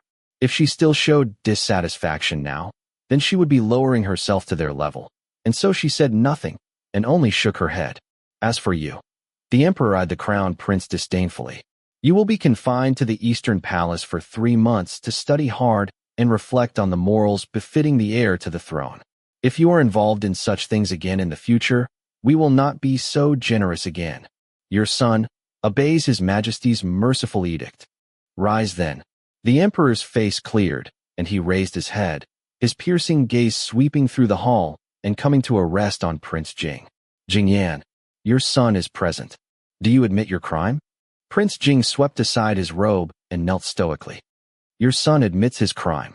The emperor scoffed coldly, then said, "Tell us, how did you know the princess was in danger to enter at just the right moment to rescue her?" Prince Jing had been considering his answer to this question the entire time, but now that the moment had arrived, he still had not thought of a suitable answer and hesitated. He had arrived to rescue the princess because Mei Changsu had asked him to go, but he himself had no idea how Mei Changsu had known that the princess was in danger, and so didn't dare to rashly drag him into the mess. "What is it? You can't answer?" The emperor had waited long enough, and his tone became severe. "No, it was because, Your Majesty," a steady voice suddenly rose up. "It was I who asked Prince Jing to go." "You?" The emperor raised an eyebrow. "And how did you come to know about this?" "It was like this." Prince Yu stepped forward and continued respectfully. "Your son had entered the palace by the Puqing gate to greet my mother empress, and was passing by Zhaoran Palace when I saw one of the princess's palace servants running out in fear and begging for help, saying that something was going wrong inside. I knew that this was no small matter, and that even if I ended up accused of wronging a noble consort, I could not let my hesitation cause danger to the princess. But I knew my martial skills were too poor to enter the palace without being stopped and further delayed. Fortunately, Prince Jing walked by at that moment, and I asked him to enter first to secure the situation while I went to find the empress. Prince Jing has an upright heart towards helping others, and instantly agreed, but I never thought that the noble consort, no, that the lady concubine you would act in such a deranged manner and actually order a prince to be silenced by murder, and so lead to the resulting events. Although it was not my intention for Prince Jing to take up arms against the crown prince, he was nonetheless involved in the situation under my orders. If my father emperor must punish him, then I am willing to share the punishment. He spoke with assurance and composure, as if there was not the slightest flaw in his logic. Of course, Consort Yu and the crown prince were well aware that Prince Jing arriving because of a servant girl calling for help was simply impossible given the timing of the events, but neither had any remaining right to speak. Not to mention arguing over such details could not change anything, and so they did not open their mouths. The emperor was sure that Prince Yu's intentions were not as noble as he claimed, and that likely he had been delighted on discovering information he could use against the crown prince, but he nonetheless believed this explanation and nodded. So that was how it happened. But, for the crime of threatening the crown prince's esteemed person, according to the law, Jingyan should be severely punished. Princess Nihuang's face discolored in anger, and the emperor continued, but on reflection, the situation was not without provocation, and Prince Yu has expressed his willingness to share in the responsibility, and besides, you have expended no small effort in rescuing the princess, so we will neither reward nor punish you. Prince Yu was acute and perceptive, and was able to notice these events and halt their progression, which pleases us greatly. We hereby reward him 100 bolts of brocade, 1,000 pieces of gold, and bestow 1 royal pearl, in reward for his work. Your son thanks his majesty for his great mercy. We are tired. You may all leave. The emperor closed his eyes tiredly and leaned wearily back against his cushions. No one in the hall dared to speak further, and all quietly left. Empress Yin was naturally responsible for the punishment of Consort Yu, and the crown prince stood by helplessly as his mother was led away to the inner palace, while he himself could only glare hatefully at Prince Yu. Prince Yu, who had not stepped in until the end, had nonetheless emerged as the greatest victor. He had simply appeared and had received the emperor's rewards.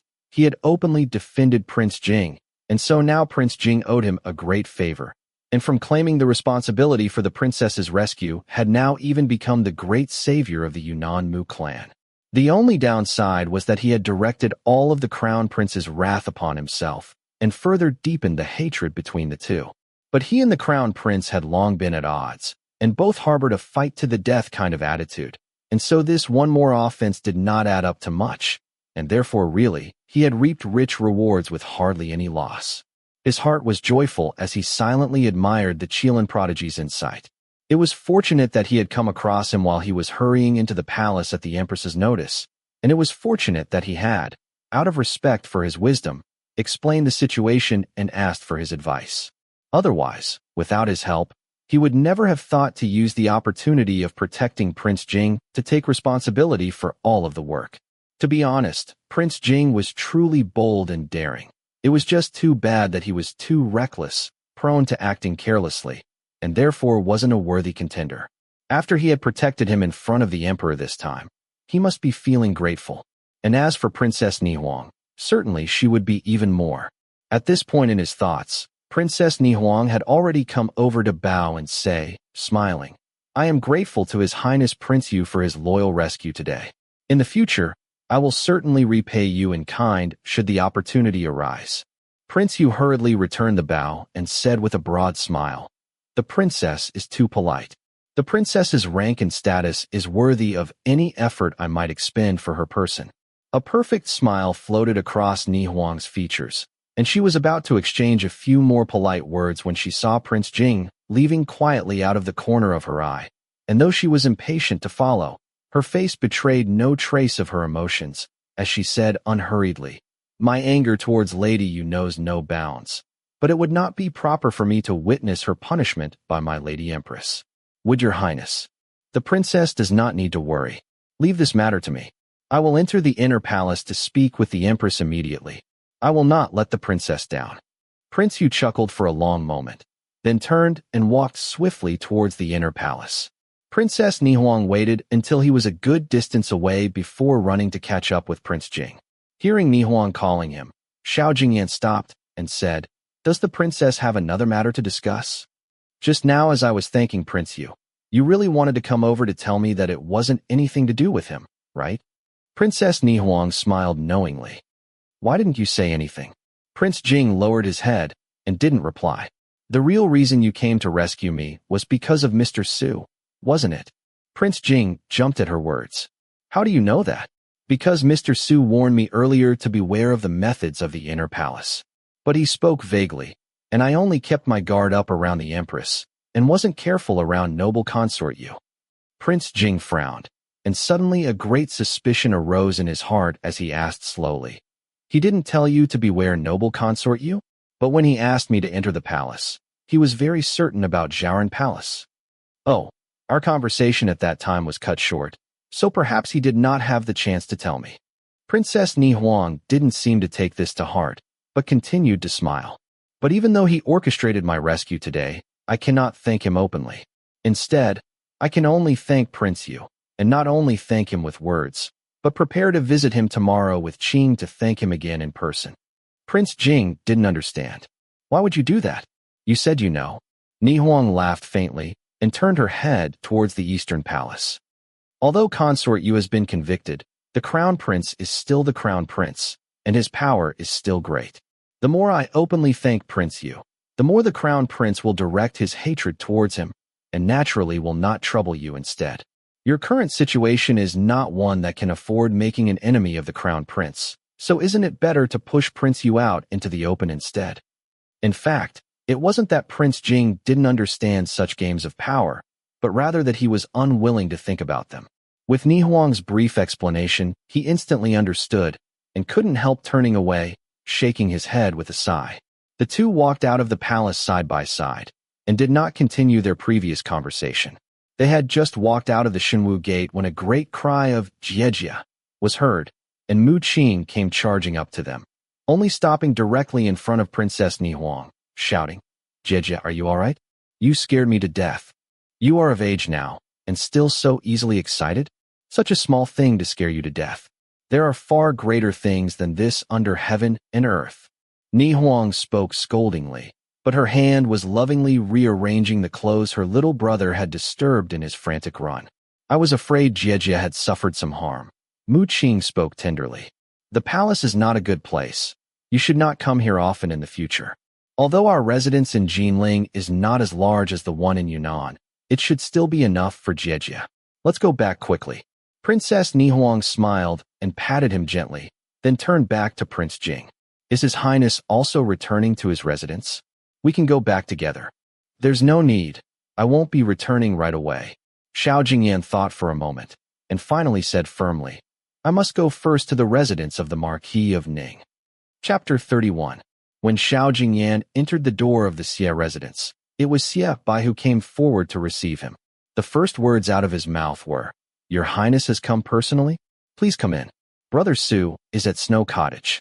Prince Jing was slightly taken aback and asked, "What? Mr. Su knew I was coming." "Oh, it's not like that," Xie Bai smiled. "Brother Su just came by to say hello, and said that His Highness Prince Jing was going to take charge of the 3 children from the secluded courtyard to train them to become his personal guards, and so would be sending someone to collect them soon. I just hadn't expected Your Highness to come personally." Prince Jing let out an, "Oh," and then took his cue from Xie Bai and continued, "I am interested in Mr. Su's methods of teaching swordsmanship, and mainly came to ask him about that, but I can't take the children away with me while I'm here. Your Highness is known for your brilliant military achievements, so naturally you would be interested in those martial techniques. Now as for me, I wasn't gifted with that talent." Xie Bai led the way, talking all the while. The two arrived at the door of Snow Cottage and stood waiting to be announced. Filiu appeared immediately and looked at them coldly, his gaze like icy needles, which made Xiaobai very uncomfortable. Go in, the youth said stiffly. Xiaobai forced a smile, then said to Prince Jing, It's better for Brother Su to have quiet while he's ill. I won't go in to disturb him. Your Highness, please make yourself at home. Prince Jing hadn't wanted anyone else's company anyway, and so nodded and entered the small courtyard. Mei Changsu was already waiting beside the stairs, and aside from the 3 children lined up behind him, there was no one else present. Your Highness, Mei Changsu bowed, and Tingsheng and the others followed suit. Please rise, Prince Jing said coolly. My carriage is at the gate. The 3 children can wait for me there. On hearing this, Mei Changsu immediately understood that Prince Jing had something he wanted to discuss in private, and ordered Filiu to call over a servant of the Xia household, who led Tingsheng and the others out, while he invited Prince Jing indoors and served up tea. Princess Nihuang's narrow miss today, do you know about it? Prince Jing asked coldly, seeming not to see Mei Changsu's outstretched arm inviting him to sit, but instead remaining standing with his hands behind his back. Hasn't she already been rescued safely? If I had arrived just 1 step later, the princess would have already been led deeper into the palace, and then no matter what force I used, I would not have been able to save her. Did you know that? Prince Jing stepped forward, his tone growing severe. Since Prince Jing had entered Snow Cottage, Mei Changsu had sensed that he was harboring some hidden fury, which he had originally thought was leftover anger towards noble consort Yu and her son, but now, he was realizing that it was instead being directed towards himself. Although there was danger in the process, everything has ended well. Why is your Highness in such a rage? Mei Changsu pondered, then suddenly paled. Unless the princess became angry after her humiliation, do you really care about the princess's feelings? Prince Jing laughed coldly. Warning her in advance to prevent everything from happening would have been a small favor, but it would not have given noble consort Yu and the crown prince the chance to commit such a crime, so of course you were not satisfied. Now the result is perfect. I fought desperately to save her. The situation was full of excitement, and the princess is endlessly grateful to me, so that in the future if any conflict arose, the Yunnan Mu clan would undoubtedly choose to support me. This is everything you hoped for, isn't it? Mei Changsu felt palpitations stir in his heart. He turned slowly, and after a long while, said, Could it be that His Highness believes I purposefully concealed the truth from the princess, and let everything happen in order to reap the greatest benefit from this plotting? Are you telling me that's not what happened? Prince Jing fixed his gaze tightly on him. You knew the events would take place at Zhaoran Palace, and you had an opportunity to warn the princess beforehand. So why didn't you tell her? You had time to tell her to beware the Empress, but didn't have time to say 2 more words, consort Yu?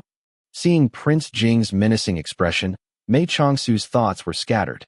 He had honestly never thought Prince Jing would misunderstand him in this way. A person's thoughts were truly deep beyond all fathoming, and you could never really say that you had grasped the mind of another person. Even the most intimate relationship between a father and son could be eroded by rumors and gossip. The fire of Prince Jing's rage was fueled by Mei Changsu's distracted, indifferent expression, and he took his silence for affirmation of his accusation. When he remembered Princess Nihuang lying fallen on the steps, her face full of pain and shame, he couldn't suppress the fury that rose up in his chest, and he reached forward and grabbed Mei Changsu by the collar, pulling him close, his other arm gripping his shoulder tightly, as if the heat of his rage could melt the ice-cold skin of the person before him. Listen well, Suzhia. Xiao Jingyan's words were spoken through tightly gritted teeth. I know that you strategists not only act treacherously and shamelessly, but also that not even the most powerful can stand against the cold arrows of your plotting. But I must warn you, since you have accepted me as your liege, you will be clear about my boundaries. Princess Nihuang is not like those who only wallow in power and fight for wealth. She is the commander of 100,000 soldiers of the southern border. She has shouldered the military responsibility of protecting the country. It is the blood she has shed on the battlefield that protects people like you, so that you may scheme and plot safely in this flourishing capital. How could someone like you, who only seeks power and profit, understand the iron blood of a soldier, the hostile smoke of the battlefield?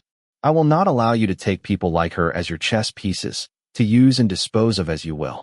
If you do not even know how to respect these veterans who have paid the price on the battlefield with their blood, then I, Xiao Jingyan, will never be associated with you. Do you understand? A wave of heat rose in Mei Changsu's chest, and a hint of a bitter smile lingered at the edges of his mouth. Not understand what it means to be a soldier? Not understand the battlefield? Perhaps, in the snow of that bitter winter 12 years ago, his heart had frozen, and his blood had frozen, but the things that had been burned into his very bones, had they frozen too? But at this moment, he did not have to think any more about this, and neither did he have to answer the posed question, because in Mei Changsu's trembling field of vision, Filiu's furious face had suddenly appeared. The youth's palm sliced through the air with murderous intent, trailing cold air in its wake, aimed at Prince Jing's neck like the scythe of the Reaper himself. Stop! As he shouted sternly for Filiu to stop, Mei Changsu shoved Prince Jing to one side with all of his strength, putting his own body in front of him as a shield. Filiu's ferocious slice was descending when Su Gij suddenly appeared in the target area of his attack, and, knowing that he wouldn't be able to take the hit, he was horrified and immediately pulled back with all of his strength, blocking his right arm with his left. But the cold energy of his attack still assaulted Prince Jing's side and Mei Changsu's shoulder. Prince Jing had been through regular endurance training, and his muscles and bones were strong as iron. So this small piece of much reduced cold energy didn't do much to him. But to Mei Changsu, it felt as if he had been struck with a shower of ice-cold needles. There was a sudden sweetness in his throat, and he felt a surge of fresh blood rush into his mouth, which he forced back down doggedly. Su Gij, Filiu, cried loudly. Mei Changsu ignored the pain in his chest, gathered his composure, and said severely, still standing guard in front of Prince Jing, "Have you forgotten everything I've said to you? Have you forgotten that you promised me to never, ever hurt this person, to never touch even one hair on his head?" But he, although Filiu's face was rigid, his wide eyes were filled with the hurt of a child. "Don't argue," Mei Changsu reprimanded sharply. "What is forbidden is forbidden. Apologize to His Highness Prince Jing." Filiu's whole body trembled. He pressed his lips tightly together, his lovely face stretched taut, and twisted away stubbornly. Prince Jing had not the slightest shred of antipathy towards Filiu, and said with a crease in his brow, "You don't need to force him." No, Mei Changsu's face was like ice. He must remember this. "Filiu, are you going to apologize or not?" Filiu rarely received this kind of stern, forceful scolding from Mei Changsu. His face was flushed, his breath heavy, his chest heaving, and his teeth were gritted so hard that the muscles of his face were stretched taut and veins were showing in the skin of his neck. If he had not been trained from childhood to show no expression on his face, he would certainly have been close to tears. Mei Changsu sighed, his heart softening, and he walked forward slowly and wrapped his hands around Filiu's face, rubbing gently, and said quietly, "Don't grind your teeth. You'll get a headache."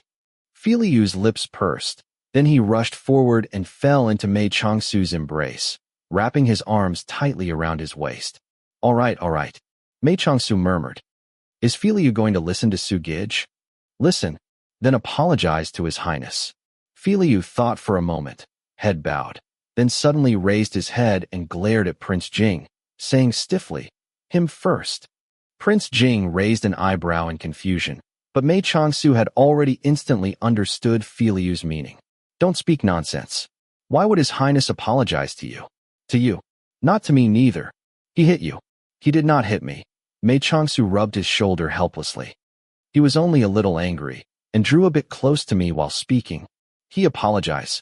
Filiu insisted. "I am not going to apologize." Mei Changsu had not yet answered when Prince Jing unexpectedly spoke up. Xiao Jingyan's expression was serious as he turned to face Filiu. He did not take advantage of the boy's intellectual disadvantage to tease or deceive him, but instead continued in a solemn voice. "Everything I have said just now was from the bottom of my heart. Not one sentence was false or wrong, and so, I will not apologize. But, Suja, neither will I ask this young brother to apologize to me. He was only fulfilling his responsibilities as a bodyguard, and did not do anything wrong. I think, however, that you owe Princess Ni Huang an apology." Mei Changsu looked at him, deep in thought, and then asked, "Does Princess Ni Huang also think I purposefully deceived her?" Xiao Jingyan was startled. Actually, no. She thought you were disrupted before you could finish. Then what is the use of apologizing now and frightening her for nothing? Mei Changsu said indifferently. The princess has already suffered much in the capital. Must you add to her grief? Prince Jing had not considered this, and stood in a daze. I will remember your highness's words well, and I will take care in the future. Mei Changsu continued, but I also have a few words for your highness. You cannot reject all strategists as one. Against people such as Prince Yu and the Crown Prince, one cannot succeed with only a heart full of passion. Sometimes, we must be ruthless, treacherous, cruel. If we are complacent for even a moment, we will lose everything, with no hope of recovery. You will not fail to understand this point, am I right? Xiao Jingyan's brows were furrowed tightly, but he knew there was truth to these words. He only felt as if his chest were stuffed tightly with something, a disgust and hatred he could not easily express. Mei Changsu had been watching the changes in his expression closely and continued in a cold, hard voice. Your Highness cannot help feeling uncomfortable on occasion, but you must bear it. I know your boundaries, and I will not cross them. But I also have my own methods and ways of handling matters, and I am afraid your Highness will have to get used to them slowly. You and I share the same goal, and for the sake of this, is it really too much to ask for us to sacrifice some of our personal feelings? Prince Jing raised his head and took a deep breath, closed his eyes for a moment, then slowly opened them again and directed his shining gaze towards Mei Changsu. This is what you really believe. I understand. I will also share with you this truth. I no longer harbor the slightest trace of brotherly love or affection towards the Crown Prince and Prince Yu. Against them and those who do their will, I do not care what methods you choose to use. Your Highness speaks frankly to say these words in front of me. Since I am working with you, what is the point of hiding anything? If you truly wanted to do me harm, then simply knowing Tingxing's secret would have been enough to tie my hands. Although you work in the shadows with poisonous scheming, you are nonetheless truly talented. If I did not have someone like you by my side, then what power would I have against the Crown Prince and Prince Yu? But in all of our De Liang, and in the royal court, there still remain ministers who are pure of heart, and who have not participated in the fight for the crown, and against them. I must still use them. Mei Changsu spoke coldly. But, to the best of my ability, I will not also harm them. Prince Jing stared at him steadily, and slowly nodded after a long moment, then said, pronouncing each word carefully, "See that you remember." Mei Changsu smiled faintly, understanding that this day's discussion had come to an end, and stepped back and bowed. Prince Jing didn't waste any more words, but turned and strode away towards the courtyard. At the door, he stopped suddenly and said, without turning his head, "Thank you for saving Tingxing." "You're welcome." Mei Changsu continued indifferently. "I hope your Highness will not overindulge him out of pity for his sufferings, but send him into the army for training, that he may learn from an early age the rigors of manhood, and not turn out like me, with a mind filled only with plots and schemes." Xiao Jingyan's figure seemed to freeze for a moment, but in the end, he didn't reply, and only walked away into the courtyard. Filiu's furious glare had been fixed on him all along, and even after his shadow had disappeared, he continued to glare in that direction, unwilling to turn away. "No, Filiu." Mei Changsu took the boy's hand and pulled him forcefully into the middle of the room. "Su Gij will say it one more time. You are absolutely forbidden to hurt this person, no matter what. Do you understand?" "Understand." Su Gij is very upset about what happened today. He's bad. Filius sounded hurt. "He hit you." "He did not hit me. I would never, ever let him hit me." Mei Changsu rubbed Filiu's head and said, "If he had hit me, Su Gij would be angry. Look at me. Do I look angry?" Filiu looked closely, then shook his head. "To tell you the truth, Su Gij is actually very happy." Mei Changsu smiled and pinched the boy's cheek. "Really very happy." "Happy?" Filiu cocked his head, looking doubtful. "Because he still hasn't changed." As Mei Changsu spoke, his eyes gradually became misty. "Although he doesn't speak or laugh much now, although he is not as cheerful or as bright as before, although his heart has been filled with fury and revenge, still, in his bones, he is still that warm-hearted Xiao Jingyan. He is still that good friend who sometimes bullies me and is sometimes bullied by me." Su Gij. What is it? Don't cry. All right. Mei Changsu took a breath, still smiling, and used a finger to lightly brush at the corner of his eye. I won't cry. After all, we are very happy. Happy. Filiu suddenly forgot his previous troubles and pointed outside. Son, can play. All right, let's go play. Despite agreeing to play, Mei Changsu only sat on the long bench under the tree, enjoying the weak warmth of the sunshine of an early winter's afternoon. Filiu sat in the shade, playing joyfully with the shadows of the tree branches, and returning periodically to his Su Gij's side for Mei Changsu to mop his sweating forehead with a gentle handkerchief. Suddenly, it was as if the flow of time had reversed, and he had returned to the careless days of his youth. He was taming horses, bare-chested, on the grasslands, the yellow earth flying by beneath the wild hooves of his horse. Jing Yan, standing outside the fence, tossed him a sack of wine, which he caught and upended over his face in one smooth motion. The wine splashed over his chest, and his father came over, smiling, and rubbed at his forehead with his own handkerchief, gently wiping it clean. Su Gij. Filiu's clear eyes were wide as he called his name. It's all right, Mei Changsu replied gently. The sun is so warm. I'm falling asleep. Then sleep. Filiu jumped up and brought a blanket over, lightly spreading it over Mei Changsu's body, then curled up beside him, resting his head on his knee. As the day drew to a close, the entire snow cottage suddenly became unusually quiet.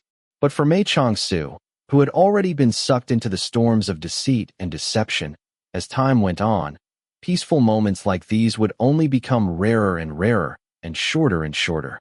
Chapter 32. About 10 miles west of the capital, there was a stretch of rolling grassland, with a clear, winding brook weaving along its side and a thick forest on the far shore. Because of its beautiful scenery, well-formed terrain, and close proximity to the palace, it had traditionally been the preferred training ground of the noble sons of the royal household, a place where they practiced riding and shooting and simply enjoyed themselves. Hoofbeats fell like rain as two riders raced along the riverbank, one in front of the other. They were riding gloriously, as if carved into the saddle, their horsemanship complementing each other beautifully, when suddenly the one in front turned his horse and plunged into the river, waves erupting in his wake and soaking his clothing. Yin Yujin's shout. Jingrui, are you crazy? It's winter, get out of there.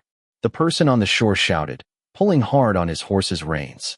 The rider in the water didn't seem to hear him, letting his horse splash deeper into the river, the water already reaching his horse's flank. Yin Yujin's answer. Fine, you're not coming up? Then I'll come down, and at worst, catch a cold, and become ill again like before. Following these words, the person on the shore plunged forward unhesitatingly, and his companion finally reacted, turning his horse and riding over to stop him. The two rode up the small incline side by side, crested a small hill, and then Xiao Jingrui suddenly threw down his reins and jumped down from his horse, ran forward a few steps, and then fell to the ground, burying his face into the thick grass. Yin Yujin shook his head and dismounted as well, walking over to kick him gently in the stomach. Hey, you playing dead? The person on the ground didn't make a sound, his raven black hair spilling around him, shielding his face as effectively as the wild grass that surrounded his head. Yin Yujin's answer. Fine, you win. He sat down beside him, absently plucking a strand of grass and sticking it into his mouth. Haven't you always given off an air of generosity and magnanimity since you were a child? Who doesn't know that the young Master Xiao is broad-minded and gentle, a rare, modest gentleman? What's this tantrum about, then? Brother Su didn't say much. What's got you so upset? Xiao Jingrui flipped over angrily, his face drawn tightly, eyes fixed straight up at the sky. Yin Yujin's answer. So you've tanned your back, and now you're tanning your belly? He sprawled down beside him, laughing, and tickled his ear with a piece of grass. Your socks and shoes must be soaked, right? Take them off and tan your feet too. Xiao Jingrui's answer. Go away, stop bothering me. He pushed his hand away. Yin Yujin immediately raised an eyebrow. Hey, take a good look. It's me. I'm not your punching bag. You've been offended by some other friend? Fine, but don't take it out on me. I've never had the habit of being someone's scapegoat. Xiao Jingrui turned over, sat up, and glared at him furiously. What did you say? Yin Yujin's question. Am I supposed to be scared when you glare at me? He glared back, his voice rising. You're angry because you got snubbed. Ever since Brother Su said to you, Jingrui, don't ask any more. This isn't any of your business. You started feeling uncomfortable in your heart, right? Xiao Jingrui's answer. I didn't. Yin Yujin's answer. Now that it's just me, you can stop pretending. And then, leaving the palace, he didn't want to take the carriage, but said he wanted to walk slowly by himself for a while, to think carefully about some things. You didn't see your expression then. And then you ran after him, and he rejected you, right? He wasn't being polite, but really rejecting you, clearly saying he didn't want you to follow him. So how can you still not understand? Xiao Jingrui's answer. I understand. Yin Yujin's question. If you understand, then why are you still angry? At that time, you sounded like such a child. Then go by yourself. I'm going to play polo.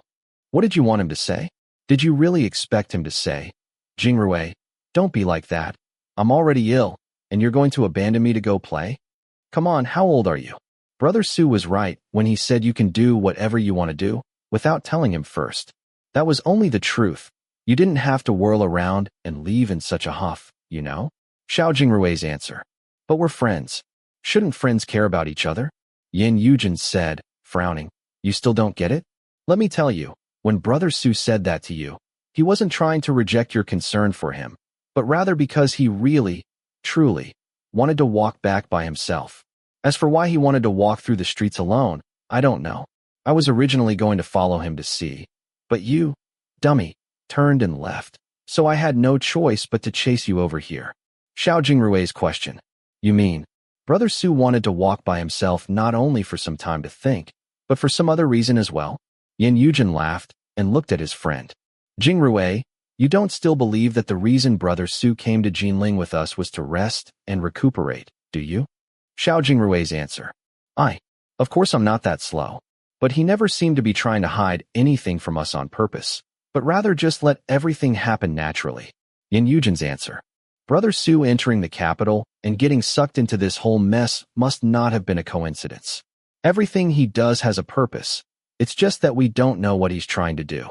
Xiao Jingrui's thick eyebrows furrowed, his forehead wrinkled, and he let out a long sigh. I think I know.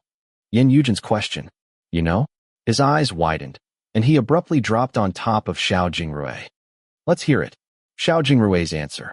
I found out from Xie Bai that the Qilin prodigy he mentioned before actually came from the master of Langya Hall. And the reason both the crown prince and prince you are falling over each other to recruit him also came from there. He shoved at the weight on top of him, couldn't budge it, and gave up. I think, with Brother Su's abilities and the power of Jiang Zuo Alliance, there's no way he only found out about this after he came to the capital. Yin Yujin's answer. He nodded. Makes sense, continue. Xiao Jingrui's answer. Since Brother Su knew all along that the crown prince and prince you were interested in him, then even if he didn't come to the capital, trouble would still come knocking at his door. And then, not only would he have to get involved, the whole Jiang Zuo Alliance probably would as well. Yin Yujin's answer. So in order not to bring trouble to Lang province, this great chief decided to come to the capital personally to handle everything? He shook his head and laughed. That still makes sense, and it's an answer someone like you would think of. Xiao Jingrui's answer. Of course I'm not that naive. He smacked the head lying somewhere above him a little resentfully. But Brother Su has been very passive in all of this. The power of the crown prince and prince Yu is not something that can be countered by a Jianghu sect. Not to mention Brother Su is an incredibly learned and resourceful strategist, well deserving of the reputation of Qilin prodigy. Even if he really came to the capital to choose a lord, there's nothing wrong with that. What person in this world does not want to build a name for himself, to obtain glory and honor? Besides, you and I can both see how important his Jiang Zuo Alliance is to him. And if he succeeds here, that would mean Jiang Zuo Alliance would receive the support of the court, so this must count as one of his goals as well. Yin Yujin's question. Then what are you going to do? He watched him closely.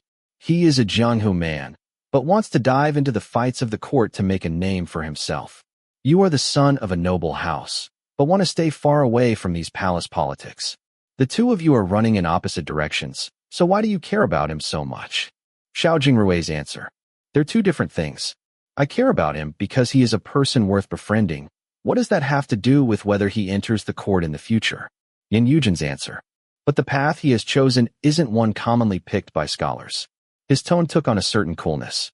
Jing Rui, Brother Su is clearly planning to enter into the fight for the throne. Don't you feel uneasy at all?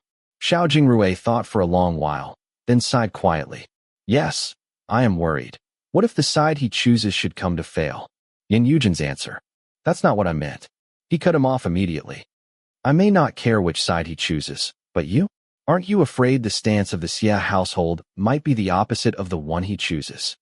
Xiao Jingrui had honestly never considered this aspect, and he was stunned for a long time, before finally saying, that shouldn't be a problem.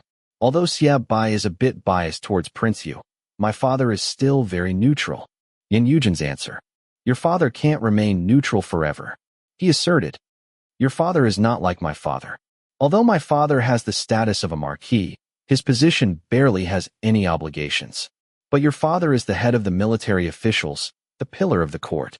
Recruiting ministers to their side has always been the most important concern of the members of the royal family. How could he so easily remain out of these matters? Xiao Jingrui's answer. But, he considered carefully and thought of the worst outcome, suddenly feeling goosebumps rising over his arms and cold sweat breaking out over his body. Yin Yujin's answer. Hey, he hurriedly slapped his pale cheeks. It's a 50-50 chance. That's not too bad. You don't need to scare yourself like this so early, do you? Xiao Jingrui pushed his friend aside, his face solemn. That's it. I'm going to go convince Brother Su. These palace waters are really too murky. He would do better not to enter them. Yin Yujin's answer. PSH, you said yourself he is the passive one in all of this. Even if he promised you not to get involved, have the Crown Prince and Prince you promised? He brushed off the bits of grass in his hands and sat up, crossing his legs. Jingrui, to tell you the truth, the situation has long progressed beyond something that can be influenced by you or me. I was only reminding you. In the future, it's hard to say whether he will be a friend or an enemy, so don't become too attached to him now. Xiao Jingrui stood stiffly, shaken because he didn't understand why Yujin had said such things, or perhaps because he had understood the deeper meaning behind his words. He stared dazedly at Yin Yujin for a long time, not saying a word. Yin Yujin's answer. AI, the rarely serious son of the imperial uncle, showed a solemn expression now, his hands grasping Xiao Jingrui's shoulders heavily as he said quietly, You should understand, Brother Su is not like us. We simply cannot fathom how deep, how hard his heart is, and what kinds of thoughts are held within. You are different. Your heart is too warm, too soft, too practical. So listen to me. Keep a bit of a distance and remain casual acquaintances, all right? He is no longer the Brother Su you brought into the capital, the one you promised to look after while he recovered his health. I can guarantee that his mind has not the slightest space left in it to consider you now. And if you continue to warmly treat him as your good friend like you did in the past, then, in the future, the person who will come to grief, the one who will be hurt, will be you. Do you understand? Xiao Jingrui's answer. Yujin. Yin Yujin's answer. I am only telling you this as your friend. From now on, you must tell yourself, Suzhou is just a stranger you met by chance, a friend without any deep connections to you, with whom you came to the capital, and who is now a guest in your home, and that's it. You cannot keep one-sidedly treating him as an intimate soulmate. How much he cares for you, I don't know. I only know that in his eyes, you cannot be the same kind of soulmate to him. To be blunt, Brother Su is a person of unfathomable depths, and even if we gained unlimited grandeur or renown, neither you nor I would have the right to become his confidant. Xiao Jingrui had almost never seen Yin Yujin speak to him with such seriousness and couldn't help being shaken. He lowered his head and thought for a long while, and found nothing wrong in his words. But could the subtle feelings and relationships between people really be so clearly analyzed and explained in a few sentences? Yin Yujin's answer. All right, I'm done speaking. Take your time thinking then. He jumped up and pulled Xiao Jingrui up by his arm, letting a carefree smile spread over his face again. Come with me to Miaoying House to listen to music. I haven't been in so long. Miss Gongyu must be missing me, and I heard Mr. Shursan has composed a new song. And then tonight, we can take a boat to look at the lights along the river. What do you say? Xiao Jingrui's answer. What can I say? He gave him a look. The young master orders me to come. Dare I refuse? Yin Yujin's answer. Haha, that's more like it. I guess you're not cold even though you're still wet all over. Come on, you can change when we get to Miaoyin House. Xiao Jingrui's answer. Yujin. Yin Yujin's question. HM. Xiao Jingrui's answer. I think I'll go home to change. Yin Yujin's answer. Please, your home is in the middle of the city, Miaoyin House is by the west gate. Can't you tell which is nearer? Xiao Jingrui's gaze fell to the ground as he mumbled. I want to go back first to see. Brother Su was walking alone. To see if he has arrived home. Yin Yujin crossed his arms, his expression exceedingly helpless. Xiao Jingrui's question. When I turned around to leave, did you see what his reaction was like? Yin Yujin's answer. There was no reaction. He said, looking displeased. He was really in deep thought at that time, and didn't even notice you were angry, but just kept walking slowly further and further away. Xiao Jingrui's answer. You know his old illness flared up after he drank that cup of wine, and he was walking slowly because he wasn't feeling well. Even just as a casual friend, as you said, one should still care about this. What if he fainted somewhere? The capital is not Lang province, and Filiu didn't go with him, and he is not familiar with the people or the surroundings here. Yin Yujin's answer. Fine, fine, he raised his arms in defeat. You make it sound like I'm really heartless. So according to you, we'll look for him, and if we find him unconscious somewhere, we'll first take him home and then go listen to music. Is that what you mean? Xiao Jingrui's answer. No matter what I say, why do the words always come out so awkward when you repeat them? Yin Yujin's question. Is it my words that are awkward, or you? He made a dismissive noise. What kind of person is this chief of Jiang Zuo Alliance? Since his true purpose in coming to Jinling wasn't to recover his health, then he certainly could not have only brought a Filiu with him. I don't know anything else, but I bet even just the 4 Jianghu experts who escorted us into the capital haven't left. Xiao Jingrui's answer. I just want to have a look, just in case. Yin Yujin's answer. I already said we'll do it your way. What are you being so long-winded for? He turned and pulled their horses over, then tossed Xiao Jingrui his reins, and holding onto his own saddle, put his left leg into the stirrup and was just pushing off with his right when he suddenly let out an "Aya?" Xiao Jingrui's question. What is it? Yin Yujin's answer. I slipped on this rock.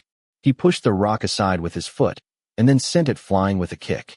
The rock landed in a depressed area in the field, and as the grass was thick, it didn't make much noise as it landed.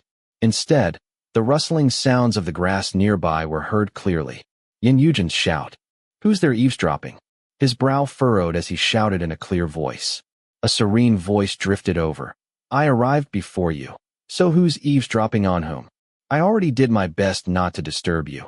But when a rock falls out of the sky, you can't blame me for dodging, can you? Following these clear words, a person stood up slowly before the eyes of the 2 noble sons. He wore simple, pale-colored robes, his figure tall and thin, his hair half tied back, his eyes hidden with an unreadable expression. Although his face was clearly young, there was a streak of white near his forehead amidst the sea of black, giving him a soft, gentle air. Chapter 33. After seeing the person who had appeared before them clearly, Yin Yujin and Xiao Jingrui exchanged a glance, then stepped backwards at the same time and huddled together, discussing in low voices. Yin Yujin's question. Which one is it? Xiao Jingrui's answer. I think it's Gij. Yin Yujin's question. But just in case, what if it's Jie? Xiao Jingrui's answer. Jie has only just left. How could she return so quickly? Wouldn't she have to investigate for a while? Yin Yujin's answer. You have a point, it was so far away. The person who had appeared watched them from afar, smiling, and said lightly, Xiao Jin, I've let you 2 talk while staying this far away, without the slightest sign of pouncing on you. Doesn't that already tell you who I am? Yin Yujin's eyes widened.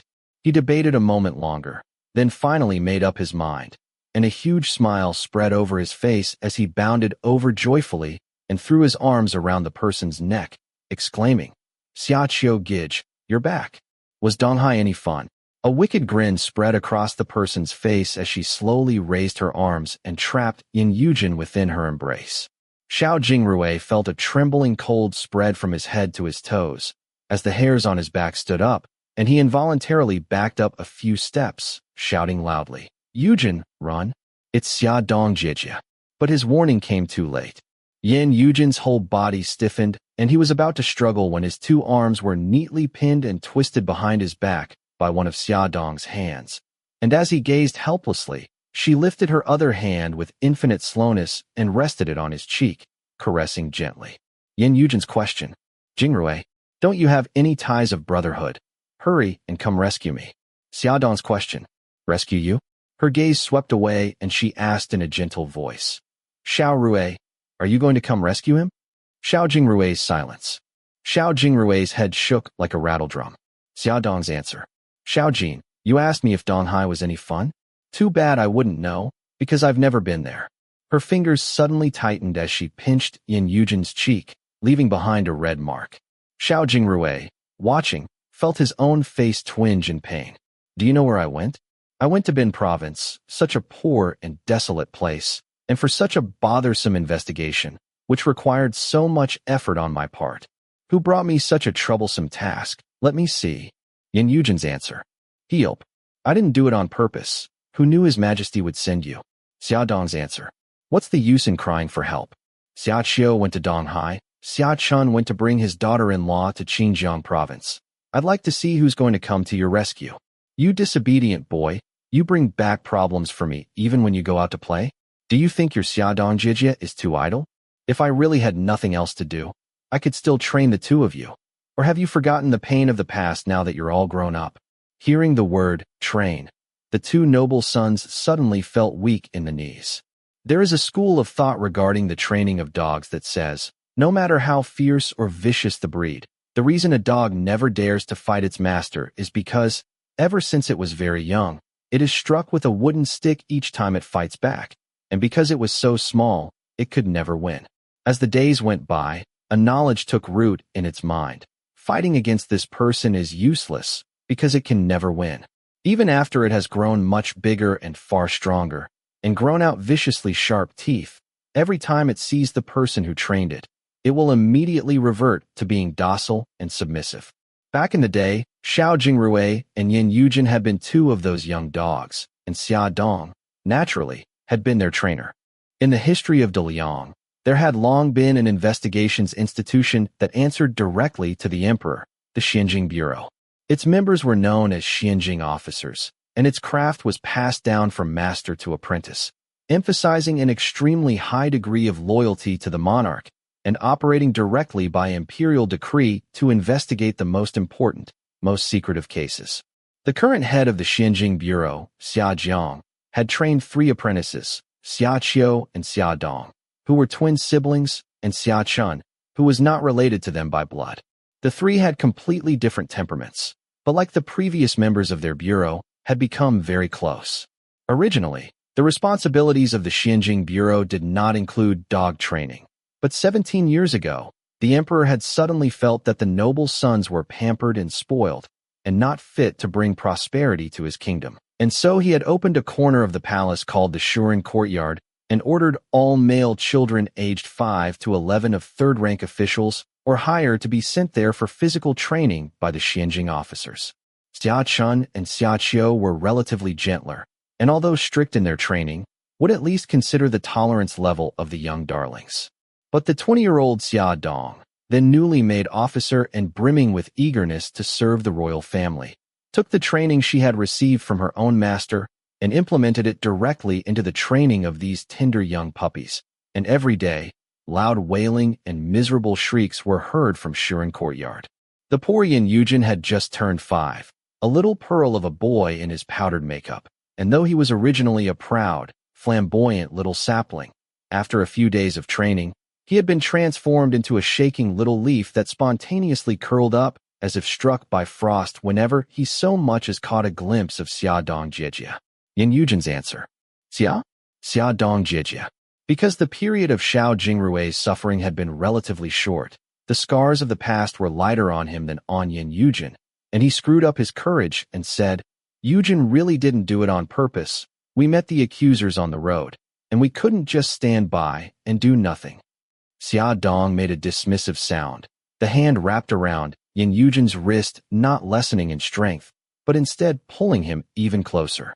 In fact, based on outward appearance alone, Although Xia Dong was not born with particularly feminine features, she was nonetheless very beautiful, and because of the rigorous training of her inner strength, appeared significantly younger than her true age.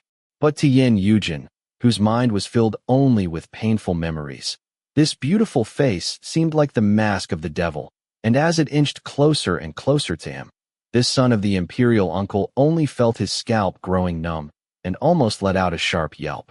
Xia Dong's whisper, "Xiao Jin, don't say anything. Help me walk slowly to the road." The soft words drifted into his ear, and suddenly the body leaning on his grew heavy, and the metallic smell of blood floated into his nose. Yin Yujin's heart sank, but he quickly straightened his expression, inconspicuously shifting his stance to support Xia Dong, who was beginning to sway unsteadily, and continued to speak in a pleading tone. "Xia Dong Jiejia, don't be angry. Once Jiejia has returned to the capital and completed her task, you can punish me however you like." As he spoke, he grasped Xia Dong's elbow with one hand and turned, throwing Xiao Jingrui a meaningful look. Xiao Jingrui stared back, and because he had had some training in the Jianghu world, immediately realized something was wrong. And though he kept his original position and expression, he quickly swept a gaze left and right, and then stilled his breath to sense his surroundings, and indeed felt a wave of murderous energy wafting over. Xia Dong's answer, "You little rascal, you've always had a sweet tongue." She smiled, suddenly revealing a girlish charm, and continued, "You think you can summon the troops to your rescue? Don't think you can escape from my grasp. Walk with me." Yin Yujin's answer, All right, all right, all right. When have I ever dared to disobey Xia Dong Jiejia?" He laughed, then asked in a low voice, "Are you all right? Can you ride?" Xia Dong's murmur, "Keep walking like this. As long as I don't fall over, they won't dare come out into the open." Xia Dong smilingly smacked him over the head and murmured out of the corner of her mouth. By this time, Xiao Jingrui had also drawn close with the horses, his expression full of concern, but not daring to speak aloud. Xia Dong's answer, "Don't worry, at this distance, they won't hear us if we're quiet. They don't want me to enter the city, so maybe they'll bet everything on one attack. You two be prepared too. There are people in the river and in the forest on the far shore." The two readied their energies. One, still pretending to have his arm trapped, walked in front, supporting Xia Dong, and the other walked behind them with the horses, purposefully falling behind to guard their backs. As the three moved slowly towards the direction of the road, from a distance, it looked as if they were laughing and teasing, without the slightest hint of nervousness. But Xia Dong's breathing became more and more erratic, her steps heavier and heavier, betraying the deteriorating situation, and Xiao Jingrui, seeing the bloody footprints left by the two in front, knew in his heart that the situation was not good, and could only purposefully lead the horses over the bloody tracks in the hopes that they would not be noticed by the assassins behind them. But the tracking abilities of trained assassins are naturally unusually high, and despite the fact that the three had not made any mistakes, a whistle suddenly sounded from the forest across the brook, and with a rustling of leaves, a number of gray silhouettes flew out from the trees. At the same time, the calm surface of the lake suddenly erupted, and about 10 assassins dressed in silver water armor flew from its depths, splitting waves before them with their hands. The two groups met and fanned out, then charged straight for the three travelers. Without any words or speech, the vicious battle had begun. The assassins' attacks were not elegant or pretty, but effective enough in their simplicity. Charge, thrust, hack, chop. Each action was neat, and only designed for the purpose of ending a life. Even though Xiao Jingrui had some experience in face-to-face battles from his travels in the Jianghu world, he was overwhelmed by the sudden onset of murderous energy, and his actions became sluggish. And as for Yin Yujin, who had only ever experienced fights in competitions, his reaction was even worse. In addition, the two did not have weapons at hand, and faced with the ferocious attacks of numerous assassins empty-handed, the situation was deteriorating quickly. If their opponents had not been so clearly targeting Xia Dong, they might have quickly met their ends. In comparison, Xia Dong had much more experience as a Xianjing officer, and she did not give an inch, a shining dagger appearing suddenly in her hands as she met the assassins stroke for stroke, matching their simplicity and speed, making it difficult for her attackers to draw near. But unfortunately, she had already been wounded, and as time went on, her strength began to falter, and after fending off a few fierce strokes, her legs grew weak, and she swayed before falling to the ground.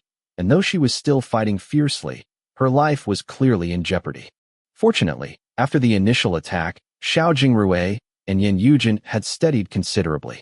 They knew that any assassin that dared to attack a Xianjing officer would be unlikely to consider their own noble ranks, and anyway they might not even be aware of their identities. And so as one, they had increased their concentration, and their attacks were becoming much smoother.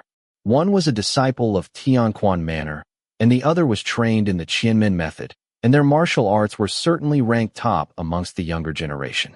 In addition, they were faced with a fight to the death, and aside from considering themselves, they naturally also wanted to save their friends, and so they fought with all their strength, holding nothing back.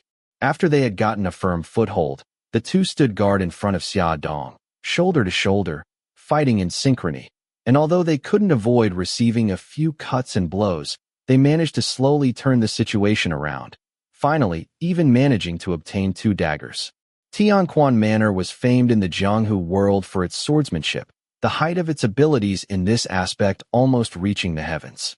Xiao Jingrui was wielding his dagger like a sword, and although it wasn't very natural, his fighting power had already increased drastically. Add to that Yin Yujin's dazzling movements and Xia Dong's strange moves, and the situation had changed in the blink of an eye, with the two sides suddenly evenly matched.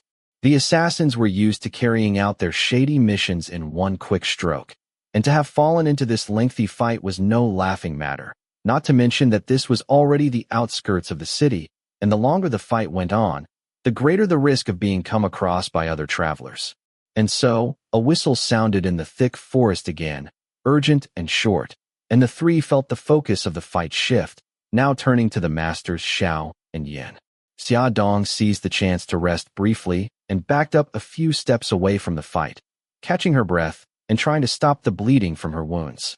Although the pressure had increased and they had lost Xia Dong's support, Xiao Jingrui and Yin Yujin's synchronous attacks had reached a new level, and their confidence was rising. Their daggers flashed steadily, and already a few of the assassins had retreated away staggering, but their enemies were numerous, and more immediately rushed up to take their places. At this point, the whistle sounded again, this time with a low-ending note, and 5 silver-robed assassins rose up in a formation designed for a suicidal attack. At the same time, the leader of the attack showed himself, feet striking against the water as he flew across the surface of the river, swiftly arriving at the scene of the fight, and led all of the remaining assassins, including those wounded on the ground, into formation surrounding the masters Xiao and Yin, and then diving around them straight for Xia Dong. Yin Yujin's shout, "Jie, look out!" he screamed, backing up at lightning speed with Xiao Jingrui, fighting to reach Xia Dong's side before the enemy. After suffering such a close attack, how could they give up so easily? Their eyes widened as the gray figures flew past them, trailing icy wind, and flying cruelly straight for Xia Dong. Xiao Jingrui and Yin Yujin's cry, "Xia Dong Jie."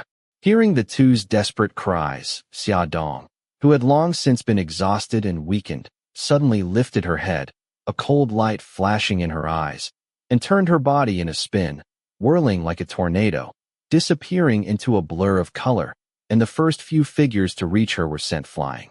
This sudden massive change not only left the two noble sons shocked, even the assassins looked a bit dazed.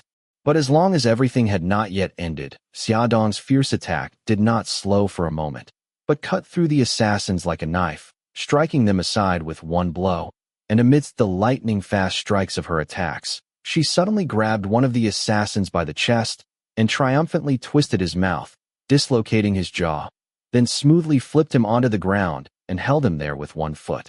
The assassins were growing flustered, and seeing that their mission would be impossible to complete, backed up quickly and fled across the brook to the safety of the forest.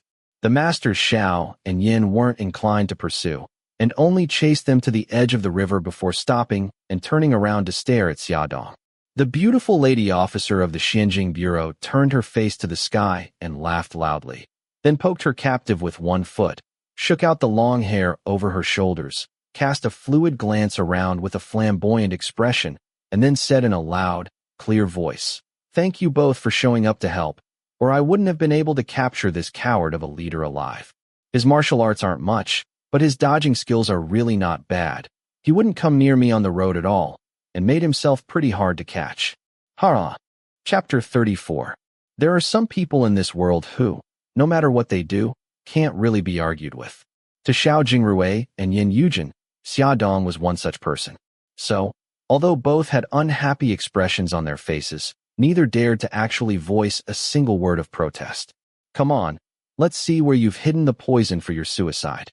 Xia Dong bent down, pulled the leader of the assassins up, and forcefully grabbed his dislocated jaw, causing both of his legs to jump in pain, his face growing pale as wax. She clicked her tongue. So it's really still hidden in the teeth, huh? What a lack of creativity. Can't you find a new place? Although she spoke casually, the masters Xiao and Yin, who were listening nearby, couldn't help shuddering and exchanging a glance. An assassin who would commit suicide if he failed was among those ranked highest in his field, and were not only difficult to find, but also exceedingly expensive. What kind of result had Xia Dong's investigations in Bin Province achieved to have provoked a reaction of this degree? There's no point asking you questions like this. We'll have to take out the poison pouch first. Xia Dong ignored the paling faces of the two nearby and considered how to extract the poison pouch from the teeth of the assassin so she could relocate his jaw for the interrogation. Women were usually inclined towards cleanliness, and though often mistaken for a handsome gentleman, Xia Dong was no exception. She gripped his jaw and examined it for a long time, but couldn't think of any way to extract the poison pouch without putting her fingers inside, and, finally growing impatient, delivered a hard punch with her fist against his cheek. With a smothered groan, the assassin spewed forth a spray of fresh blood along with a few teeth and a tiny pouch. Xiao Jingrui and Yin Yujin exchanged another glance, their faces turning green. She was still a devil behind that pretty face then, every bit as vicious and merciless as she had been in those years. Xia Dong nonchalantly wiped the back of her hand on her robes, then relocated the assassin's jaw with a loud crack. She didn't hurriedly start asking questions, but instead took his wrist and twisted hard, immediately breaking the bone, and making him scream out in pain until he could only take loud, gasping breaths, like a dying fish, his body spasming uncontrollably as he turned a poisonous glare on her. Still dare look at me like that? Xia Dong let out a cold laugh, then grabbed his other wrist, squeezing up along his arm as the sounds of breaking bones filled the air, until his arm was limp as clay. The assassin, yelling in pain, fainted, and then was quickly awakened again by the intense pain. Xiao Jingrui's answer. Xia Dong Jijia. Although he knew this was an assassin who would not have so much as blinked before murdering them, Xiao Jingrui still couldn't stand it. Wait, stop, this is too. And anyway, don't you need to ask him questions? If you torture him to death, that won't do you any good. Xia Dong's answer. You're right, I'd almost forgotten. She pulled the assassin's head up by the scalp and stared him straight in the eye, her voice dripping with ice. I prefer beating prisoners up to asking questions. So don't answer me too happily, and deprive me of the chance to use a few of my punishments. Xiao Jingrui's answer. Xia Dong Jijia. He was about to continue when he was pulled to one side by Yin Yujin, who urged, Don't get involved. Xinjing officers have their own way of doing things. We won't be able to intervene. Xiao Jingrui's question. Is this kind of questioning under torture really effective? Yin Yujin's answer. He's a suicidal assassin. He might not say anything if she isn't ruthless enough. If you're not used to it, then don't look. Not everything on this earth can be done with warmth and kindness, with politeness and modesty. He glanced back, then sighed. It looks like the case with the Duke of Qing isn't so simple. I wonder how much trouble it's going to cause. Xiao Jingrui's answer. I find it strange, he said, frowning. Everyone knows it's a bad idea to get on the wrong side of the Xinjing Bureau. Why bother putting so much effort into attacking Xia Dongjia when they could have stopped the accusers from entering the capital?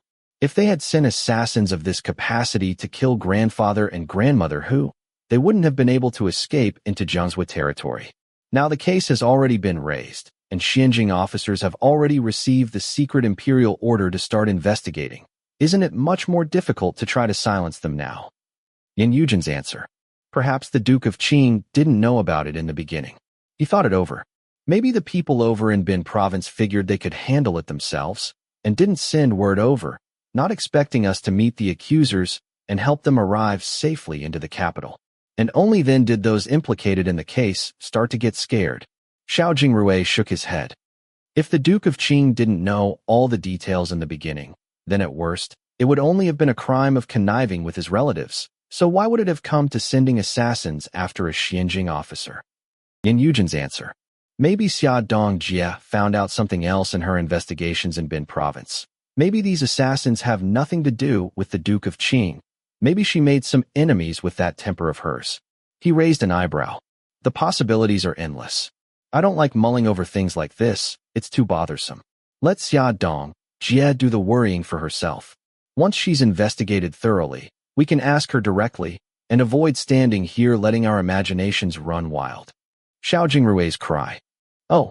He suddenly cried out in fear, and Yin Yujin jumped in fright, following his gaze to see Xia Dong dropping the limp body of the assassin onto the ground as if she were throwing down a dead dog, then drawing out a silk handkerchief and wiping her hands, her crescent eyebrows furrowed.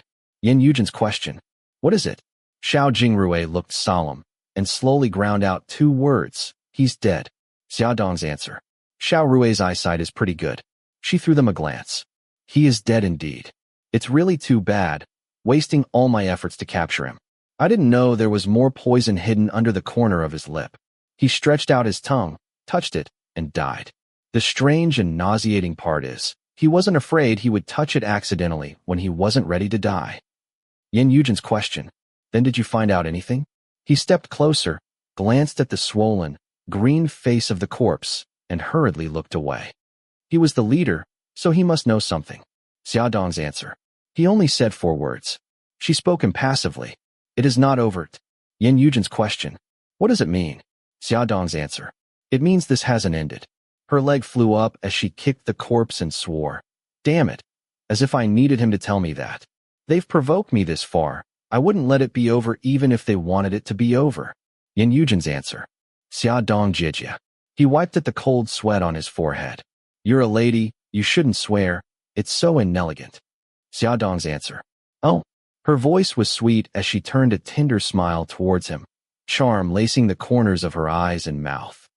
The young master Yin has grown up and knows what a lady is. Come here and tell Jie. How should a lady speak to you?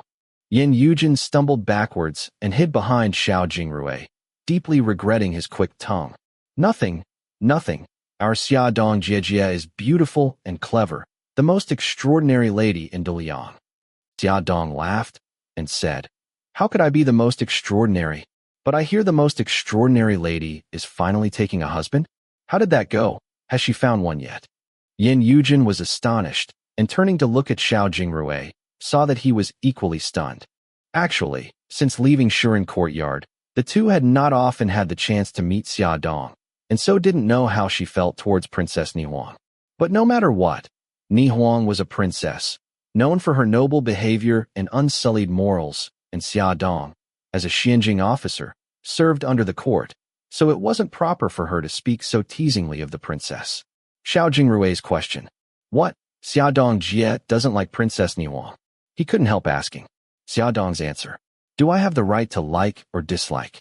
Her tone had suddenly grown hard, and somehow, there was a sense of grief in her voice. She is a remarkable woman, and should have married long ago. I told her 10 years ago when I was helping out in her camp, that as soon as she married someone, I would consider her a good friend. The more they heard, the more confused they were, and they couldn't understand what kind of attitude Xia Dong bore towards Princess Ni Huang. After being stunned for a long time, Yin Yujin asked quietly, Xia Dongjie's meaning is that, as long as the princess doesn't marry, you won't see her as a good friend? Xia Dong's answer. That's right. Yin Yujin's question. But why? Unless the friendship between women depends on whether or not they are married.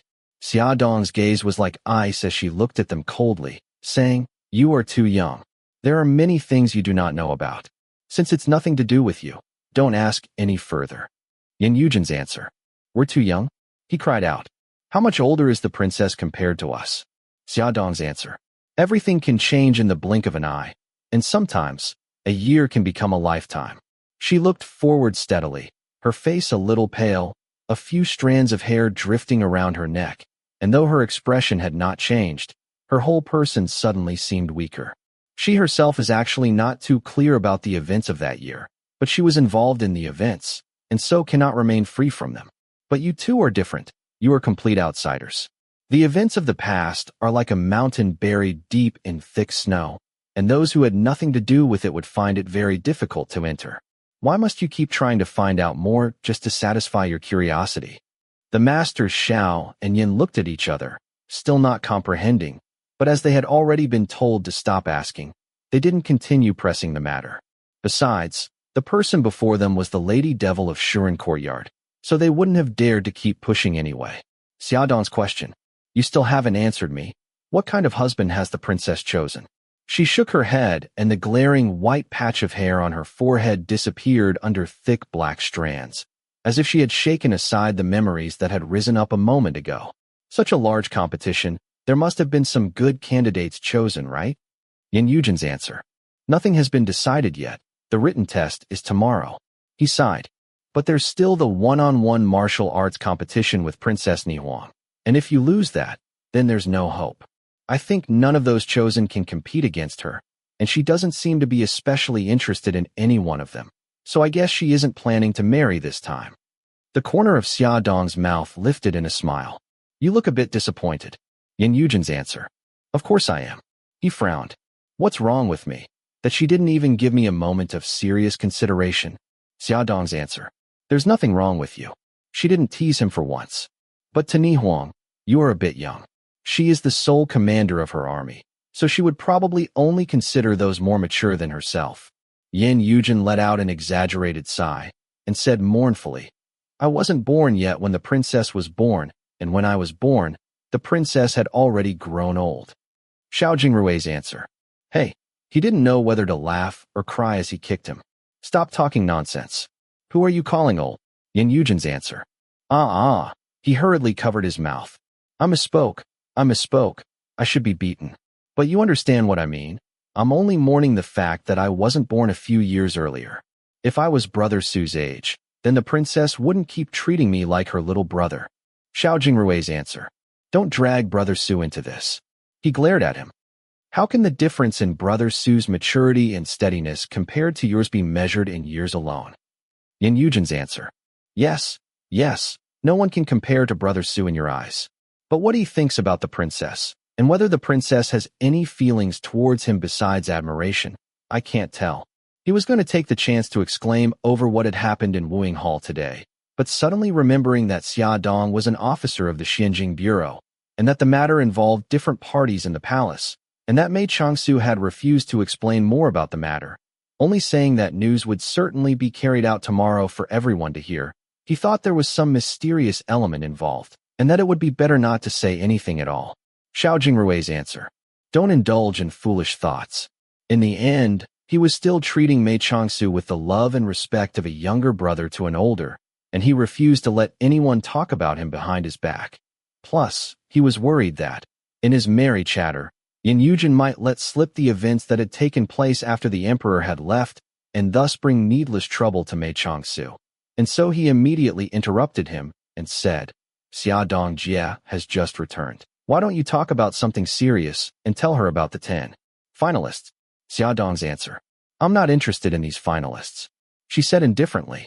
But this Brother Su is rather interesting. I heard you two discussing him over and over when I was lying in the grass just now. He seems quite a character. What? So is he one of those with an ounce of talent who came into the capital brimming with ambition, ready to chase after fame and glory? Xiao Jingrui's answer. Brother Su isn't like that. He was extremely unhappy. Xia Dong Jie doesn't know him. How can you judge him? Xia Dong's expression grew cool. It looks like you respect him deeply. Don't know him, huh? Then I will go and get to know him. The crown prince and prince you are fighting over him. His worth must be placed even higher than Princess Nihuang's. With someone like him in the capital, how could a Xianjing officer such as I not go and get to know him? Xiao Jingrui and Yin Yujin exchanged a few nervous glances, communicated quickly with their eyes, and finally it was the son of the imperial uncle who stepped forward and said seriously, What Xia Dong Jie has mentioned, we also need to explain. What you heard just now was largely our own speculation, and some of it was unhappy venting due to disputes between friends. Brother Su is our friend, and has not had any errant behavior since he entered the capital. We ask Xia Dongjie to please not hold any bias towards him as a result of our careless words. Xia Dong's answer. Don't worry. She looked at the serious expressions of the two young people before her, and couldn't help smiling. Naturally, I will first investigate the matter. We will not bring only winds and shadows of suspicion before the emperor, or do you take us, Xianjing officers, for gossips? Of course, this answer was not satisfying, but if they kept protesting, it might only increase Xia Dong's interest towards Mei Changsu. And in any case, she had heard both what she should have and what she should not have, and they had only themselves to blame for not being more alert, and couldn't blame the listener for drawing her own conclusions. Xia Dong's answer. Looks like we won't be having any more unexpected visitors today. She had seen the two's expression, but acted as if she had not noticed, casually straightening her robes and saying, Let's enter the city together. Give me Xiao Yan's horse. You two can ride Xiao Rui's horse. Yin Yujin's grumble. The two of us men on one horse. Xia Dong's answer. You can come over and ride with me. She laughed lightly. Who's coming? The two paled and shook their heads furiously. Xia Dong's answer. Then I'm afraid I'll have to trouble you. Xiao Rui, hurry up and bring the horse over. Xiao Jingrui obediently led the horse, who was grazing with its head bent, over and handed her the reins, saying quietly, Xia Dongjie, should we take care of your wound first? It looks like there's some blood seeping out. Xia Dong's answer. In the end, you're the considerate, attentive one. She smiled slightly. No matter, we can take care of it after we enter the city. Yin Yujin's question. Xia Dongjie really got hurt. He concernedly stuck his head over. Where? Xia Dong stretched out a hand and flicked his forehead. Little brat, you only realized now? Those assassins weren't amateurs. If I didn't show them some real blood, how could we have so easily gotten that cowardly assassin to show his face? Xiao Jingrui glanced over at the corpse and said, frowning, We're not going to do anything about him. Xia Dong's answer. A dead person who can no longer speak is like a broken knife that has been thrown away by its master. What is the use in picking it up? Her voice was cold. After we get back, we'll let the Capitol Guards send someone to bury him. He'd bother people if he's just left here. Yin Yujin's answer. I guess that's the only way. The body of an assassin must be clean, so they probably won't be able to trace anything. Let's go. He vaulted onto the horse, holding onto the saddle, and when Xiao Jingrui had jumped up behind him, he cheerfully pulled on the reins, ignoring everything else. Xiao Jingrui's answer. Hey, do you have no bones, leaning against me so comfortably? He scolded him, smiling, not really minding much. The sun was setting to the west, and amidst the soft hoofbeats and long shadows, the three rode steadily towards the city gates of the capital. Chapter 35. As Mei Changsu had predicted, in the work of a day, the news of noble consort Yu's dismissal and the crown prince's confinement had spread like wildfire through the palace. Because the announcement had been made with overly vague language, only giving the reason for the punishment as defied the emperor, gave disrespectful service. All kinds of strange and creative guesses sprang up over the true reason for the edict, lending proof once again to the fathomless depths of the human imagination. Some said that the emperor had a new favorite amongst his imperial concubines, and she had murdered the noble consort. Some said the noble consort had offended his majesty with her constant meddling in the crown prince's palace responsibilities. Some said the noble consort had been caught performing witchcraft in the inner palace by the empress. Some even said that the noble consort had recently adopted a young dog, who had yet to be trained, and had bitten the emperor's honored foot. It was those who had the least idea of what had really happened who speculated the most wildly, whereas those insiders who had some idea of the truth kept quiet in fear, not a single one daring to say a word. Because Xiao Jingrui and Yin Yujin had witnessed Mei Changsu's arrangements in Wuying Hall that day, they could guess that the matter involved Princess Nihuang, but were not clear about the exact details, and because they were both intelligent and tactful, neither tried to find out more. That day's written test was not postponed or canceled because of these events, but to both the contestants and the host, this great husband-choosing competition had become somewhat of a farce. Princess Nihuang's true thoughts and intentions were impossible to unravel. If one were to say that she had had no intention from the beginning to choose a husband in this way, then she would not have consented to have such a competition hosted in her name. But if one were to say that her heart had truly been moved and she was hoping to find a husband from amongst this multitude of young heroes, then her cool attitude didn't betray any such intention. She had not showed any particular interest during either the earlier martial arts contests or after the 10 finalists had been chosen, nor had she made any effort to get to know these finalists' characters and their strengths and weaknesses, or even seemed to care much when others came to talk to her about them. Rather, it was others of the Yunnan Mu household who had eagerly tracked down every last detail about the finalists and found out both what they should have and what they should not have. But to the contestants who had fought until this stage, they of course would not give up so easily, as maybe the princess was only acting aloof, unwilling to outwardly show her preference, and until the last face-to-face fight, there was no way to know her true thoughts. So, although the number of spectators who had arrived to watch the written test were far fewer than before, most of the contestants themselves, aside from those like Xiao Jingrui, whose aim was only to fill the numbers, approached the test very seriously. Among the crowds, those who had arrived with the greatest hopes and would be leaving with the greatest disappointment were the Northern Yin delegation. They had come with the incredibly skilled martial artist Bailey Qi, their pride and joy, who, out of all the finalists, had been the one with the greatest chance of beating the princess. But who could have guessed that a sickly Mei Changsu would appear out of nowhere and completely defeat the outstanding fighter with who knew what kind of sorcery? Even the losing would not have been a problem, and would only really be losing a bit of face, but for the fact that Bailey Qi, for some unfathomable reason, had completely disappeared the second day after his defeat.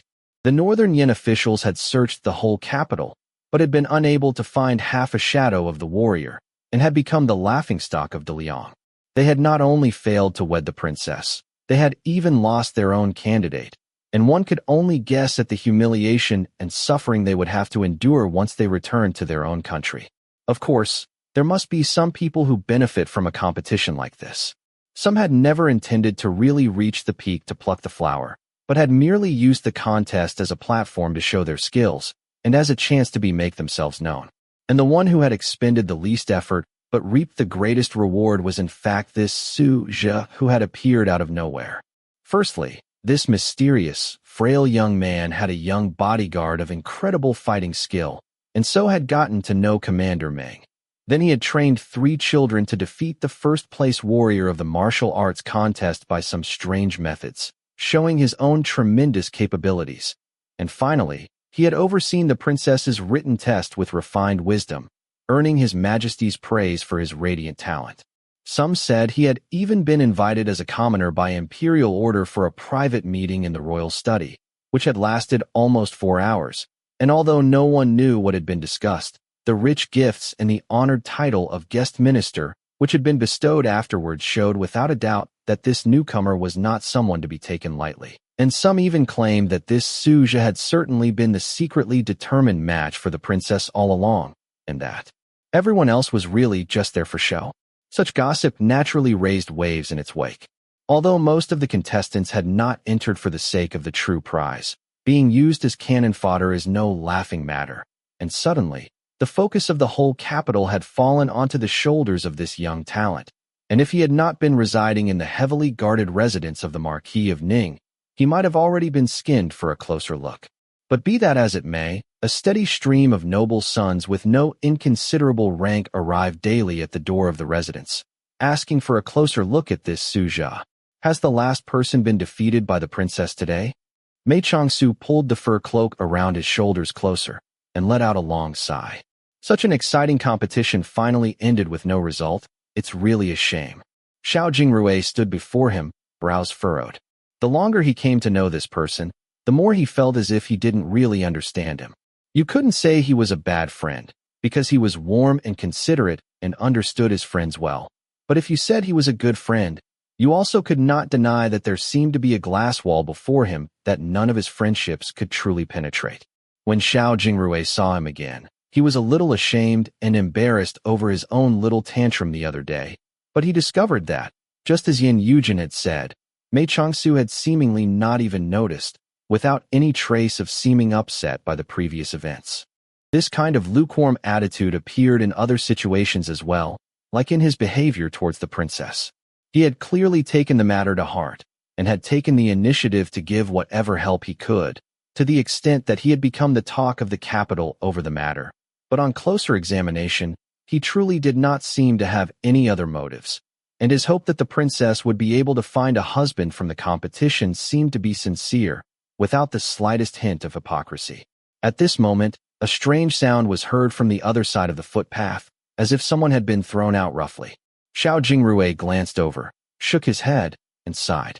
The two were currently not in Snow Cottage, but in a small pavilion located not too far from the residence of the Marquis of Ning, which had several connecting corridors and was surrounded by trees and flowers.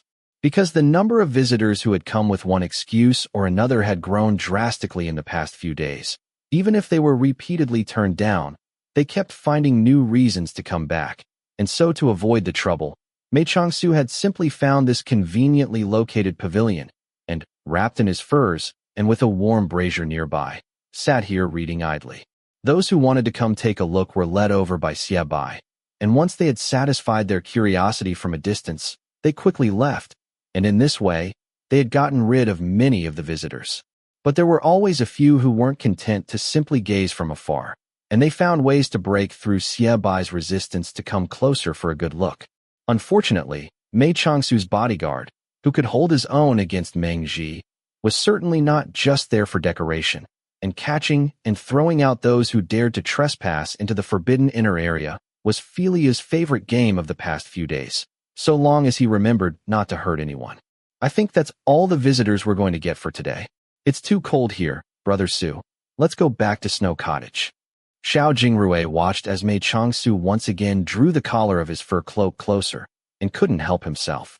Mei Changsu slowly shook his head and smiled faintly, then spoke of an entirely different matter. Jingrui, is that child, Tingxing, doing well? Oh, Xiao Jingrui said in astonishment. You only asked me to go see him this morning. How did you know I had already gone? The bottoms of your shoes are covered in red sand, the kind that is only found in Prince Jing's training grounds. If you had not gone, where would you have picked that up? Because Mei Changsu often somehow managed to know things no one would expect him to know, Xiao Jingrui was not surprised that he would remember the color of the sand of Prince Jing's training grounds, and he only lifted his foot for a look, saying, I was going to tell you tonight. Tingxing looks very well. There's a huge courtyard in the back of Prince Jing's residence, which has always been used to house the orphans of the soldiers who die in battle. Tingxing is staying there, and has his own room, has masters to teach him, is eating well and sleeping well, and is not mistreated by anyone, so you don't need to worry. A look of approval appeared in Mei Changsu's eyes. Prince Jing was intelligent indeed, to not give Tingxing any special treatment, but allow him to disappear into the crowd, and only train him personally in secret. This was indeed the best he could have done with the situation. Tingxing is a child who remembers those who were kind to him, and he purposefully came to ask me about your health, and said that he hopes one day to return to your side to learn from you, and even gave me a gift to bring over to you. Xiao Jingrui pulled out a small pouch and opened it, revealing an eagle carved from tree roots, and although the handiwork was rough, it was nonetheless an interesting trinket. Mei Changsu took one glance at the object in Xiao Jingrui's hand and smiled. He is very thoughtful. Filiu is over there on that old cedar. You can give it to him yourself. Xiao Jingrui was once again surprised. How did you know this gift was for Filiu? You can tell at a glance. Mei Changsu couldn't help smiling. If he had really wanted to give me something, he would not have chosen this. Filiu taught the children for 2 days, and Tingxing came to like him very much. I often saw them sitting together carving toys just like this. You really don't miss a thing. Xiao Jingrui looked at him and smiled. Now that he thought about it, since the day they had met, Mei Changsu's attitude towards people and his methods of handling different situations had not changed much, and since he had not changed, then his own dissatisfaction was only a one-sided demand. So how could he put the blame for this on Mei Changsu? Yin Yujin was right. He had treated Brother Su as the kindest teacher and greatest friend in the whole world because Brother Su had always had this capacity and status.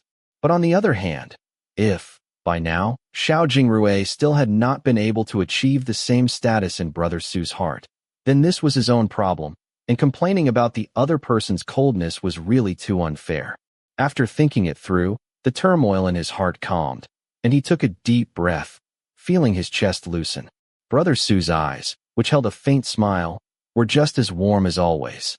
Looking towards the old cedar tree that Mei Changsu had just pointed out, Xiao Jingrui wrapped up the little tree root eagle, turned, and strode over, lifting his head to say, "Philia, come down and see what's this." Amidst the depths of the old cedar, which had not seemed as if it had a single branch out of place, a handsome face suddenly appeared, and Philia widened his eyes and peered down. "Oh, it's a gift from your little friend." Xiao Jingrui raised his arm and waved it gently. "What? Come down and see. You'll know if you come down."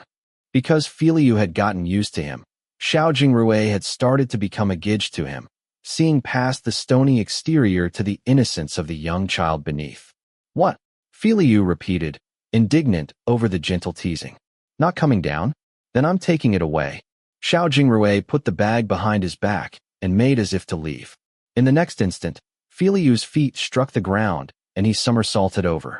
Xiao Jingrui faltered for a step and then dodged, twisting his body as he flipped away in another direction. In the matter of practicing martial artistry, the skills themselves had to be taught, and expertise and inner strength developed through training. But the movements themselves, well, being chased by a master of masters was undoubtedly the best kind of practice, eliciting hidden potential one might not even know he had. Mei Changsu watched the chase from afar, seeing Philia catch Xiao Jingrui and grab the small bag, pulling out the little eagle and disappearing again into the tree branches, and felt a sense of peace in his heart, a small smile appearing on his face. But the smile disappeared quickly.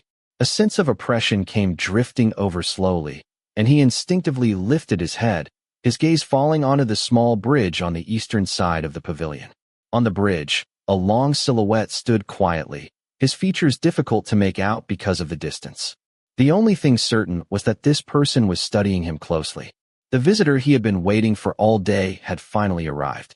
Mei Changsu stood up slowly, the snowy white fur around his neck sliding off his shoulders, as the cold wind blew across the skin outside his collar. And though it did not resemble the once familiar sensation of the sandstorms outside the Great Wall, it was nonetheless sharp like the stabbing of knives. Seeing Mei Changsu rise, the figure did not continue standing still, but turned and strode down the little bridge, entering into the adjoining pavilion. With each step he took, the figure's appearance became a little clearer to the eyes of the chief of Jiang Zuo Alliance. Unlike the time in the grasslands to the west of the city, Xia Dong was now dressed in a lady's attire, and although they were still sturdy clothes with narrow sleeves and boots, the embroidery on her collar and the tassels on her waist had successfully tempered some of the mysterious air given off by her masculine features, and instead displayed some of her prettiness and charm. Only her long, smooth hair remained tied back by a ribbon, without any hairpins, and the white amidst the sea of raven black showed up clearly to the eye.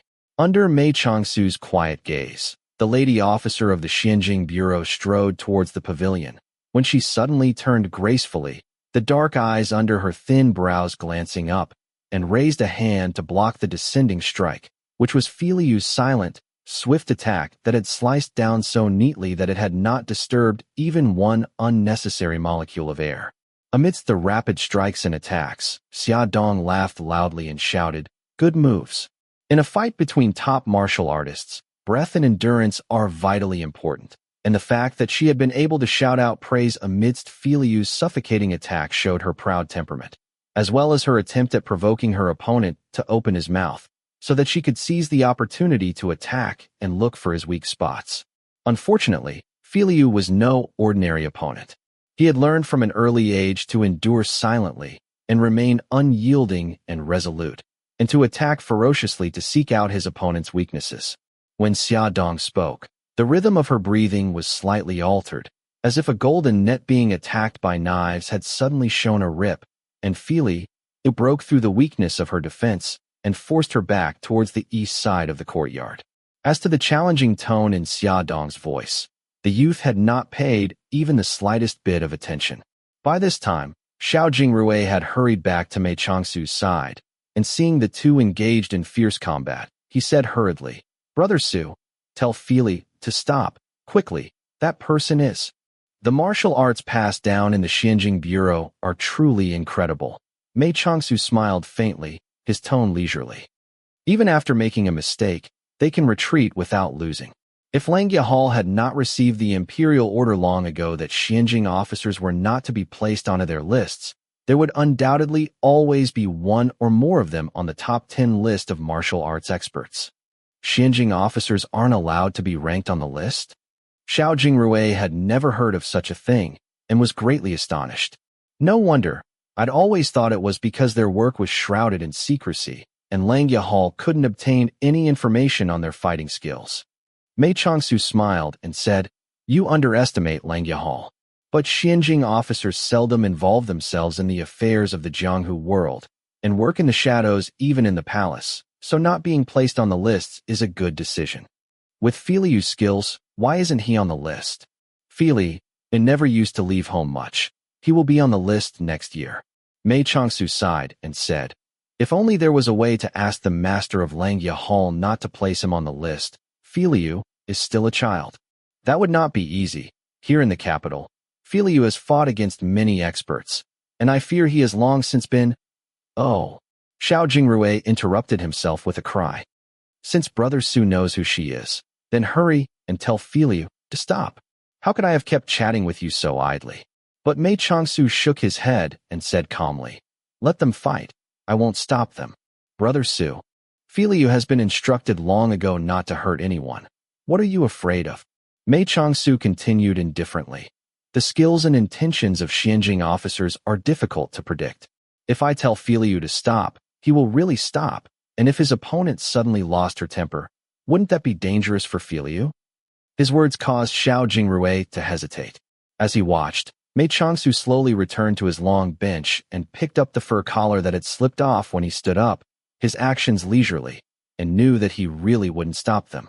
But he himself couldn't quite bear to do the same, and so he only coughed, and then chased over to where the two were still fighting and called in a loud voice, "Xia Dong Jia. Will you stop first then?" But the competitive nature of Xia Dong, who rarely met a worthy opponent, had been stirred, and she ignored him, but kicked back with one foot and raised a great wind, putting all her strength into the river flow attack passed down amongst her masters, sweeping her arms in one great circle and sending a great wave of energy spinning towards Filiu.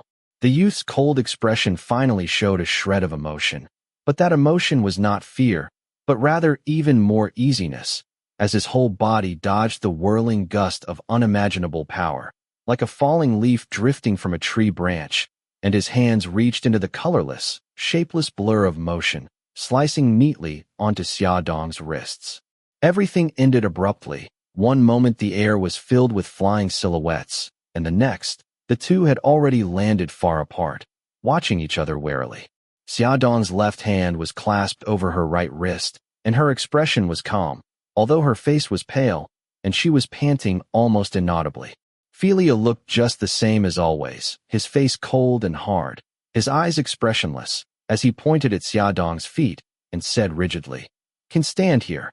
Xiao Jingrui stared from one to the other, completely speechless. If there were a mirror in front of him, he would have seen only one word on his own face: shock. Although he had known all along that Filiu's martial art skills were exceedingly high, although he had known all along that this youth's abilities far exceeded his own, but this was Xia Dong, a Xianjing officer of more than a decade, a recognized expert in both the palace and Jianghu. And this young Filiu, this youth who was at heart like a little child, this boy who could often be found snuggled up at his Gija's knee, had actually beaten her. Compared to Xiao Jingrui's expression of utter shock, Xia Dong herself was much calmer. She first gathered her inner energy and dispersed the hurt in her wrist, smoothed her hair which had been disturbed in the fight, and then, with a small smile at the corner of her lips, said, "Mr. Su, please forgive Xia Dong's recklessness." Mei Changsu's voice drifted over leisurely. "Filiu, let this Jia come over." Filiu immediately pointed in Mei Changsu's direction and said, "Go over." Those who knew him naturally understood his nature. But in the eyes of those who did not, this kind of curt speech was incredibly impolite, and Xiao Jingrui hurried forward to say, Xia Dongjie, don't mind him. Fili has always been short of speech, and doesn't mean to be discourteous. Xia Dong was of course astute, and after a detailed glance following the fight, had understood Filiu's peculiarities and so was not angry, but strode away to the pavilion. Mei Changsu had risen to greet his guest, and smilingly invited Xia Dong to sit down at the little table in the pavilion, then went over to the brazier placed to one side and lifted the cover of the copper teapot and peered into its depths, then said with a smile, 7 parts snow, 3 parts clear dew. The water is freshly boiled. Would you care for a cup? Thank you, Xia Dong answered peacefully. By this time, Filiu had disappeared into who knew which tree to play. Xiao Jingrui was a most considerate and sensitive person, and knowing that Xia Dong wasn't simply here out of curiosity like the other visitors, but had her own reasons, he made some excuse about having arranged to see some friends and left quickly. And so in the pavilion, there now remained only the 2 persons. Mei Changsu warmed the teacups, then measured out an exact amount of tea leaves with his instruments, poured in boiling water, removed the layer of froth, then poured away the first cup of water and steeped the second cup, waited a few moments, and then offered it to his guest with both hands. Xia Dong accepted it with both hands, inhaled the sweet fragrance, and gently took a sip, letting the taste linger in her tongue and throat, and closed her eyes to enjoy the tea, not saying a word, as if she had truly been invited there simply to drink tea. She did not say anything, and Mei Changsu also did not speak, but smilingly drank his own tea. After the hot tea had been consumed, his originally pale face showed a hint of pink, and he looked refined and elegant. Xia Dong looked at him for a moment, then said with a soft sigh, I have some blunt words. I hope you will forgive me. Officer Xia Dong does not need to be polite. Mei Changsu addressed her respectfully, his tone pleasant. Please speak freely. Xia Dong's answer. Mr. Su is certainly an extraordinary talent, and I cannot see your intentions clearly. But, no matter what kind of person you are, I think there are only 2 options. Mei Changsu's answer. Ah, he smiled. Please continue. Xia Dong's answer. You are either a refined and elegant scholar, or a shrewd and sophisticated strategist, but no matter which, you are not a suitable match for Princess Nihuang.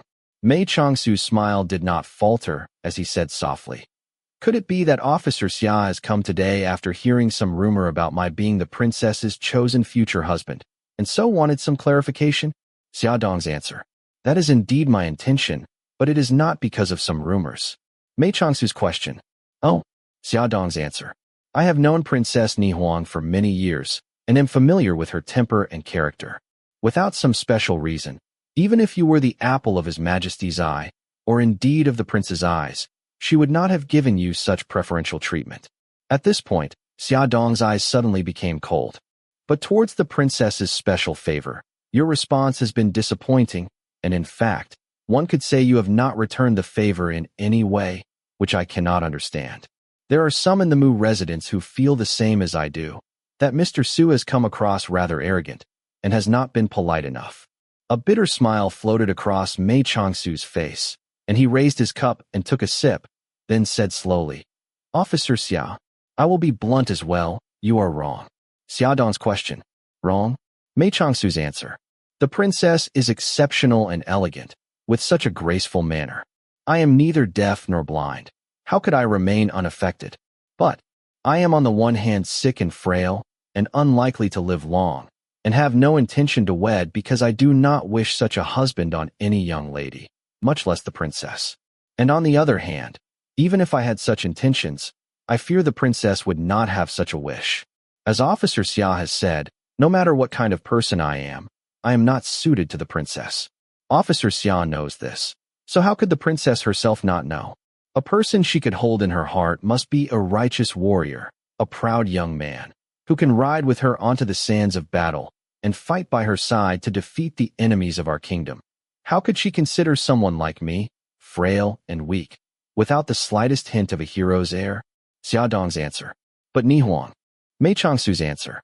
Princess Nihuang has indeed treated me with unusual kindness, but the reason for this is not that which has been guessed by everyone. He put down his teacup and stretched his hands towards the warmth of the fire.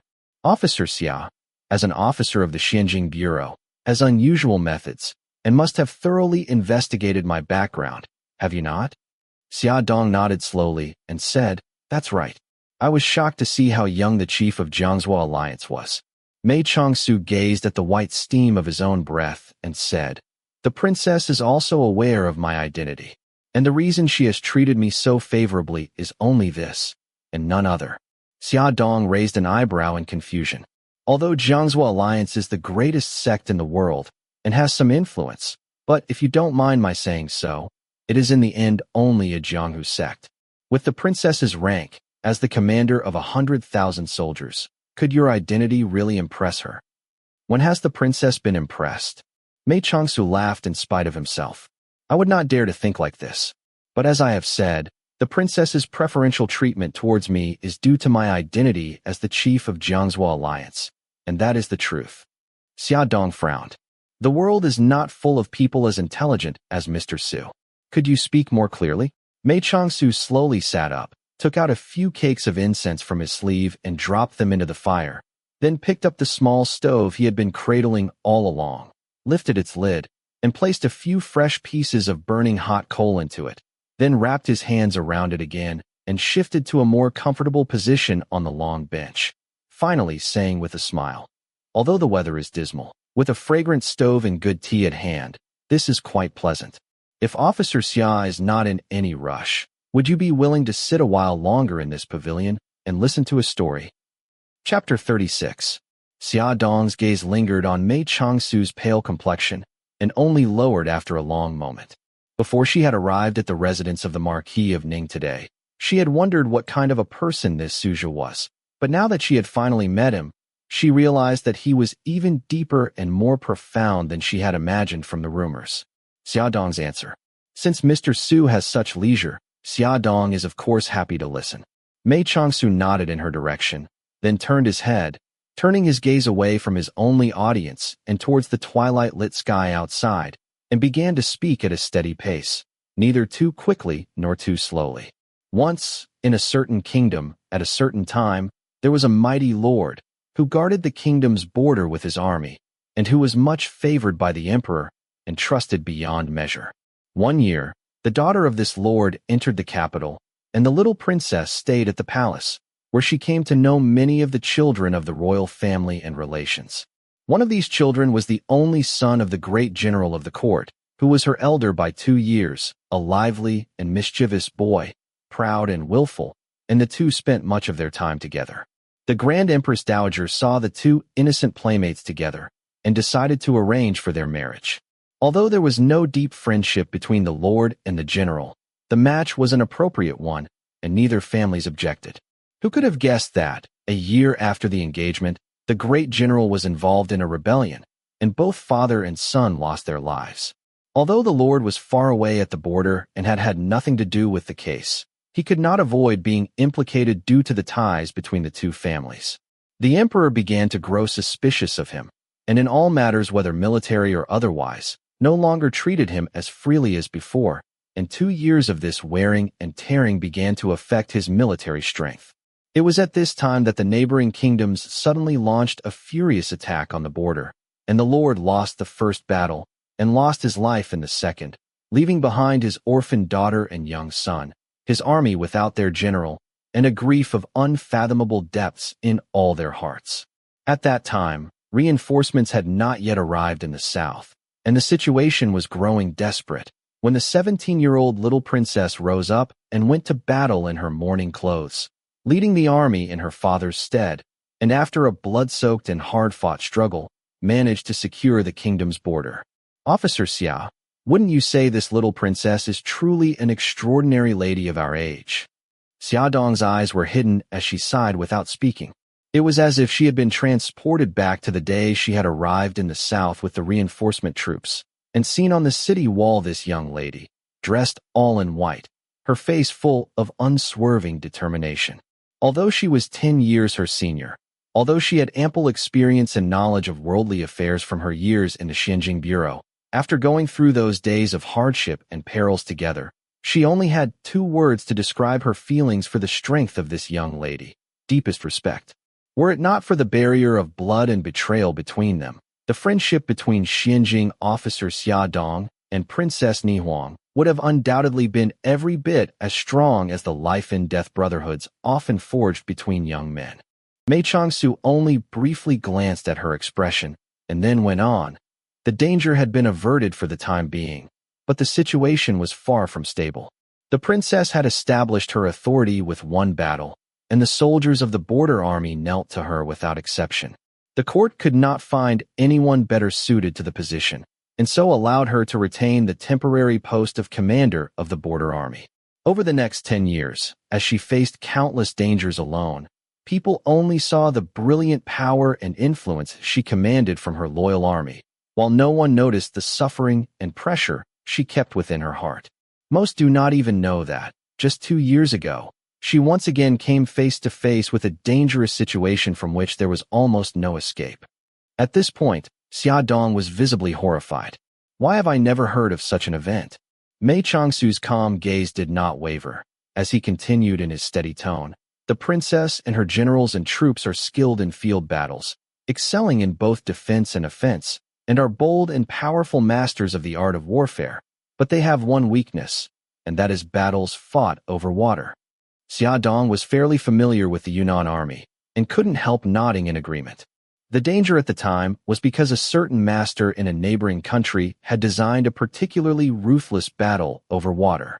First, they launched a surprise attack and took control of the mouth of the river, and then, using the largest warship as their base of attack, the smaller warships as their attack force, and the river as the road for their supply chain, their vast navy charged up the river to attack the inland.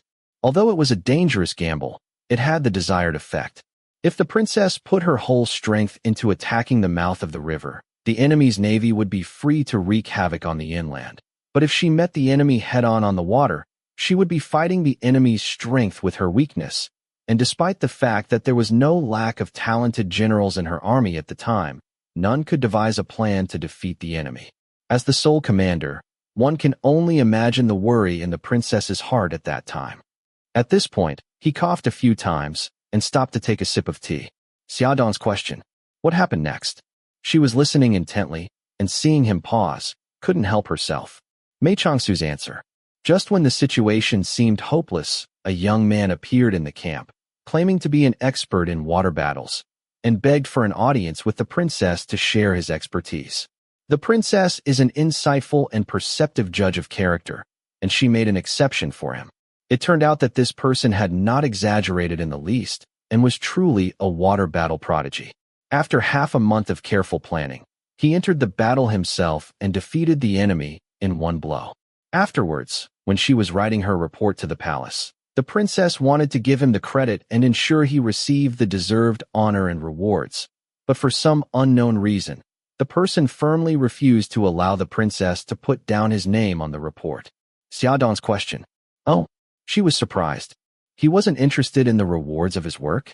That's strange indeed. Mei Changsu's answer. Perhaps this person was not interested in advancing into the court. He said dismissively, and then continued. For the next half year, this young man stayed in the princess's camp and redesigned the training of her navy to compensate for their prior weakness. This person had a bright nature, was handsome and righteous, and was also extremely charming, and the two were of similar age. And so, as the days went by, they naturally developed feelings towards one another, but unfortunately the time was not right, and they did not express their feelings to each other, which was a pity indeed. At this point, Xia Dong thought a moment, and suddenly became furious. Since they had both developed feelings, then the princess's open competition for her hand in marriage was the perfect opportunity for the princess to have her wish granted. But this person had not appeared. How heartless and ungrateful of him. Xia Dong had always been inclined to fight in the face of injustice. And since this matter was about the princess, how could she not be angry?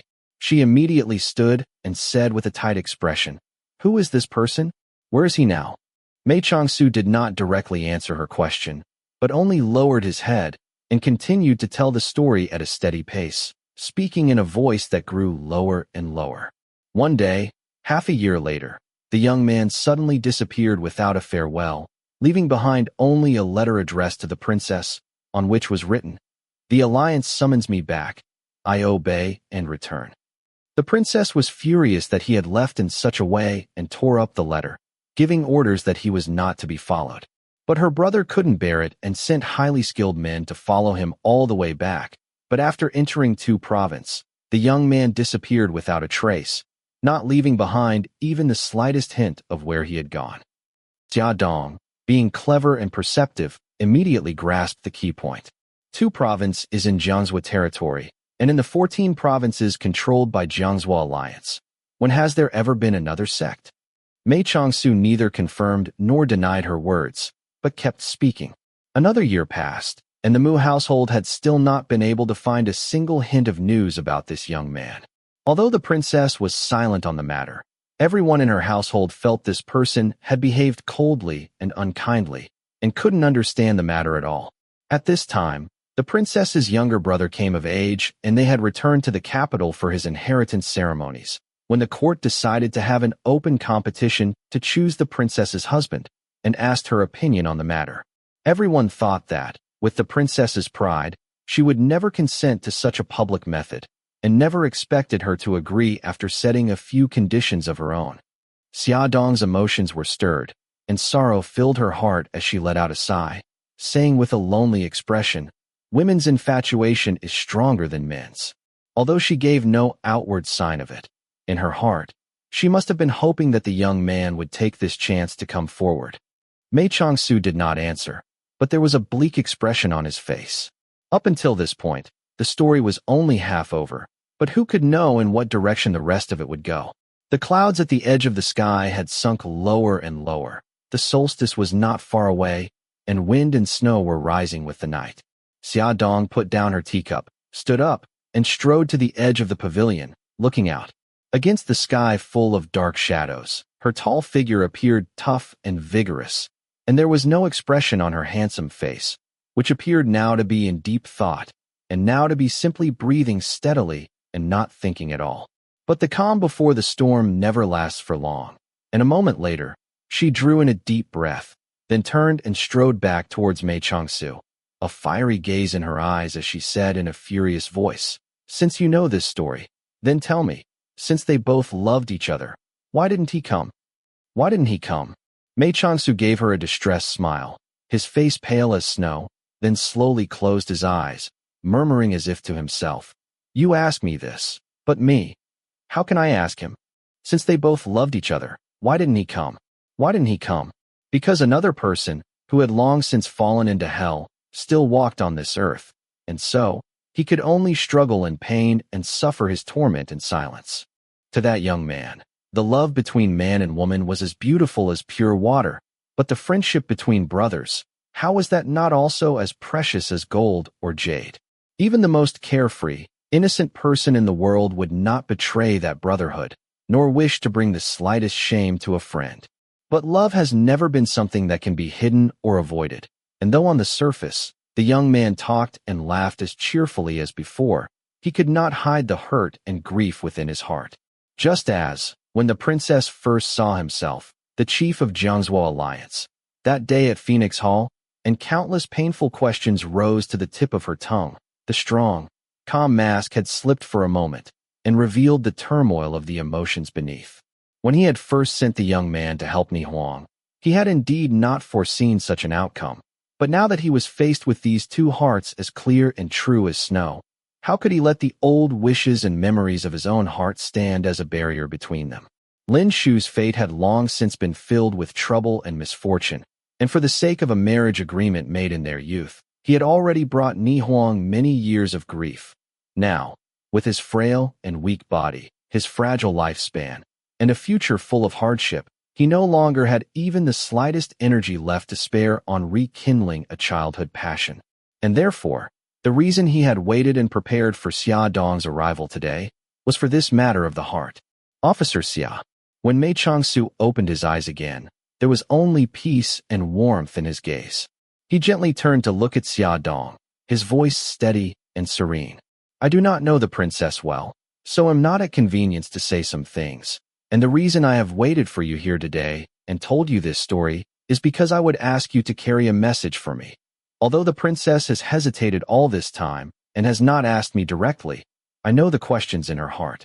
That young man is indeed in my Jiang Zuo Alliance, and previously, I was not clear about the wishes of the princess and was afraid to cause a misunderstanding, and so did not question him closely. But now that I have known the princess for a time, I have come to understand what I must understand.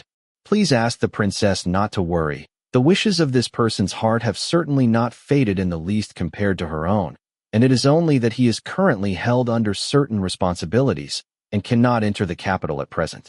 If the princess trusts me, please allow him a little more time, as a thanks to me. After hearing this, Xia Dong did not react immediately, but thought for a long moment, and then asked frowning, "Gentlemen should be more straightforward. If he loves her, he loves her, and if he does not, then he does not. What incredible responsibilities must he have, that he cannot come to Jinling even for a few days?" Mei Changsu did not explain further, but only said quietly, "The lives of those in Jianghu do not belong to themselves. Pray, Officer Xia, forgive us." Xia Dong scoffed, but continued, "Since this matter concerns the princess, and you have related it all so plainly, it is no trouble for me to pass along your message. But you must also tell that fellow, when I see him in the future, I will not let him go so easily." Mei Changsu smiled. The princess is fortunate to have such a good friend as Officer Xia. At his words, Xia Dong's face suddenly became like ice, and she replied coldly, "She is not my friend now. Only once she marries will I claim her as a friend." Mei Changsu's question, "Really?" He seemed not to care much about her words, continuing indifferently, "Is it because of her engagement from all those years ago? As long as the princess does not marry, then she is still of the Lin family. And to Officer Xia, isn't anyone from the Lin family your sworn enemy under heaven?" He spoke the words carelessly, but Xia Dong's whole body stiffened, and her eyelashes trembled violently. She was not surprised that Mei Changsu knew about this, because although this old case had been purposefully diluted by the court over the years, it was nonetheless a matter that had involved tens of thousands of people, and with Jiang Zuo Alliance's power, it could be easily uncovered with some careful searching. What had shocked her were her own feelings upon hearing those words, the flow of uncontrollable emotions that had welled up in her heart. Despite the fact that more than 12 years had gone by, despite the fact that she no longer woke from nightmares shaking and in tears, all these years of training herself into calmness had not brought about a shred of true closure. This refined scholar had only mentioned these two words, Lin family, and the bleeding pain and bone-deep hatred had been rekindled within her heart, like the strip of white in the sea of raven-black hair, forever bright and unable to remain hidden no matter where she went. Mei Changsu turned his gaze away from Xia Dong, as if he couldn't stand to see the fragile expression that had appeared on her face. As a Xianjing officer, Xia Dong was naturally the strongest among the strong, but when you removed her sturdy mask, she was still one of the thousands of grieving victims who had been left behind by the tragedy. He remembered Xia Dong as she had been when she was newly married, fresh with youth and beauty, full of vitality, who had removed her wedding veil and immediately abandoned etiquette, leaving her bridal chamber to find her husband and drink his toasts in his place. The couple stood under the light of the bright red candles, one a general of the Qian army, one a distinguished apprentice of the Xianjing Bureau, the hall filled with the laughter and blessings of her seniors and the warm congratulations of his brothers in the army. This joy and blessing should have lasted much longer, but 7 years of love had turned to ashes overnight. It was as if he could see in the distance the reluctant parting of these two persons, and then turning around, there she stood, a widow of 12 years. Fortunately, she was Xia Dong, and the responsibilities and steadfast devotion of her position as a Xianjing officer helped her overcome those days, and she never showed her grief or pain in front of her brothers and seniors in the bureau. Unfortunately, she was Xia Dong, and in the confusion of the days that followed, everyone was reassured by her strength, until the day they saw the whiteness on her forehead and the ice in her gaze, and realized the depth of the anger and sorrow in her heart. Perhaps only Princess Nihuang understood a bit of Xia Dong's emotions. The young girl who had been forced to grow up all at once, who had been the proudest, strongest lady in the world, nonetheless patiently withstood all of Xia Dong's insults and barbed words in the first days of their acquaintance. And after the two had fought shoulder to shoulder and developed a deep friendship, still quietly bore her cold promise. As long as you do not wed, you are not my friend. But Mei Changsu knew, if anyone in this world were to mistreat Princess Ni Huang, Xia Dong would be the first to step forward. Whether she married or not, whether she was in name the daughter-in-law of the Lin family or not, she was still Xia Dong's closest friend. Because friendships forged in the fires of battle are the most enduring, unchanging bonds in the world. Xia Dong's question, Mr. Su, why did you come to the capital? Mei Changsu answered with a smile. What? Officer Xia has not even found this out. Xia Dong made a dismissive noise and said, I know the saying about the Qilin prodigy, and I know you harbor great ambitions and will soon choose your lord. But what I don't understand is, even if you participate in the fight between the Crown Prince and Prince Yu, you still do not need to investigate the matters of the past so carefully. Mei Changsu seemed not to notice her cold attitude, and continued smiling. Every moment of the present was formed from the events of the past. If one does not investigate and understand the past clearly, how can one know what should be done and what should not be done? No matter how many years have passed, the seeds that were sown will determine the fruit that is reaped. Haven't Xinjiang officers always striven for justice and fairness in their actions because of this belief? Xia Dong's question. The events of the past naturally have their significance, but I do not understand what they have to do with you. Her sharp glance pierced through Mei Changsu. Could it be that this old case of 12 years past can affect the Crown Prince and Prince Yu's fights in the palace today? Mei Changsu's answer. As long as there is a connection, there will be some impact, no matter how small. Unless Officer Xia believes they had nothing to do with the events of that year? He asked placidly in return. The Lady Xinjiang officer murmured in reply. Yes, I admit they added fuel to the fire and hastened Prince Qi's demise. But had it not been for Prince Qi's own wild ambitions and rebellious conspiracies, and had the Qian army not supported him in his tyranny and acted so despicably, there would also not have followed the natural consequences of their crimes. Mei Changsu's face did not change, but his teeth were gritted, and after a long moment, he let out a sigh and said, I suppose. This is the reason for the animosity between you and Prince Jing? Xia Dong stared at him and asked in a low voice, What do you mean? Mei Changsu's answer. Officer Xia has never doubted the court's verdict regarding the case of Prince Qi's rebellion. But Prince Jing has argued for Prince Qi all along, and were it not for the Emperor's decree for mercy and the investigation revealing that he only spoke out of brotherly love and was in no way involved in the rebellion, he would have long since been convicted along with the rest. But even so, he has nonetheless been heavily stifled, and has not been raised to the rank of a royal prince despite more than a decade of successful field battles, so that neither the Crown Prince nor Prince Yu have paid him any mind at all.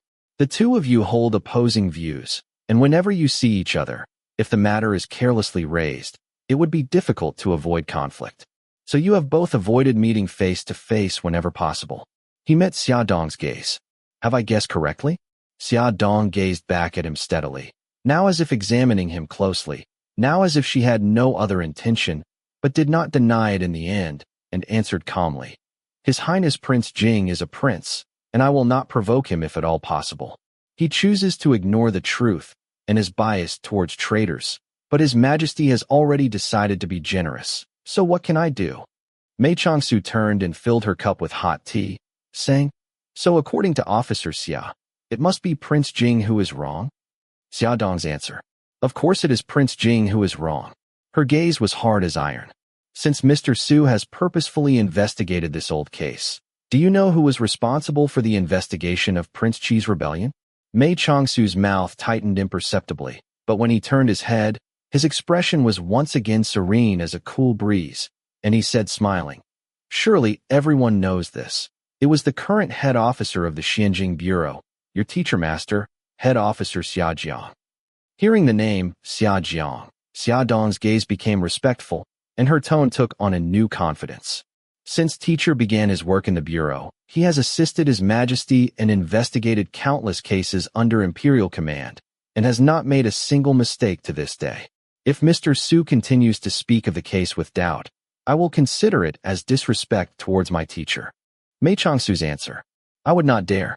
He spread out his hands with a smile. Head Officer Xia has operated the Xinjing Bureau with iron-like justice and is well respected. How could someone such as I dare to doubt him?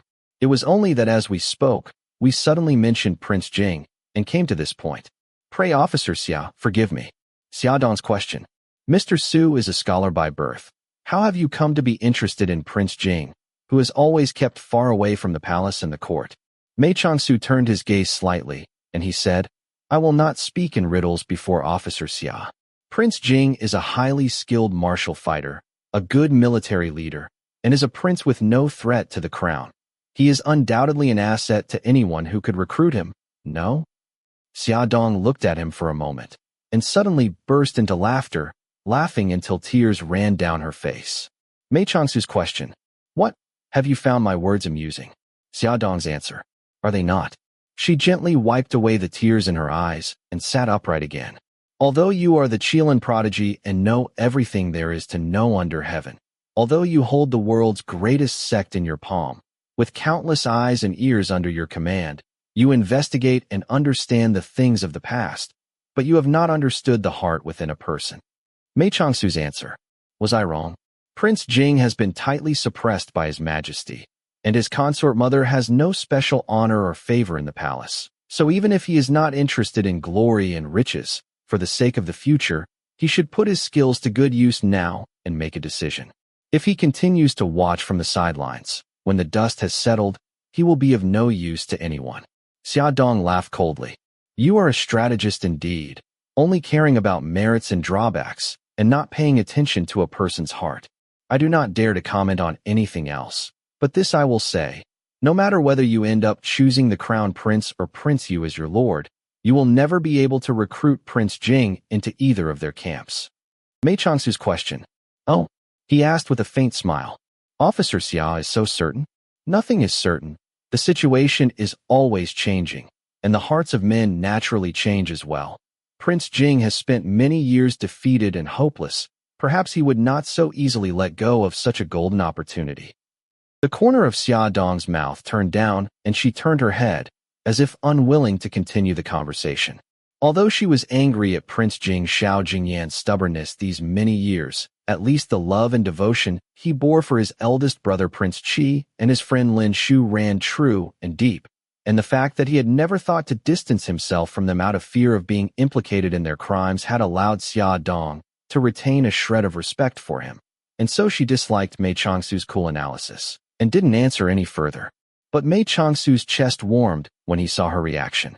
Although he had spoken those words in order to mislead the Xinjing officer, to allow her to believe that all his interactions with Prince Jing in the future would be out of strategic intent and thus not worth her attention, when he saw Xia Dong, who had stood so firmly against Prince Qi and the Lin family for all these years, refused to condemn Prince Jing for any of his actions over the years, he couldn't help feeling touched. Shao Jingyan had persisted resolutely and hidden his fury for 12 years, and even in the face of increasingly unfair treatment, he had refused to bend, to kneel in repentance for the stance he had taken all those years ago. He was a military general of great prestige, and at his slightest expression of interest, both the Crown Prince and Prince Yu would have been delighted to take him under their wing. He was a grown prince with a formidable list of military merits, and if he were willing to lower his head and yield, the emperor would not have hardened his heart for so many years and refused to reward him for his achievements. But he had not done any of these seemingly simple things, but had silently accepted one imperial command after another, riding from battlefield to battlefield, and if he had any time to rest, he spent it either in his own manor or in the military camp outside the city, far from the center of imperial power. And the only reason he had never been taken seriously by the court was because of this buried anger and resentment hidden within his heart. But it was this Prince Jing Jingyan who had been the best friend of the young marshal of the Qian army so many years ago, and it was this Prince Jing whom Mei Changsu was preparing to help to the throne today. The peaceful, solemn gaze of the chief of Jiang Zuo Alliance returned to the snowy twilight sky, stopping on the silver lining threading through a thick, dark cloud. For Prince Jing, he had to gather all the power and strength he could find, and as he had already acquired the Yunnan Mu clan, Next up was Xianjing officer Xiaodong. The proud, smiling, vanguard general of the Qian army, Nie Feng, had been sent to his death by the cruel malice of his commander-general. His entire troop had been surrounded, and afterwards, not even his bones had remained to be collected. This conclusion was the thorn in the hearts of the surviving members of the Nie family, and was the source of Xiaodong's hatred. She had sent off a handsome young hero, and had received in return his fragmented remains and torn, bloody robes. Although she had the fame of her teacher's name, and the respect due to the status of a Xianjing officer, how could this compare to the loneliness she felt when she stood in front of his grave every Qingming, when she looked in a mirror and did not see his shadow beside hers, when she turned and his shoulder was not there for her to lean on? Such heart-rending pain, such bone-deep enmity. How could she not be angry? How could she not hate? As long as this not remained unresolved, the Xianjing Bureau was forever the sworn enemy of the Lin family. But the old case had long been concluded, and although the current Xianjing head officer, Xia Jiang, had retreated to live in seclusion, he was still alive, and it would not be easy to bring up again this bloody matter of the past.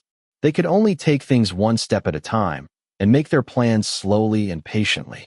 Mei Changsu's question, "I heard Officer Xia was ambushed outside the capital?" He smilingly changed the subject. Jing Rui came back wounded that day, and scared everyone in the Marquis's residence. The Grand Princess ordered people to bring over doctors and medicine, and raised a great fuss. "Are your own wounds healing well?" Xiaodong's answer, "What's a few injuries to boys of his age? The Grand Princess spoils her children too much." She said dismissively, "My injuries were light, and healed long ago. Thank you for your concern." Mei Changsu's answer, "But even newly healed wounds will affect mobility. Just now, our Filiu behaved without manners. Pray forgive us." When Filiu was mentioned, a fervent gaze passed over Xiaodong's eyes. "Your bodyguard certainly lives up to his fame. I accept my loss today wholeheartedly. But tell him not to grow complacent. We Xianjing officers don't give up so easily, and I will certainly practice harder and return in the future to learn from him again." Mei Changsu smiled and did not answer, but was not worried in the slightest. Because Filiu was simple by nature, he was single-minded in his pursuits, and trained while he played, and treated training itself as play. In addition, his martial arts skills were the best among the best, and even if others gave twice the effort he gave, they would still find it difficult to keep pace with his efforts. Xiaodong finished her tea and returned her cup to the table, then stood up, saying, "Thank you for your hospitality. What you have asked me to do, I will certainly accomplish without fail. What you wish to do in the future is your own concern. But I will give you this warning. Since you have the world in your hands, please understand the net of the law and understand the imperial wishes. Otherwise, I fear the Xianjing Bureau would not be able to tolerate you." Mei Changsu's answer, "I will take Officer Xia's words to heart." He rose to see her out and said with a smile, "Officer Xia has spoken so earnestly. How could I not return the favor? So I, too, will speak a word of warning. The loyal may not be loyal, and the wicked may not be wicked. A person of prestige and ranking in the palace, who yet understands the Jianghu world and is able to command high-level assassins without leaving a trace. How many such persons can there be?" Xiaodong's heart stopped, and she quickly turned her head, but only saw a peaceful expression on the other's face, his gaze calm, as if his words a moment ago had only been idle chatter. Under her questioning gaze, Mei Changsu did not show any intention of explaining further, but walked ahead to show her out. His light, "Officer Xia, take care," was sufficient to convey all the words he did not say. Xiaodong had become an officer at age 20, and had faced countless cases both trivial and important in her 17 years as a Xianjing officer, and so, just that one sentence had been enough of a hint towards the direction of her subsequent investigation, and to say any more would have been redundant. Filiu's shadow flitted through the nearby trees, and then appeared by Mei Changsu's side, and although his face was expressionless, there was a look in his eyes that said he was glad the visitor was finally leaving. Xiaodong turned, looking at his handsome, innocent face, and suddenly felt a wave of exhaustion overcome her heart. The great case in her hands had not even been opened yet, and the tides of schemes and plots in the capital were already growing strong, threatening to sweep everything along in their wake. and made one feel not only helpless to resist, but inclined to hide. Now, more than ever before, Xia Dong needed the steady reassurance of Niefeng's arm. Chapter 37. Because of the nature of their business, Xianjing officers kept a low profile, and Xia Dong's return to the capital was no exception. But to those who care to find out, it was not difficult to keep track of her movements. To those eyes that watched either openly or in secret, Xia Dong did not purposefully hide her actions, but went freely between the palace, the residence of the Marquis of Ning, and the Mu residence, and then afterwards, retreated deep into the residence of the Xianjing officers and was seldom seen out again. But what was surprising to both the court and commoners alike was that the expected bombshell of Xia Dong's return to the capital, the land infringement case, had not exploded immediately. Yet this calm before the storm feeling was difficult to bear, and the old Duke of Qing had long since taken leave from the court and was lying sick at home, and according to the imperial physicians, his illness was no pretense. Another event that everyone had been expecting also failed to materialize, as, although the reputed chosen husband was still staying as a guest at the Marquis of Ning's residence, and the emperor had bestowed upon him 2 pieces of calligraphy and once summoned him into court to play the zither and have tea, there was nonetheless not the slightest whisper of an engagement. Instead, Princess Nihuang, after being visited by Xia Dong, sent someone to deliver a letter to him. No one could understand what these people were up to. The crown prince, who had been confined for reflection, was on his best behavior, and although he could not publicly apologize to the princess because the true reason for the prior events had been concealed, whenever the people of the Eastern Palace met their counterparts from the Mu household, they would bow and yield with extreme politeness, rendering the Mu household members, who had been brimming with fury, speechless instead. And so the relations between the 2 households did not publicly deteriorate. Noble consort, you also milked her suffering for all it was worth, and her speedy transformation into a wan, sallow aging woman stirred up pity in the emperor's heart, and his anger was no longer as great as it had been previously. It was at this time, when events seemed to have slowed to a stop, that Su Zhe, who had become famous in the capital, leisurely chose a fine, sunny day, and invited several of his young friends to accompany him out.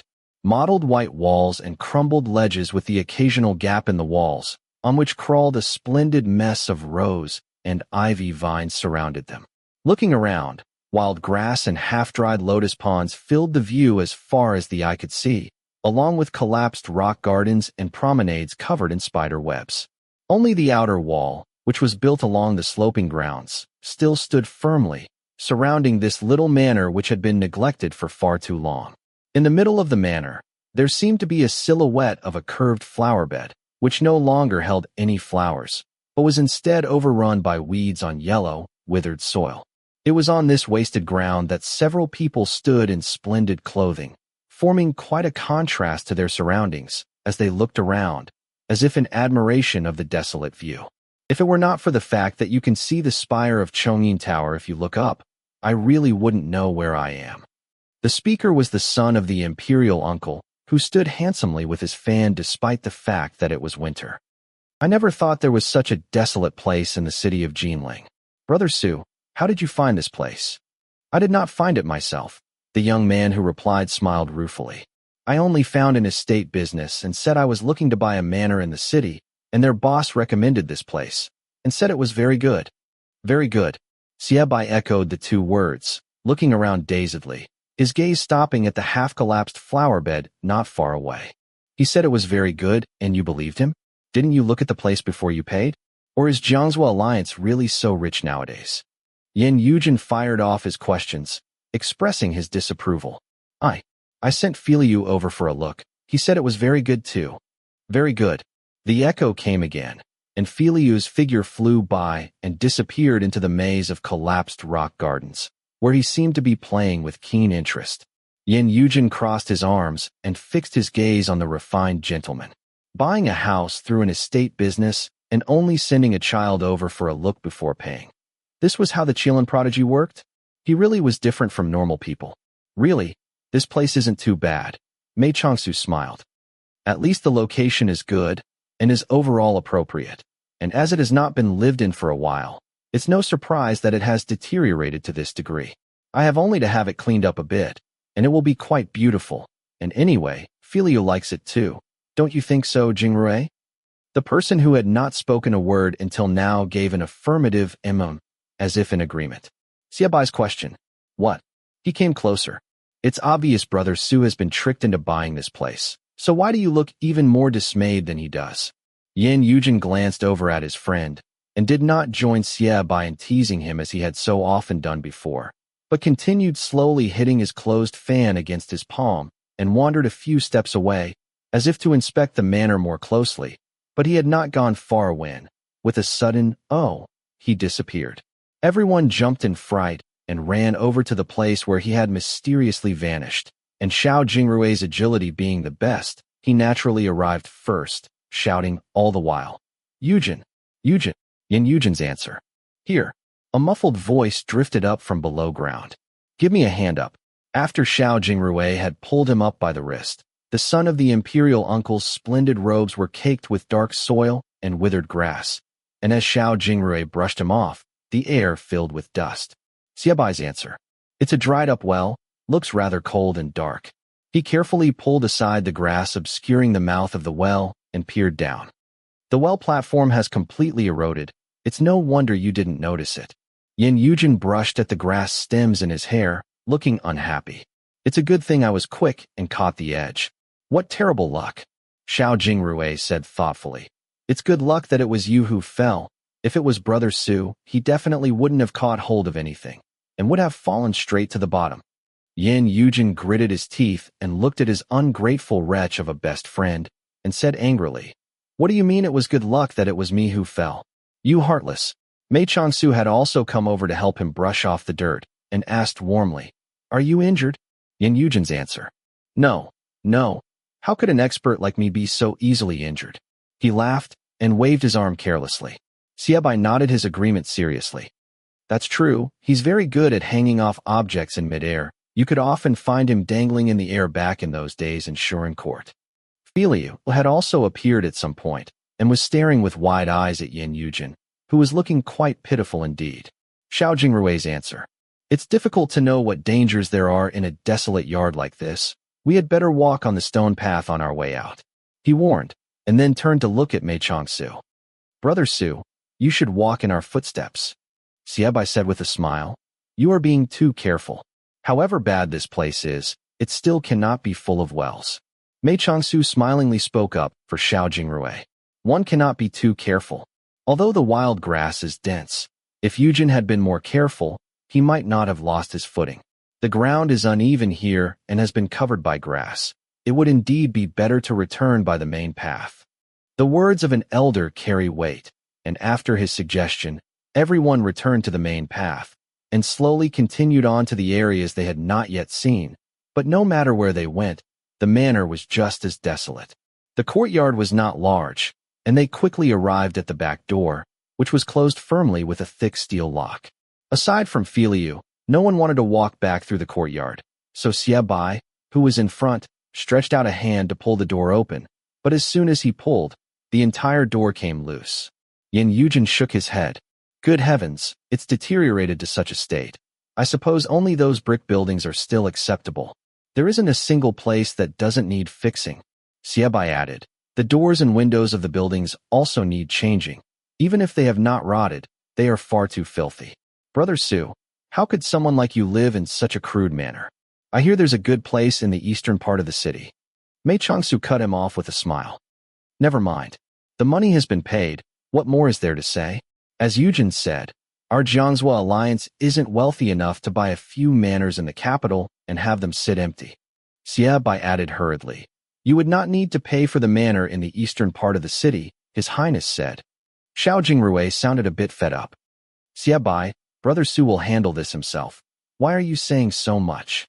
Xiaobai was getting angry too, and was about to retort when Mei Changsu slipped in between the two and said with a playful smile, "Even if this manor isn't good, I have already bought it, and I must live in it no matter what, or my brothers in the Alliance would scold me for spending money recklessly, and you don't want to see me receive a scolding, do you?" As he spoke, he pondered which Highness Xiaobai had meant. Yin Yujin smiled. I'm afraid it will be at least a month before this manor is fit to be lived in. But Brother Su has said he is in no hurry, and Jingru doesn't want you to move out so soon either. Look, we've only come out to see the place today, and he already looks so unhappy. Xiao Jingrui bit his lip and did not counter Yin Yujin's words, but thought for a long moment, and then finally asked slowly, Brother Su, are you really moving out? I think I will be staying in the capital for a while, and if I continued to take advantage of your hospitality, I would not feel comfortable. Mei Changsu's questioning glance was gentle, but he spoke with his normal courtesy.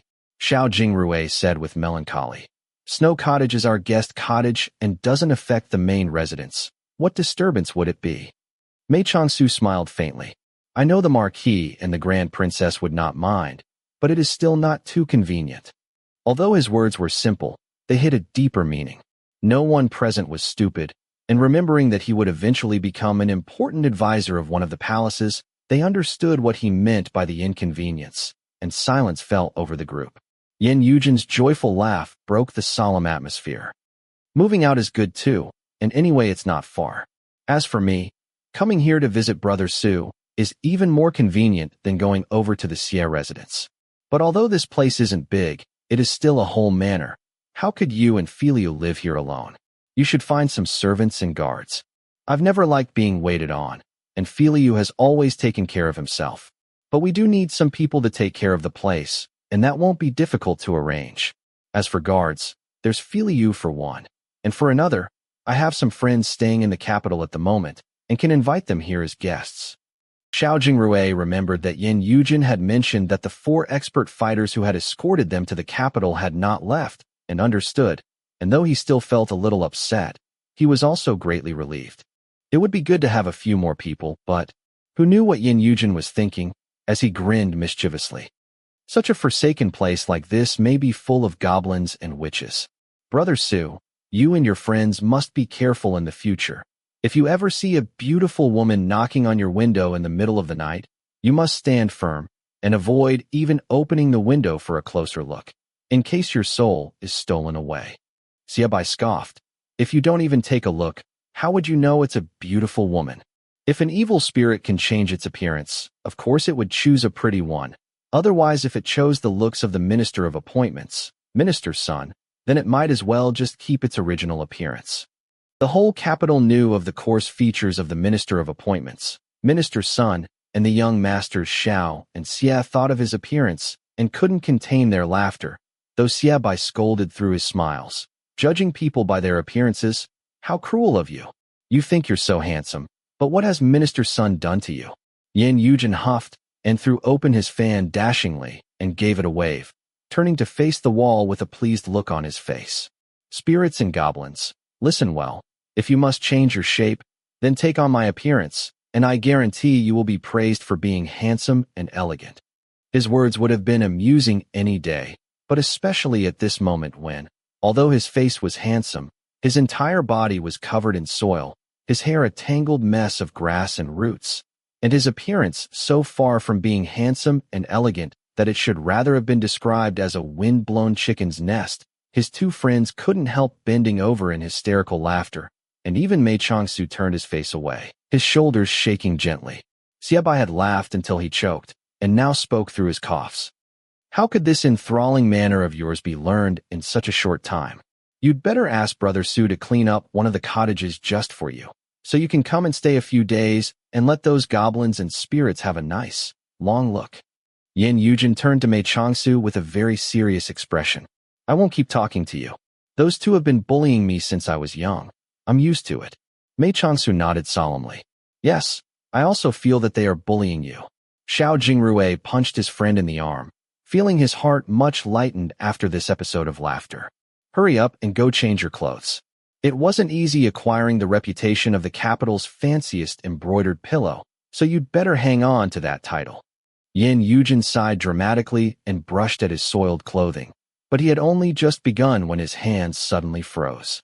Mei Changsu immediately knew something was wrong and asked hurriedly, What is it? Yin Yujin's answer. It's gone. Mei Changsu's question. What's gone? Yin Yujin's answer. My jade moon chain. Xiao Jingrui and Xiaobai both knew how precious his jade moon chain was to Yin Yujin, and both stepped forward. Maybe you didn't bring it out with you? Yin Yujin's answer. The jade moon chain was hung on this belt, and the belt was on my waist, so how could I not have brought it out with me? I felt it here before I came to find you guys. As he spoke, his face grew pale. Although Mei Changsu didn't know what he was talking about, seeing the expressions of those present, he understood this was no ordinary object, and said quickly, "It must have fallen. We can retrace the steps you've taken today, and probably can still find it." Xiao Jingrui added, patting his friend's back comfortingly. "Yes, that's right. Even if we don't find it today, don't worry. With careful searching, we can certainly find it again." Yin Yujin's heart was full of worry, and he didn't say any more, but turned and jumped over the door that had fallen to the ground, returning to the ruined courtyard and began turning over grass and rocks as he carefully retraced his steps. After Mei Changsu had quietly inquired after the appearance of the jade moon chain from Xiao Jingrui, the three also bent over the path and began looking closely. Filiu hung from a tree branch high up in the air, peering curiously down at this strange scene that he couldn't make sense of. The return journey through the desolate manor took almost 2 hours longer than their arrival, but despite carefully retracing their footsteps and leaving a mess in their wake, there was still no sign of the jade moon chain. Finally, everyone straightened their aching backs, and their gazes fell as one onto a specific place. The dried well covered by wild grass and rotting wood.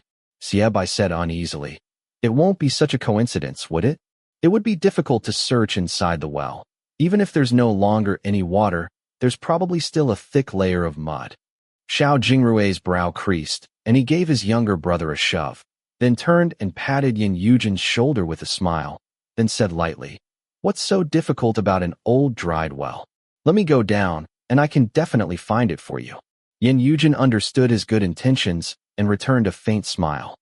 "I can go down myself. My clothes are already dirty anyway. What's the point of dragging you through the mud as well?" Xiao Jingrui half-jokingly gave him a punch. "They're just clothes. It's dark down there, and my night vision is better than yours. And anyway, isn't the young master afraid of snakes? In this kind of dark and wet place, there will be plenty of snakes." At these words, both his brother and his friend rolled their eyes, and he was a bit confused when Mei Changsu said quietly from the side, "Jingrui, it's winter, snakes hibernate in the winter." Siebai gave his brother a look. "Never mind, I'll go find some rope. No matter who goes down, he should be tied tightly." As he spoke, he turned to leave, but was stopped by Mei Changsu. "Filiu has already gone to find some. He is rather quick." He had just finished his explanation when the youth's shadow descended quickly, his hands clasping a coil of thick rope. Xiao Jingrui grabbed it and wound one end around his own waist, and as Yin Yujin knew he was blind in the dark, he didn't protest, but reached out to help him make sure the knots were tied tightly, and only said quietly, "Be careful." Xiao Jingrui's answer, Xiao Jingrui promised, then turned to see Mei Changsu picking dried grass from the ground, and asked curiously, "Brother Su, what are you doing?" Mei Changsu's answer, "Making a small torch from dried grass and wood, so you can bring it down with you." Xiao Jingrui's answer, "No need. I can see very well in the dark. They all say I'm like an owl." Mei Changsu gave a startled laugh, then shook his head. "It's not to give you light. This well doesn't look shallow, and the mouth has been covered by wild grass, so the air flow must be poor, and the air down below is probably foul and turbid.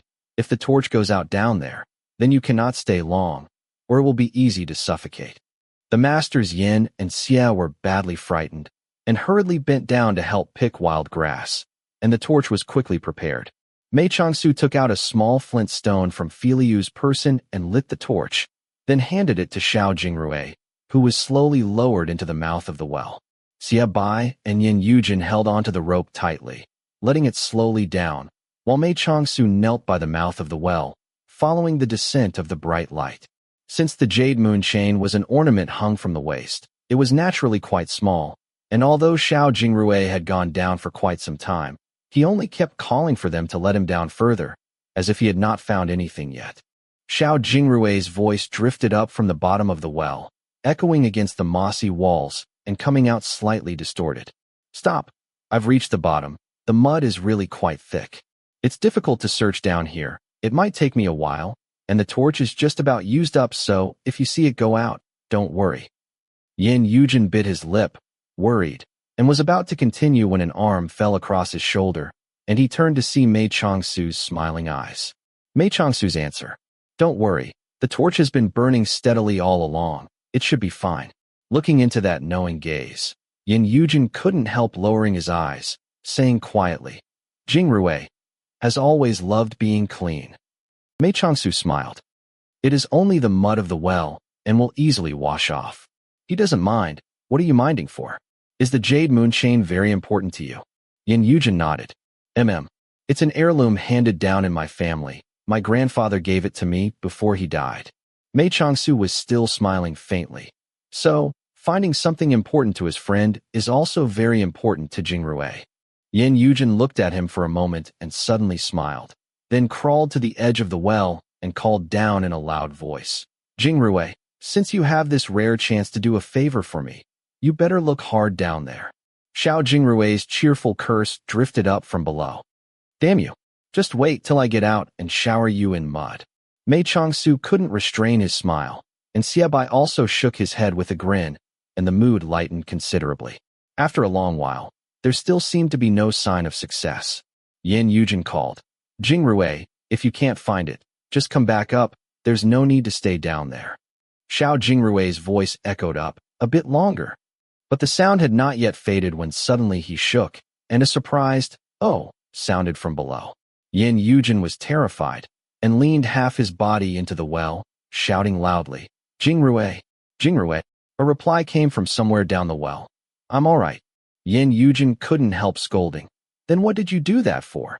You scared me to death. And turned to say to Xiaobai, let's pull him up. Xiao Jingrui hurriedly stopped them. Wait, there are still some places I missed. I'll be done soon. Mei Changsu quietly added, don't worry, if there's anything wrong, Jingrui would tell us. Since he's gone down, he might as well have a careful look. Yin Yujin's brow furrowed as he sat down again by the mouth of the well, and a few moments passed before he heard the voice call again. Pull me up. Coming up was naturally much easier than going down, and in the blink of an eye, Xiao Jingrui's head emerged, his body predictably covered in mud, and both arms covered in soil as well. Yin Yujin silently grasped one of his hands and brushed roughly at the dirt with the inner side of his robes. It was Xiaobai who finally asked, Did you find it? Xiao Jingrui raised his other blackened hand, which had been tightened into a fist, and slowly opened it to reveal a hard, moon-shaped object covered in mud. Xiaobai pulled out a handkerchief from his sleeve and wiped the jade moon chain clean, then returned it to Yin Yujin, who glanced at it before slipping it into his pocket. Xiaobai let out a sigh and slapped them both on the back. I'm glad you found it, and now you two smelly monsters can go back for a bath. Xiao Jingrui turned his head, his gaze serious. Brother, we will go back and bathe, but I must trouble you to make a run to the capital magistrate office. Xiaobai didn't understand. The capital magistrate office? What for? Xiao Jingrui's answer. To report a case. I saw down in the mud of the well. There were human skeletons. Everyone was shocked. Yin Yujin said in a hush. When you cried out just then, was that when you found the bones? Xiao Jingrui's answer. Yin Yujin's question. Then why didn't you come up right away? Xiao Jingrui's answer. I saw just then a glint of green in the grass on the other side. The jade moon chain is so small. If I came out then and let others go in to remove the remains, it would be covered and lost. So I wanted to find it first, and luckily, I did. Yin Yujin scolded through gritted teeth. Stupid. It must smell so bad. Hurry and go bathe. Xiaobai's face had slowly become pale. Human remains in a dried well. Even hearing the words is terrifying. You really have some guts to stay down there for so long. If it were me, I'd have climbed out right away. Yin Yujin had quickly found a new object of attack. Can you compare to Jingrui? After all, he's half a Jianghu man. Xiaobai replied self-mockingly. Yes, and I'm only a useless man of the court, then shrugged. Let's go, Brother Su. Xiao Jingrui looked at him strangely. Where are you taking Brother Su? Xiaobai's answer. To report the case to the magistrate office. Xiao Jingrui's question. Can't you go by yourself? Xiaobai raised an eyebrow. Big brother, this manor has been bought by Brother Su. It would be best if he reported the case in person, no? Mei Changsu's gaze drifted over to the well hidden amongst the wild grass. Xiaobai is right. I should really go myself. Xiao Jingrui thought about it and saw the logic. And anyway, he was extremely uncomfortable in his current dirty and smelly attire, and didn't say any more. The five split into two groups, and each went their own way after leaving the manor. Chapter 38. Perhaps because the people who reported the findings had complicated backgrounds, this corpses in the well case, which had been accidentally discovered by these gentlemen, immediately caused even greater waves than usual both inside and outside the capital. In addition, when the magistrate office members rushed to the scene for a closer examination, they discovered no fewer than 10 sets of human skeletons. All of them were completely decomposed and seemed to be female based on preliminary investigations. When these shocking details became known, the entire city was stunned. Capital Magistrate Gao Sheng was ordered by his superiors to take over the case and given a strict deadline. Soon he was up to his ears in the investigation. As the current owner of the manor, Mei Changsu was summoned for questioning more than once. But since he truly knew nothing, repeated questioning produced no new leads. In any case, Gao Sheng did not dare inconvenience him too much because of his recent fame. So he turned the focus of his investigation onto the business owner who had acted as the middleman instead. At the same time, he sent people to carefully look into the purpose and previous owner of the manor before it had fallen into such disrepair. Around 7 to 8 days later, the results of the investigation came back. The manor had changed hands twice that year. It had originally belonged to a man called Jiang Zuo, whose background was unknown. He had once owned numerous houses of entertainment in the capital. Though low-key, he was powerful in both wealth and connections. He had died of illness 4 years earlier, and his businesses had gradually faded. This manor had then been put up for sale. Gao Sheng immediately sent people to the Zhang family to detain everyone connected to the matter for further questioning. At this time, a man named Shi Doguan suddenly came forward to the magistrate office. He claimed to have been one of Zhang Jin's trusted aides before his death. He said he had received death threats regarding this case and begged for protection from the court. Gao Sheng was delighted and planned to stay up all night questioning him. But he had only just begun when a servant appeared to say that a message had arrived from the crown prince. Gao Sheng curiously changed his attire and came to the main hall, where a young eunuch was waiting. After he had bowed, the eunuch said crisply, "An order from the crown prince. I have heard about the corpses in the well case in our royal city. In such a matter as this, it is not possible for me, as the head of the government, not to inquire further. Therefore, I hereby summon Capital Magistrate Gao Sheng to enter the Eastern Palace tomorrow to discuss this matter in person." End of order. Gao Sheng hurriedly bowed. Your servant Gao Sheng receives the crown prince's order. After the eunuch messenger had left, Gao Sheng turned the matter over in his mind uneasily. Having become an official in Jinling, a city overflowing with princes and nobility, Gao Sheng naturally had an astute mind and his own smooth set of skills. The crown prince's sudden intervention in the case was unlikely to be due solely to his responsibilities of governance. There were perhaps some hidden details that he had not yet perceived. After some thought, Gao Sheng ordered Shi Doguan to be brought from the interrogation room and took him into his personal room in his own house. In the subsequent interrogation, he purposefully dismissed all his subordinates and servants from the room.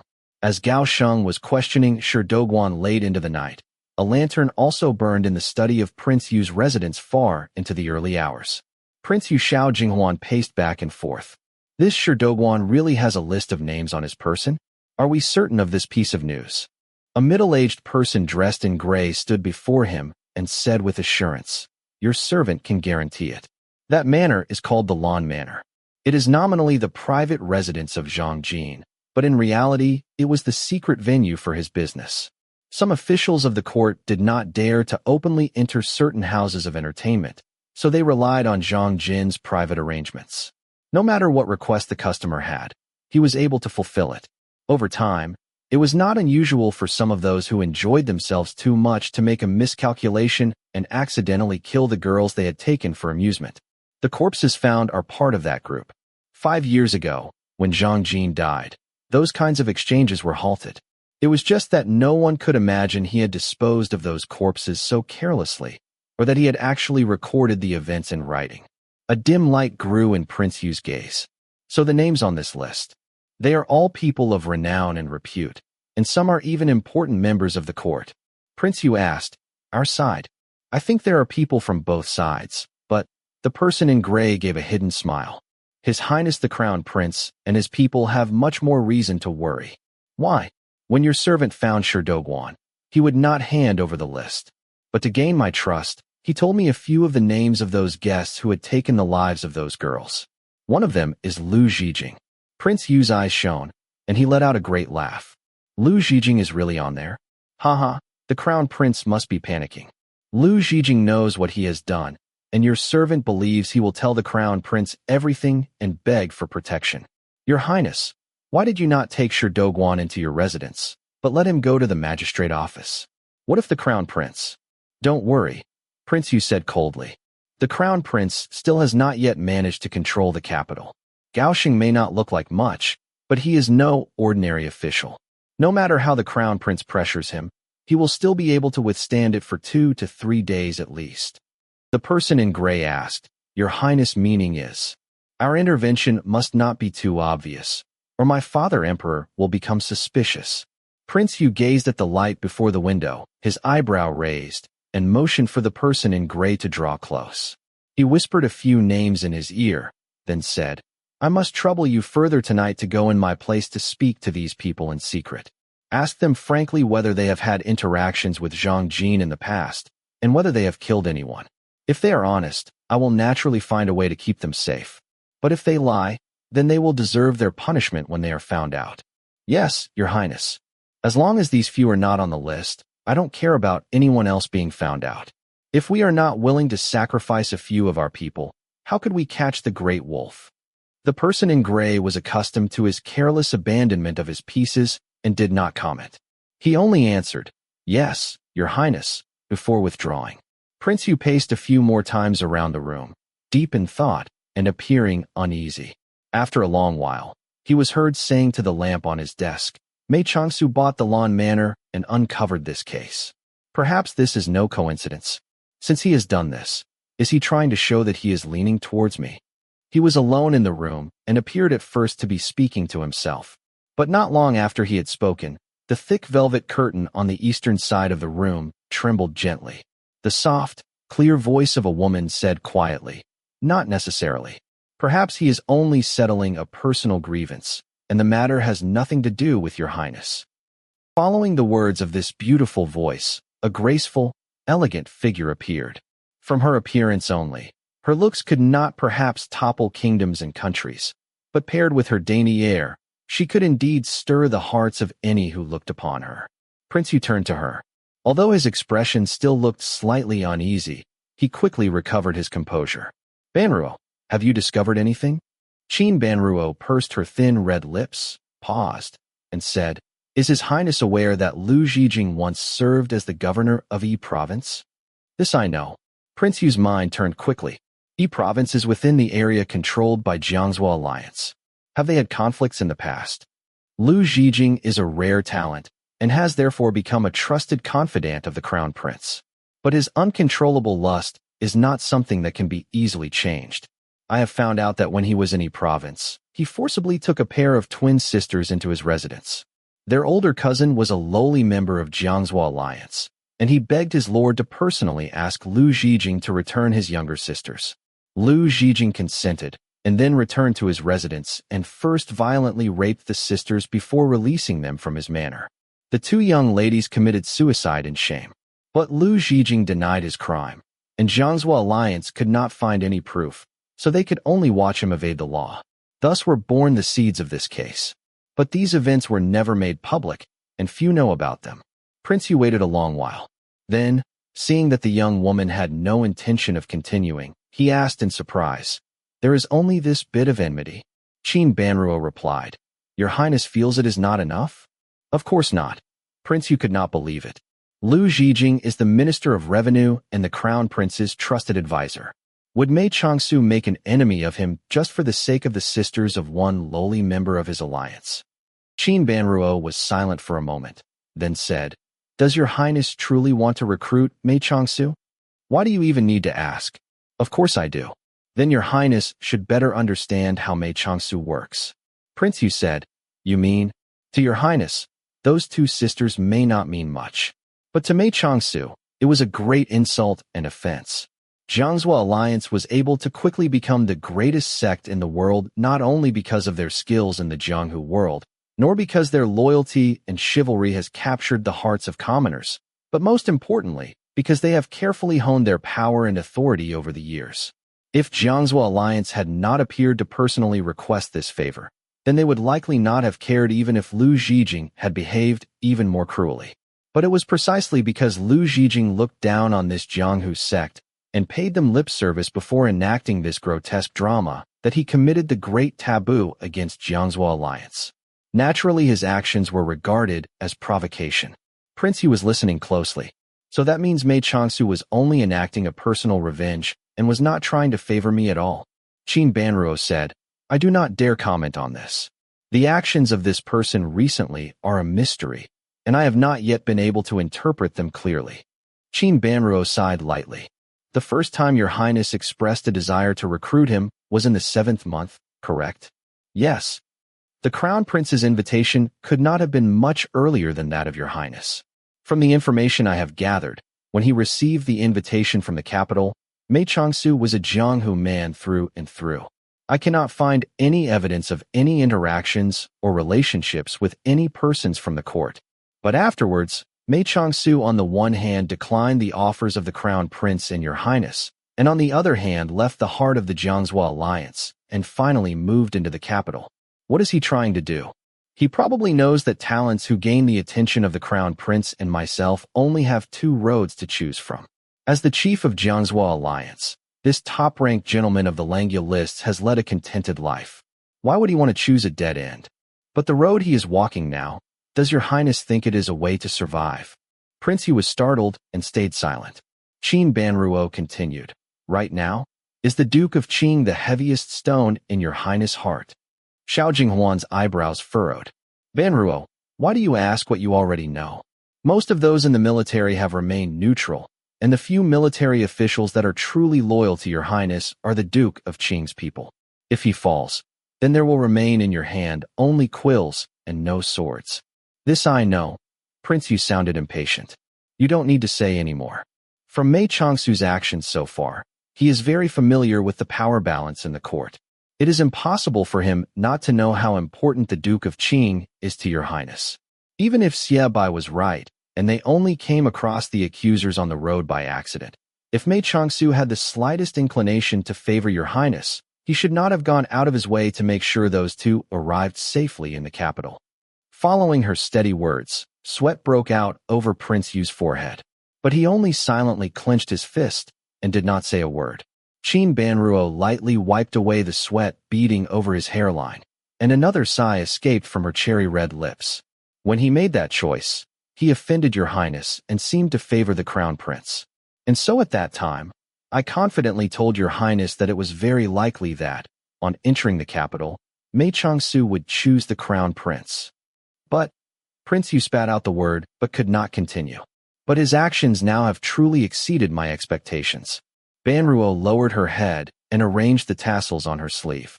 A white jade bracelet glistened on her wrist, its snowy brightness as mesmerizing as her skin. Yet out of the beautiful woman's mouth came only the cold analysis of strategies. If he has slightly offended your highness over the matter of the Duke of Qing, then over the matter of Princess Nihuang, he has greatly offended the crown prince. Prince Yu's eyes widened. What, Banruo?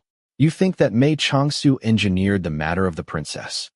Does your highness truly believe it was coincidence that you came across him on the street walking by himself that day? Prince Yu took a step back, sat down on a round chair, and beat his fist hard against his leg twice. His face was full of uncertainty. That is only your deduction. The events of that day involved too many people: Prince Jing, Jingning, the Grand Empress Dowager, the Empress, Mengji, and me. Who among this list could be so easily manipulated by Mei Changsu? Then your highness' conclusion is, perhaps some things were coincidence. Prince Yu looked deep in thought, speaking slowly. Perhaps he did not arrange anything and only came across the news.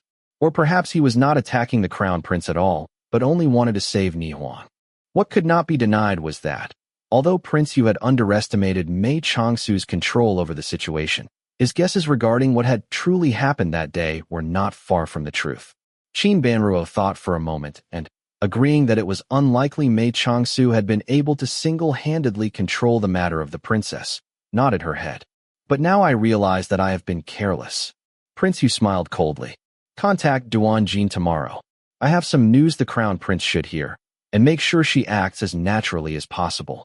Banruo only stared for a moment before understanding. Prince Yu only knew that Mei Changsu had been involved in the matter of the princess because the empress had deceived Jingning and found out from her that it was Mei Changsu who had asked her to bring the Grand Empress Dowager to Zhilua Palace. None of the others involved had even mentioned this Mr. Su. Now, although the crown prince and noble consort Yu hated Prince Yu, hated the empress, hated Prince Jing, and even hated Princess Nihuang, it would never occur to them to hate Mei Changsu, because they did not even know that Mei Changsu had been involved in the outcome of the event. And therefore, there was great advantage to letting them know what Mei Changsu had done. Prince Yu took one look at Banruo's expression and knew she had understood his meaning.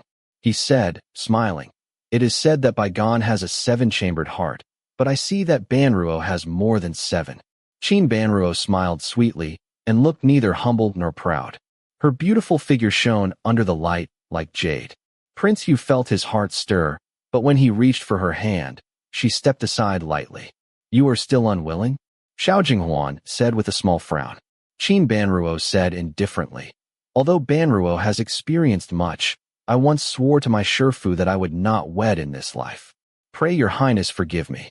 Although Prince Yu had fallen for her long ago, he still had some principles and was not willing to force any lady. He also deeply enjoyed Qin Banruo's wisdom and insight, which helped him collect and analyze much of his information. So he only controlled his impulse and let out a deep sigh. Prince Yu's consort was of high birth. Her fathers and brothers were all officials in the court. She had long ago borne children and was heavily favored by the empress. So even if he himself was captivated by Qin Banruo's beauty, he had given up the idea of abandoning his wife for her sake. Besides, there was a long future ahead of them, and there was no point rushing anything now. He poured a cup of fresh tea for her and said with a smile, "I have been rude." Qin Banruo understood everything he had been thinking and so smiled and continued the previous conversation. The reason Banruo cannot understand Mei Changsu is because his actions follow no logic. In the matter of the Duke of Qin, he chose to offend your highness. But in the matter of the princess, he chose to offend the crown prince. And now with this lawn manner, the case that has been uncovered implicates both sides. Isn't it because your highness was worried that the name lists would include someone important to us that you sent Grey Hawk to investigate tonight? Prince Yu's brow furrowed, and he absently raised the cup he had poured for Banruo and drained it, saying dazedly, "Could it be that he is actually—" "What?" Qin Banruo raised an eyebrow. "He is testing me and the crown prince." Qin Banruo's heart shuddered, and she sank into deep thought. And perhaps also to showcase his own abilities, as Prince Yu thought, he became more and more certain and hit the table with his hand. The thoughts and actions of these great talents are always a bit strange, especially when coming across narrow, petty-minded masters. It is not strange that he would first want to test us. And if the crown prince, even knowing that Mei Changsu had destroyed his plans for Princess Nihuang, still persists in his respectful attitude towards Mei Changsu, or even gives up Lu Zhijing as a demonstration of his magnanimity, then I fear even if Mei Changsu's heart is hardened, he would not fail to be moved. And if Mei Changsu decides to work for the crown prince, he will certainly act quickly to make up for the wrongs he has done to him so far and to gain his absolute trust. And then we will naturally bear the brunt of his attack. As he spoke, Prince Yu felt more and more uneasy and finally stood up in a frenzy. This person's strategies are truly unlike any other. I definitely cannot let the crown prince seize him first. Qin Banruo sat down slowly and said pensively, "Then if your highness can take Mei Changsu as your subordinate before the crown prince can act, are you willing to trust him unconditionally?" Prince Yu had only been thinking of how to acquire this chief of Jiang Zuo Alliance, and had not put much thought into what to do with him after the fact. He was silent for a moment. Qin Banruo said, What would be the benefit in such a talent as this if we do not dare to use him once we have him? She was exceedingly clever, and after these words, she did not dig deeper but turned away to look at the moon, leaving Prince Yu to his thoughts. A long while later, the lantern on the desk sputtered, and the smell of burnt oil drifted out. Qin Banruo stood, removed the lantern cover, and delicately trimmed the candle, watching Prince Yu out of the corner of her eye. If I cannot even tame one Mei Changsu, then what use would it be to talk about grand plans for ruling the kingdom? Prince Yu seemed not to see her gaze, but his voice rose now. Banruo, you must watch the crown prince's movements for me. I must have this Mei Changsu. Chapter 39. After the wings of night had descended over the city, most streets could be described by two words, dark and quiet. But there were always some places in the world where the situation was the opposite. In the western part of Jinling, a winding section of the red light district known as Spiral Market Street stood surrounded on both sides by tall pavilions and splendid buildings. It stayed silent and still during the daytime, but once night fell, the street came alive with wine, song, and dance. The meandering road wound through the city, and the grace and charm of this gentle paradise mesmerized all who entered, causing them to linger and forget about returning home. The entertainment houses of Spiral Market Street each had their own style and attraction. There was the popular music of Miaoying House, the latest dances from Willow House, the beautiful women of Crimson Sleeve House, the talented artisans of Orchid House. Each had its own unique strength. Although they had their conflicts, they had been established for some time and followed their own unwritten rules of conduct. As neighbors, they managed to get along well enough, and sometimes even pitched in to help each other out. Like tonight. Mother Zhu, it is not that I want to cause you to lose face by refusing to help, Third Aunt Shun of Miaoying House pleaded, her face full of remorse. You and I have known each other for so long, and Willow House and Miaoying House are like family. You may ask any other lady for help, and I will certainly not refuse you, but Miss Gongyu is not seeing any guests today. Sister Shun, I have no use for any other lady. I need Miss Gongyu to save us. Mother Zhu's face was pale.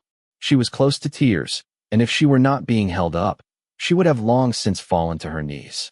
What bothersome guests are these, that even Mother Zhu cannot handle them? Mother Zhu was about to speak when a young servant boy came running over, crying anxiously before he had even come to a stop. Mother, it is terrible. Young master, he is wrecking the place. Third Aunt Shin raised an eyebrow and reached out to support Mother Zhu, who had gone limp. Young master, he, son of minister, he, the minister of appointments?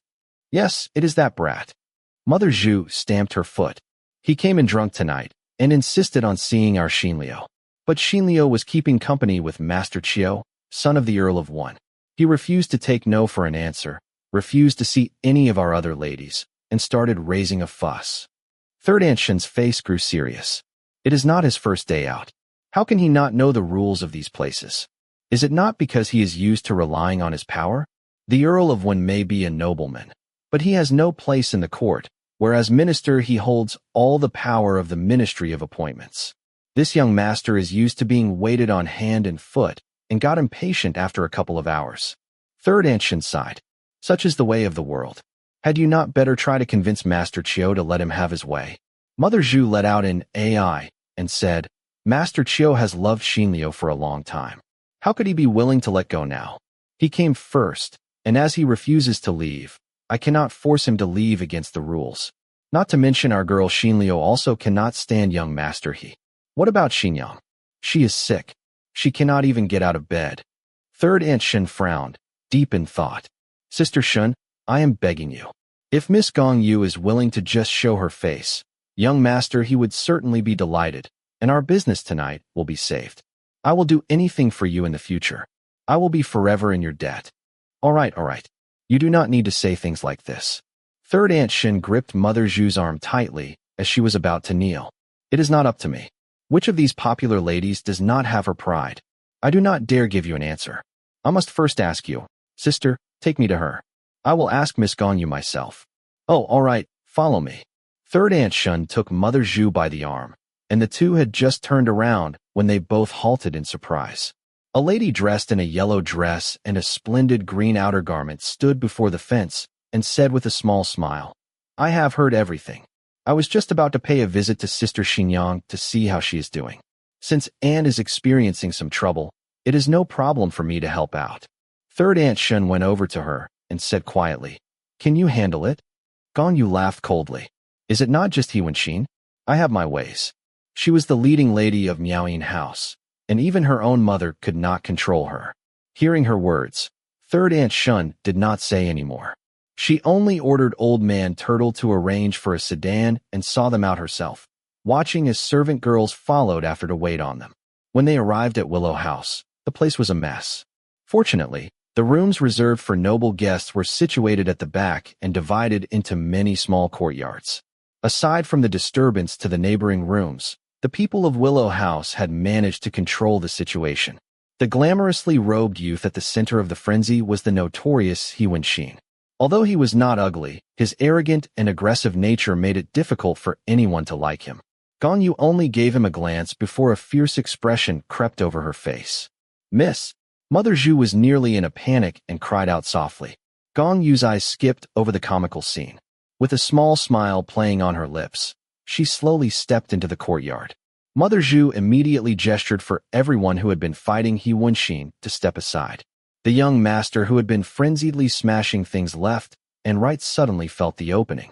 In one motion, he grabbed a flower pot nearby and flung it in Gong Yu's direction.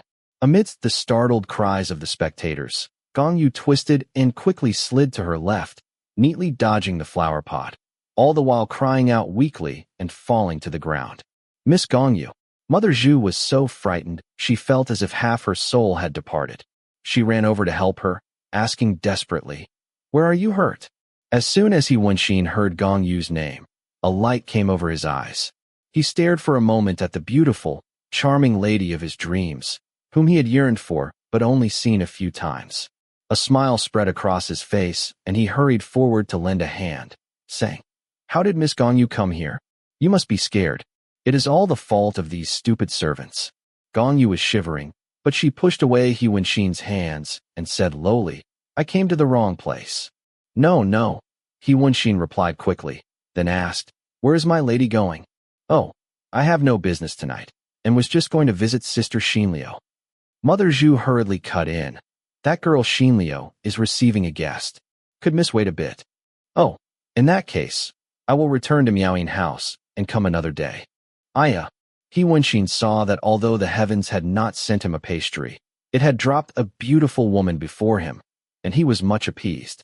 He said coaxingly, "Since my lady has nothing planned tonight, I will keep you company instead of letting you return to spend the night alone.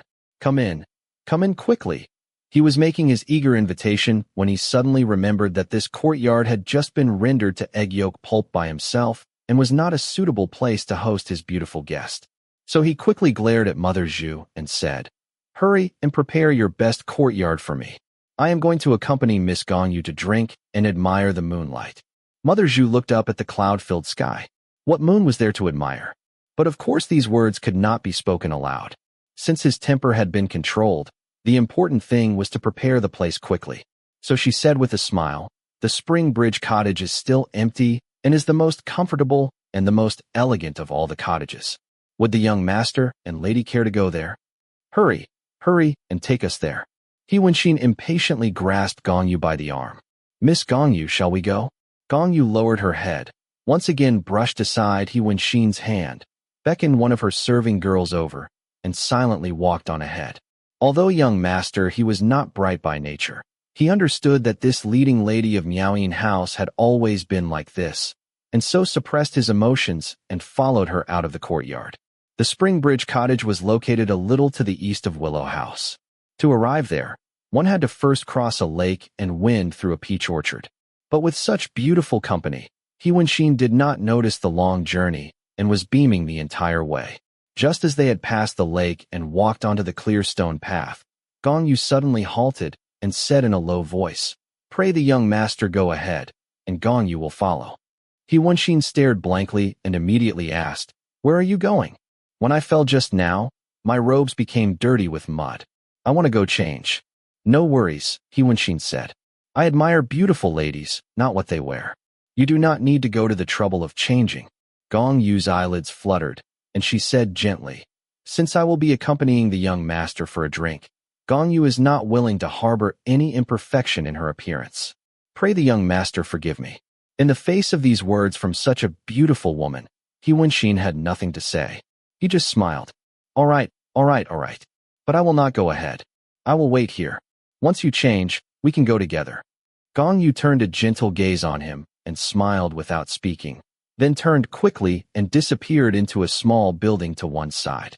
He Wenxin was attracted by her pretty air and dazedly took a few steps forward, wanting to take another look, when suddenly he felt something beneath his foot. When he looked down, he saw the bright reflection of a dropped object. He bent down for a closer look and realized it was a shining chain of pearls, which must have fallen from the beautiful head. Stooping and picking up the pearl chain, He Wenxin's mind filled with images of the beautiful lady changing. His heart lurched, and he immediately tucked the pearls into his sleeve and strode towards the building Gong Yu had disappeared into, intending to feast his eyes with this excuse. Mother Zhu, who had gone ahead, immediately saw his intent and was about to protest when she was unceremoniously shoved aside by one of the He family servants. When he arrived at the small building lit with the glow of a small lamp, He Wenxin snuck to the window with a wicked smile and was just about to peek inside when a voice drifted from within. "Miss, is Miss Xinliu upstairs in this building with Master Qiu?" "Yes. Master Qiu is a dashing young hero and is such a good match for Sister Xinliu. I am truly happy for both of them." "How can Miss be happy? Those two are enjoying themselves upstairs while Miss is lowering herself to spend time with that vile He person." Gong Yu gave a quiet sigh. Sisters must help each other out, but that He person is really far too vulgar. If he only had a tenth of the elegance of Master Qiu, I would not be so unhappy. Hearing words such as these, any person would find it difficult to withstand. He Wenxin was not just anybody, and so fury rose in his heart as his courage grew with his anger. Hearing that the fellow Master Qiu was just upstairs, he immediately charged towards the stairs, ran up to the second floor, and stopped in front of the door to the room, yelling, "You whose name is Qiu, get your ass out here." He raised such a racket that everyone on the path outside could hear him. Mother Zhu hurried over fearfully with some of her people as the He family servants ran up to the second floor. Besides Xinliu and Master Qiu, there were two other guests on the second floor. The first two unlucky persons who were kicked out by He Wenxin looked to be around 40.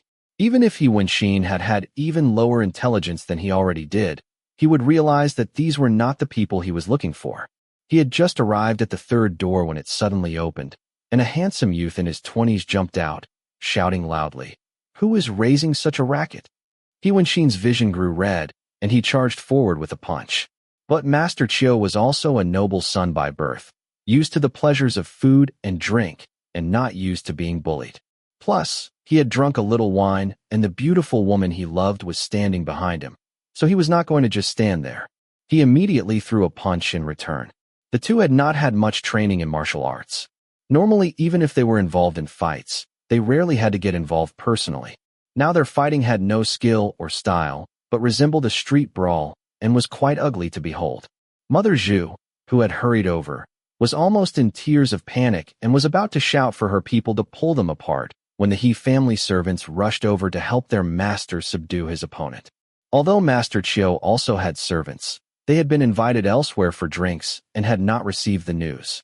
Mother Zhu saw that the situation was deteriorating and hurriedly ordered the guards of Willow House to help. The servants of the He family were accustomed to handling their captives roughly and fell upon their victim, beating him furiously. He Wenxin was even more violent and grabbed a large flower vase and began lowering it with all his strength down onto Master Qiu's head. "Master, dodge!" A frantic cry rose from the room. Master Qiu immediately twisted towards the left, but suddenly his right leg grew numb and he lost his balance. In a flash, his vision darkened, and he only felt a tremendous pain in his forehead before he toppled to the ground. The white flower vase, which was half the height of a person, shattered brilliantly on his head. The sound froze every person in the room. Everyone's eyes seemed to widen in slow motion, watching as fresh blood sprayed from Master Qiu's forehead. His whole body shook for a few moments, and then fell onto the glass shard-covered floor, and his head became showered in red. At that moment, Even the killer himself was shocked into stillness. As the initial shock passed, a sharp cry sounded from the room, and everyone began to realize what had happened. With a face pale as clay, Mother Zhu rushed to Master Qiu's side and grasped his wrist. Then her whole body went limp, as if she were about to faint. It is his fault he did not dodge. He did not dodge. Wenxin kept repeating, backing up a few steps to lean on the railing. One of the more daring guests stepped forward and examined closely for a moment before lifting his head and saying in a shaking voice, "Dead. He is dead." At his words, Mother Zhu seemed to regain some of her composure. She stood up, her hair a mess, and cried, "Help! Help! Call the authorities. Hurry and call the authorities." Although Wenxin was stunned because he had killed someone by his own hand, one of the guards among his servants hurriedly tried to take control of the situation. "Wait, do not report it. Let us talk. Let us first talk about this." Hearing this, Wenxin seemed to wake up. He hurried forward and grabbed Mother Zhu, saying, "I will not let you report it. I will pay. I will pay." "What is the bloody use in paying money now?" Mother Zhu cried loudly. "Master Qiu is also of noble birth. How could the old Earl of Wen let this slide? My willow house is ruined, ruined. Young master, hurry. Let us leave. Let us go home and have the old master think of a plan. Hurry." The guard who had spoken up before pulled Wenxin out the door, but they were blocked by the people of Willow House, and the situation descended into chaos once more. In direct contrast to the frenzied mess was Gong Yu, who had appeared at some point in the hallway of the second floor. She had changed into a light blue dress and now slowly walked around the chaos, slipping unnoticed into the room in which everything had happened.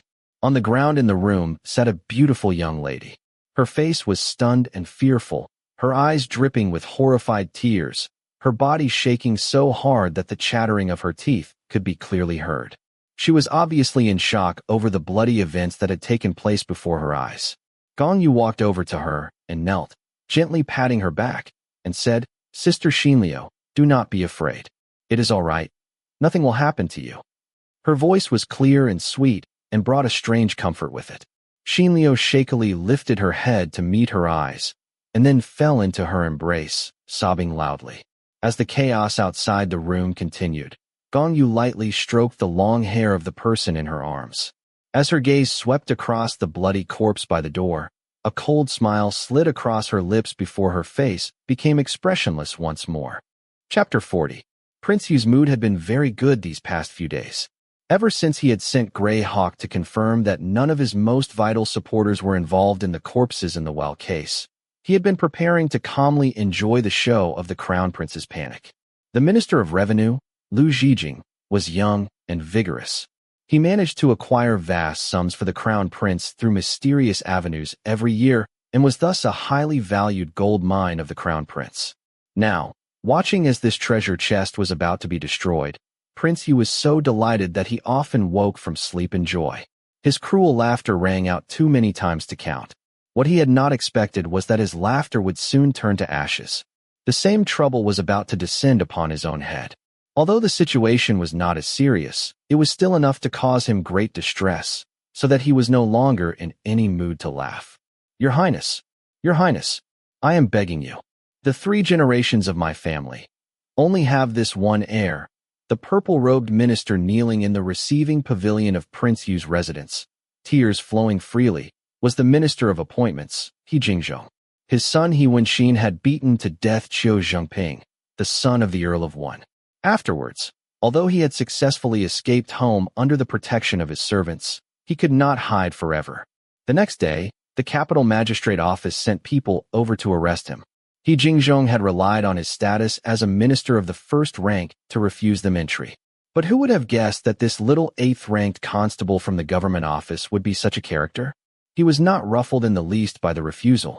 Instead, he calmly stood before the gate of the residence with his warrant of arrest, reciting loudly, "By order of the law, I hereby arrest the criminal He Wenxin for the crime of murder at Willow House yesterday night. Open your gates." He stood there repeating himself over and over. When he grew tired, someone else took his place. As the crowd before the gates of the residence grew and grew, for fear that soon half the capital would be gathered at his door, which was not only embarrassing but might also bring down imperial attention. He Jingzhong could only submit for now and hand his screaming, crying son over to the officials. He fiercely commanded them not to harm his person, and then hurried over to Prince Yu's residence to plead for help. The events had taken place at Spiral Market Street, which was where most of Qin Banruo's subordinates and spies were located.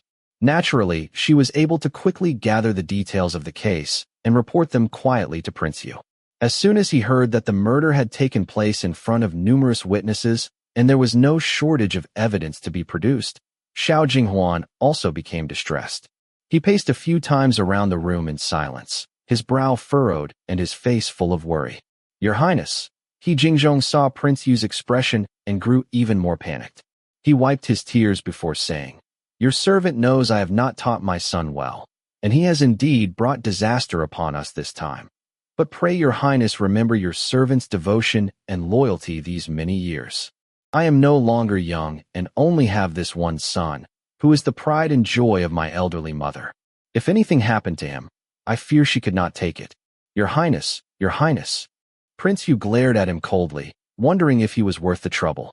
But then, his own interactions with those ministers loyal to himself had always been based on favors and rewards. Not to mention that since this He Jingzhong had been made Minister of Appointments, he had guarded his right to appoint and dismiss officials so closely that the Crown Prince had not found any way to intervene. Now seeing him weeping so miserably, it seemed that this worthless son of his was really his weak spot. Prince Yu could not stand by and do nothing. So he softened his voice and said, "You have truly been too lax in your discipline.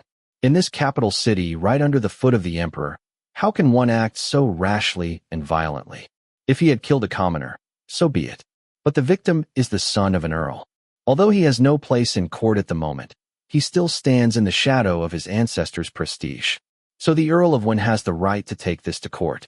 Even if I tried to protect you then, leaving aside the matter of whether any officials would take my side, the Earl of Wen himself would not let the matter rest. And if this came before the emperor himself, no good would come of it for either you or me." He Jingzhong beat his head on the ground and cried, "Your servant knows I am causing your Highness great inconvenience.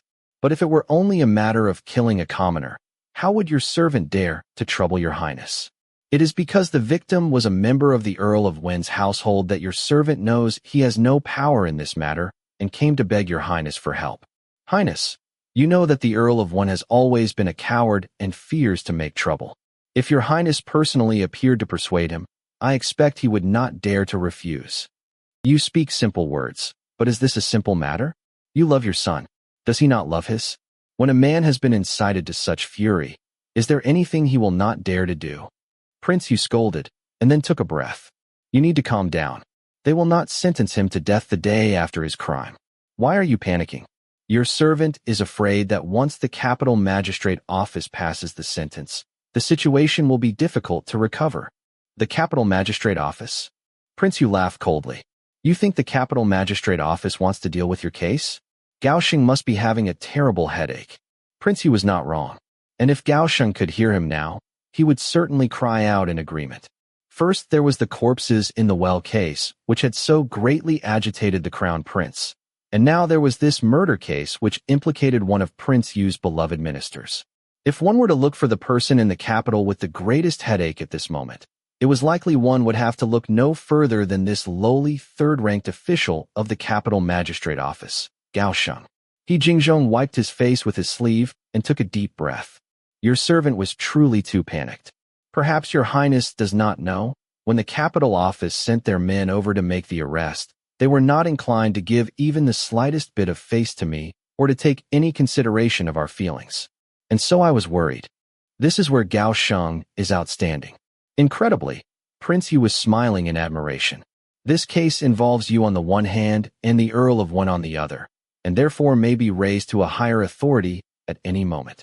Not to mention that the evidence is clear and obvious without any room for doubt.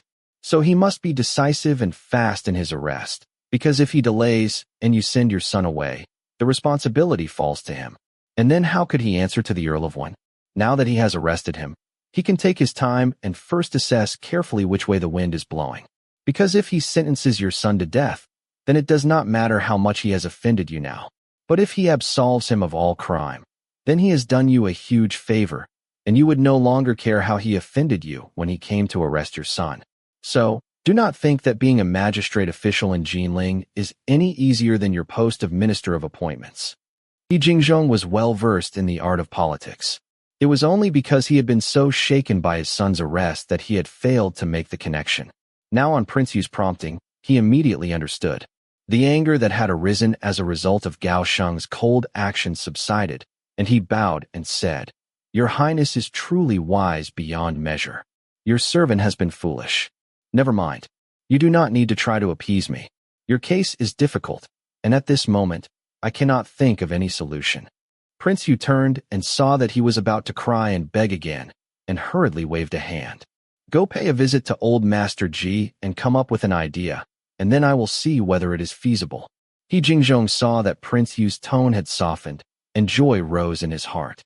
He hurriedly bowed in thanks, and then went quickly to the side courtyard, where he found the aforementioned old Master Ji. As a prince with the ability to compete with the crown prince, Xiao Jinghuan naturally had many sources of wisdom and strategy in his possession. He had mentioned old Master Ji because this particular gentleman had a background in criminal law and his specialty was dealing with legal matters. Perhaps he might be able to come up with a plan. After hearing He Jingzhong explain the details of the situation, the two white brows of old Master Ji furrowed into a woolly spherical shape, and combined with his wrinkled face, his appearance was decidedly comical. But He Jingzhong was in no mood to pay attention to anyone's appearance at the moment. He only gazed at him anxiously, and the tighter the woolly sphere became, the greater the fear in his heart grew. After enough time had passed to brew a pot of tea, old Master Ji let out a long sigh. "This disaster that your son has wrought is truly no small matter." "This I know," He Jingzhong said impatiently. "But even if I were to discipline him, it must wait until this matter has been resolved." Old Master Ji stroked his beard and said slowly, "My advice is to let the capital magistrate office first pass their sentence." "What?" He Jingzhong immediately leapt to his feet. "Minister He, please be calm." Old Master Ji reached out a hand. "First listen to my explanation." He Jingzhong calmed himself and said, "Please continue." "Firstly, although the capital magistrate office is responsible for the law and order of our royal capital, it is still only a local office and cannot afford to offend either you or the Earl of One. It is true that Gao Sheng would not dare to find your son guilty. But to find him innocent, would Gao Sheng dare to single-handedly bear this responsibility? If he delays in his management of this case because he is afraid to offend either side, then the person who will suffer is your son. So, you must yield the first step and give Gao Sheng a way out of his dilemma. Let him conclude the case, and do not pressure him to change his verdict, but let him find your son guilty of murder." "What?" "Minister, do not be afraid. A sentence passed by the capital magistrate office is nothing to fear. What we must fear is a case with an ironclad conclusion. Once you have yielded a step, Gao Sheng must naturally reciprocate. And although the case has been deemed a murder case, the evidence within the case can be muddled a bit, and the witness statements can be made inconsistent. Anyway, the Earl of One will only know that the capital magistrate office has judged this to be a murder, but not the details of the evidence itself. So since Gao Sheng can gain your approval on the one hand, and will not offend the Earl of One on the other, he will certainly not refuse this." Old Master Ji gave a sly smile. "Minister, think about it. Once the capital magistrate office has passed a sentence of murder, what will happen next? The Ministry of Justice. Correct. He must report it to the Ministry of Justice." Old Master Ji knocked his fingers against his desk, speaking in utter contentment. This case cannot be concluded in the hands of the capital magistrate office. Firstly, he would not dare. And secondly, his status is too low and he could not bear the responsibility. But the Ministry of Justice is different. Their power is far greater, and most importantly, it is Prince Yu's backyard. So would Minister Qi not work even harder than Gao Sheng in this matter? He Jingzhong suddenly understood and struck his thigh with one hand while saying admiringly, "Old Master Ji is wise indeed. Although this case involves people of importance, in the end only one person died, and it is just an ordinary criminal case. So no matter how hard Minister Qi works, he still has no reason to raise the case to the Ministry of Justice. and thus he can only wait for the capital magistrate office to report it themselves.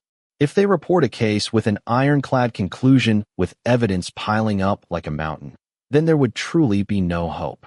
But if the evidence and witness statements are found to have errors and inconsistencies, then the Ministry of Justice would have more than enough reason to reopen the case. And then our room for maneuvering will have grown drastically, and once your son has been transferred over, he will certainly suffer less as well. Do you not think so? He Jingzhong said with deep gratitude. The old master's plan is truly miraculous. I will go to His Highness and ask him to speak to Minister Qi. But, as for Gao Sheng, you do not need to worry. Official Gao has long since been completely absorbed by the corpses in the well case, and he will definitely be eager to pass your bombshell to someone else. Old Master Ji smiled. His current master is my old friend. It will be no trouble for me to make a visit on your behalf. He Jingzhong hurriedly bowed. I have troubled the old master. If all you say comes to pass, I will certainly repay you with rich gratitude. We are all working for His Highness. There is no need to be polite. After these words, old Master Ji rose to see his guest out. Because he Jingzhong was Prince Yu's beloved confidant, he did not dare to delay. He sorted out a few matters and then ordered for a small litter to be prepared and departed for the capital government office. Chapter 41. This one, a large, oval pear drifted into view, looking plump and moist and very tasty. Why give me this one? Mei Changsu smiled at the youth. The biggest one is for Su Gij. Mei Changsu's gaze skipped to the side. Seeing Meng Ji, who was sitting to one side, raise his cup to his lips, he smiled to himself and asked loudly, Fei Lu, tell Su Gij, what color is this kind of pear? Dark white. Meng Ji spat out his mouth full of water with a fu, and stared at Fei Lu, coughing vigorously. Dark what? Fei Lu gave a dismissive humph, and turned his head away, ignoring him. You know, our Fei Lu is very talented at inventing new words. Mei Changsu's gaze was full of warmth as he gently ruffled Fei Lu's hair. Fei Lu, sensing his affection, leaned over and held out the pear again. Fei Lu, these cannot be eaten now, Mei Changsu said, still smiling. These are frozen pears. Frozen pears. We freeze them so that they can keep longer. And when we want to eat them, we have to first let them sit for a while and grow warm again. Otherwise, we will not be able to bite into them. Fei Lu's eyes widened. He looked at the pear in his left hand, then at the one in his right, and finally raised the smaller one to his mouth, bit into it, and froze, stunned. Cannot bite into it, Meng Ji had recovered by this time and came over, saying, You have to soak them in water to warm them up so that they grow soft enough to eat. Fei Lu processed these words for a few moments, and then suddenly disappeared.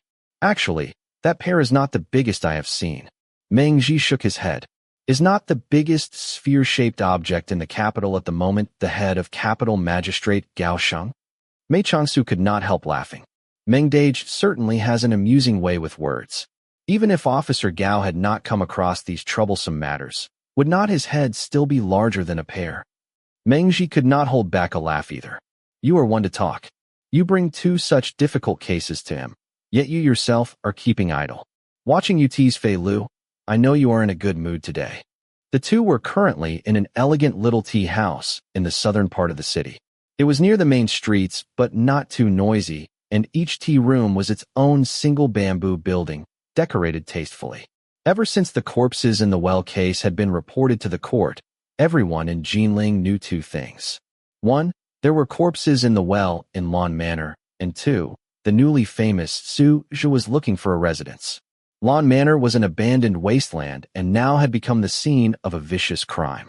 Therefore, it was certainly no longer fit to live in. So Su Zhu needed to buy a new residence. And so, no matter whether it was because they wanted to take the opportunity to make his acquaintance, or because they genuinely wanted to make a helpful recommendation, or because they simply had a residence for sale, the number of offers pouring in with possible manors for sale were too many to count. But as he was still staying at the Xia residence, most of the inconvenience was shouldered by Xia Bai. Mei Changsu had only so far visited the ones recommended by the Yunnan Mu family and Xia Dong, and so this was only his third such outing. What do you think about the residence I chose? Meng Ji asked, leaning closer. Mei Changsu glanced back at him. Is it possible that you are really planning to sell me this place? Meng Ji grinned playfully. It does kind of seem like I am rushing to build relations with a new celebrity, but you have really given me a lot of face, being willing to come out personally with me for a tour. What kind of prestige does Commander Meng carry, that I would dare not to give you face? You saw how natural Sieb I thought it was when I accepted your invitation today. If I had refused you, how shocked do you think you would have been? Mei Changsu smiled back. Not to mention, the bit of fame I have acquired in the capital, is it not all due to that fight between you and Fei Lu? Although it was not my arrangement, it was nonetheless an unexpected gain. This child Fei Lu is truly a wonder. I have not seen him for a few days, and he seems to have improved already. I hear he even defeated Xia Dong recently. Mei Changsu made a noise of agreement, as if he did not care much. He is a calm child, and so naturally picks up martial skills quickly and easily. But he is still young, and his inner strength is not yet pure enough. So when he comes up against such experts as yourself, it would be difficult for him not to lose. That is no problem. He still has plenty of time to train. Meng Ji picked up his teacup and asked a second time, "What do you think about the manner I picked?" Mei Changsu thought for a moment. "I can tell it was picked by you. You should not be so mean. Even though I do not know much about estates and aesthetics, I know you. That is why I spent so much effort finding you this place. Should you not be a little grateful?" "That is what I meant." Mei Changsu looked at him kindly. "Meng Dage, you are really the one who understands what I want."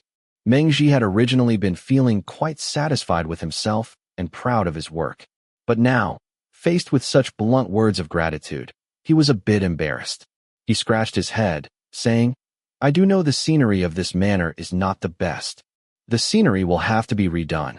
Otherwise people will wonder why I managed to pick this manor out of the hundreds and thousands I was given to choose from. But its one advantage is better than 10 manors with beautiful scenery. Meng Dage, you have truly outdone yourself. I really did not put any special effort into it." Meng Ji was still a bit embarrassed. "I was only wandering around aimlessly when I discovered it myself. The back wall of this manor is less than 100 feet away from the back manor of Prince Jing's residence. The intervening space is shaded ground surrounded by thick forest. In addition, the main doors of these two manors open onto different streets, so the two residences seem to be in different areas of the city entirely. It is really not easy to realize that they are actually located so close to each other. Xiao Shu, do you not have people who are skilled at construction? Once you have moved in, you can build a secret passage between the back courtyards of your and Prince Jing's manors. And then even if you do not meet in public, he can come through the hidden passage at night secretly for your private meetings." Mei Changsu looked helplessly at the first-ranked martial arts expert of DeLiang and did not know whether to laugh or cry. "That is indeed a good suggestion, but can you not pick up Fei Lu's manner of using words? Private meetings? Close enough." Meng Ji thought for a moment, and then asked, "So you do not intend to make your declaration public? After the matter with the princess last time, the crown prince will realize sooner or later that it was you who destroyed him with one blow. He is not a tolerant person and will probably try to take revenge on you. So had you not better pretend to join Prince Yu's side for now, and at least benefit from his protection so you will not have to suffer both sides as your enemy? Do not worry. They are both busy at the moment and do not have time to deal with me." A cold smile drifted across Mei Changsu's face. "It is said that those who only defend will always lose. Since Prince Yu has used the corpses in the well case to attack the Minister of Revenue, Lu Zhijing, the Crown Prince must naturally hold on equally tightly to He Wenxin's case. I think He Jingzhong will definitely find a way to raise his son's murder case to the Ministry of Justice for resentencing. The Ministry of Justice is Prince Yu's backyard. Can the Crown Prince compete? Prince Yu has the upper hand, it is true, but He Wenxin's case is much too black and white. And with the Earl of Wen's fury roused, it will be difficult for the Ministry of Justice to tamper with the case. You must be happy to see them turning on each other." Meng Ji saw Mei Changsu tucking his hands into his sleeve and hurriedly pushed the small brazier closer to him. "But even if the Crown Prince manages to sentence He Wenxin to death, in the end it is still not He Jingzhong himself who must die. And to Prince Yu, there is no great loss." Mei Changsu smiled meaningfully and answered lightly. If he knew how to restrain his subordinates from going too far, then He Wenxin's case would not do him much harm. His greatest weakness right now still falls on the head of the old Duke of Qing. Meng Ji hit his fist against his thigh. "That is right. I wanted to ask you about this. I thought, with Xia Dong's return to the capital, she would have already gathered most of the evidence. So why has there been no word of the land infringement case up until now? What is the emperor thinking? He is thinking about who he should appoint to manage this land infringement case. Mei Changsu stretched out a hand and wrapped it around the brazier. His face remained calm, as if he was chatting about some idle matter. The emperor has to deal with this land infringement case because this custom of powerful court officials taking over whatever land they like has been getting out of hand and is starting to affect national affairs. But the question of who he should appoint to manage such an important case is a difficult one. I think he has not decided on a suitable person, and that is why there has been no mention of this case so far. As the commander of the Imperial Guard, Meng Ji was naturally not unintelligent. After thinking it over, he nodded and said, "That is right. Xianjing officers only have the right to investigate, but cannot pass judgment. And this case is so important that it can only be handled by the Executive Secretary Bureau, the Imperial Censor Office, and the High Bureau of Justice, but..." Mei Changsu laughed grimly. His Majesty the Emperor knows in his heart that the three heads of these departments will judge the case. But without someone of neutral position and a strong will to oversee them, this land infringement case will become a catfight, and his intention to use this case as an example and a warning against similar future incidents will be wasted. Meng Ji frowned and sighed. No wonder the emperor is having trouble deciding. This is really a difficult situation. Mei Changsu looked at him. So, it must fall to you to lift the emperor's burden. Me? Meng Ji was taken aback. What kind of solution could I come up with? Of course there is a solution. Mei Changsu wrapped his arms around the brazier, picked it up, and leaned back. The corner of his lip twitched. You can suggest someone to the emperor. Who? Prince Jing. Meng Ji stood up abruptly. What did you say? No court official would be able to hold his own against those three heads. It must be someone of royal birth. If the crown prince was picked, he would raise such a fuss that this case would never be closed. And if Prince He was chosen, he would let it fade into the background and dissolve into nothing. Prince Jing has kept himself far from palace politics for many years and has always been upright and outspoken. Only if he handled the case would it be able to achieve the purpose the emperor intends. But would not Prince Jing offend many people by taking on the case? If he wants to enter into the fray, how can he avoid offending people? The important consideration is whether it is worth it. Mei Changsu's tone became light and cold. This case is perfect. First, he will gain the love of the common people. Second, it will raise his power and prestige. And third, it will showcase his ability and competence. Not to mention, if he offends some people, he will naturally gain the support of others. If he keeps standing off to the side, no one will remember he exists. Meng Ji watched him closely for a long time, then finally let out a long sigh. Once you have made up your mind, you are never wrong. Nothing in this world is certain, and I know you have already prepared every step. But what if the emperor does not agree? He will. You are so sure. He will, because he has no better option. Mei Changsu tightened his mouth and swallowed the sigh that had slid to the edges of his lips. Aside from there being no other choice, there was actually another reason. It was because the emperor did not love Prince Jing very dearly, and so would not think or care about the difficulties Prince Jing would face in accepting this assignment. Thus it would be easier for him to make up his mind. And as for Prince Jing, this would be his first step onto the path of no return. From this point on, there would be no turning back. Chapter 42. Although there were many things he had left unspoken, Mei Changsu was still exhausted by his conversation with Meng Ji. Now he leaned weakly over his table, intending to rest for a while. When Fei Lu came in and saw him lying there motionless, he was greatly alarmed and was about to rush over for a closer look. Meng Ji, who did not want him to wake Mei Changsu, reached out a hand to stop him. This immediately raised the ire of the youth. His palm came flying over, and Meng Ji had no choice but to block it.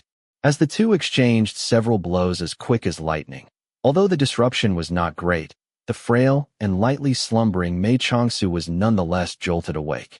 So he sat up again slowly. Su Gij, Fei Lu instantly forgot about Meng Ji and leapt over to him, giving the commander of the imperial army a good scare. Mei Changsu smiled at the youth and reached out a hand to accept the pair he had produced from his sleeve. Then he raised his gaze to Meng Ji's blank stare and could not help asking, Meng Dage, what is wrong? Meng Ji looked closely at Fei Lu for a moment, then said, although I was not using my full strength and would not have hurt him, the fact that he can disappear from the middle of a fight with such smooth grace, without leaving any weakness I could exploit and without any disruption to his breathing pattern. This is something really stunning. Mei Changsu gave him a wicked grin. Stunned, are you? Better watch out, or your rank as the first-ranked martial expert in Daliang will sooner or later be taken by our Fei Lu. It is a bit early for that. Meng Ji laughed loudly with a heroic air. I do not dare underestimate this child, but neither will I fear him. It is also a great help to me to know that such a caliber of martial arts still exists in the world. But his fighting style looks strange and sinister. How can he have such a sunny internal disposition? The method he initially trained was overly harmful to the body, and although he gained formidable power from being forced to learn it, it would have decreased his lifespan in the end. That is why he has switched to practicing this splendid sun style of martial arts, which can help to dissolve the insidious poison of the energy he learned before, Mei Changsu explained simply. Although he had spoken casually, Meng Ji knew that relearning a whole new set of martial arts was no small matter and required destroying all the knowledge one had previously acquired. He understood that Fei Lu must have suffered a near-fatal injury and fought his way back to life. Although he had not personally heard of the splendid sun style of martial arts, from the power of Fei Lu's training he could tell that it was a very high-level technique. He wondered who had passed it on to Fei Lu. Such a mysterious martial style must be related to some unusual secrets of the Jianghu world. But although he had an exceptionally close relationship with Mei Changsu, Meng Ji did not think for a moment of inquiring any further. He only pondered thoughtfully over what he had seen of Fei Lu's fighting style and inner energy. Eat. Although Fei Lu knew that the two were discussing himself, he showed not the slightest interest. Seeing that Su Gij had only taken a bite of his pear and stopped, he shook his sleeve and urged him again. Mei Changsu gave him a warm smile and lowered his head, slowly taking another bite. Meng Ji saw him enjoying the pear and grinned at Fei Lu, teasing, Hey, I am a guest. Will you not give me one too? Fei Lu hesitated for a moment. He actually really did not like this big uncle whom he could not seem to beat. But seeing the way Su Gij treated him, he understood that this uncle was one of their own. After thinking for a moment, he could not see any way out, and so grumpily took out another pear from his sleeve and threw it over. Meng Ji sank his teeth into the pear and froze. But seeing Mei Changsu's smiling gaze turn to him, he proceeded to take a big bite as if nothing had happened. From one of the neighboring bamboo buildings, the lingering tune of a flute drifted over, sweet and crisp, seeming to cleanse the minds and souls of all who heard it. Hearing the music, Fei Lu vanished out the window like a wingless bird, disappearing into the treetops once more. That child. He must have cooked the pears to warm them up. Meng Ji held up the core of the pear he had almost finished eating and shook his head with a sigh. The pears were not sweet to begin with, and after he cooked them, they have become as hard as blocks of wood. Mei Changsu did not seem to hear him. He leaned back against the bamboo chair, his eyelids drooping gently, as he quietly listened to the clear tune carried over by the gentle breeze. When the song died away, he let out a long sigh and said, I have come to the capital to enter into the dragon's wars and the tiger's battles, to fight for a better kingdom. Uncle Shirsan's song is too sorrowful. Meng Ji raised an eyebrow as a thin, elderly gentleman dressed in green emerged from between two bamboo buildings, giving off an indistinct air as if he were standing far away in a bamboo forest. He came to their building and did not enter, but drew aside his robes and knelt before the door, saying in a deep voice, Shirsan greets the young master.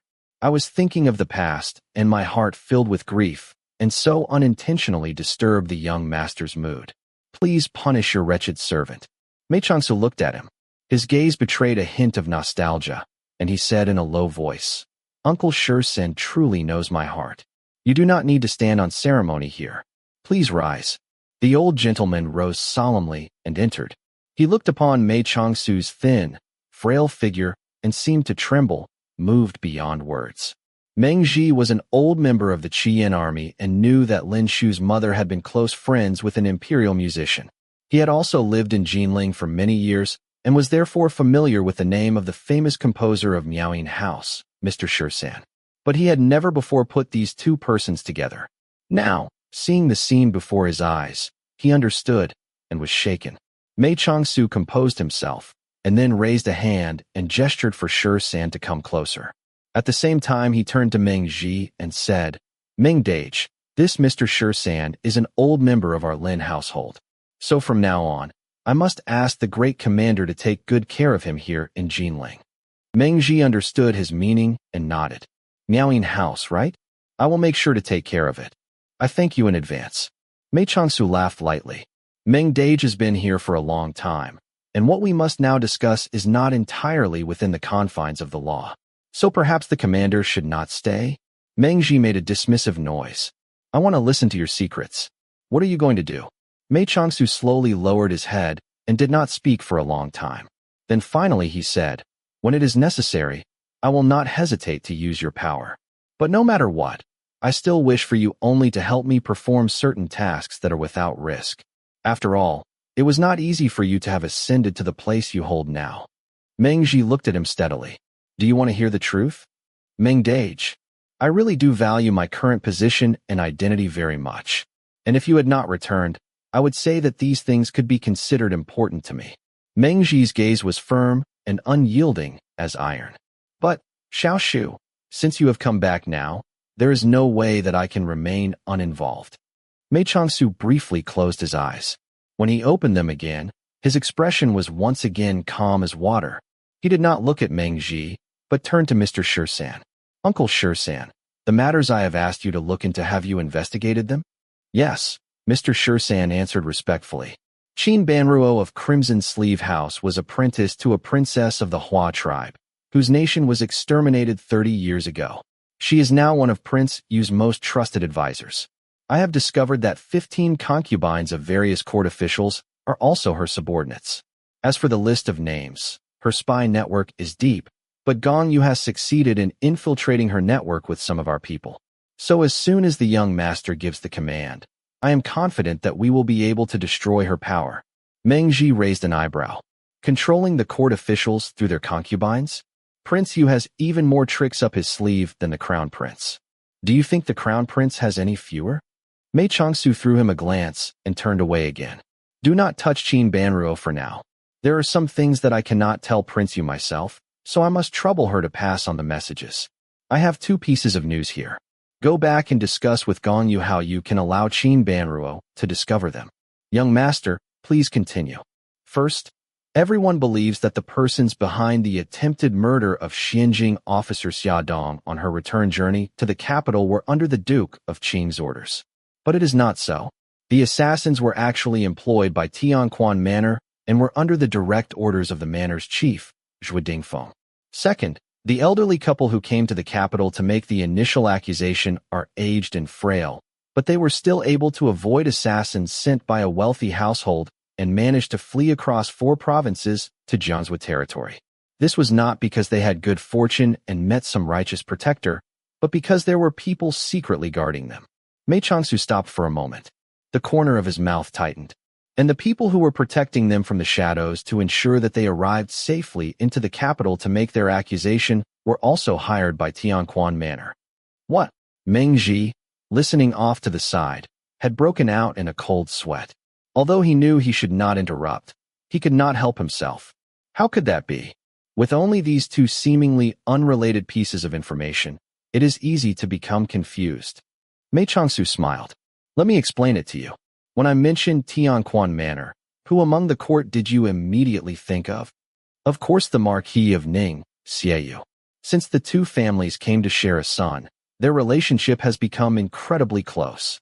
Zhuo Dingfeng is a Jianghu man, and he must have intervened in this matter at the request of Xieyu.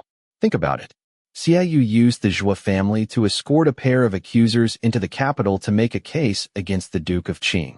Do you not feel this is very strange?" Meng Ji was deep in thought. "It is indeed.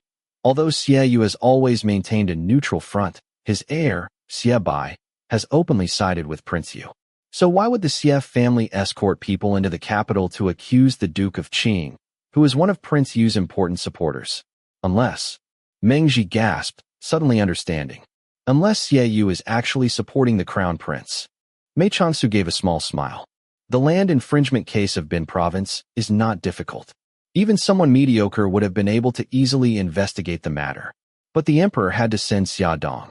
And so in the end, she not only found out everything about the land infringement case, she even unexpectedly discovered that those who had secretly escorted the elderly couple to the capital were actually sent by Zhuo Dingfeng.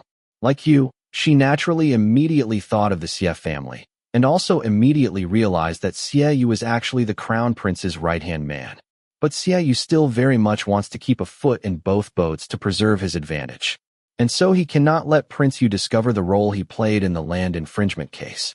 Thus, he could only burn his bridges and try to silence Xia Dong before she entered the city. Meng Ji's eyebrows furrowed, and he sighed. Actually, he did not need to go so far. Correct. He actually did not need to go so far. Mei Changsu's gaze was serious. Because Xinjing officers never involved themselves in court politics. And so even if Xia Dong knew, she would not say anything. But Xie Yu was blinded by his own involvement and did not realize it at the time. So Xia Dong now knows that Xie Yu was the one who tried to kill her? She knows. You found some way to tell her, huh? Meng Ji laughed. Even without my hint, she would have discovered it herself. How strange. Xia Dong has returned to the capital long ago. And since she knows that Xie Yu tried to silence her, why has she not said anything? This is not like her. She is usually so fierce and quick to react against any insults. Mei Changsu sighed lightly and said, I had hoped that she would speak out. But after I thought about it carefully, I understand why she has not said anything. You know why? That year, when Nie Feng died in battle, the one who brought his bones back to the capital to return them to Xia Dong was Xie Yu. And for this favor, Xia Dong will forgive him once. A dull pain arose in Meng Ji's chest. Although he knew of the tragic end of those events of the past, he had never been clear on the actual details and had never dared to ask. Now, seeing Mei Changsu bring up Nie Feng, although his voice was steady and his expression calm, for some reason Meng Ji felt as if he was seeing through him into a glimpse of the fiery hell within. But the burning image passed by in a flash, and he did not dare look again. Since Xia Dong will not say it, then I will. Mei Changsu continued quietly, as if he had not felt anything unusual. Xie Yu has had a comfortable time living off of both sides. It is a pity that those days are about to end. Since he has chosen the crown prince, then I will let Prince Yu know that among the enemies he must face, he must not overlook this pillar of the court. Meng Ji nodded heavily. This Xie Yu's schemes are truly profound. But, Xiao Shu, will Prince Yu understand simply from these two pieces of news? Do not worry. Mei Changsu smiled. Mistress Qin is exceedingly clever and is especially skilled at drawing accurate conclusions from minimal amounts of information. So these two pieces of news will be enough for her. It is too bad she has chosen Prince Yu to fulfill her own ambitions, or she would truly be a valuable talent. Well, no matter how smart she is, has she not still fallen into your trap? Mei Changsu shook his head. She is working in the open, and I am in the shadows. So even if I have the upper hand for now, I do not dare underestimate her. He turned to Mr. Sher-san, who had been listening quietly, and said, You must be careful when leaking the information, and consider carefully how much to release and when to do so. Qin Banruo is incredibly smart. You must not act carelessly. Yes, Mr. Sher-san bent his head. I will certainly not let you down. Good. Mei Changsu rose, looking tired. If anything happens, you may contact me by the usual methods. Uncle Sher-san, you may take your leave. Mr. Sher-san bowed and retreated a few steps, then thought of something and stopped. He drew out a lotus flower embroidered pouch and presented it with both hands, saying, The young master must not be sleeping well since entering the capital, this den of tigers and wolves. This is a sleep fragrance that Gong Yu spent many months blending. Knowing that I would be seeing the young master today, she asked me to bring it over. Pray the young master indulge her efforts and burn a piece before you sleep, to bring you good dreams. Mei Changsu stood there quietly for a moment. Some unknown emotion passed over his pale face. But after some time, he slowly stretched out a hand and accepted the lotus pouch, slipping it into his sleeve without a second glance. He said indifferently, All right, please thank Gong Yu for me. Mr. Sher-san bowed again and left the bamboo house, quickly disappearing among the bamboo forest once again. Chapter 43. When they departed the bamboo tea house, Meng Ji and Mei Changsu both left the way they had come. One rode in a green cloth palanquin, and the other on a feisty tan horse, followed by a few imperial guards and 2 servants sent by Xiaobai. The entourage avoided the busy main streets, choosing to return by a quieter side street. When they left the small alley and arrived at a crossroad, one of the mounted soldiers of the Imperial Guard rode over to convey a message that the emperor had summoned the commander into the palace. Meng Ji hesitated for a moment, but Mei Changsu had already drawn aside the curtain of his little palanquin to say, "I am much indebted to the commander's great kindness. Now that there is this summons from His Majesty, I dare not disturb you any further. I will bid you farewell here and come to thank you in person another day. Mr. Su is too modest."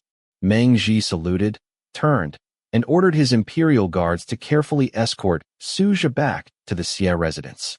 Then he bid his farewells and rode away toward the palace. He had ridden a good distance when Meng Ji suddenly remembered that the set of uniform he kept in the duty room had lost the jade pendant on its belt. Though it was not very obvious, this was a royal summons to see the emperor, and appearances were very important. So he slowed his horse, preparing to order the guard who had passed along the message to go to the commander's residence to bring him a new belt. But when he turned around, he discovered that the messenger was nowhere in sight. Suddenly a great suspicion rose in his heart. He took in everyone riding beside him at a glance, and they were all indeed his own people. But the messenger had bowed low to the ground when delivering his message and had only spoken a few words, so he had not looked at him very closely. Now that he thought about it, it was very likely that it had been someone else masquerading as an imperial messenger. If this summons to the court was false, it would be discovered as soon as he entered the palace gate. That meant the objective of the enemy was not any harm aimed at himself, but was merely to lure him away from the main target. At this point, Meng Ji's heart sank. He hurriedly turned his horse and raced back along the road he had just ridden, whipping and urging his horse faster as he shouted with his inner strength for those in his path to move aside. He cursed the fact that he had not been born with wings and hoped that Mei Changsu had not come to any harm. When he arrived at the crossroad where they had parted, it had long since become deserted. As there were 2 different paths leading away to the Xie residence, Meng Ji halted and turned his horse in several circles, unable to decide which way he should take. He was just standing there at a loss when suddenly muffled shouts drifted from a distance, picked up by his keen hearing. After quickly pinpointing their location and distance, Meng Ji sprang off his saddle onto the flat roofs of the nearby buildings. With a few nimble steps, his figure flew through the air like an arrow leaving its bow.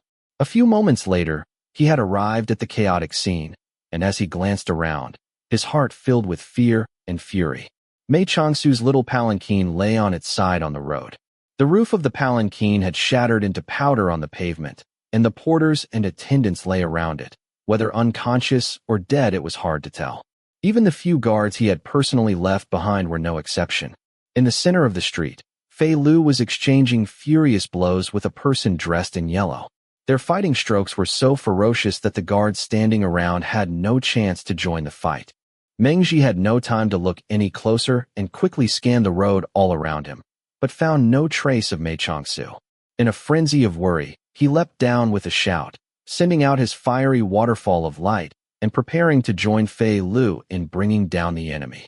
But who could have expected that?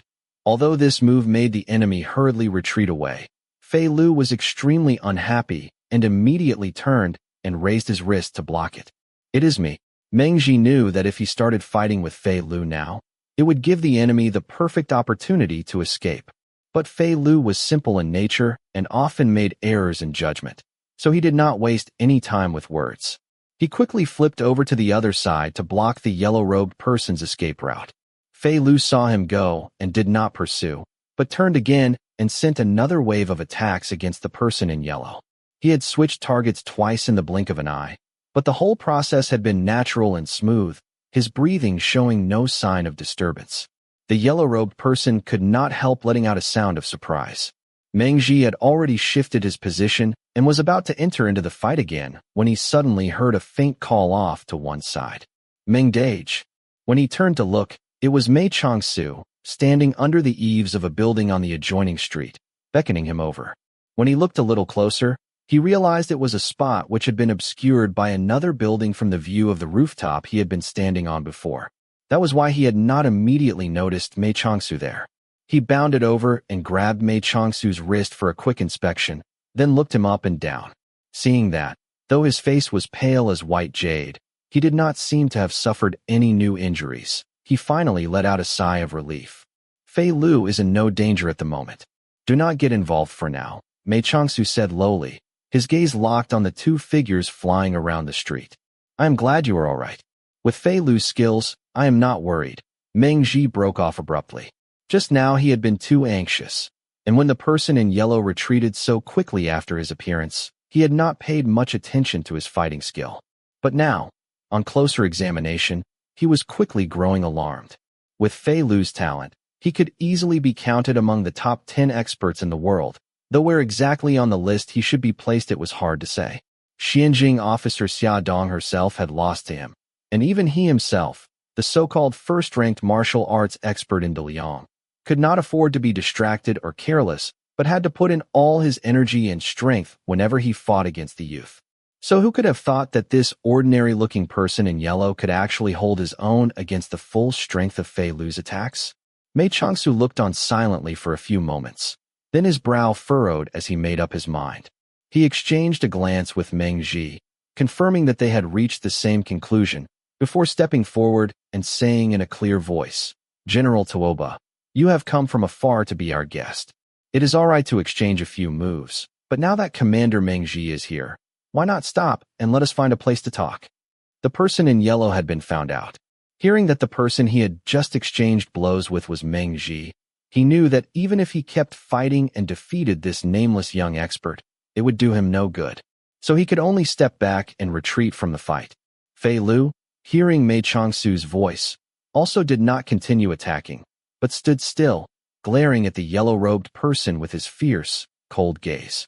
Knowing that the person before him was the much-revered third-ranked martial arts expert of the Langya lists, Meng Ji purposefully walked out in front, putting Mei Changsu behind him, and cupped his hand in greeting, saying, General Tuoba, the emissaries of your honorable nation have left our capital many days ago.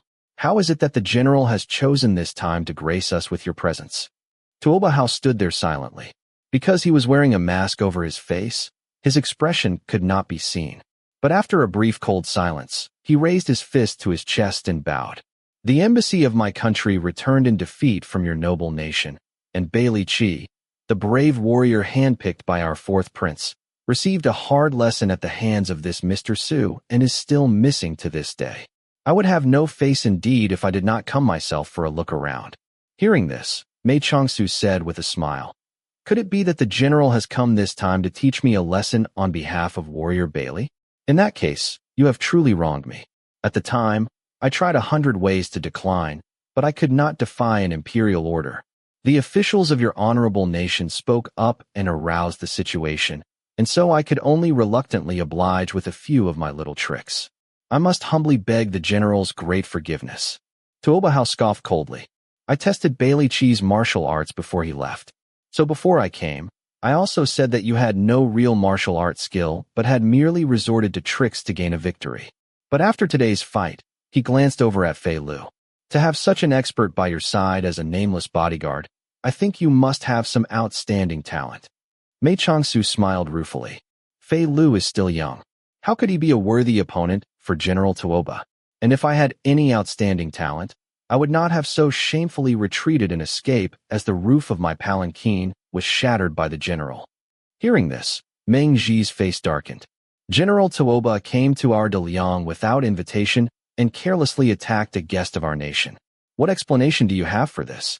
Tuoba Hao choked for a moment, not knowing how to reply. He had relied on his nigh unbeatable martial artistry to enter secretly into the capital of Daliang for a look at this Su Zhe, who had beaten Bailey Qi with a few children. He had originally truly not intended to hurt anyone, only wanting to get a measure of the man before leaving quietly. But who could have guessed that Su Zhe would have an expert like Fei Lu by his side, who had tangled him up in a fight before the first-ranked expert of Daliang, Meng Ji himself, had also appeared. So he had not only been unable to leave, his identity had been revealed as well. Now he had come to this embarrassing situation which he was finding difficult to explain. But although he was in the wrong, Tuoba Hao did not want to appear weak. Not to mention that he was ranked third on the Langya list of martial arts experts and Meng Ji was ranked second, but the two had never fought personally. He had never understood how the master of Langya Hall had come up with such a ranking, so he had always harbored some anger in his heart. Now that he had been caught, why not take the opportunity to have a match and avoid the awkward explanation? He raised his sword to his chest and declared coldly, "This is Commander Meng Ji's territory. What have I left to say? Make your move." Mei Changsu wanted to stop him, but then changed his mind. He turned and retreated to a distance to watch the fight. Fei Lu followed by his side. Though he remained expressionless, there was a hint of excitement deep in his eyes. The second and third ranked of the Langya list of martial arts experts were currently exchanging blows in an alleyway in the capital of Dalian. If this news had been spread, half of Jianghu would have squeezed in for a look, and the only reason the other half would not have come was because they knew they would not have been able to get anywhere near the scene. It was a pity that everything had happened too abruptly, and there was no time now to spread the news and sell tickets to the event. So the only ones who had the great honor and privilege of witnessing the fight were Mei Changsu and Fei Lu, standing off to the side. Long ago, a certain court minister in northern Yan had grown too powerful and decided to force the Murong imperial family to abdicate in his favor. Lord Tuoba seized his opportunity to strike during the abdication ceremony and killed the scheming court minister. His sword flashed cruel and lonely in the hall filled with soldiers, striking left and right and killing all those who stood in his path, until, with robes soaked in blood, he escorted the Murong family back to their rightful place on the throne. From that day forward, the Tuoba clan was heralded as the greatest swordsman in northern Yan, and generation after generation had never failed to produce exceptional masters. Compared to Tuoba Hao's legendary family history, Meng Ji's reputation was much more down-to-earth. Both his inner and outer strength had been trained in the Shaolin style of martial arts since he was young, and there was absolutely nothing mysterious about his martial artistry. He had climbed the ranks to his current position by the strength of his hands and feet, nothing more. Unlike the fight between Tuoba Hao and Fei Lu just now, which had been built on speed and reflex, Meng Ji's every move was steady and firm. It seemed as if Tuoba Hao's sword flashed in 10 different strokes, while he only slowly returned one of his own. But though they fought at different speeds, their strokes met at the same point. While Tuoba Hao's sword strokes flashed by like streaks of light, Meng Ji's slow moves seemed to form a thick, impenetrable wall. When the blaze of light met the thick wall, they produced the kind of dazzling shower of sparks that could only be found in fights between two masters of this caliber. As one of the only first-hand witnesses of this historic fight, Mei Changsu did not seem to be treasuring his opportunity.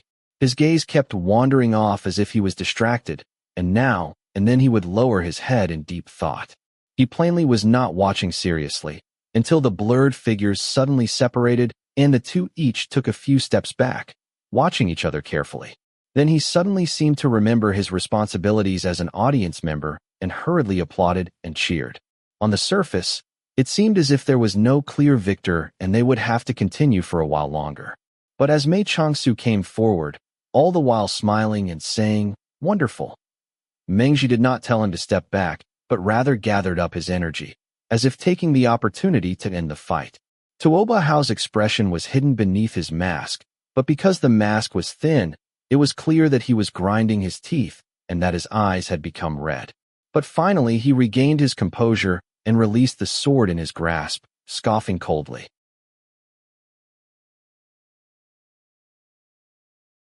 Chapter 44. The famed swordsmanship of Tuoba is truly sharp as the winds of the desert and powerful as the waves of the sea. Meng Ji paid the compliment solemnly, but his tone grew cold again as he said, "General Tuoba must still answer the question I raised before. Why have you come here to the capital of our nation?" Tuoba Hao's cold gaze fell onto Mei Changsu as he replied, "My country's embassy came with the good intent of a marriage request, but now one of our strongest warriors has gone missing. When has your noble nation given us an explanation?" "You mean Bailey Qi?" Although Meng Ji knew the truth behind Bailey Qi's disappearance, his face betrayed no sign of it. "He walks on his own 2 feet. How could we know where he has gone?" If General Tuoba feels he has the right to demand an explanation from our country, why not come with the credentials of a diplomat and ask openly? Humph. You people of DeLiang have always been skilled orators. No good would come of such questions. I only wanted to come see what kind of person could make Bailey Qi ashamed to return to his own country.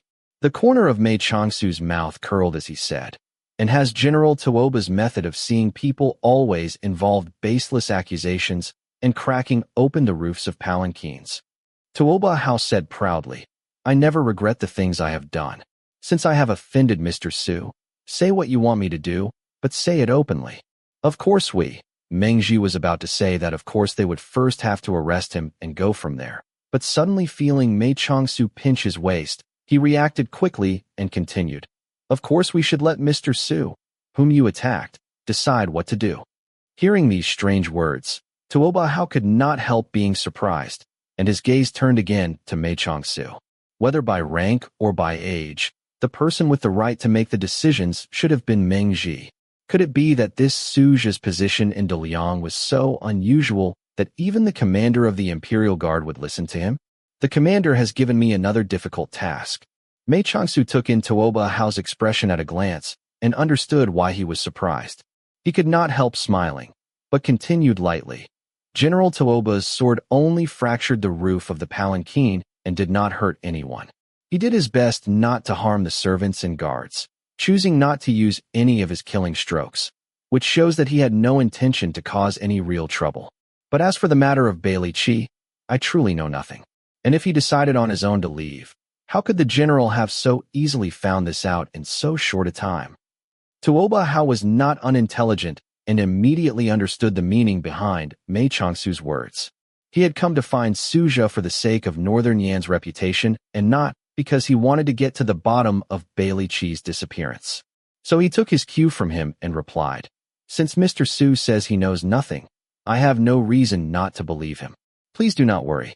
I will immediately leave Jinling and will be back in my country within 10 days. I will not stop anywhere on my way. Good, Meng Ji said in a deep voice. I believe General Tuoba is a man of his word. As such, we will part here and meet again in the future. Although Mei Changsu had already expressed his intention to let him go, Tuoba Hao had not expected Meng Ji to agree so readily. His preparation to undergo an intense battle in order to leave was in vain, and he stood stunned for a moment. But he knew that since his identity had been exposed, he could not stay in Jinling a moment longer than necessary.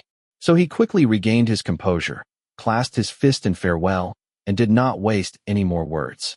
He turned and disappeared from view. When he felt from the air that this Northern Yin master had really gone away, Meng Ji bent to examine the wounded on the ground and discovered that they had only fainted and had not come to any great harm. Then finally he turned and pulled Mei Changsu to one side, asking quietly, Why did you let him go? Mei Changsu gave him a look. Is the commander confident that you could have captured him alive? Well, it would probably have come to a difficult fight, but as he said, this is my territory, and it is not a Jianghu duel, so I would not have needed to go against him on my own. And after you have captured him, what then? Mei Changsu spoke indifferently. Kill him, or imprison him indefinitely? Meng Ji had not thought about how to handle the situation and hesitated. He is one of the great generals of Northern Yan, a beloved minister of the Yin Emperor. Whether you kill him or imprison him, neither the Yin Emperor nor the head of the Tuoba clan would sit by and do nothing. And then, for the sake of one Tuoba Hao, if the two nations came to war and the border came under threat, who would be sent to defend it? Mei Changsu sighed. It would not be the crown prince or prince Yu, would it? Oh, Meng Ji understood. That is right. At that time, of course we cannot let Prince Jing be sent away to lead the troops. Mei Changsu turned his gaze toward the direction in which Tuoba Hao had disappeared.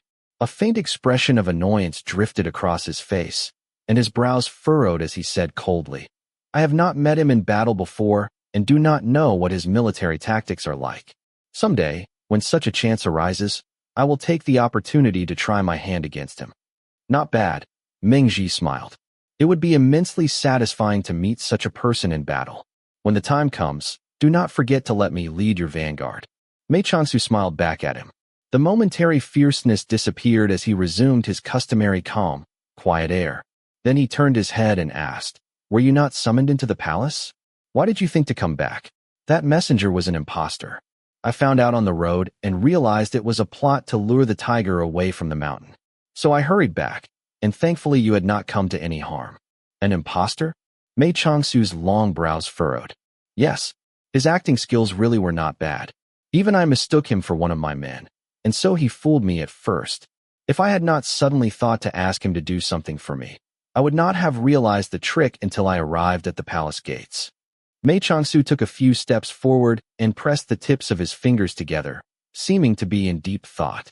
A moment later, he turned back and said firmly, "Ming Dage, you must enter the palace immediately and report your meeting with Tuoba Hao to the emperor." "Oh, why? Have we not already let him go?" "It is precisely because we have let him go that you must go to court and report it, and also plead for forgiveness." Mei Changsu's eyes were fathomless and dark. "Because if you do not report it, there will soon be someone arriving before the emperor to accuse you of smuggling one of the high ministers of another nation in and out of the capital." "How? Would Tuoba Hao be so careless as to be caught on his way out?" Meng Ji was astonished. "And how would you know? Meng Dage, do you think that the person who masqueraded as an imperial messenger was sent by Tuoba Hao to lead you away from me? Was he not?" Meng Ji thought about it carefully and gradually understood. If he knew that the emperor had a habit of summoning people to court without warning, and knew who among the imperial guard was responsible for passing along imperial commands, and could copy that person's appearance and actions so well that he had fooled even Meng Ji, then this person had an intimate knowledge of many different aspects of Jinling and could not be an outsider like Tuoba Hao, who had only been in the capital for a few days. It was already no simple task for Tuoba Hao to have found out that Suzhou would be going out today and to hide and wait for him on the road he would take on his return journey. Mei Changsu saw his expression and knew he had understood. He continued, "What I have concluded is this. Someone was waiting to attack while I was out, but was afraid of the consequences if you stayed by my side, and so came up with a plan to lure you away. But they did not expect Tuoba Hao to turn up so suddenly and disrupt their plans. Before they had a chance to react, you had discovered the trick and hurried back. And so in the end, these people have not dared to show their faces. But even if they have not drawn near, Tuoba Hao's swordsmanship is too frightening, and we cannot take the risk that they have not noticed everything that has happened. So you must hurry ahead and report these things to His Majesty." Ing. Meng Ji rubbed the stubble of beard on his chin and nodded. "His Majesty has no ill intent against Northern Yan at the moment. And as you say, if Tuoba Hao had been publicly arrested, it would have been difficult for the court. Forcing him to leave Jinling quickly actually causes the least amount of trouble, so His Majesty should not punish me for acting of my own accord. This is only if you return immediately and report everything to him. If it seems as if you released him in secret, then no matter what you say, the emperor would be suspicious." Mei Changsu pushed at his shoulder. "Stop lingering. Go quickly. But the people here, it is about time for them to wake. Fei Lu and I will wait here a bit, and then return ourselves." "That is no good. What if those lying in wait for you have not yet left? What then?" Mei Changsu looked at him, a little amused, and said quietly, "Commander, do you really think you are the only protection I have in Jinling? Do not worry. Nothing will happen to me." Meng Ji stared blankly for a moment, then laughed, embarrassed. He had never been a person to make a great fuss, and so after hearing Mei Changsu's words, he did not delay any longer. He said, "See you later," and flew away. Mei Changsu took Fei Lu with him as he inspected the people lying on the ground, ordering the youth to press a few of their vital meridian points. Tuoba Hao had not wanted to truly hurt anyone in DeLiang and had been careful with his attacks, so soon they had all regained consciousness. It was not far to the Xie residence, and so Mei Changsu did not let them bear him again on the palanquin. He leaned on Fei Lu and walked by himself to the gate of the manor, where he turned and dismissed all of Meng Ji's guards. It had left in good shape, but returned like this. Xie Bai stared at the roofless palanquin for a long while in a daze before thinking to ask Mei Changsu what had happened. As for the people who had lured Meng Ji away to strike against himself, Mei Changsu did not even need to investigate to know that they were connected with the crown prince. After all, since he had arrived in Jinling, the only ones he had truly offended were the crown prince's people. Since Prince Yu still dreamed of acquiring the Qilin prodigy, it was unlikely that he would resort to murder at this point in time. He supposed the crown prince had finally discovered his role in the princess rescue and had given up any hope of recruiting him to the Eastern Palace. So he had succumbed to this "if I cannot have him, then I will destroy him" mentality. And if this was the crown prince's brushstroke, then it must be related to Xie Yu.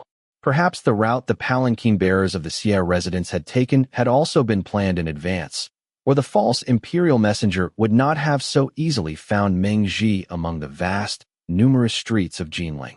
But faced with Xie Bai's worried inquiries and seeing his reaction to his own simple explanation, the young man truly seemed to have no idea of the plot and trap behind the day's events. And from his observations of Xie Bai so far, Mei Changsu could be almost certain, given Prince Yu's intelligence, the reason that Prince Yu had never once doubted Xie Bai's loyalty was because this heir of the Marquis of Ning truly believed that his father wanted him to support Prince Yu. So his speech and his actions were all genuine. In other words, Xie Bai did not know that his father was using him to keep a foot in both boats in order to secure a good future no matter what the outcome. Thinking of the depth of Xie Yu's cunning, that he would so callously use even the son he loved most, a chill grew in Mei Changsu's heart. Now, faced with Xie Bai's questions, he grew warm with sympathy. Is there really no hint we can pursue to find out who did these things? Xie Bai could not know the thoughts passing through Brother Su's mind, but was thinking very seriously. Not even a single person was caught. When Commander Meng appeared, who dared to linger? Naturally, they were all scared away. Mei Changsu smiled wearily. Let him investigate. I will not bother. But the attack was aimed at you. Xie Bai continued hurriedly. How about I go tell His Highness Prince Yu and ask him? No need. Mei Changsu's firm gaze fell onto Xie Bai, stopping him. A case like this with no lead, no good will come of investigating it, and we will not catch the true masterminds anyway. I will be more careful in the future. That is all. Xie Bai thought dazedly for a long moment, then blurted out, could it be? Mei Changsu cut him off and said, closing his eyes, Xie Bai, I am a bit tired and want to rest for a while. When Jing Rui comes back and finds out about this, please help me tell him what happened. I do not want to repeat it all again. Xie Bai looked at his pale skin and withered appearance and knew that he was not lying about being tired. So he did not bother him any further but said quietly, Brother Su, rest well, and slowly left Snow Cottage. Chapter 45. That day, Xiao Jingrui had gone out with his mother, Grand Princess Liang. It was late by the time he returned. But when he heard from Xie Bai what had happened to Mei Changsu, he still immediately hurried over to Snow Cottage. When he arrived at the door of the guest cottage, however, he discovered that it was all dark. It seemed as if everyone inside had gone to sleep. Before, he might not have cared and might have barged in and woken them anyway. But for some reason, the closeness of their friendship seemed to be dissipating, and etiquette and courtesy seemed even more important now than in the first few days of their acquaintance. He felt this especially strongly now as he stood there gazing into the darkness of the courtyard and the shadows of the trees all around. It was as if this friend who had gained so much of his admiration and respect was truly drifting further and further from him, and was no longer the warm, laughing Brother Su who had walked beside him at the beginning. Giving a long sigh, Xiao Jingrui turned and followed the stone-paved path toward his own rooms. In the cold, still night, there was a heavy dampness in the air. Perhaps it would snow later. The first time they had met was in the snow on Qinling, where they had pledged friendship over wine and laughter. Now things had come to this, and he could not help the emotions welling up in his heart as his footsteps grew slower and slower. Just after he passed the rock garden, there was a sudden coldness on his face. When he reached up, his fingers brushed against wetness. He lifted his head and gazed intently into the dark sky, but could not see anything. Yet his skin and nose had detected what his eyes could not, and he realized it had begun to snow lightly. It was not yet midnight, and the snow had already begun to fall. It seemed tomorrow would dawn on a world of crystal and glass. If he had not been so burdened by the woes of the world, he could have met up with 2 or 3 friends and admired the snow by a warm brazier with the company of good wine, the joy of the day complemented by the beauty of the scenery. It was a pity. Letting out another sigh, Xiao Jingrui shook his head as if shaking loose the weight on his chest and reached out a hand to wipe away the wetness on his face. As he was about to take another step, he thought he saw a dim shadow flit by out of the corner of his eye. It was so quick it seemed half a hallucination. But when he turned his head to look, there was nothing there. Whether it was from a sense of foreboding or simple vigilance, Xiao Jingrui held still, standing quietly behind the rock garden and watching Snow Cottage from between the peaks of two rocks. Sure enough, a moment later another dark shadow flew by. This time he had concentrated and saw clearly. The shadow had come from the direction of the eastern wall of Snow Cottage. After leaping up the walls of the courtyard, it was now lying motionless on the roof of the cottage. A moment later, a second shadow had appeared from the same place and disappeared onto the roof. This pattern repeated itself until there were about 10 people on the roof of Snow Cottage. Xiao Jingrui was just wondering why Fei Lu was being so quiet when a window on the west side of Snow Cottage suddenly trembled. Almost at the same moment, there was a muffled groan from the roof, and then a figure was tumbling down into the courtyard. He could see that a slender shadow, fighting like a demon, had joined the others on the roof. The rest of the dark figures had been forced back onto the east side of the roof and seemed to be having some difficulty defending themselves.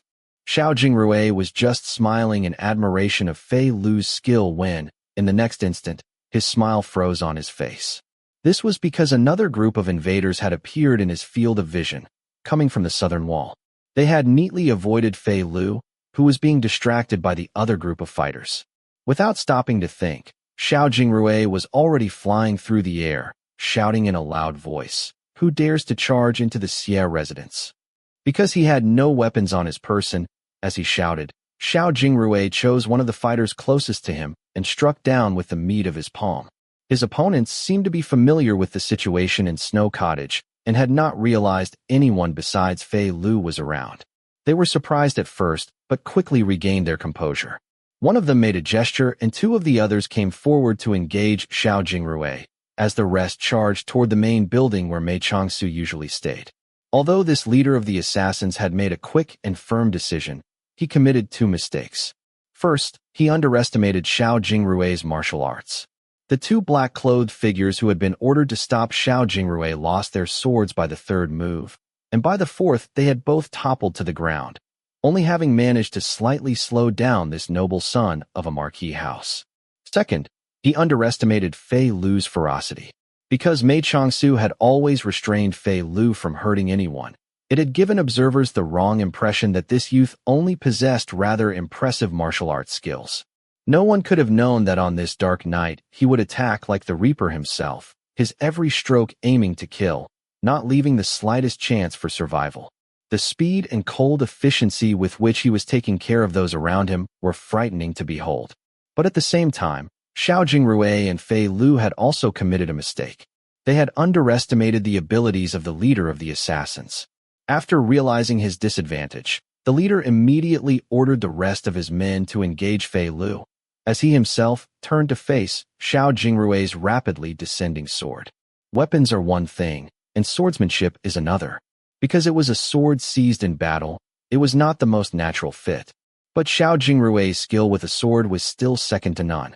No matter how the leader of the assassins dodged and ducked, blocking with the steel in his own hand as sparks leapt from the contact of the metal, Xiao Jingrui's next stroke still fell ruthlessly and unrelentingly. His palm struck squarely onto the other's chest, and his opponent flew through the air like a kite cut from its string. It was only then that Xiao Jingrui realized something was not right, but it was too late to take it back. The leader of the assassins had already used the power of his strike to fly through the air like an arrow, breaking open the door and charging into the main building. As far as Xiao Jingrui knew and for as long as he had known him, within this master building there only dwelled the thin, frail Mei Changsu, who did not keep even a servant by his side. "Brother Su!" With a piercing cry, Xiao Jingrui rushed up the steps and leapt over the shattered door into the dark, dim room within. The stench of blood hit him full in the face. But even with his frighteningly accurate night vision, he could only see a figure motionless in the center of the room. Before he could react, a bright light flared as the lamp on the desk was lit. In the soft glow, he saw Mei Changsu standing there, draped in a long fur coat, one hand holding onto the table. His clear, pure complexion appeared harsh in the candlelight. Xiao Jingrui's gaze fell onto the small bough he had casually placed onto the table, A vermilion-red bow with an ink-black bowstring, a knot of white jade, and a pattern as intricate as teardrops. Draw in vain. Yes, this is the mighty crossbow made by the Ban family. Draw in vain, Mei Changsu answered. Jinling is truly unlike any other place, to have forced me to use this. Xiao Jingrui lowered his head and saw that the body of the leader of the assassins was lying not far from his feet, an elaborate little arrow stuck firmly into the center of his throat. Although his chest was soaked in red blood, it was obviously blood he had spit out from the last hit he had received from Xiao Jingrui's own hand. The wound in his throat had been made with such incredible marksmanship that it had caused his muscles to contract, and not a drop of blood had been spilled. One could only imagine the sharpness of the eyes that had watched and waited in the darkness, and the steadiness of the hands that had fired the arrow. It would be best for you not to look. Seeing that Xiao Jingrui was about to pull away the dark cloth obscuring the assassin's face, Mei Changsu stopped him in a quiet voice. It is so late. I had not thought you would come. I heard Brother Su met some mishap today out on the road, and was worried. It was only after I rushed over that I realized it was so late.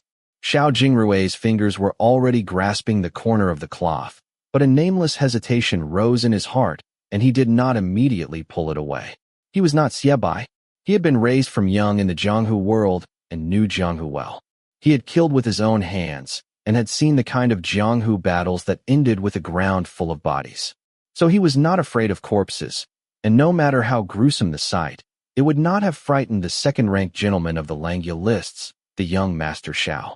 But Brother Su had said, it would be best for you not to look. The intruder was lying before him, his face covered by the dark cloth. No matter whether he looked or not, it would remain the same face. Just like certain truths which, no matter whether he understood them or not, would exist forever, regardless of his actions. Xiao Jingrui clenched his teeth and finally drew aside the thin cloth, which seemed to weigh 1,000 pounds. After a single glance, his gaze faltered. His hand slowly clenched into a fist. The muscles on his face convulsed in distress. It was a face which seemed both unfamiliar and familiar. Unfamiliar, because he had never greeted it or spoken with it, and did not know its owner's name or position. Familiar, because he saw it often, because it was always by his father's side, following behind him, obeying and executing trivial orders. If this face had not been enough to answer his questions, the silence all around him would have, seeming to slowly close in on him like a net, tightening around Xiao Jingrui's heart. The more absolute the quiet, the more sounds he could hear within it. The sound of the wind blowing in the night, the sound of the snow drifting to the ground, the beating of his heart, the rise and fall of his breath. He could hear everything he should not have been able to hear. Yet there was not the slightest hint of the sounds he should have been able to hear. In this grand, stately residence of the Marquis of Ning, the clashing of swords and the cries of the fighters had rang out into the quiet night sky. But like a pebble tossed into an old well, aside from the small tremors of its ripples, there had been no other response. Fei Lu had long since taken care of all the enemies outside in the courtyard, but he had not come back in, and Xiao Jingrui did not know what he was doing. The smell of blood was dissipating into the night, becoming almost unnoticeable. No one had come to help. No one had even come to look. It seemed as if the entire Xie residence had not heard anything, but was still slumbering quietly, waiting for the dawn of the next day. Jingrui, Mei Changsu's steady voice rang out, as if he had not noticed the terrified expression of the young man before him. He continued calmly, "The manor I went to see today was recommended by Commander Ming and is near Changji Lane. The place is clean and solid and has all the basic utilities needed for daily living. Although the scenery of the garden is somewhat lacking, it will be a good opportunity for me to redesign it entirely. And so, it is time for me to move out." Move out? Xiao Jingrui's gaze was still fixed dazedly on the corpse before him, and he murmured, "Yes, it is time to move out. This snow cottage is not fit to be lived in any longer. Jingrui, listen to me." Mei Changsu put his hand on the young man's shoulder, gripping it gently. "Go back to your rooms now, as if you had not come to Snow Cottage tonight, as if everything you have seen was only a bad dream. Tomorrow, go out with Eugen and relax a bit, as if everything is as it always was. You cannot let your imagination run wild and cause your mother to worry. Can everything really be as it was?" Xiao Jingrui stood, and looked into Mei Changsu's eyes. I do not want to know why my father wants to kill you. I only want to know, why did you have to get swept up into the whirlpool of Jinling? You were the kind of Jianghu person I admired the most, carefree and easy, without worry or constraints. Mei Changsu gave him a bitter smile, looking into the light of the lamp on the desk. You are wrong. There has never been anyone carefree in this world. So long as a person has sentiments and hopes, he can never be carefree. But you could have avoided this. Jingrui, Mei Changsu raised his gaze. His expression became just slightly cold. You are not me. Do not judge in my place. Go back now. I will leave early tomorrow. I have received your care and protection these many days in Snow Cottage.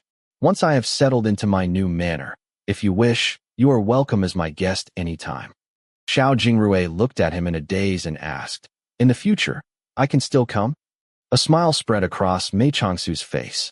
Why not? I only fear you would not wish to come. You never know.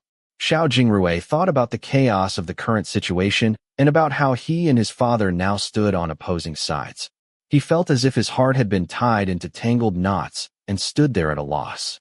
He had originally thought that it was only Xie Bai who had gotten involved with palace politics and had thought nothing much of it, believing that should anything happen in the future, they could always rely on the respective statuses of the Marquis of Ning and the Grand Princess for protection.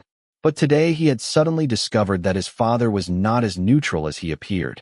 He had only now come to understand just how deeply the Xie family had woven itself into the affairs of the court. Even though he had never paid much attention to it and had always kept an easy, carefree life away from the palace, he was still a part of the Xie family and so could not completely avoid caring about the matter. Thinking about it now, the words Yin Yujin had spoken to him in the grasslands that day had truly been full of foresight. Things have not come to this point yet. What is the use in worrying? Mei Changsu seemed to know the thoughts of his heart and said with a gentle smile, You only have to hold fast to your pure honesty, and there will be nothing you cannot endure. Like the snow falling outside, although it is coming down heavier and heavier, you and I both know there will be a time when it stops. As if in response to his words, a gust of wind and snow blew in through the shattered doorway, bringing in a bout of cold and a human figure. Fei Lu reached out a hand, picked up the body on the ground, and easily pulled it back outside. Xiao Jingrui followed him to the door and saw him give it a casual swing, throwing it over the wall. When he looked beyond him to the courtyard, he saw that it was empty and neat, clean of the previous mess. You are just going to throw them out like this? Xiao Jingrui was taken aback. It is fine. It was Mei Changsu who answered. Someone will deal with them once they are outside. Xiao Jingrui listened to his ice-like tone, which was nothing like the warm brother Su he had met in those early days, and felt his heart shudder, a shiver running down his back. Fei Lu had already returned, and now grasped Mei Changsu by the hand. Together. All right. Mei Changsu smiled at him softly, his manner changing swiftly but naturally. Su Gij will return with you to the west building to sleep. Go and see Xiao Gij out first, all right? Fei Lu turned and fixed the dazed Xiao Jingrui with his gaze. No. Fei Lu. No need. No need. Xiao Jingrui seemed to wake up. An indescribable pain rose up in his heart as he answered sadly, You go rest. I will leave now. For the rest of the night, be careful. Mei Changsu laughed lightly and nodded, watching as Xiao Jingrui walked heavily out of the room into the courtyard. The small smile on his face faded into quiet grief. From the back, the young man's head was lowered. The originally tall and straight figure now seemed slightly crooked, as if something heavy weighed on his forehead which he must bear, and bear bitterly. What this young man must face in the future, perhaps only Mei Changsu himself knew. The schemes held in his chest felt like ice and iron as they seemed to whisper to him. Even if you know, everything that must happen will still happen according to the path which has already been laid. It has only just begun. Jingrui, I hope you can endure all of this. After this soft murmur, Mei Changsu gathered up the sympathy that had spilled out inadvertently, took Fei Lu by the hand, and slowly returned to the west room. Chapter 46. The snow fell continuously for 3 days.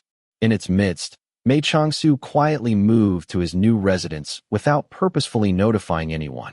But within a few days, everyone who should know had already found out. The Mu residents and the Yu residents naturally sent over many gifts of good wishes for the new manor. The palace also bestowed upon him royal gifts of chains of jewels and bolts of cloth. It was said that Princess Jingning had been involved in their preparation. Xianjing officer Xia Dong turned up empty-handed and gave herself a tour around the manor, then dropped a single sentence, "What an ugly courtyard," and left. But the other guests who came to visit did not dare make any similar comments because everyone knew that this manor had been recommended by Commander Meng. And what could one expect from the tastes of these martial arts experts? Xiao Jingrui, Yin Yujin, and Xiebai also naturally came as guests. But the joyful atmosphere of their earlier days was long gone. Only Yin Yujin tried hard to chat about interesting topics, trying to cheer everyone up. But Xiao Jingrui did not reply much, and even Xiebai, for some reason, seemed dazed and half asleep. Mei Changsu took the opportunity to persuade the three to leave the capital and visit the neighboring Wuxia hot springs to relax for a few days. It is indeed the right season to visit the hot springs. Yin Yujin seemed interested by his suggestion. But never mind, Jingrui, I can take him with me anytime. Only, I am afraid Xiebai cannot leave so easily whenever he pleases. He is not like us idlers. He has many things to take care of every day, and going for a visit to the Wuxia hot springs would probably take at least half a month. He had just finished speaking when Xiebai suddenly struck the table and said, "Why can I not go? Come on, let us go together. Do you have a fever?" Yin Yujin reached out a hand to feel his forehead. "Every day you talk about how busy you are. How are you suddenly not busy?" Xiebai looked blank for a moment, and then his expression became sad. "I am not busy anymore. There is not much to do." Yin Yujin saw that he was speaking the truth and was taken aback. But Xiao Jingrui was already reaching out a hand to grip Xiebai's shoulder, saying, "Second brother, do not think so much. Brother Su is right. The Wuxia hot springs are a good place to relax. I will go with you and put down our worries for a while, before coming back." Mei Changsu's heart gave a quiet sigh, and he was about to speak when one of the new servants came bounding over to report, "Mr. His Highness Prince Yu has arrived." Xiebai jumped and looked around helplessly. Mei Changsu understood his feelings and said quietly, "If you do not mind, you can leave by the side door. Is that all right?" Yin Yujin looked from one to the other. Although he did not understand why Xiebai was suddenly afraid to see Prince Yu, he knew that there must be a reason. So he did not say anything but followed after the two brothers as they were led away by the servant. Mei Changsu had just arrived at the outer courtyard when Prince Yu entered in plain clothes and a snow cap. A modest smile on his face adeptly gave off an air of deep respect for the wisdom before him. When he saw Mei Changsu bend over in a bow, he hurried forward and reached out a hand to stop him, saying with a smile, "I have taken advantage of the snow to come visit you, and am here only as a friend. Please do not stand on ceremony." Mei Changsu gave a small smile and straightened. Prince Yu turned and looked around the courtyard as if preparing to speak some words of praise, but then balked for a long moment, and finally only managed, "This courtyard is open and bright, and its design is austere and interesting." Mei Changsu did not reply but only smiled and raised a hand to invite Prince Yu into the study room, which had just been decorated, and ordered for tea to be brought. "You have just moved into a new residence. I wonder if you have enough servants at hand. I have a few girls, quite beautiful and very well trained. If you do not mind, I thank your highness for your offer." Mei Changsu half rose in a bow. "I am a Jianghu man and have not taken a wife, and so am not too used to being served by young girls. As it happens, I have some old friends in the capital, and they have sent over some people who are quite competent. But if I have any such need in the future, I will come to your highness." Prince Yu had only made the offer out of politeness and had not really expected him to accept it, and so was not surprised by the refusal. He let his gaze roam around the study until it landed on the desk. "Is this your work? It is very well drawn." "It is only a rough draft," Mei Changsu smiled. "Although your highness thinks the design of this manor is interesting, my tastes are a bit more conventional. This is the plan of the scenery and decoration of the courtyard, and I am preparing to have the manor renovated according to this design in the spring, after the snow has melted." "Aya, is it only a draft? It is already so charming. Look at this matching of the foliage, the layout of the paths, all arranged so elegantly in this irregular pattern." If the artist did not hold the whole picture in his mind, he certainly would not be able to produce such a detailed design. Prince Yu had already paid his manor several undeserved compliments, so now that there was something actually worthy of praise, of course he seized the opportunity with both hands. If this manor is really redesigned according to this plan, it will definitely become the most beautiful manor in Jinling. I say, that would be a manor worthy of Mr. Mei of Jiang Zuo Alliance. Your Highness gives me too much praise. It was really Commander Ming who chose well. The first time I came, I found that the location and setting of this manor was suitable, and the price was so reasonable that I decided to buy it. Fortunately, my luck was good this time, and I did not come across another situation like that of Lawn Manor. Now that I have stayed here for a few days, I find it very comfortable. Hearing him bring up Lawn Manor, Prince Yu was delighted. He left the desk to return to sit beside him, saying, "That strange case of the corpses in the well of Lawn Manor must have given Mr. Su a fright. I hear the case has had a preliminary ruling in the capital magistrate office. Did you know? How could a commoner such as I know about the great cases of the court?" Mei Changsu laughed. Prince Yu thought, "You were the one who uncovered this old case as revenge against Lu Zhijing. Do you expect me to believe you are not following every step of its sentencing?" But he showed no sign of these thoughts on his face. Instead, he gave a warm smile and said with a laugh, "This case really is strange. It is just an ordinary criminal case, but it involves a number of court officials. And so, because of this, Capital Magistrate Gao Sheng went to the Ministry of Justice and said that since ministers of the second rank or higher had been found to be involved in the case, the Capital Magistrate Office no longer had the power to remain the principal investigating office. Then he immediately handed over all the evidence and witnesses. He really does do things properly." Mei Changsu looked at the pleased expression on Prince Yu's face and smiled in his heart. Although Gao Sheng did not belong to either party, he still did not dare to tamper with case evidence just because of a little pressure from the Crown Prince. So he was originally in distress over how to handle the dilemma. But coincidentally, his old master had made a suggestion regarding He Wenxin's murder case, advising him to hastily hand the whole thing over to his superiors. This had suddenly, inadvertently reminded him of this option for the Lawn Manor case as well. So he had immediately gone to question Shi Doguan through the night. As soon as he hit upon the name Lu Zhijing, he instantly stopped and did not ask even a single additional detail.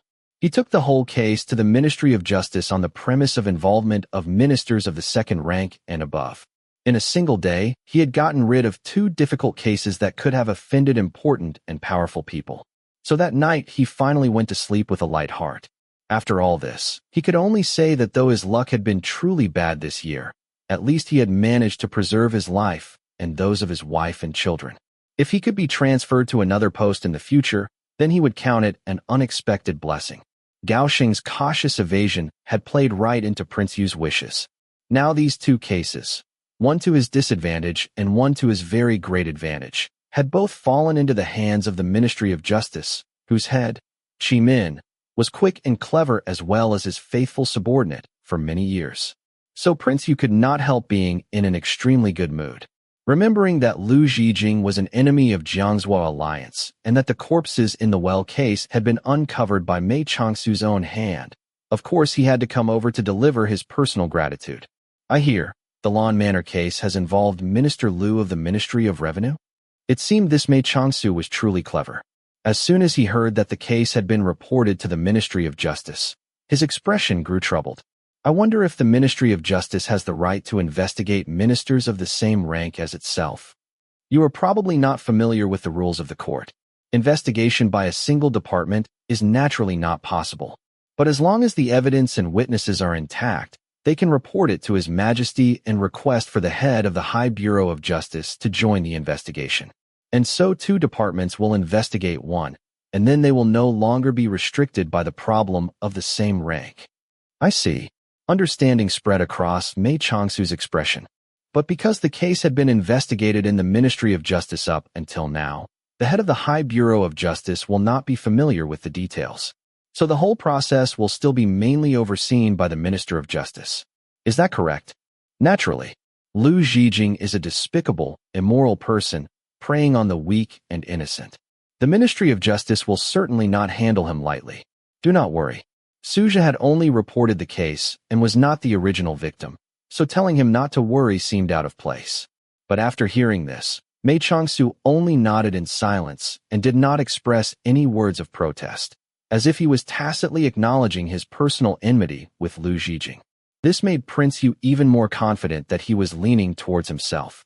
He felt almost as if they were fellow strategists plotting together.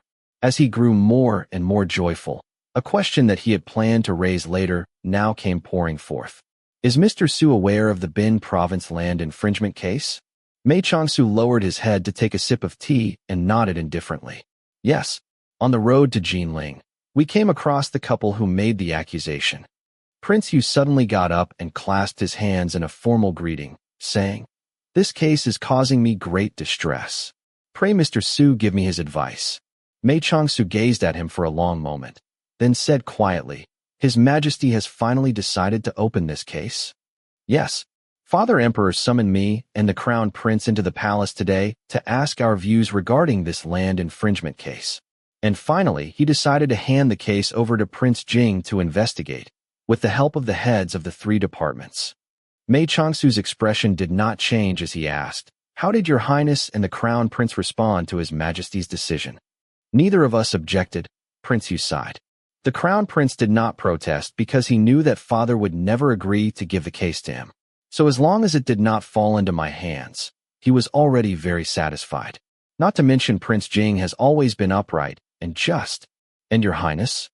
I did not dare protest, for fear Father would grow suspicious. "Mr. Su should be aware that I have a close relationship with the Duke of Qing." Prince Yu looked worried. That the case did not fall into the hands of the Crown Prince is already a great fortune. But I am worried that with Jing Yan's rigid nature, it will not be easy to interfere. Did not Your Highness protect Prince Jing in front of His Majesty over the matter of the princess not long ago? That would count as a favor, no? Prince Yu smiled bitterly. It is indeed a favor, but it will not be enough to persuade Prince Jing to listen to me. Perhaps Mr. Su does not know what kind of person Jing Yan is. To tell the truth, I have never met anyone so stubborn and unyielding. Even Father sometimes cannot handle him. Then Your Highness wants me to find a way to restrain Prince Jing so that he will handle this land infringement case according to Your Highness' wishes? If you have any ideas, I would be endlessly grateful. Then dare I ask Your Highness, how would you wish this land infringement case handled? It would be best if it could be proven to be just a false claim by foolish commoners. If that is not possible, then the main goal is to suppress the whole thing. Mei Changsu gave him a long look and then suddenly laughed grimly. Your Highness, are you still dwelling in the dreams of last night's sleep? Do you think the evidence the Xinjiang Bureau has brought back is just for show? Prince Yu coughed. But because he had been putting up this benevolent front for so long, he had grown accustomed to giving a show of magnanimity. So not only did he not get angry, he actually looked a bit embarrassed as he replied, "This is a bit difficult, and so it is more important than ever to have Prince Jing's protection. Because no matter what, as long as the Duke of Qing is found to be ignorant of the whole matter, it does not matter how the rest of the case is sentenced." Mei Changsu's lip curled, and he gazed deeply at Prince Yu for a long time until Prince Yu grew a bit uneasy. Finally, he said coolly, "If Your Highness truly harbors such intentions, then I must ask bluntly. Since there are 1,000 paths to choose from, why choose one that leads to a dead end?" Prince Yu looked taken aback.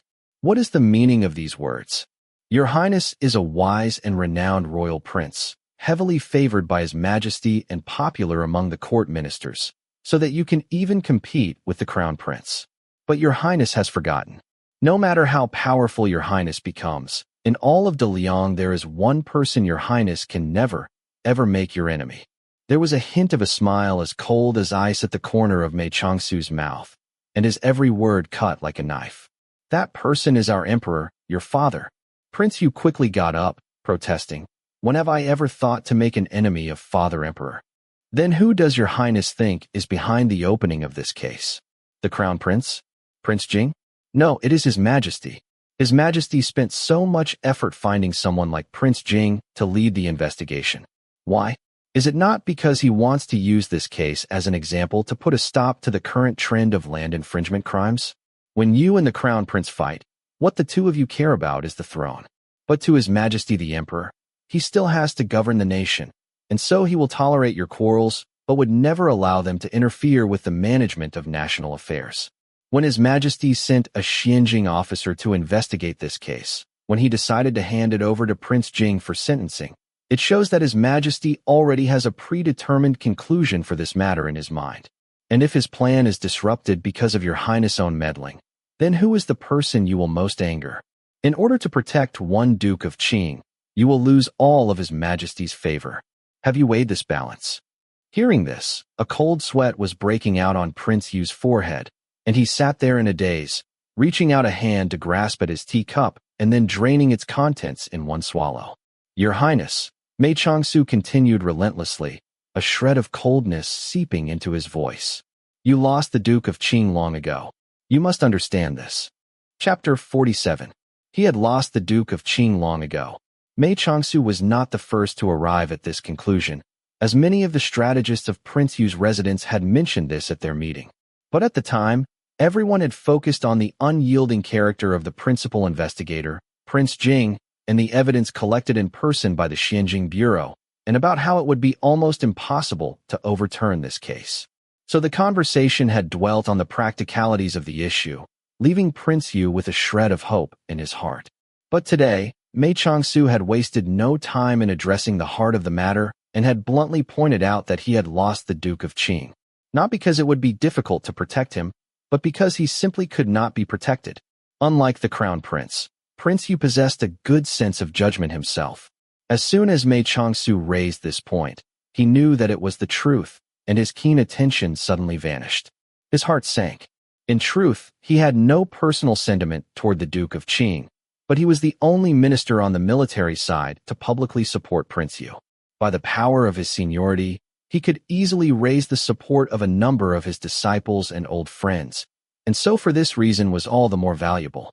If it were only a few days ago, he could have accepted this loss, heavy as it was. But ever since Qin Banruo had informed him secretly that Xie Yu was actually supporting the Crown Prince, he had become more and more aware of the Duke of Qing's importance. According to the court system of De Liang, there was a strict divide between civil and military positions. Civil officials could not be granted the title of marquis. Military officials could not participate in politics, and no minister below the first rank could hold both civil and military titles. Civil ministers could rely on reviews of their work as well as the favor of their superiors and the emperor for promotions in rank. But the elevation of the ranks of military officials had to rely on their military deeds and not only the favor of the emperor. It was because of this tradition that the majority of military officials remained uninterested in matters unrelated to the army, such as the fight for the crown. Because even if they took the great risk of choosing a side, they could not gain any real reward or elevation in rank without actual military accomplishments. Since it was not a gamble worth the price, why not just enjoy the show from the sidelines? Only those military officials who had already earned a first-rank status by their military service and had been granted the rank of marquis or commander were not restrained by this limitation.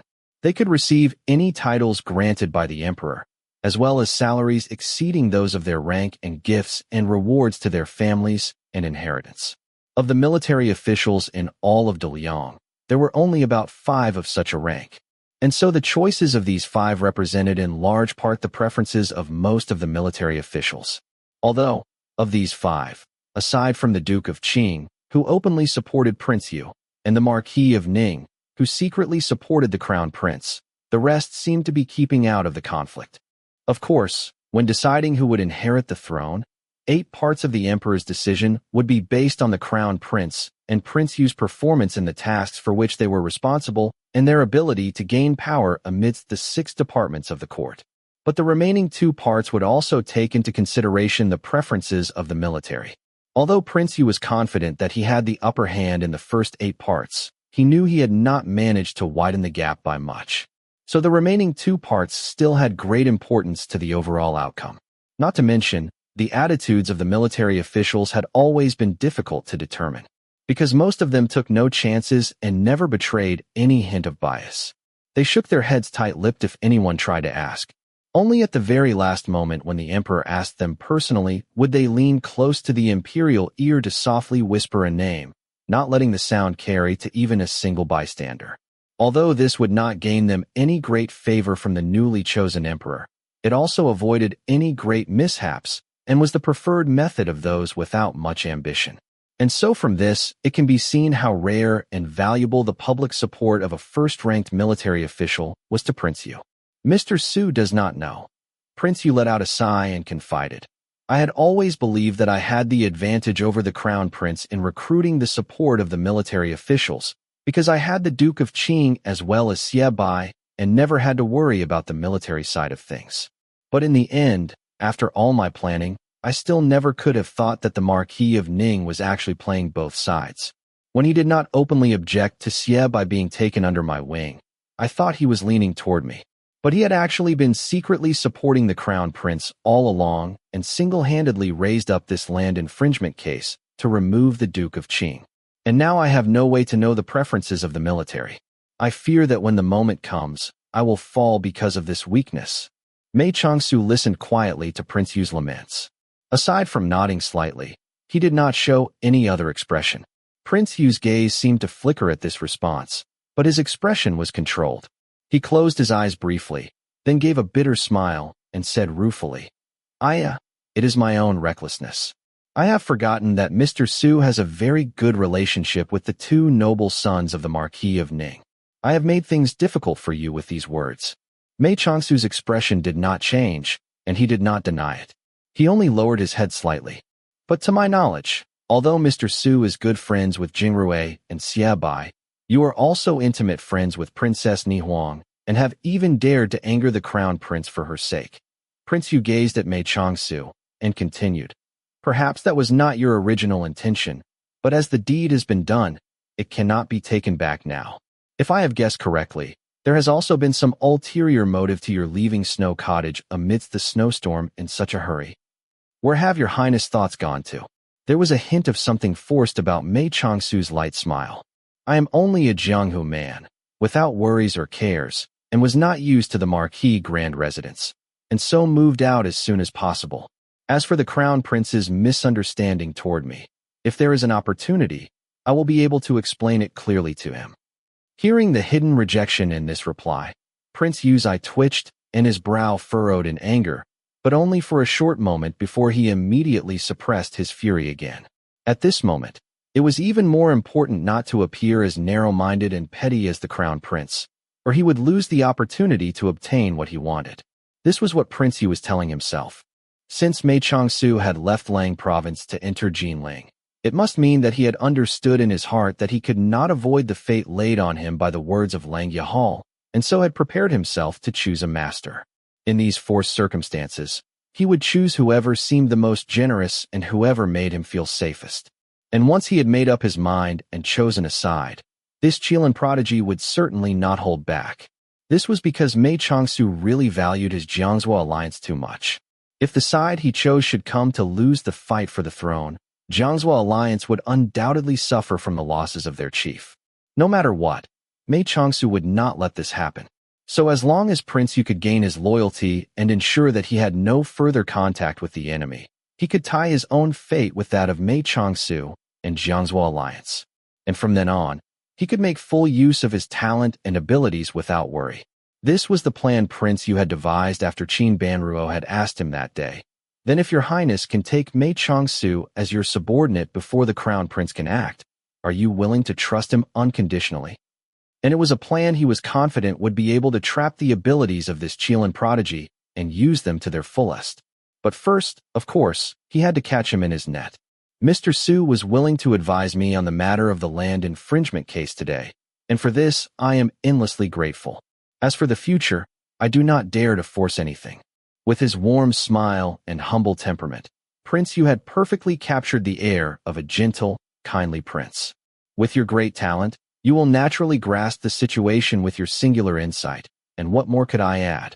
I only wish to say, no matter how you choose in the future, no matter where fate leads us, so long as you are willing to look on me with favor, the gate of the Imperial Yu residence will forever be open to you.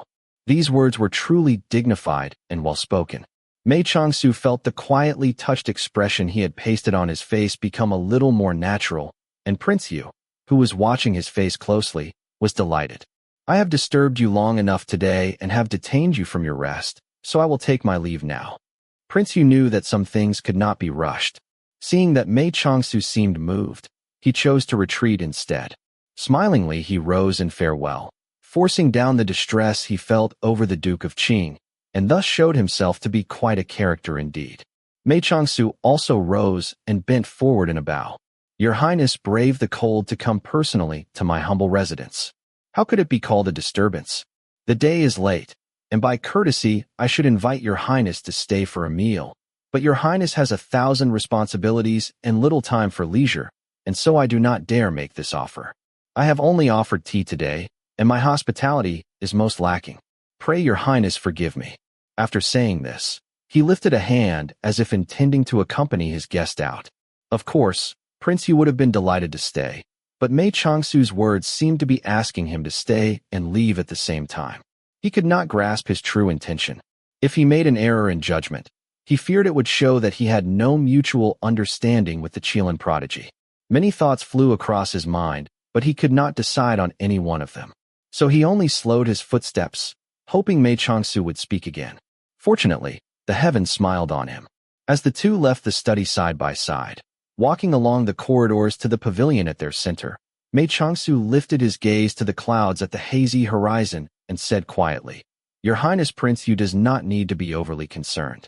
Even if the Duke of Qing survived this round, he is no match for Xie Yu, and so it is no great loss. That may be so, Prince Yu frowned, but he has some weight in the court, and it is certainly better to have him than not.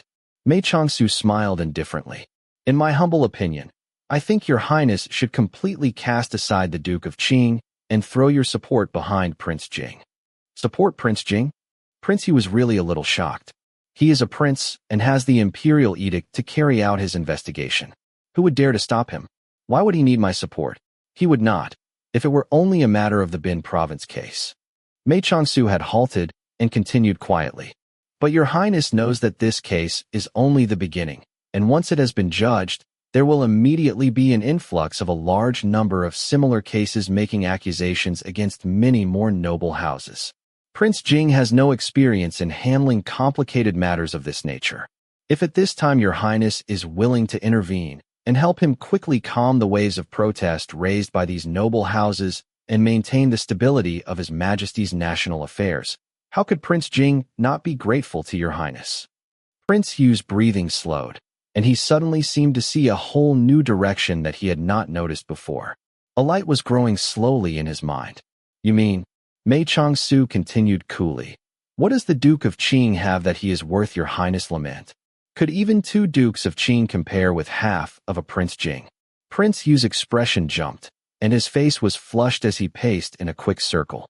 If I could acquire Prince Jing, then of course, but with Prince Jing's character, I fear I would not be able to handle him. Mei Changsu's gaze was like snow, piercing through Prince Yu like the blade of a knife. Even if he cannot be handled, you must handle him. The Marquis of Ning has already chosen the crown prince. And besides Prince Jing, who among the military could compete against him? Prince Yu knew these words were not empty, and his brow had furrowed into a single line. It is true that no one else could openly match Xie Yu. But Jing Yan is stubborn, and I fear when I need to use him, he would not obey my orders and deploy his soldiers. Mei Changsu turned and met Prince Yu's eyes, saying very slowly, Why does your Highness want to control the military? Are you preparing to force the emperor to abdicate or to start a rebellion? Prince Yu's heart stopped in fear, and he glanced around him quickly before saying furiously, What is the meaning of these words? If I harbored any such intentions, the heavens would not tolerate me. So since you are intending neither to force an abdication nor start a rebellion, where did the words deploy his soldiers come from? Mei Changsu's tone was like ice. Prince Jing's function is only to intimidate. Even if the crown prince has Xie Yu, or even a few other first-ranked marquises, it would not mean anything. As long as your Highness has Prince Jing and Princess Ni Huang, and in His Majesty's eyes the influence you and the crown prince hold over the military is at least equal, so that you do not lose to him in this respect. So long as you never intend to step onto the path of treason, all of this is only a bargaining chip and is only to put on a show for His Majesty and will never actually need to be used. All of Prince Yu's strategists often analyzed palace politics in front of him, but no one had ever come up with such a novel perspective. He felt as if a new path was opening before him, and the turmoil in his mind was slowly beginning to brighten. It was true. The military was not like court officials, and there was no need to gain complete control over them.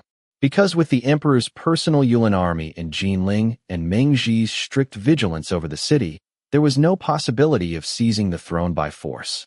And so, since he only needed the appearance of military power, what was the use of total obedience? Seeing Prince Yu's changing expression, Mei Changsu knew that he had been moved in his heart. The corner of his lip turned up as he casually added, "Even if we speculate wildly and say the crown prince chose to act rashly, once his majesty is endangered, do you really think that Prince Jing, with his rigid and upright character, would need your orders to act?" Chapter 48. It took 2 whole hours for Mei Changsu to see his guest out. Before climbing onto his palanquin, Prince Yu purposefully pulled him out from under the cover of the doorway and grasped his shoulder warmly as he urged, "Your health is not good. Do not linger here in the wind." Mei Changsu looked at him and thought, "I was in the shelter when you pulled me out. Why do you bother putting on this caring facade?" But he only smiled and replied, "It is truly cold out here. Your Highness, hurry and enter your palanquin, and forgive me for not seeing you out." Prince Yu had fulfilled his intention of giving this show of generosity and kindness on the street outside the manor and was deeply satisfied. As the snow and wind was blowing against his face uncomfortably, he gave up any further pretense and turned to climb into the palanquin. As soon as the palanquin was lifted, Mei Changsu turned and re-entered the manor. Then he walked quickly to the shadows beside the walls and vomited a few times, as if he were trying to expel some foulness from within himself. Su Gij. He turned his head to see Fei Lu standing there, head cocked and eyes wide, his expression full of concern. "It is all right." His lip turned up involuntarily as he took the youth's hand. "I was just playing with a poisonous snake, and afterwards became a little nauseous." Poison snake? Fei Lu was instantly on the alert, looking sharply all around him, trying to find this poisonous snake. "It has already crawled out." Mei Changsu could not help smiling. "No matter. Su Gij has known this poisonous snake for a long time and knows where its poison is hidden, and so will not be bitten. Cannot bite. That is right. With our Fei Lu here, who would dare to bite me?" Mei Changsu stroked the youth's head, his voice growing quieter. "And anyway, Su Gij himself has now become a poisonous snake too." Fei Lu's delicate eyebrows furrowed. Though he did not understand the meaning of Mei Changsu's words, he felt the sorrow behind them and immediately leaned against him, shaking his head vigorously. Not a poisonous snake? Then what am I?"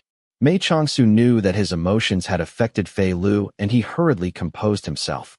Then he said with a smile, "A poisonous spider? A poisonous lizard? Or a scorpion?" Fei Lu was growing upset, his handsome face drawn tight. He shouted, "None of them." Mei Changsu laughed as he patted the youth's back comfortingly. All right, none of them. Let us go back to the house. Tomorrow, Fei Lu has to go out with Su Gij, all right?"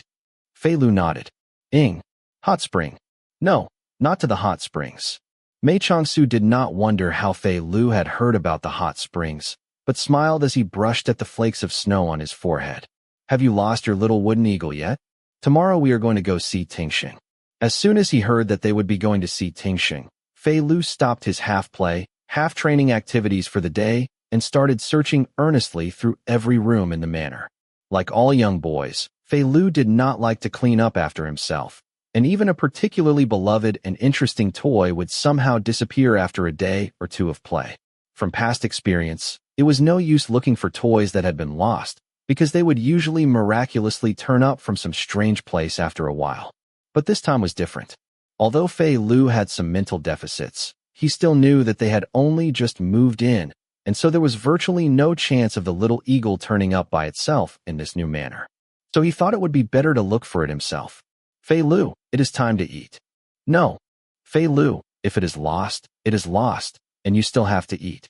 Tingxing will not ask you about your little eagle tomorrow. And even if he asks, you do not have to really tell him you have lost it. Have you forgotten what Lin Shu taught you? Children who cannot lie are not good children." Fei Lu flew into a humiliated rage. "Still cannot. Still have not learned to lie?" Mei Changsu bit back a laugh and continued in a soothing voice. "Never mind. Take your time. Our Fei Lu is so smart. He can learn such difficult martial arts. How could he not learn how to lie? Do not worry. If Lin Shu laughs at you, Su Gij will hit him for you. If Xiao Jingrui were here, he would certainly protest against Jiang Zuo Alliance's child-rearing methods. But unfortunately he was not, and so Fei Lu did not realize there was any problem with the way he was being taught. He only thought of Lin Shu's teasing expression and screwed up his face unhappily. Come on, come and eat. Mei Changsu went over and pulled the youth into the room. There is yellow chicken bought especially for you. See, have these 2 drumsticks. How about this? Tomorrow you can bring a present to Tingxing too. Then everything will be fair, right? Fei Lu's eyes brightened as he looked up, his mouth full of chicken. What? What present? Let me think. Mei Changsu rubbed his chin. It should be something you like most. No. Why not? Su Gij. You like Su Gij most? Well, we certainly cannot give him that. Mei Changsu laughed. Then how about that gold silk vest? No. Why not this time? Do not like. You do not like that gold silk vest? Mei Changsu tightened his lip against the smile threatening to burst forth. But Fei Lu, you do not like that vest because your martial arts are good, so you do not need to wear it for protection. That is why it is always lain forgotten at the bottom of your clothes chest. But Tingxing is different. He is young and his martial arts are poor.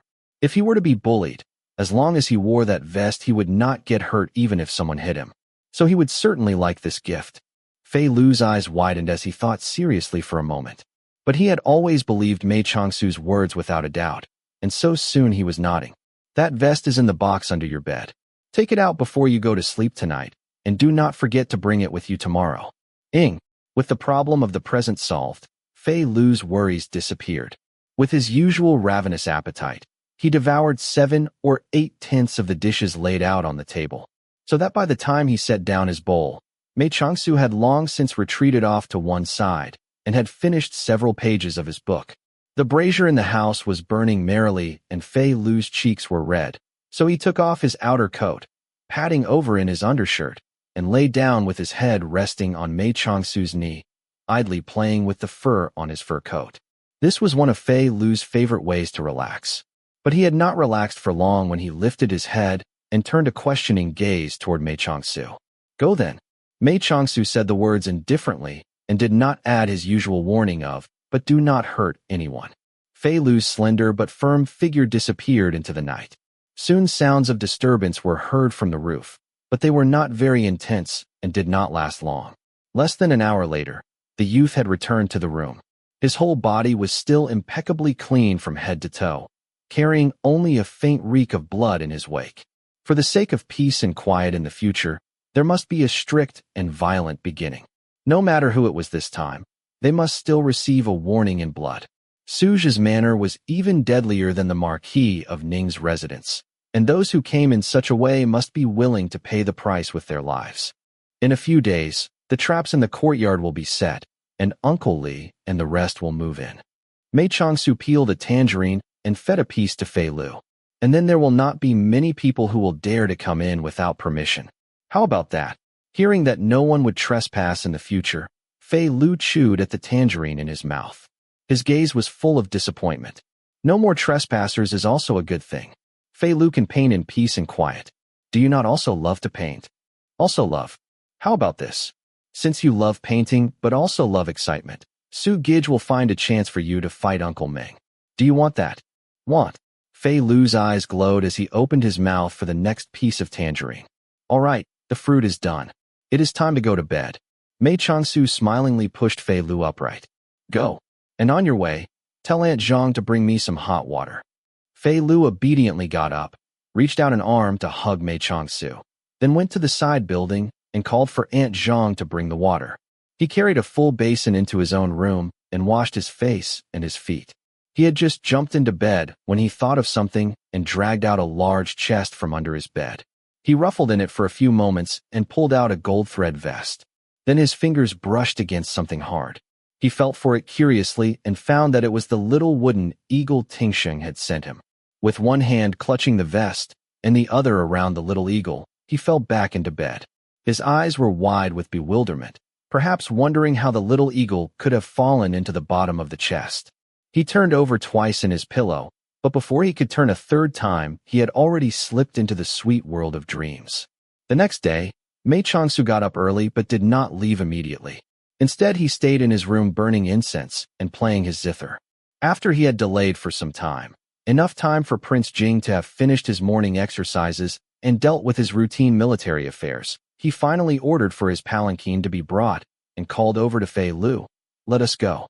Although the back walls of the Su Manor and Prince Jing's residence were not far apart, if one were to travel by the main doors, he would have to leave the manor, turn left, walk down a long road, turn right, walk down another long road, turn left again, and walk down yet another long road before seeing the plain but imposing gates of the imperial Jing residence.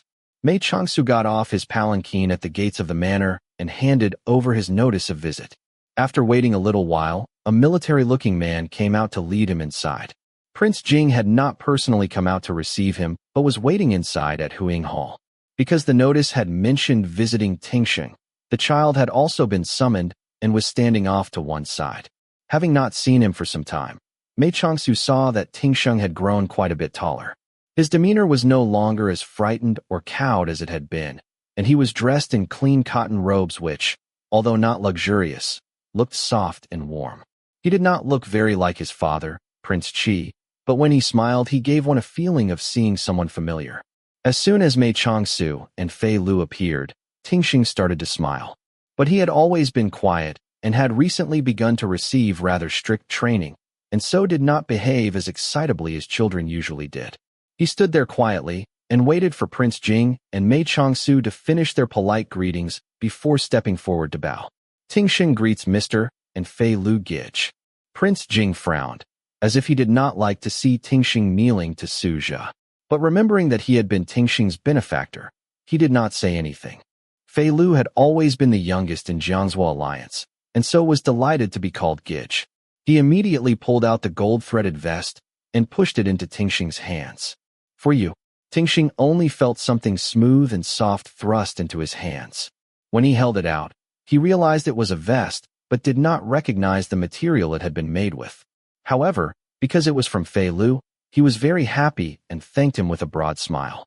But although Tingsheng did not know the material, Prince Jing took one look and recognized it for the treasure it was, a prized Jianghu gold-threaded vest which would withstand water and flame, not to mention swords and knives. His brow immediately furrowed and he said to Mei Changsu, "Gold-threaded garments are very rare. This gift is too precious. Tingsheng cannot accept it. Why are you telling me?" Mei Changsu gave him an incredulous look in return. Fei Lu gave it to him. "Your Highness must speak to Fei Lu." Prince Jing balked, looking at Fei Lu's cold expression and knowing it would be impossible to explain the matter to the youth. He could only keep silent as he waved Mei Changsu into the hall. Chapter 49.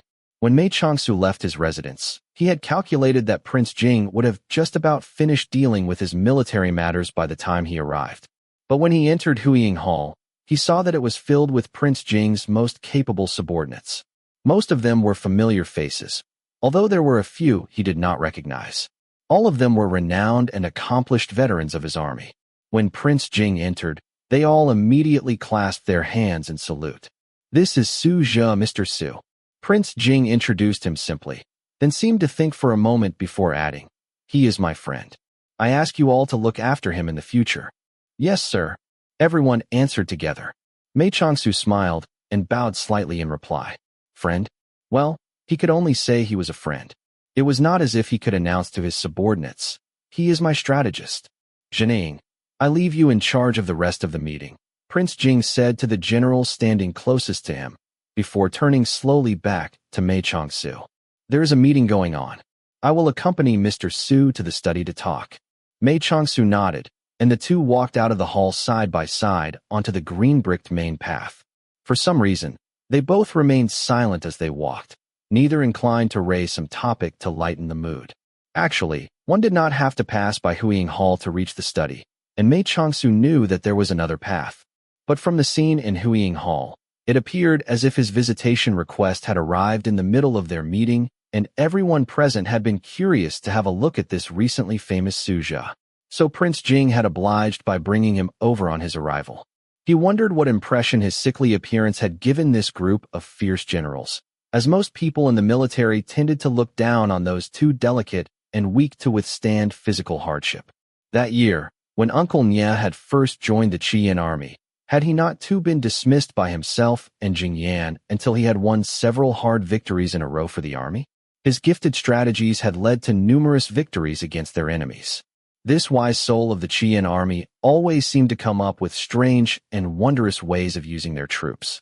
But the last words he had spoken in this world had been uncharacteristically simple. "Xiao Shu, you must live."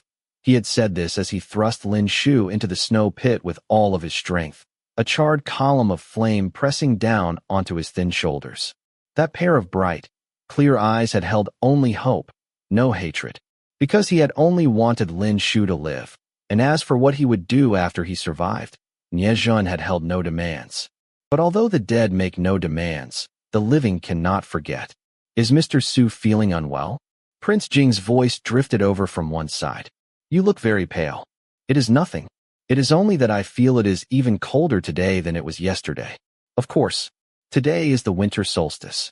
Prince Jing looked as if he had thought of something and waved a hand to summon a soldier standing guard a good distance away, ordering, "Bring a brazier to my study." The soldier bowed and left, and Mei Changsu said with a small smile, "Thank you. I usually do not keep braziers in my study and forgot that you become easily cold, and so overlooked this." Prince Jing's voice was calm. "I hear you moved into a new residence recently. Please accept my congratulations and my apologies for not coming in person to wish you well." "Did Princess Nihuang mention this to your highness?" "No, it was Jingning." "Oh." Mei Changsu nodded as if in sudden understanding. "No wonder I saw him in Huiying Hall just now." Prince Jing quickly turned his head and looked at him. "What did you say?" "I mean Guanzhun. Is he now under your command?" Prince Jing's eyes shone as he stared at Mei Changsu for a long moment before he let out a breath. "You even know about this. It was incredibly clever of Princess Jingning to bring Guanzhun into your command. Neither the Crown Prince nor Prince Yu's power is guaranteed, so she could not take the risk. Not to mention, Guanzhun is not someone gifted at flattery and politics and would not be of much use to either of them. Only here under your highness could prestige and honor be gained by strength alone. But even if your highness took especial care of him, the distance between Guanzhun and the princess is too great, and Jingning is already 17 and cannot delay for much longer. In a few days, I will send Guanzhun to the northern mountains to eliminate the bandits and robbers in the area, and he can make his way up the ranks slowly." Prince Jing gazed steadily ahead of him. Guanzhun also has a stubborn temper, and with this infatuation he will not give up until the very last moment. Who can say whether it was fortunate or unfortunate for Jingning to have come across him? Prince Jing's words were a lament rather than a question, and so Mei Changsu did not reply. After turning a corner, the study came into view, and the brazier had already been brought over.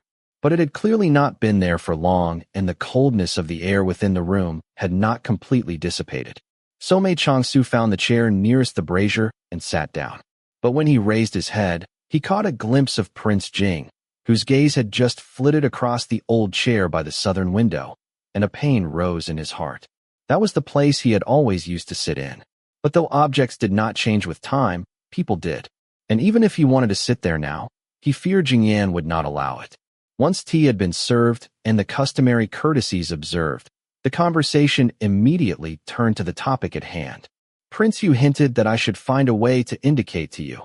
In the matter of the land infringement case, you can act freely and do not need to worry about him."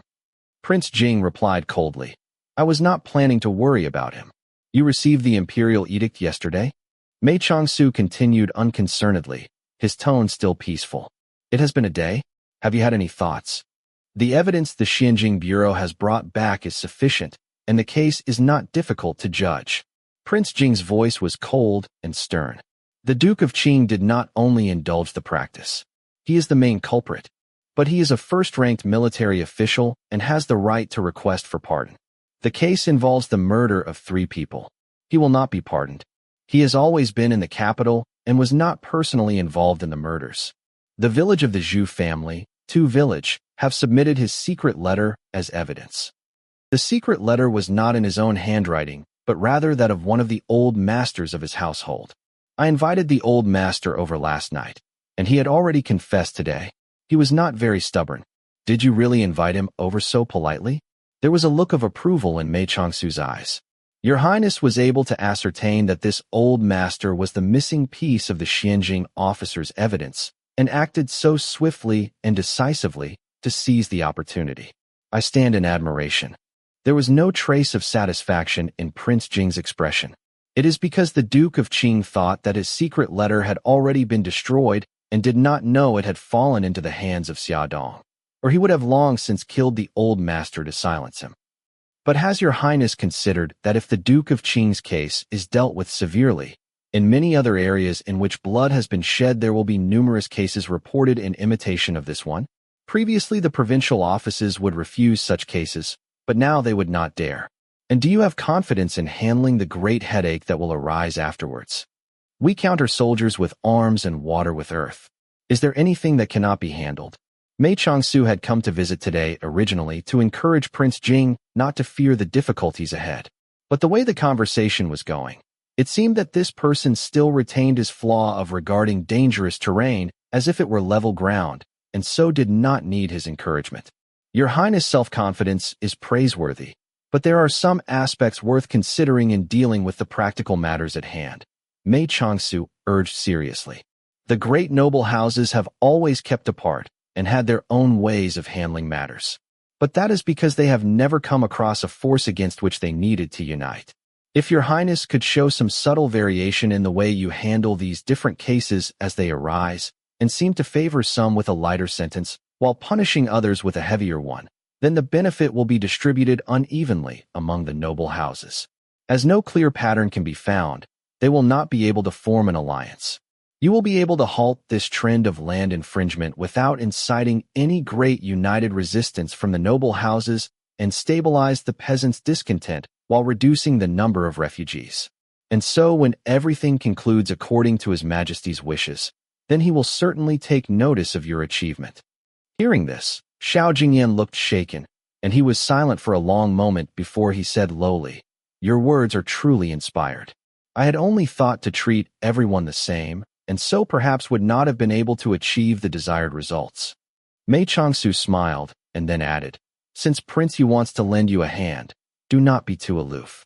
And when you come across claims against his people, you may choose one or two for a lighter sentence as a show of gratitude."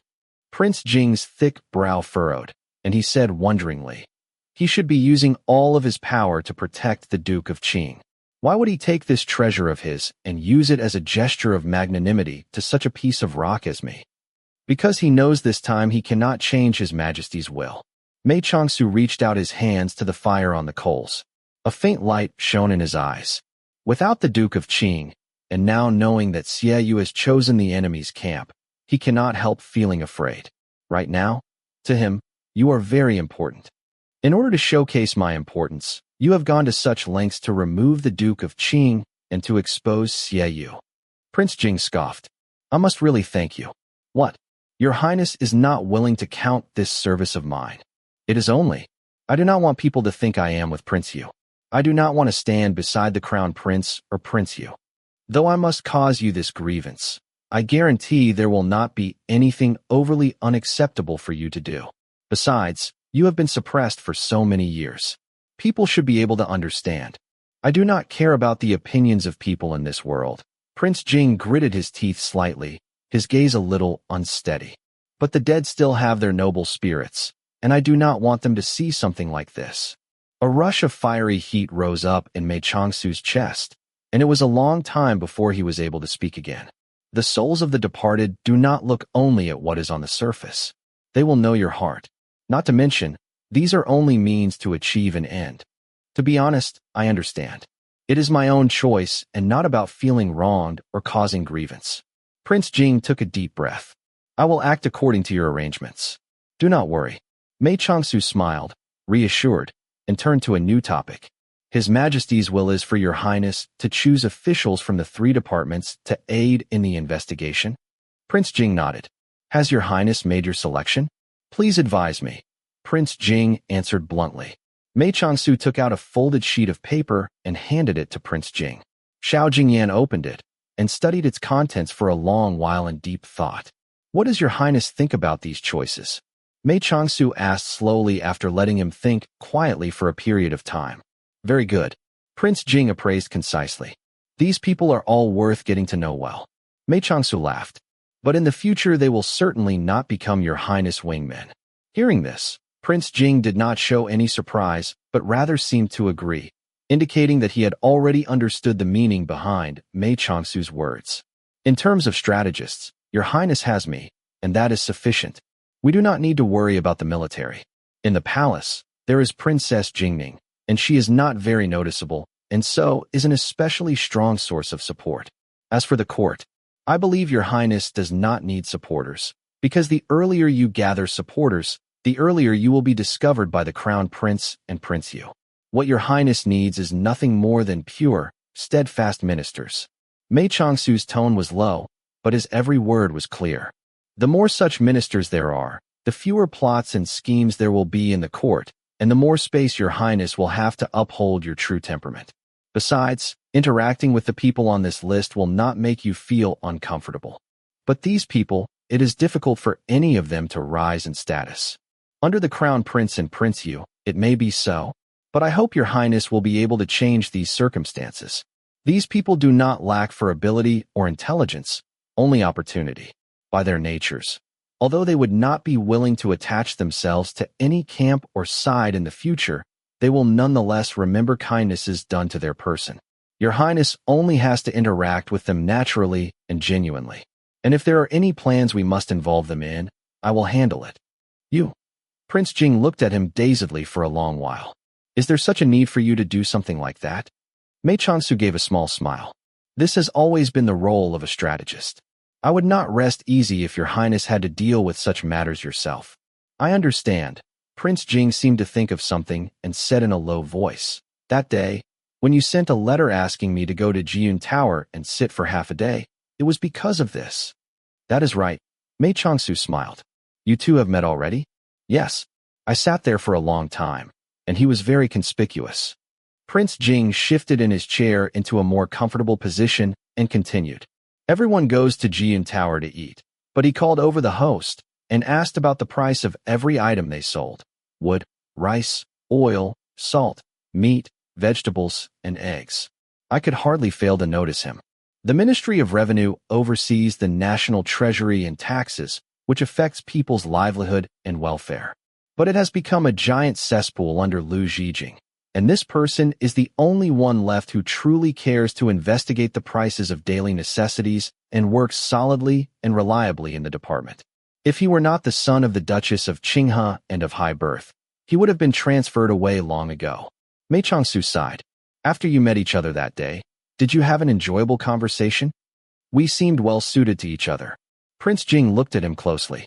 Lu Zhijing has been implicated in the murder case and is unlikely to last much longer as the Minister of Revenue. Do you have something planned? What does your highness think? Shen Jue is currently a third-ranked assistant minister, and it would not be impossible for him to be raised by one rank and inherit the title of Minister of Revenue. But he is neither the Crown Prince's man nor Prince Yu's. You want to push him into this position. Is it possible? It is because he is not biased toward either side that this opportunity can fall onto his head. Mei Changsu's smile was confident. Of course, there are many things still that must be done, but the outcome is relatively sure. Prince Yu has been waiting for this chance for many years, and he will certainly prevent the Crown Prince from appointing another one of his own people. As for the Crown Prince, the loss of Lu Zhijing is already a mighty blow. How could he let Prince Yu take this chance to raise someone of his own into the post? And while these two fight over the seat, the fisherman will reap the benefit. Yes, the situation seems to be as such, and with your help in the matter, Shen Jue is certainly fortunate. Prince Jing looked up and laughed. You truly have unusual methods and live up to your name of Qilin prodigy. A hint of bitterness arose in Mei Changsu's expression, and he lowered his gaze but made no reply. Talent? He was in truth no better than anyone else. It was only that he had put all his thought and effort into this for so many years that he naturally had a much more thorough grasp of the situation.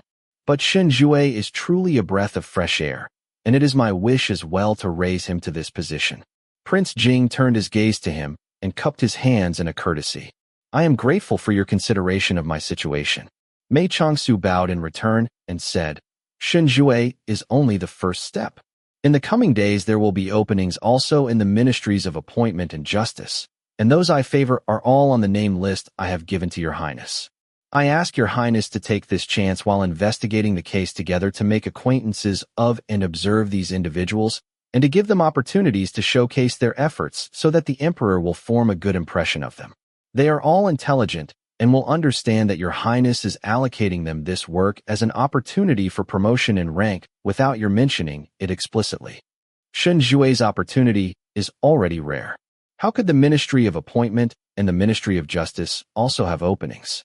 Prince Jing had just asked this when he suddenly remembered that the source of the Minister of Revenue, Lu Zhijing's topple from power, had emerged from the manor that this Su Zhe had so casually bought, and he suddenly understood. Nothing will happen in the near future. Your Highness can first take care of the land infringement case without worry. There was a hint of fierceness in Mei Changsu's gaze. After the new year arrives, I will invite He Jingzhong and Qi Min, as well as their master, to join the game.